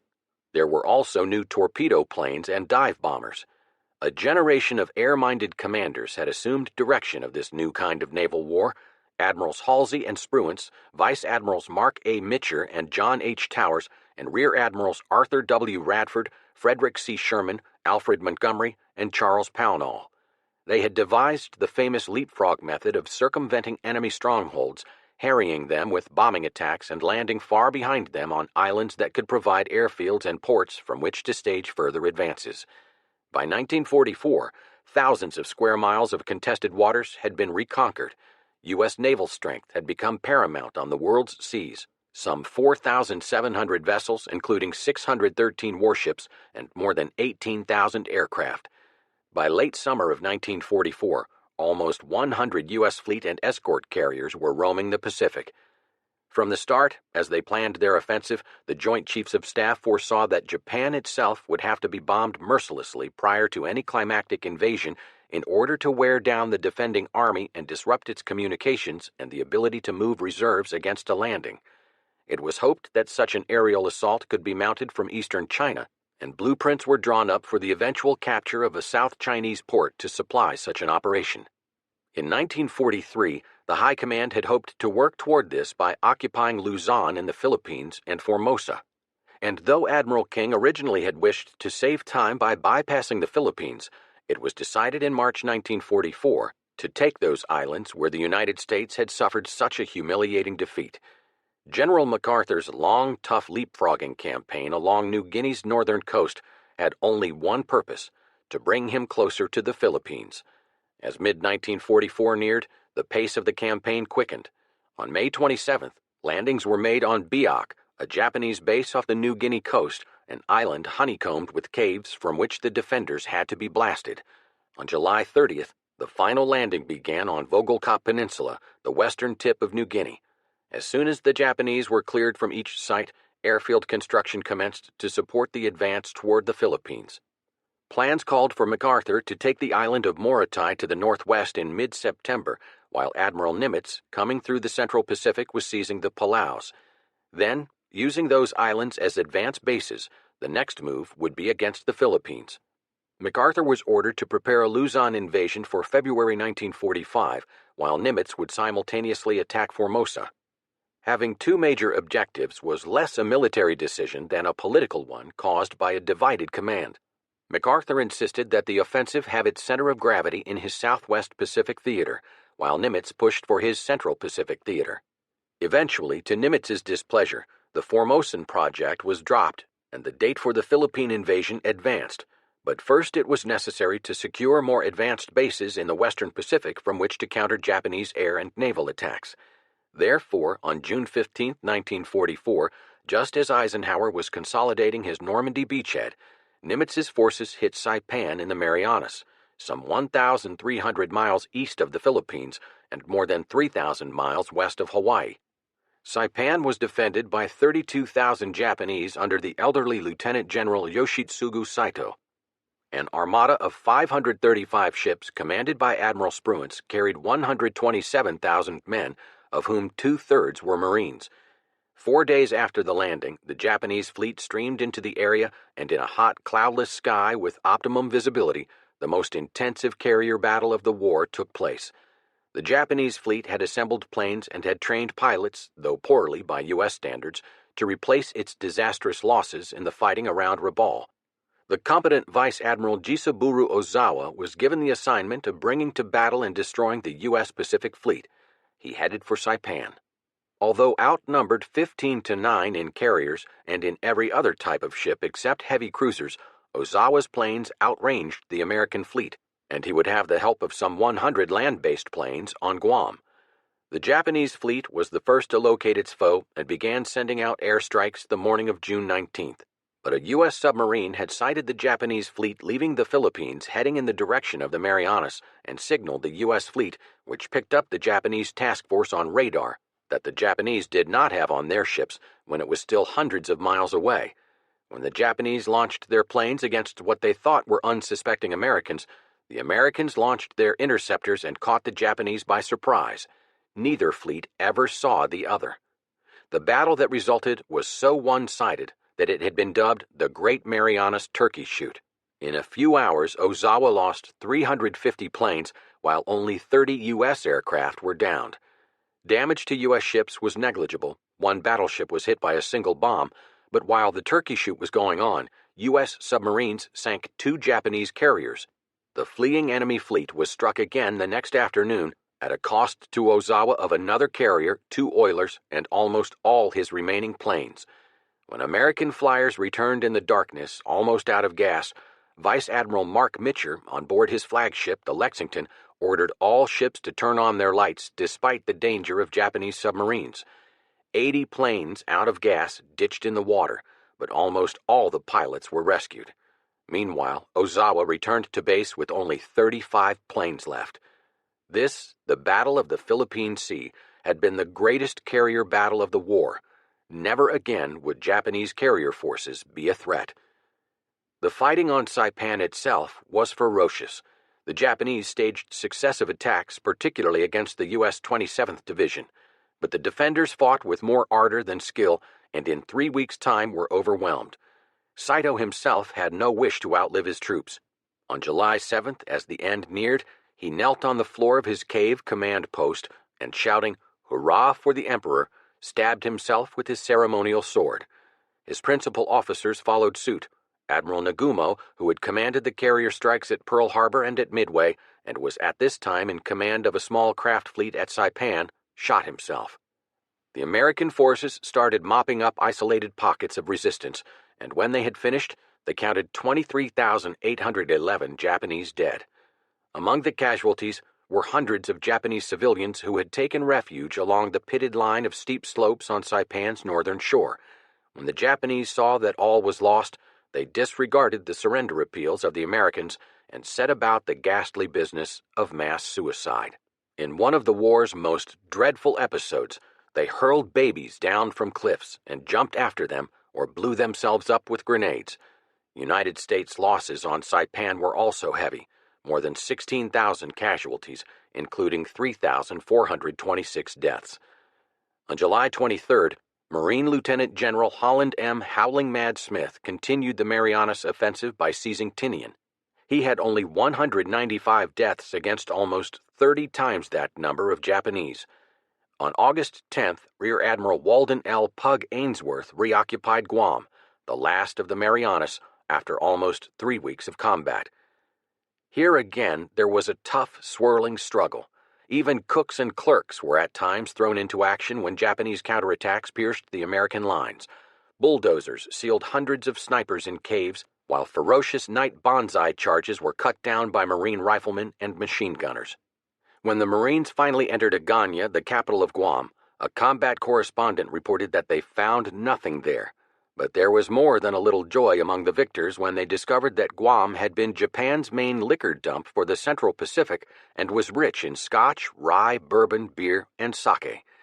Thus, by August, the Marianas, as well as the Gilberts and strategic airfields along the northern coast of New Guinea, were in American possession.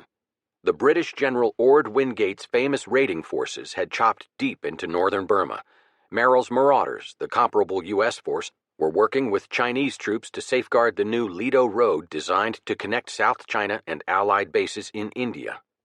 But although the Japanese were being slowly driven westward and northward in the waters of the Pacific, on the Asian mainland their strength was largely intact. These mainland forces blocked further advances in Burma, and fearing the long-range B-29s that the Air Corps was just bringing into action from India and China, the Japanese overran 7 Chinese airfields where Chennault's 14th Air Force had been established to support Chiang Kai-shek. This China offensive was, in fact, the most serious Tokyo managed to launch during the final 2 years of the war. Driving southward from Hunan Province and westward from Canton, battle-hardened divisions expelled Chiang from much strategically valuable territory and delayed the opening of overland communications between China and Calcutta, India. One result of Japan's 1944 land campaign in Burma, now also known as the Republic of the Union of Myanmar, and China, was a change in the Allied command structure for Southeast Asia. When it was agreed that an American would command the invasion of Europe, the British, who had hoped for Sir Alan Brooke, were somewhat disappointed. As a result, they were given the consolation prize of Southeast Asia, and Lord Louis Mountbatten was placed in charge of that difficult theater. He established headquarters first at Delhi and subsequently at Kandy in Ceylon, now Sri Lanka, and resolved to be as diplomatic as possible with his independent-minded American subordinates, above all the headstrong Stilwell. This was no easy undertaking.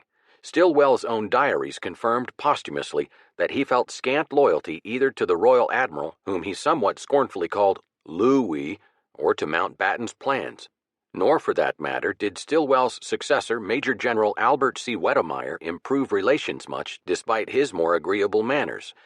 Stilwell was recalled in late 1944, and to improve operational control after the Japanese drive, his former command was divided between Wedemeyer, in charge of the China theater under Chiang, and Lieutenant General Daniel I. Sultan, another American, in charge of the Burma-India theater. Despite their resurgence in China and their relative success in holding the Burma front, the Japanese saw quite plainly that their fate hung upon the outcome of the Pacific Ocean campaign. Following the loss of Saipan and the obvious harbinger of disaster in the first B-29 raids on Japan, the Tojo government fell. It was replaced by a cabinet, under the venerable General Kuniaki Koiso, that was clearly lacking in confidence of final victory. At this juncture, the United States amphibious giant leapt forward once again, ignoring the isolated Japanese strongholds of Truk and Rabaul far to the east and striking the Palau Islands in the direction of the Philippines. This offensive opened at Peleliu in midsummer 1944. Some 45,000 Marines and soldiers hit the tiny island and were immediately faced with stiff resistance. The brutal, difficult battle lasted a month. It is not much remembered today, except by the Marines, who said later that Peleliu was the toughest fight they had in the island campaigns, even including Iwo Jima and Okinawa. A particularly effective defense was put up by the island garrison along a cave-pocked mountain mass dubbed Bloody Nose Ridge by the Americans, who suffered nearly 1,800 dead and another 8,000 wounded. More than 11,000 Japanese were killed. Slowly, the gateway to the Philippines was opening. That sprawling cluster of islands held the strategic key to Southeast Asia, the South China coast, and Japanese Formosa. In an effort to gain Filipino cooperation, Tokyo had established a puppet government in October 1943 under Jose Laurel, a wealthy nationalistic anti-American politician who served as president of the Republic of the Philippines until August 1945. However, his regime failed to gain any substantial popularity. With the assistance of American agents, armed resistance movements sprang up in the mountains, in hinterland villages, and in some cities. As early as March 1944, Imperial General Headquarters acknowledged, even after their independence, there remains among all classes in the Philippines a strong undercurrent of pro-American sentiment, something steadfast which cannot be destroyed. Guerrilla activities are gradually increasing. Defense of the archipelago was in the hands of Field Marshal Hisaichi Terauchi, whose main combat strength was the 14th Army under General Tomoyuki Yamashita, Japan's most celebrated general. Yamashita, who had conquered Singapore, bragged that he would issue to MacArthur the same ultimatum he had presented to British General Sir Arthur Percival. "All I want to know from you is yes or no." The Japanese had established numerous defensive positions, airfields, and naval bases throughout the islands, but their primary concern was to hold Luzon at all costs. Tokyo properly assumed that MacArthur had meant what he said in 1942 when he had promised to return to the Philippines. Imperial headquarters had drawn up the plan, called Shogo, Victory Operation, for a general decisive battle that was to smash any U.S. assault along the vast island chain starting at the Philippines in the south and ending at the Kuril Islands in the north. The operation was to start just as soon as the intentions of the Allies became clear. On October 6, 1944, the Japanese ambassador in Moscow learned from the Soviet Foreign Office that the U.S. 14th and 20th Air Forces were about to start heavy bombing offensives designed to cut off the Philippines. After studying U.S. fleet movements and spotting a large assemblage of transports near Hollandia, now Jayapura, and Wake off the north coast of New Guinea, Imperial headquarters calculated that the invasion would aim at Leyte and would begin during the final 10 days of October. Tokyo was right. However, for fear of committing his main fleet too soon, before being certain of MacArthur's precise target, Admiral Toyoda, the cautious Japanese naval commander, did not begin to move his forces until U.S. warships were discerned approaching Leyte Gulf north of Mindanao. It took 4 days before the Imperial fleet was in position to make its final challenge against the U.S. 3rd and 7th Fleets. American preparation for the landing had been careful and extensive. The offensive brought together the two Pacific offensives, MacArthur up from New Guinea and Nimitz through the Central Pacific, for the first time. All through mid-October, airstrikes hammered up and down the Philippines. Admiral Mitcher's Task Force 38 attacked Japanese airfields as far to the north as Formosa, destroying or crippling an estimated 3,000 Japanese aircraft. But only after the first large elements of MacArthur's liberating army had landed on Leyte did the Imperial Navy begin its desperate riposte. In the last days of October, some 70 Japanese warships and 716 planes, split into 3 separate commands, opposed 166 U.S. warships and 1,280 planes in one of the greatest naval battles of all time, the Battle for Leyte Gulf. The landings were not difficult, but they brought out the Japanese Navy in its last big bid for victory. The action, lasting from October 23 to 27, 1944, was complex, but basic Japanese strategy was to lure the U.S. Third Fleet away with a northern force made up largely of empty carriers. Meanwhile, Vice Admiral Takeo Kurita, whose Singapore fleet then constituted 60% of Tokyo's major naval units, was to take his central force through San Bernardino Strait between Luzon and Samar and come down into Leyte Gulf from the north. At the same time, a smaller southern force under Vice Admiral Shoji Nishimura was to come through Surigao Strait and enter Leyte Gulf from the south. The beachhead, with its unloading ships caught between the two of them, would be wiped out, and so would Kinkaid's 7th Fleet. Then, when Halsey returned, they would fall on him and destroy him. The Central Force had 2 cruisers sunk and a third damaged by U.S. submarines on October 23rd. The next day, planes of Halsey's 3rd Fleet attacked the Central Force, sinking a battleship and sending a damaged cruiser home, while Japanese land-based planes mortally wounded the light carrier Princeton. But now Halsey discovered the decoy Northern Force and set off in full cry, forgetting all else. At the same time, Admiral Kinkaid of the U.S. 7th Fleet, guessing correctly that another enemy force would approach from the south, steamed to Surigao Strait, where his battleships and cruisers blew the Southern Force to bits as it came in range. On October 25th, the Central Force entered Leyte Gulf. It had suffered damage, but was still very strong, and the 2 U.S. fleets that could have protected the invasion beaches were far away. But the Japanese had charged almost into the middle of a force of escort aircraft carriers. The battle should have been completely one-sided, but the Americans, though badly hurt, a carrier and 3 destroyers sunk, were able to sink 3 enemy cruisers and so confused the Japanese that they withdrew without shelling the invasion beaches. Meanwhile, Halsey was chasing the decoy force far to the north. His planes sank 4 carriers, a cruiser, and 2 destroyers, but he finally had to answer urgent pleas for help from the escort carriers. He arrived too late, either to help or to intercept any ships of the retiring Central Force. The next day, Admiral Kurita brought his Central Force, still powerful and consisting of 4 battleships, 6 cruisers, and numerous destroyers, through San Bernardino Strait and found himself near a force of 16 escort carriers with their destroyer escorts. The carriers were divided into 3 tactical units. One, called Taffy 3 and commanded by Rear Admiral Clifton Sprague, almost immediately came under fire from the guns of the Japanese force. After a heroic battle in which the planes of all 16 carriers as well as the destroyers of Taffy 3 took part, Kurita finally broke off the attack. 1 U.S. carrier and 3 destroyers had been sunk, and other ships badly hurt, but 3 enemy cruisers had also gone down. Kurita could have gone in and shelled the defenseless beaches. Instead, he turned and retired west. Later, he explained that intercepted messages had led him to believe a large American force was on its way to cut him off. At the same time, Halsey to the north had discovered Ozawa's decoy force and exacted swift revenge. Halsey sank 4 carriers, a cruiser, and 2 destroyers. Thus, in the entire series of battles off Leyte, Japan suffered immense naval losses, which it could ill afford. Unfortunately, despite the magnitude of this great victory, it soon became a matter of acid argument among the admirals. Just the way Bradley and Patton blamed Montgomery for allowing the encircled Germans in Normandy to flee through the Falaise Gap, Kinkaid blamed Halsey for falling for the Japanese trick and not blocking the San Bernardino Strait. Through that strait, the badly mauled Kurita was able to escape with 4 capital ships, about all Tokyo had left. Halsey, in turn, resented that he could not finish off Ozawa's force, but had to return urgently southward to help out Kinkaid. In any case, the strategic results of the combined victory were enormous.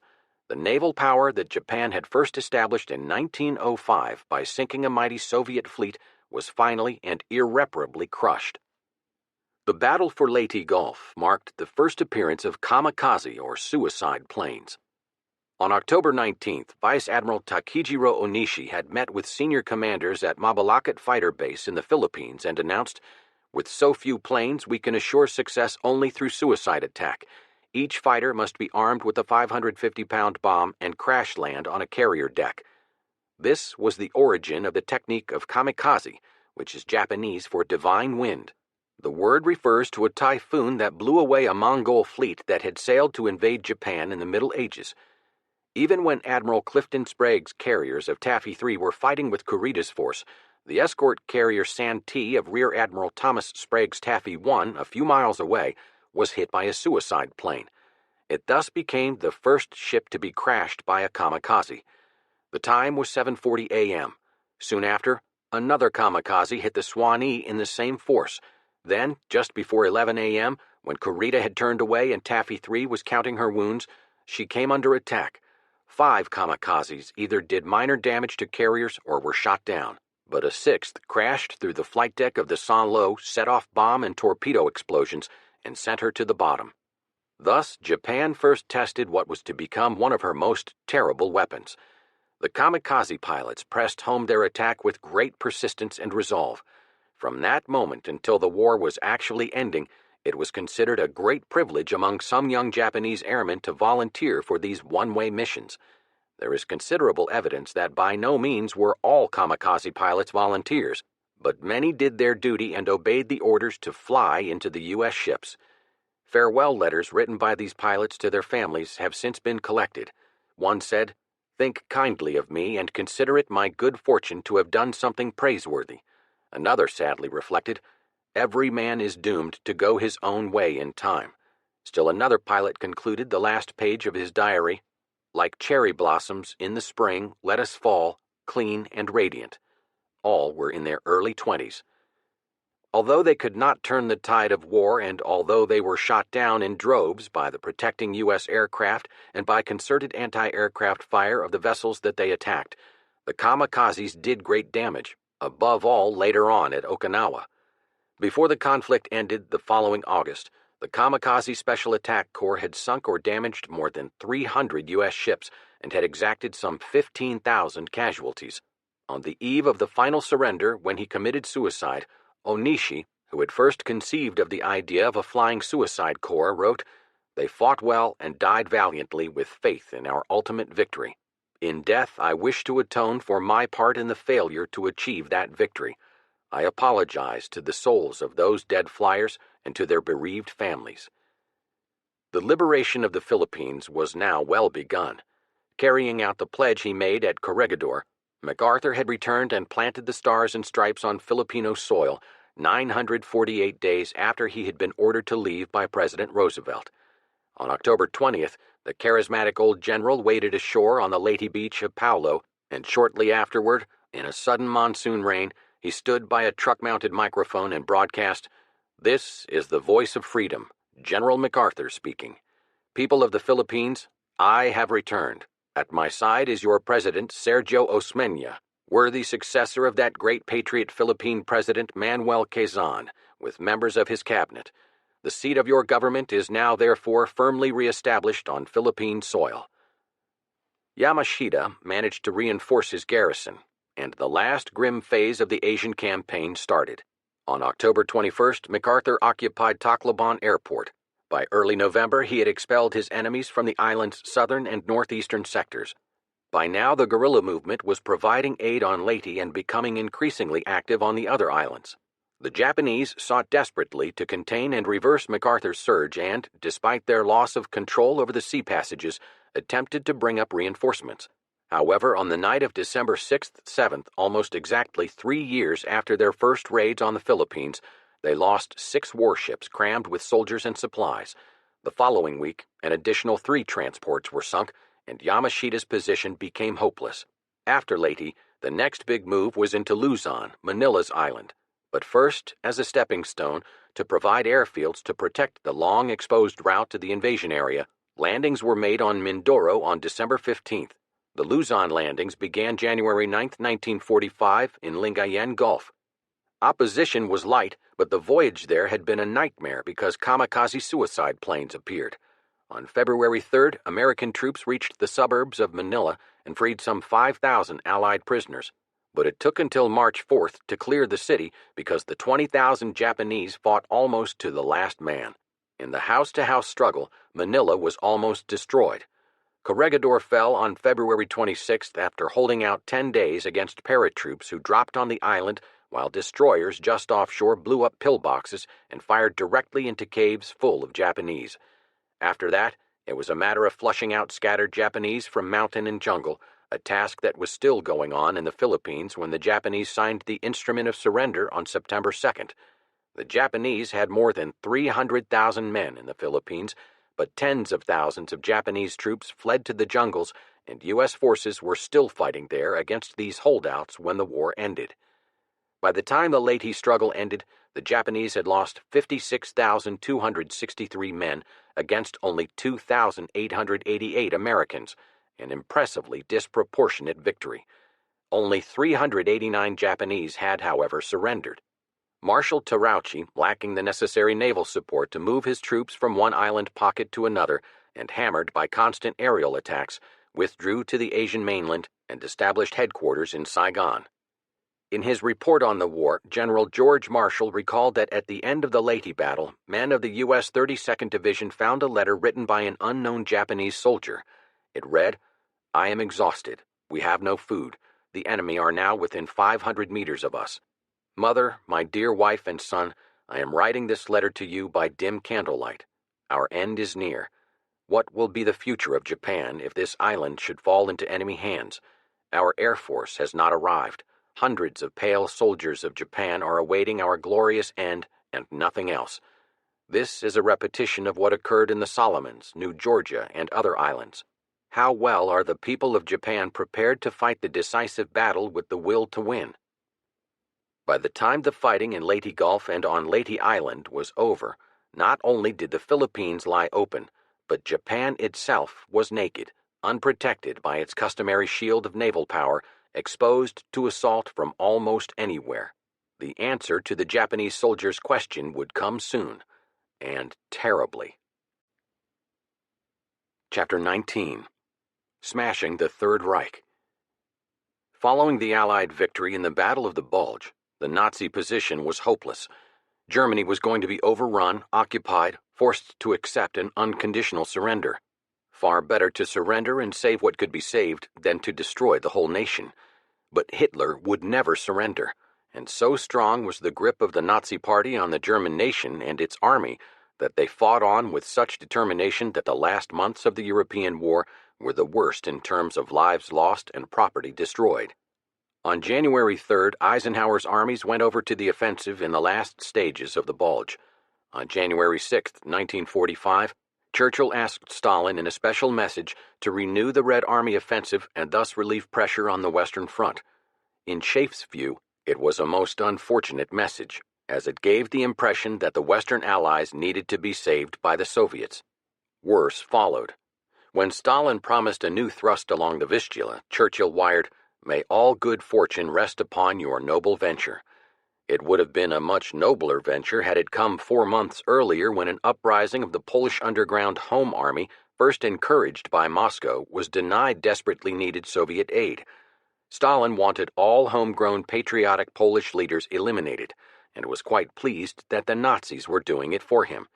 So as intense battles raged inside Warsaw, Stalin held his armies on the east bank of the Vistula, dismissing the Polish uprising as an adventuristic affair. The Red Army made no attempt to cross the Vistula and enter the capital until the Nazis had crushed the rebellion early in October. As many as 250,000 Poles died. The Germans leveled more than 85% of the city, then sent 600,000 residents, virtually the entire surviving population, to concentration camps. One desperate Polish patriot wrote, "We are waiting for thee, Red Pest, to deliver us from Black Death." On January 12th, the Soviet drive began on a huge front between the Danube and the Baltic. The most famous Soviet commanders were engaged: Zhukov, Rokossovsky, Vasilevsky, and Konev. The target was Berlin. As described in the official Soviet history, the Soviets had now mustered an overwhelming superiority over the Germans. 5.5 times more men, 7.8 times more guns, 5.7 times more tanks, and 17.6 times more planes. They ground on across Poland and into the Prussian province of Brandenburg.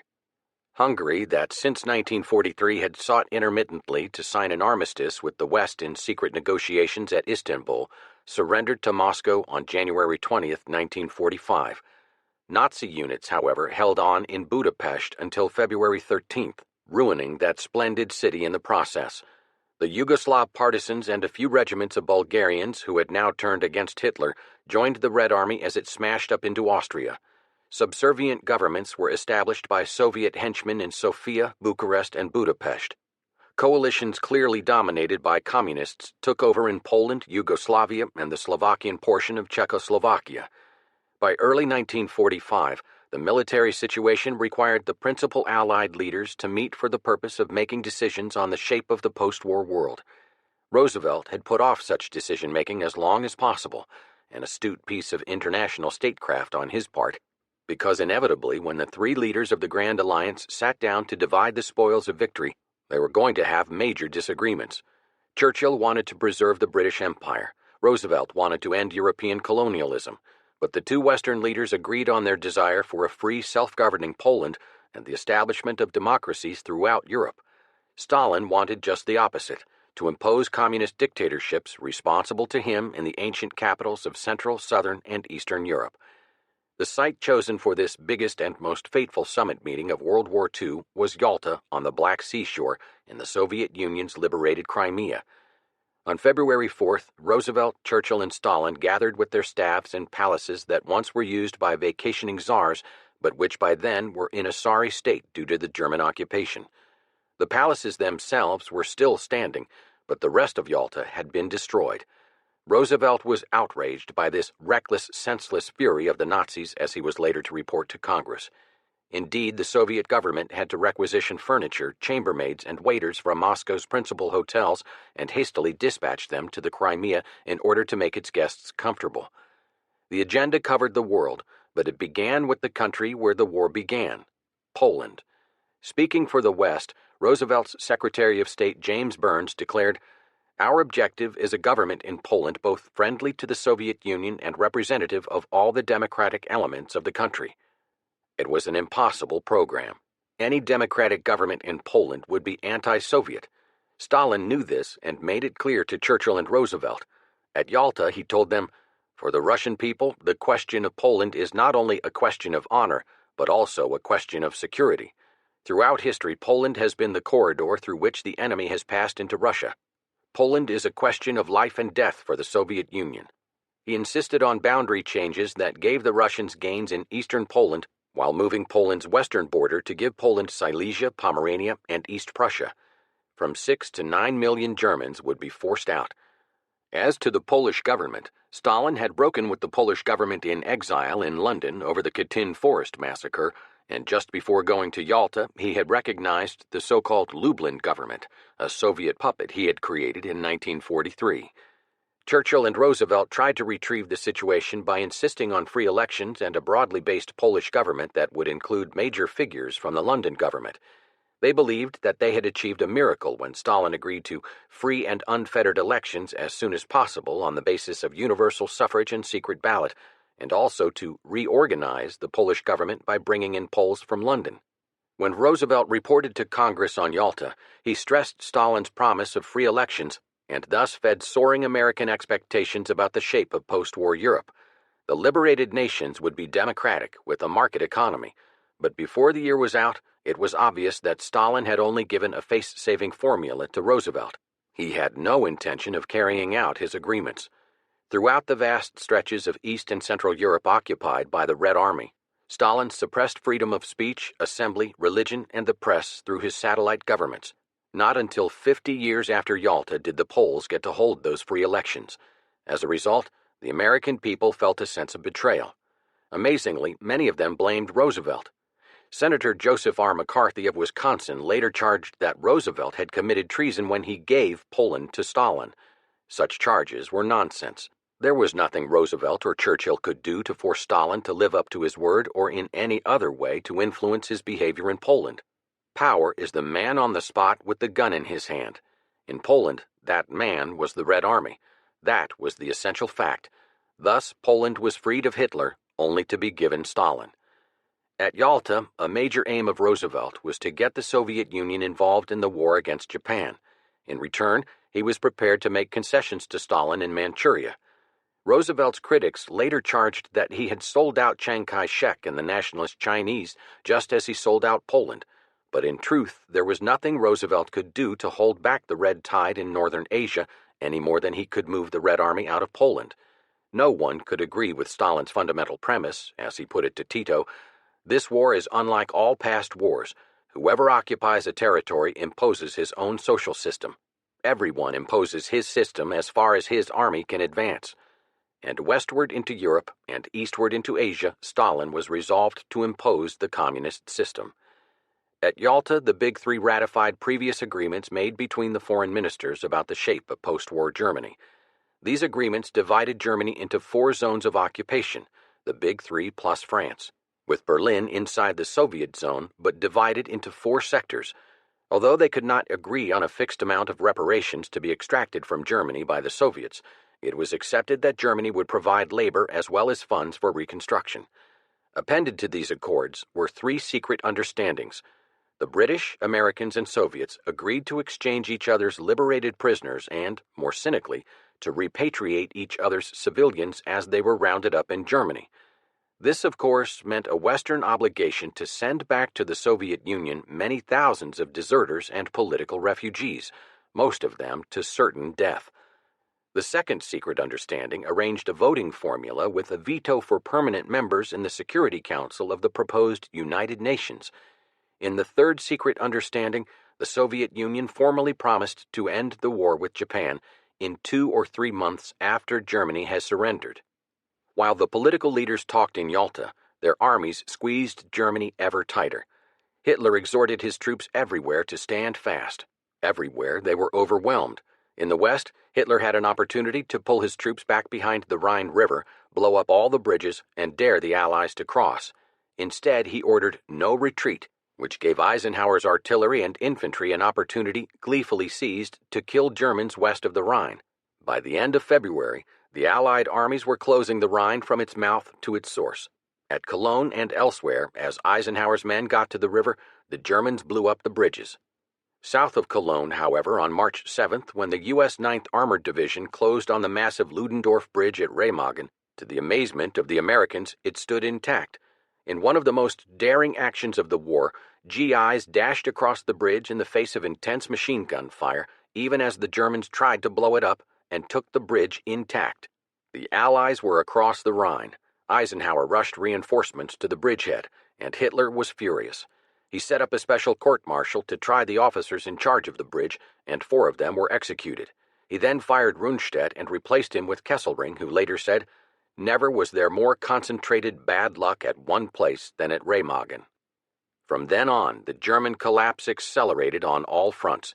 In northern Italy, the U.S. 5th and British 8th Armies launched a new spring offensive against the 26 German divisions that were holding a line along the Po and the passes leading northward into Austria.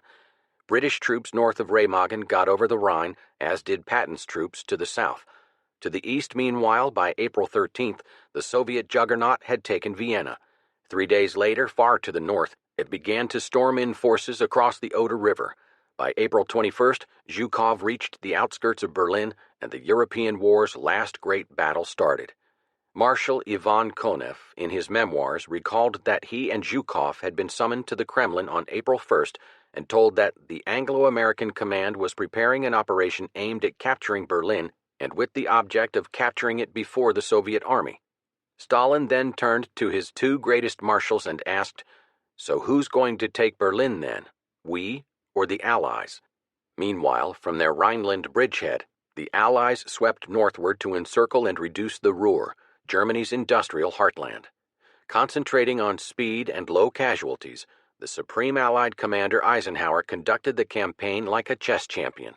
His 9th and 1st Armies joined east of the Ruhr and captured that sprawling complex of factories and 400,000 German troops. His 6th Army Group swung southward toward Switzerland and on to the Austrian border. The 12th Army Group ground eastward to the Elbe for a meeting with the Soviets. At this junction, Churchill pressed Eisenhower to provide Montgomery's British troops with sufficient fuel and ammunition to drive across the North German plain to Berlin. He wanted to get to the city before the Red Army got there. He told Eisenhower that the Soviets were about to liberate Vienna, adding, "If they also take Berlin, will not their impression that they have been the overwhelming contributor to our common victory be unduly imprinted in their minds?" He stated that he deemed it best that Allied and Soviet troops shake hands as far east as possible. But Eisenhower thought it madness to send his forces toward Berlin when there was little, if any, chance they would arrive before the Red Army got there. Eisenhower also wanted a clearly recognizable demarcation line as the armies closed in from east and west, so that when his men met the Soviets, there would be no incidents of friendly fire exchanges. And he wanted to get Patton's Third Army into the Austrian Alps before the Germans could create a redoubt in the mountains. He therefore informed Stalin that he would halt the Western armies when they reached the Elbe River. Churchill continued to press him to go farther east. Finally, Eisenhower wired his superiors to say, "I am the first to admit that a war is waged in pursuance of political aims, and if the Combined Chiefs of Staff, CCS, should decide that the Allied effort to take Berlin outweighs purely military considerations in this theater, I would cheerfully readjust my plans and my thinking so as to carry out such an operation." He was not willing to risk the lives of 100,000 or more men for no military gain. The CCS did not change his orders. As the Americans, British, and Free French broke through the walls of Hitler's Third Reich, they discovered to their horror that even the most ghastly tales about Nazi atrocities were understatements. One after another, they penetrated the unbelievable hells of Buchenwald, Dachau, and Bergen-Belsen, while the Soviets, approaching from the east, entered the death mills of Lublin-Majdanek and Auschwitz. After he had seen his first concentration camp near the aristocratic town of Goethe, Eisenhower cabled Washington and London to send journalists and members of Congress and Parliament to Germany as soon as possible. "I felt," he later wrote, "that the evidence should be immediately placed before the American and British publics in a fashion that would leave no room for cynical doubt." Back in the United States, meanwhile, on April 12, 1945, a tired and prematurely old Franklin Roosevelt was resting at Warm Springs, Georgia, when suddenly he complained, "I have a terrific headache." 2 hours later, he was dead of a cerebral hemorrhage. His death was succinctly announced in the regular Army-Navy casualty lists. Roosevelt, Franklin D., Commander-in-Chief, wife, Mrs. Anna Eleanor Roosevelt, the White House. The shock was profound. In those pre-television days, the public saw little of the president, and few Americans realized how FDR had sacrificed his health for his nation. For most of the 12 million soldiers and sailors in the U.S. Armed Forces, Roosevelt was the only president they could remember. If he could be properly criticized for not doing enough to prepare America for the war, he must be praised as a great wartime leader. It was Roosevelt, more than any other individual, who shook the lethargy out of the American people. It was Roosevelt who set the quotas for industrial production, then rallied the people so that the goals were not just met, but exceeded. It was Roosevelt who provided the leadership in the long, sometimes bitter struggle over strategy. It was Roosevelt who gave Marshall the support he needed, and Roosevelt who selected Eisenhower to command Overlord. In World War II, no one man was indispensable, except Churchill in 1940-41 and Roosevelt thereafter. His contribution was understood around the world. In the United States, the shock of his death was comparable to Lincoln's, and the grief as great. Churchill called Roosevelt's passing a loss to the British nation and to the cause of freedom in every land. Chiang Kai-shek began a fast and meditation. The streets of Moscow were filled with weeping men and women. Goebbels telephoned Hitler with delight. "My Führer, I congratulate you. Roosevelt is dead. It is written in the stars that the second half of April will be a turning point for us." Hitler himself issued an order of the day describing Roosevelt as the greatest war criminal of all times. And Harry Truman, a modest but decisive man, moved into the American seat of power to usher the world into the atomic age.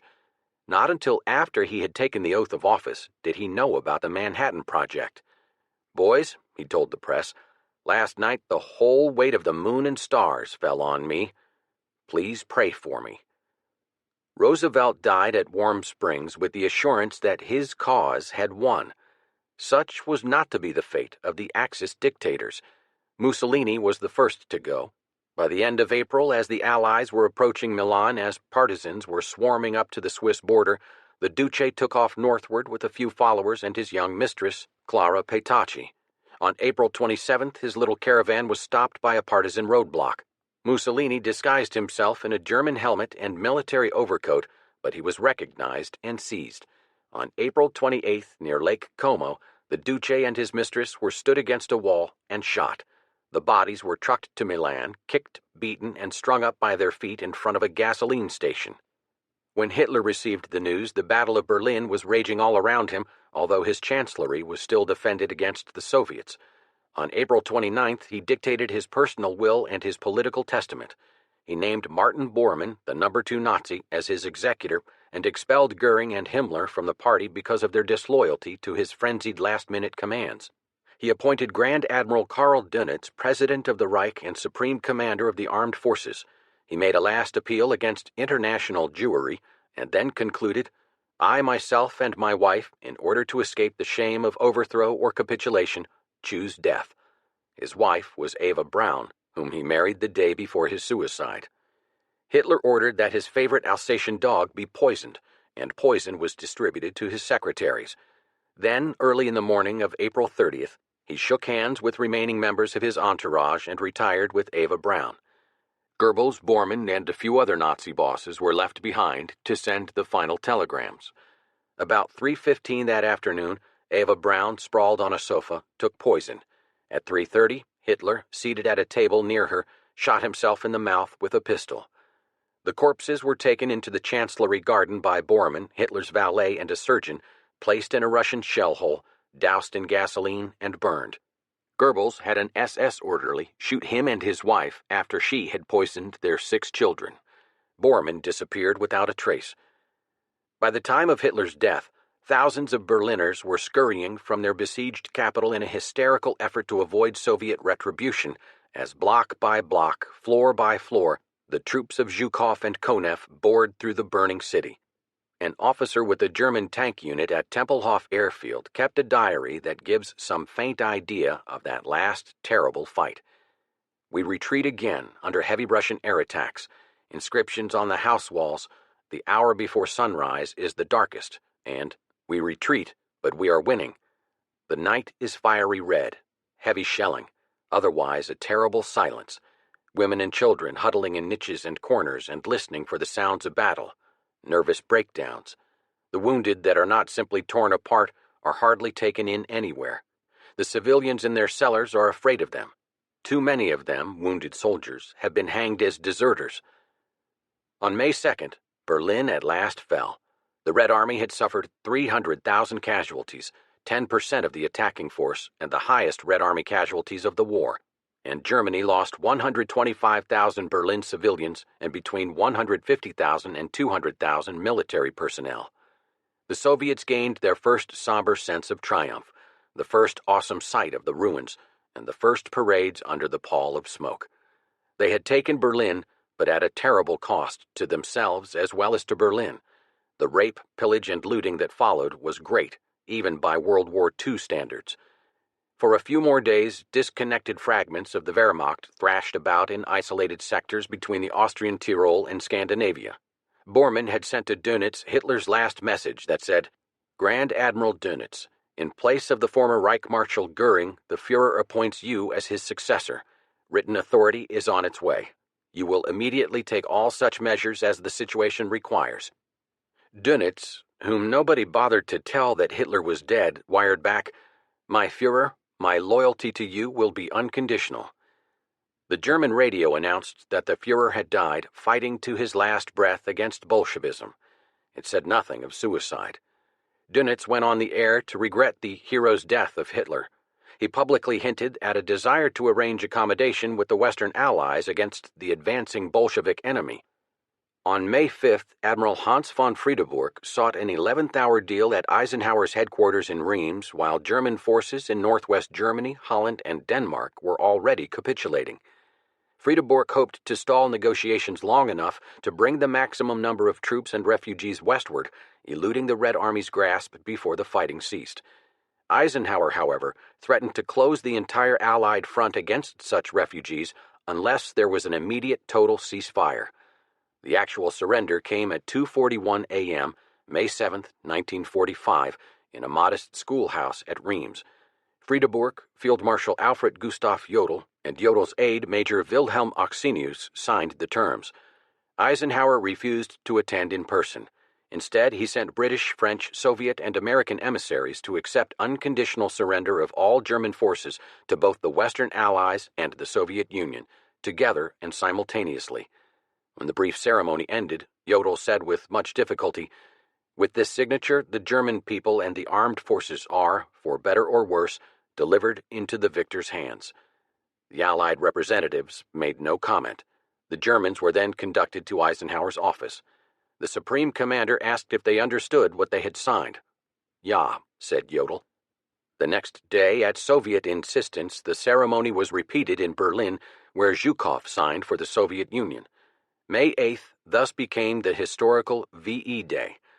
The German surrender was, in Churchill's phrase, the signal for the greatest outburst of joy in the history of mankind. London, Paris, New York, Moscow, and the entire world, save for Japan and Germany, rejoiced. There were dancing in the streets, rockets and burp guns firing into the air, sirens howling, lights beaming from every window. Lights. This was the release from the blackout that had covered Europe, except only Switzerland, for the previous 5 years. In Moscow, crowds swarmed into Red Square, brushing aside police reinforcements. 1,000 guns fired 30 rounds each to signalize complete and total victory. The announcement came long before dawn, and thousands of people poured into the streets wearing everything from pajamas to fur coats. The crowd stayed on and grew ever larger. Soviets gathered in front of the British and American embassies, and whenever a foreigner was spotted, he was gently plucked up by 100 hands and passed along with cheers. George Kennan, U.S. Chargé d'Affaires, made a speech from the embassy balcony, where the red banner hung beside the Stars and Stripes. Roars went up. "Long live Truman! Long live Roosevelt's memory. Long live the great Americans. In New York, Washington, Chicago, Los Angeles, and across the land, Americans celebrated. President Truman made a radio broadcast to remind people of the tasks ahead. We must work to bind up the wounds of a suffering world, to build an abiding peace, a peace rooted in justice and in law. We can build such a peace only by hard, toilsome, painstaking work, by understanding and working with our allies in peace as we have in war. Already the process had begun. From April 25th onward, the nations of the world held a conference in San Francisco to create the United Nations. Until June 26th, less than 2 months after the German surrender and shortly before the first nuclear device was exploded in secret, the principals conferred. They debated the fundamental human rights to which they would henceforth dedicate themselves, rights including social progress and better standards of life, and the equal rights of men and women.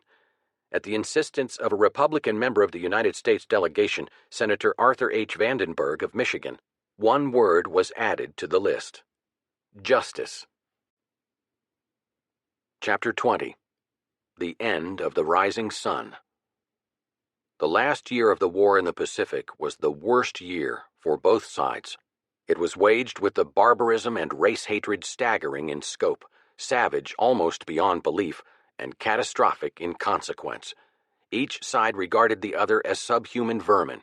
Atrocities abounded, committed by individuals, by units, and by entire armies. The Japanese government and the U.S. government characterized the enemy peoples as beasts, roaches, rats, monkeys, and worse, in a campaign put out to the masses by government propaganda agencies using the crudest formats: movies, radio, and press geared to a third-grade reading level. The aim was to teach soldiers and civilians alike to hate the enemy and regard all Americans, or Japanese, as animals to be feared, attacked, and exterminated. It worked. One American veteran recalled, "We had been fed tales of these yellow thugs, subhumans with teeth that resembled fangs. If 100,000 Japs were killed, so much the better. 200,000, even better." It was war without mercy. It was also a war that saw sweeping maneuvers covering vast distances.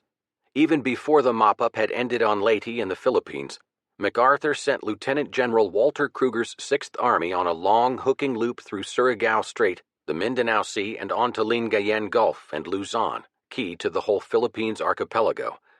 On January 9, 1945, some 68,000 Americans began clambering ashore on the vulnerable Lingayen beaches in what became the largest United States land campaign of the Pacific War. More American forces were engaged on Luzon than in either Africa or Italy. Kruger's objective was Manila, the national capital and a magnificent port. He was opposed by an impressive army under General Yamashita, comprising 250,000 men divided into 3 groups. But despite their size and dispositions, Yamashita's troops had already been weakened by harassing guerrilla attacks and steady United States air bombardment, and they were unable to stop Kruger. By January 31st, the Americans had moved deep into the Central Plain and had expelled the Japanese to the mountainous north and east. They prepared for the final drive on Manila, timed to coincide with an 8th Army drive across the base of the Bataan Peninsula, which had begun with landings at San Antonio Bay on January 29th. On February 3rd, the U.S. 1st Cavalry Division reached the outskirts of the capital, but it took 29 days to complete the occupation against desperate house-to-house resistance. When Manila finally was freed on March 4th, several Japanese units on Luzon remained in effective condition, and Yamashita continued fighting from stronghold pockets until the end of the war. As they withdrew from Manila and other places, the Japanese were guilty of, in the words of Manuel Acuña Rojas, who became president of the Philippines in 1946, unbelievable and vengeful sacking. In every large city, in hundreds of smaller municipalities, and even in barrios, most of the habitable dwellings were destroyed. Schools had been sacked and gutted, bridges over the principal rivers blown up, telephone and telegraph lines disrupted, radio stations dismantled, and all the government buildings in ruins. All the inter-island vessels were sunk or taken away by the Japanese. No commercial aircraft remained. Streetcars and buses were destroyed or stolen. Railroads were bombed into uselessness, and most of the rolling stock was gone. Most of the precious work animals were eaten or killed. 2 weeks after returning to the rubble of Manila, where he had spent so many years, MacArthur was back on Corregidor. He issued an order: hoist the colors and let no enemy ever haul them down. At last, on July 5th, he was able to announce the campaign was over. In the Philippines, the Americans had eliminated some 450,000 Japanese troops. In the Central Pacific Theater, meanwhile, some 6 weeks after the landings in the Philippines, the U.S. Marines swung into action on tiny Iwo Jima. D-Day was February 19th. Only 775 miles from Honshu, a main island of Japan, the barren volcanic island of Iwo Jima was of particular importance to the B-29 offensive. It was being used by the Japanese as a radar warning station and as a base for fighter interceptors. Once captured, its 3 airfields could be employed by P-51 Mustangs to provide fighter escort for the huge B-29s as they flew the 1,000-mile return trip to their bases in the Marianas to the south. Iwo Jima could also serve as an emergency landing field for damaged B-29s on their homeward flight. The 8 square miles of Iwo Jima were defended by more than 20,000 Japanese. The island had been well prepared with extensive minefields, lengthy underground tunnels, and communications systems protected by artillery fortified with concrete made from the island's black volcanic ash. Japanese guns remained silent as the Iwo Jima landings began on February 19th, but an unforeseen difficulty immediately appeared.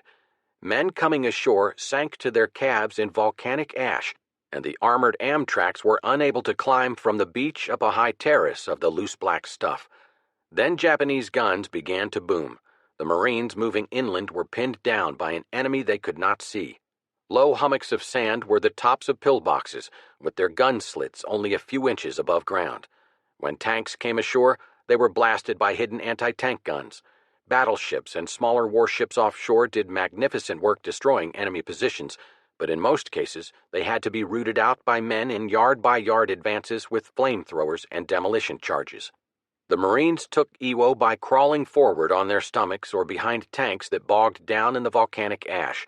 Men with rifles and flamethrowers fought their way from pillbox to foxhole, climbing the dominant defensive feature, Mount Suribachi, where on February 23rd, after 3 days of furious combat, the Marines hoisted the Stars and Stripes, and photographer Joe Rosenthal of the Associated Press took one of the war's most famous pictures. To secure the island took a total of 26 days and 20,965 American casualties, including 6,821 dead. Lieutenant General Holland M. Smith said, "The fighting was the toughest the Marines ran across in 168 years. The price of Iwo Jima came high, but by the war's end, 24,761 B-29 crewmen had used its airfields for emergency landings. By now, the Pacific Offensive was working like a 1-2 punch. On March 26, 1945, Lieutenant General Simon Bolivar Buckner Jr.'s 10th Army landed its 77th Division in the Kerama Islands west of Okinawa, principal center of the Ryukyu chain. The small islands were quickly subdued and became a seaplane base and anchorage for supply ships during the operation. At the same time, Marines took the nearby Kesa Islands, artillery was in place, and Okinawa, just 8 miles away, came under direct attack. Okinawa was only 700 square miles in size, but its strategic value was immense because it was only 350 miles from Japan and had good harbor facilities with plenty of room to stage troops. It would provide an ideal jumping-off place for any invasion of Japan. This island was the site of the war's last amphibious assault. Vice Admiral Richmond Kelly Turner had elaborated the actual operations plan for Okinawa's capture on February 9th, 10 days before the Iwo Jima landing. He arranged concentric invasions by forces under himself, Spruance, Mitcher, and Buckner, who commanded 7 Army and Marine divisions. General Mitsuru Ushijima, Okinawa's commander, had more than 100,000 men and 3,000 aircraft at his disposal, plus the kamikazes.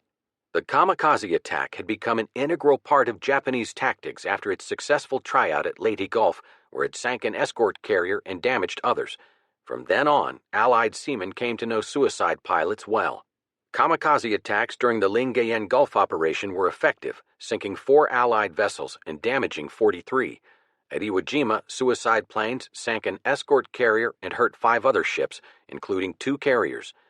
Kamikaze tactics were well suited to the Japanese character and to the Empire's desperate military situation. Almost all of Japan's top pilots were dead, and most of her first-line planes had been destroyed. But an obsolete plane was just as effective when loaded with explosives, and a young man could quickly be taught enough flying to get a plane to the Allied fleet and then dive it into a ship. American and British seamen underwent their most fearsome trial by suicide planes during the Okinawa campaign. They were within close range of the airfields on the Japanese home islands, and both the invasion fleet and the fast carrier force were hit again and again. 30 ships were sunk, and though none was larger than a destroyer, 368 were damaged, including carriers and battleships, some put out of action for months. Nearly 5,000 U.S. Navy men were killed. As the campaign progressed, tactics to cope with the suicide planes were developed. Transports and aircraft carriers were the preferred and most vulnerable targets, so the Navy tucked them inside a circle of battleships and cruisers, with battleships surrounding the whole while U.S. fighter planes flew outside the fleet to meet and disrupt, if not destroy, the kamikazes before they could get close to their targets. At the same time, the Japanese were having difficulty finding young men willing to kill themselves. Many returned from their mission saying they had been unable to find the Allied fleet, but enough others kept boring in, regardless of their own fate, to make the kamikaze attacks a nightmare for the U.S. Navy. And the divine wind made those who were already at work on plans for the invasion of the home islands fearful because they knew the Japanese had thousands of kamikazes waiting, plus human-guided torpedoes and kamikaze patrol boats packed with explosives. First, Okinawa had to be taken. The landing began at 8:30 a.m. on April 1st, Easter Sunday. During the first hours of the invasion, the Americans were surprised to find almost no opposition on the beaches. In fact, there seemed to be little opposition anywhere. 5 hours after the first Marines were ashore, they captured one vital airstrip, and not a shot had been fired. If everything seemed to be going much too easily, it was because Ushijima had pulled back to the southern part of the island. The Japanese army had finally learned a lesson that would have benefited Rommel and Normandy. If you tried to stop the invasion at the beach, you subjected yourself to the overwhelming fire of U.S. battleships, cruisers, and destroyers. Conceding the beach and building fortifications inland was the most effective way to resist. Ushijima had decided on a defense-in-depth design. 5 days elapsed while the Marines muttered that Okinawa was the screwiest damned place in the Pacific. Then the Japanese struck. On April 6th and 7th, nearly 700 enemy aircraft, including some 350 kamikazes, pounded the beachheads and U.S. task forces assembled offshore. The first 5 hours of the battle that was designed to smash the American invaders of Okinawa took a toll of 6 U.S. ships and 135 kamikaze pilots. The Japanese committed their largest battleship, the 72,908-ton Yamato, without air cover and with fuel enough only for a one-way trip. It was a kamikaze battleship. On April 7th, despite its screen of 8 destroyers and the light cruiser Yahagi, it was sunk in less than 2 hours, along with 4 destroyers and the Yahagi. Japanese losses from the Yamato alone were 2,500 men, and the Imperial fleet was gone. The land conquest of Okinawa proceeded in a series of pushes by a combined Army-Marine force of 300,000 men. The Army first reduced the northern defenses and then turned southward. The ultimate and most fiercely defended position was in the ancient city of Shuri, a center of pre-Chinese and pre-Japanese culture. Japanese troops hid everywhere, but most of all in the caves that covered the island. It was not possible for the GIs and Marines to simply bypass the caves and push on, because the Japanese would emerge at their backs and subject them to withering fire. American flamethrowers proved to be the only weapon that could either force Japanese soldiers out of their caves or kill them. Even with flamethrowers, American losses were at the edge of being unacceptable. Altogether, the Army, Navy, Coast Guard, and Marines suffered 49,200 casualties. This was the heaviest American toll of the war in the Pacific. People at home looked at the casualty list and shuddered. They began to ask, isn't there another way to bring the Japanese to surrender, not only for the sake of American lives, but for the Japanese too? When the last strong point on Kiiyama Peninsula fell, 110,071 Japanese were dead, 9 for every American. General Buckner was among the Americans killed. Before dawn on June 22nd, Ushijima and his principal subordinate, Lieutenant General Cho, knelt in full-dress uniform before their headquarters cave and cut out their own entrails. They had fought on in a hopeless situation, dooming tens of thousands of young Japanese and Americans to senseless deaths, then tried to absolve themselves through suicide. Many of their men did the same. Of the 100,000 troops on the island when the campaign began, only 7,500 surrendered, and many of them were wounded men who were too weak to kill themselves. This bespoke a fanaticism never seen previously, a willingness on the part of Japan's military dictators to commit national suicide rather than to surrender. On any rational basis, they should have surrendered after the fall of the Philippines, absolutely after the fall of Okinawa. Japan still held a huge empire on the Asian continent, stretching from the Dutch East Indies northward to Manchuria, including Saigon and Seoul, Peking and Nanking, Hong Kong and Singapore. But these vast populations held in thrall by the Japanese were more a hindrance than a help to them. The Japanese empire stretched far beyond the Japanese ability to police or profit from it. At home in Japan, meanwhile, the nation was helpless. It could not contest control of the skies, which were open to the American B-29s. It could not contest control of the seas. It could only inflict death and destruction in a hopeless cause that was exactly the course the Japanese military decided on. The Japanese decision to fight to the death endangered the nation in another way. When the war in Europe ended, the Soviets were sure to turn their attention eastward. As disaster loomed over Germany, it became increasingly necessary for Japan to keep ground forces opposite the Soviet-Japanese border. As early as the spring of 1945, the Japanese General Staff had begun plans for defense against a Soviet attack. At Yalta, Roosevelt had promised Stalin the Kuril Islands and southern Sakhalin that had been lost to Japan in 1905, as well as Soviet privileges in Chinese ports and railways in return for the Soviet Union going to war with Japan. On April 5, 1945, Molotov informed the Japanese embassy in Moscow that the Soviet Union was denouncing its neutrality pact because the situation had radically changed. On May 15th, Tokyo annulled its alliance with a German state that had ceased to exist. But the gesture was meaningless. It was quite apparent that a new front soon would open at a most disastrous moment for the emperor. While Tokyo alerted its Manchurian army, it faced accumulating difficulty in China itself. A 1944 offensive there had not succeeded in altering the strategic balance. Despite mutual recriminations, both Mao's Communists and Chiang's Kuomintang armies continued to nibble at areas occupied by a Japan that no longer had troops to spare. By early 1945, Mountbatten's forces had managed to open land communications between Burma and China. He flew to Manila, where MacArthur promised to help prevent the Japanese from reinforcing their Singapore and Malayan garrisons.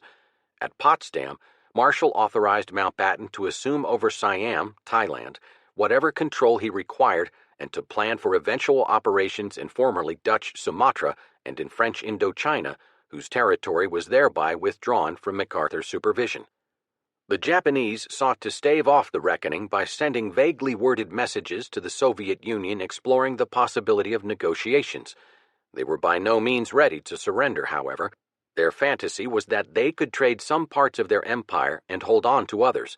When the big three victors met at Potsdam in July, Stalin told the British and Americans of these Japanese overtures. Truman then confided to Stalin the secret that the United States possessed a new bomb that could have a decisive effect on the war, but he avoided disclosing the weapon's full import.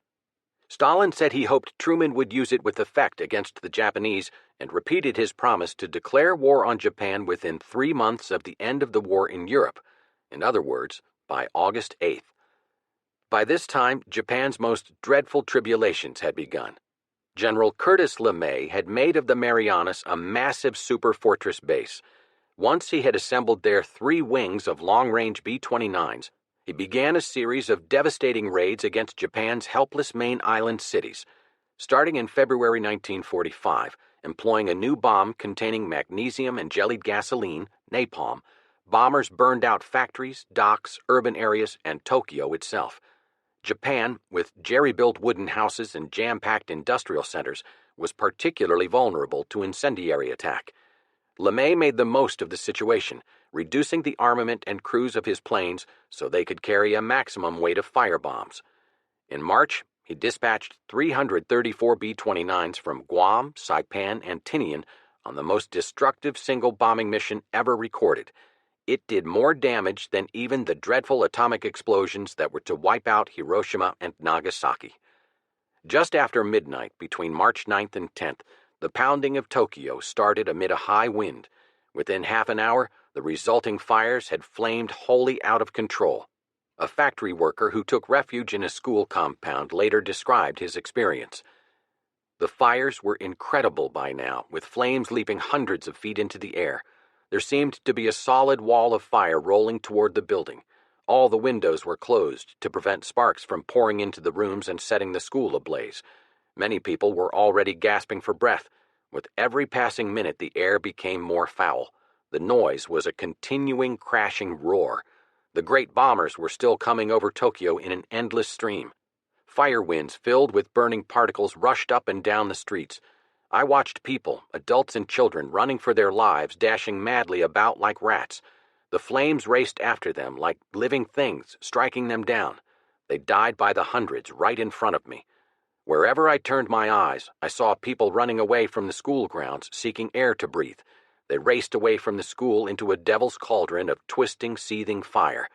The whole spectacle, with its blinding lights and thundering noise, reminded me of the paintings of purgatory. A Japanese newspaperman wrote, "The city was as bright as at sunrise. Clouds of smoke, soot, even sparks driven by the storm flew over it. That night we thought the whole of Tokyo was reduced to ashes."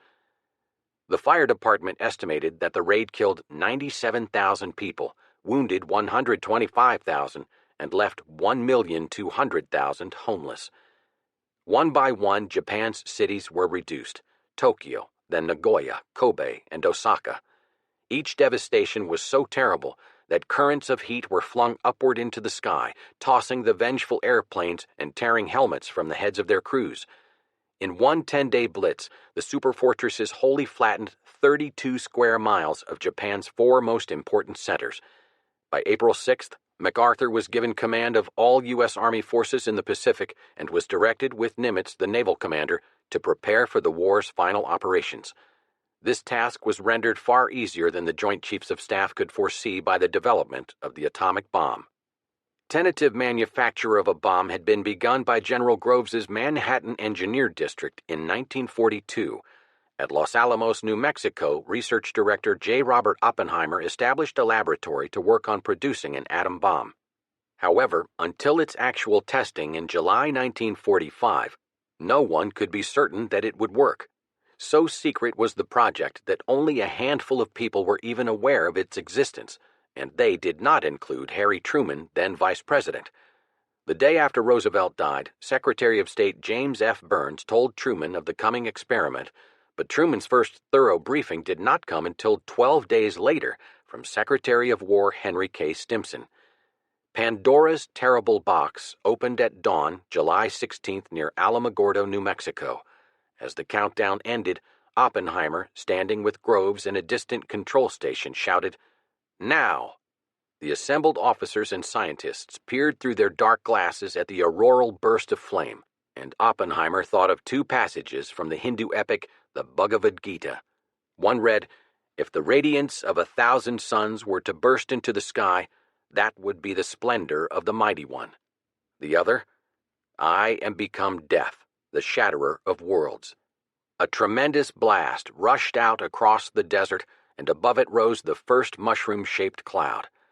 It remained for Truman to decide if, how, where, and when this weapon should be employed. 12 days before the test, Churchill had given the president British consent in principle to drop the bomb on Japan. Truman himself was to write in his memoirs, "Let there be no mistake about it. I regarded the bomb as a military weapon and never had any doubt that it should be used." In July, Truman met with Churchill and Stalin at Potsdam, near war-ravaged Berlin. British elections were held during early July, and Churchill was defeated and replaced at the later Potsdam sessions by the new Prime Minister, Clement Attlee. It was the last of the wartime conferences, and it accomplished little. Stalin was urged to make good on his promise to declare war on Japan, although some U.S. military officers were now cooling to the idea. It was decided to settle the question of Poland's western boundaries later, an empty gesture, for the Poles had already moved into eastern Germany after evicting the Germans there and plainly meant to stay. At one point, the Americans threatened to leave the conference because of Stalin's insistence on reparations so huge that they would have left Germany without enough to subsist on. But the most important event during the conference occurred elsewhere. President Truman received word that the first atomic test explosion at Alamogordo, New Mexico, had been successful. The president at once issued the Potsdam Declaration, a surrender ultimatum to Japan. There was some discussion among American leaders on what preliminary warnings should be addressed to Tokyo prior to the deployment of the two bombs already being assembled on Tinian. Undersecretary of State Joseph C. Grew urged that Japan be alerted to its danger with a message indicating no insistence on the emperor's abdication. Stimson echoed this view, but Burns opposed it on the grounds that the Japanese would regard this as a concession and would convince themselves that the casualties their troops inflicted on the Americans on Okinawa had made the enemy fearful. And Burns warned one concession would lead to another, to the point that the war would end with negotiations, not unconditional surrender. So the only warning the Japanese got came on July 26th, when Truman released the Potsdam Declaration. 2 days later, Premier Suzuki announced that his government would ignore the demand that Japan surrender unconditionally or face complete destruction. Lieutenant General Spaatz, by now the commanding general of the U.S. Army Strategic Air Forces in the Pacific, had been instructed to prepare to utilize the first of the two atomic bombs after August 3rd, weather permitting, against one of 4 cities: Hiroshima, Kokura, Niigata, or Nagasaki. Following Suzuki's action, this order was confirmed. A B-29 with a specially trained crew commanded by Colonel Paul W. Tibbets, Jr. was chosen for the first mission. At 8:15 a.m. August 6th, Tibbets released over Hiroshima a uranium bomb called Little Boy. He reported later, "As far as I was concerned, it was a perfect operation." On August 9th, a plutonium bomb known as Fat Boy was dropped on Nagasaki. The destruction in each case exceeded the most careful extrapolations of scientists, and it was hours before the mushroom clouds, smoke, and flames had blown away sufficiently to permit adequate photo reconnaissance.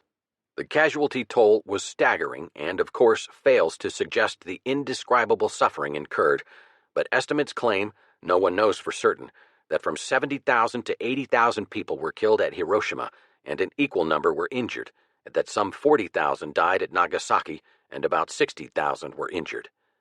Life came cheap in the world of 1945. The losses at Hiroshima and Nagasaki were not as great as German losses in Berlin or Dresden or Japanese losses in Tokyo. It was the inherent shock of the event, one plane, one bomb, one city, that overwhelmed people, not the fact that another Japanese city or two had been destroyed, with most of its people killed or wounded. 70 years later, the American use of the atomic bomb in August 1945 remains one of the most controversial and emotional issues of the war. It was not necessary, one side says. The Japanese were licked and they knew it. All they sought was a guarantee that the emperor would remain on his throne. As the United States intended to retain the emperor in any case because of fears of uncontrollable social upheaval otherwise, that guarantee should have been made. Nonsense, say Truman's defenders. There is no indication the Japanese were prepared to quit. There is every indication they intended to fight one last glorious battle in defense of the homeland. Estimates of the casualties that would ensue ran high, up to 1 million Japanese and American dead and injured. It has to be doubted that there was another way, certainly none that would have had such an immediate impact. On August 8th, right after the Hiroshima and 2 days before the Nagasaki bombs were dropped, the Soviet Union declared war on Japan, and the Red Army swept through Manchuria and into Korea.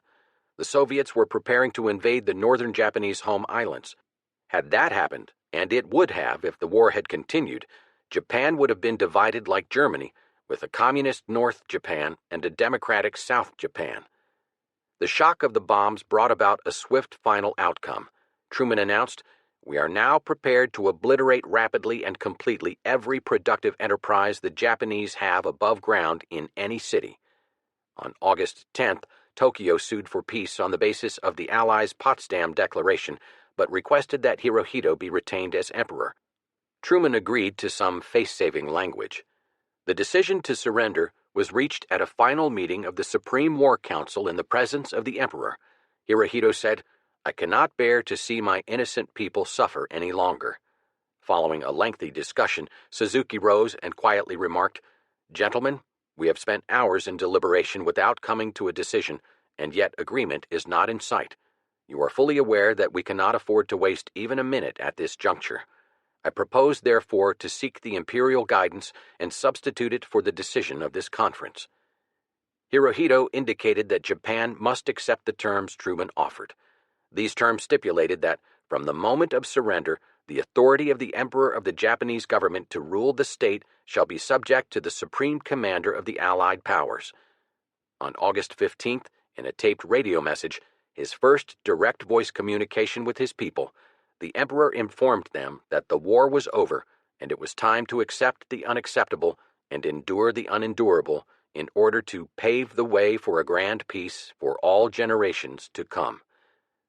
The Soviets spurned the announcement as only a general statement on Japan's capitulation. They continued their brief but fierce offensive. The Kwantung Army surrendered August 22nd, but Soviet airborne troops and the Red Fleet moved into Dairen and Port Arthur in Manchuria and seized southern Sakhalin and the Kurils. The Soviets captured 594,000 Japanese and killed some 80,000, against their own losses of 8,000 dead and 22,000 wounded.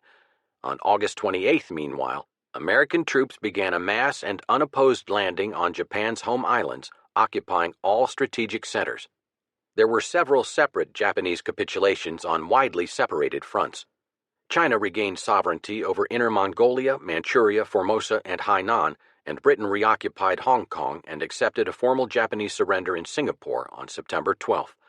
The crucial and historic act, however, that confirmed Imperial Japan's defeat took place aboard the 45,000-ton battleship Missouri on September 2, 1945, in Tokyo Bay. General MacArthur staged the event with a sense of drama. Suzuki had resigned on August 15th. The new premier, Prince Higashikuni, was able to avoid the capitulation ceremony for protocol reasons. He was the emperor's uncle. Instead, the one-legged foreign minister Mamoru Shigemitsu, wearing striped pants and a top hat, limped aboard the Missouri from a boat that flew the Stars and Stripes, accompanied by General Yoshijiro Umezu, representative of the General Staff. The Missouri, flagship of the U.S. Pacific Fleet, flew the same flag that had waved over the Capitol in Washington the day Pearl Harbor was attacked. Jammed together on the deck were masses of correspondents and Allied officers, British and Australians with scarlet bands on their caps and collars, Gaullist French with vivid decorations, Dutch with gold-looped emblems, Chinese in olive drab, Soviets in stiff shoulder boards, headed by the obscure Lieutenant General Kuzma Dyeryevyanko, and Americans garbed simply in plain suntans, the uniform MacArthur insisted upon, on the grounds that it was the uniform worn throughout the war. After MacArthur opened the ceremony with a brief, generous address, Shigemitsu, with dignity, signed 2 copies of the surrender document in Japanese and English. Umezu followed. Then MacArthur strode forward, bringing with him 2 high officers who had been rescued from Japanese POW camps, Lieutenant General Jonathan M. Wainwright, whom he had been forced to leave behind at Corregidor, and Lieutenant General Sir Arthur Percival, the loser of Singapore. MacArthur then signed, followed by Nimitz and the Allied delegates. The general, looking a generation younger than his years, said, "We are gathered here, representative of the major warring powers, to conclude a solemn agreement whereby peace may be restored. The issues involving divergent ideals and ideologies have been determined on the battlefields of the world and hence are not for our discussion or debate. Nor is it for us here to meet, representing as we do a majority of the people of the earth, in a spirit of distrust, malice, or hatred, but rather it is for us, both victors and vanquished, to serve, committing all our peoples unreservedly to faithful compliance with the understandings they are here formally to assume. It is my earnest hope that from this solemn occasion a better world shall emerge, a world dedicated to the dignity of man. Let us pray that peace be now restored to the world, and that God will preserve it always. These proceedings are closed." Chapter 21. The Legacy. More people were killed in the Second World War than in any war in history, so it is inevitable that the most prominent symbol of the war is a mushroom-shaped cloud. The war left 53 million dead. The reality behind this figure is impossible to grasp, but it was there. Young people mostly who died for causes that were not theirs, at ages when they had just begun to experience the fullness of life, leaving behind grieving parents, widows, children, and friends. Millions more were crippled physically, condemned to lives in wheelchairs if they were lucky, to immobility if they were not. Other millions were damaged mentally by the experiences of combat, whether on the front lines or in bombed cities, doomed to live lives of anger, bewilderment, and confusion. The Second World War left death, misery, and destruction in its wake. Throughout much of the world, save the Western Hemisphere, in the summer of 1945, people wandered in the rubble, hungry, exhausted, and terrified. The principal lessons of the war seemed to be that people's inhumanity knows no limit, and that science is destined to provide mankind with the means of destroying the world. The two together portended that what already in 1945 was the worst century ever would become even worse, and the political settlements made in Asia and Europe at the end of the war created problems that appeared to make World War III likely. The Grand Alliance broke up with Hitler's suicide. He was the only man who could have brought the war about. His death finished it. Cold War replaced the Hot War, even as the smoke continued to rise from the smoldering ashes. Korea was divided against the will of the Korean people. Germany was divided against the will of the German people. Vietnam was handed back to the French colonial rulers against the will of the people, and within less than a decade, it also would be divided. And in each case, the division split the countries into communist dictatorships on the one side and anti-communist regimes and a democracy in West Germany on the other. In those countries that were occupied by the Red Army, where one police state had replaced another, people had the additional burden of feeling that all the sacrifices of the past 6 years had been in vain. In China, a civil war raged.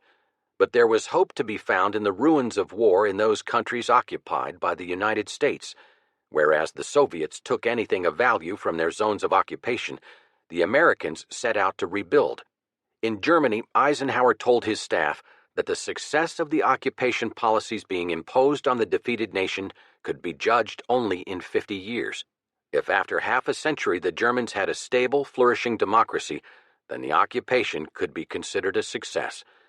To bring that about, Eisenhower called in German reporters and told them that he wanted a free press in Germany, meaning that when he did something they disagreed with, it was their responsibility to criticize it in their newspapers.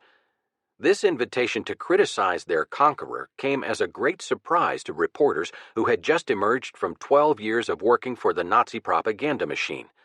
Eisenhower called in labor leaders and told them he wanted a free, independent labor movement. He told the school teachers they should teach their students that there were a number of legitimate points of view on various subjects and that they should learn to make up their own minds. To teachers who had worked for the Nazis for 12 years, the notion that schools should encourage independent thinking was astonishing. No wonder that in September 1945, America's prestige had never been higher. The United States had provided the tools and the personnel to save Europe and the Soviet Union from Hitler and the Nazis. The United States had helped drive the Italians out of their African colonies and thrown the Japanese out of China, Indochina, the Dutch East Indies, the Philippines, Burma, and Korea. The United States had asked nothing for itself in return. Vietnamese communist leader Ho Chi Minh hailed the Americans as the true friends of the oppressed of the earth. So did such dissimilar men as Charles de Gaulle, Churchill, and on one occasion even Stalin himself. In a world full of hatred, death, destruction, deception, and double-dealing, the United States at the end of World War II was almost universally regarded as the disinterested champion of justice, freedom, and democracy. The truth was that the U.S. Army in Northwest Europe liberated not only France, Belgium, Holland, and other conquered nations, but it also liberated Germany.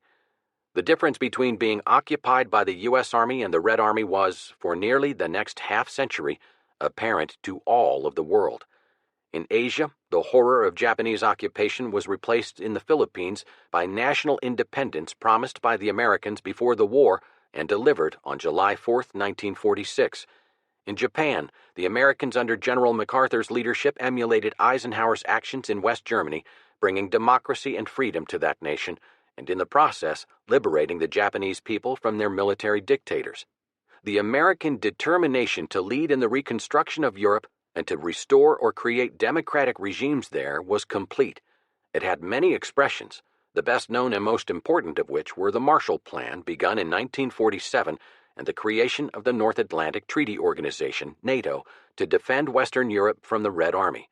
By 1953, West Germany had recovered its independence and joined NATO, meaning that less than a decade after the war, the United States and Germany were allied with the nations of Western Europe in an anti-Soviet alliance.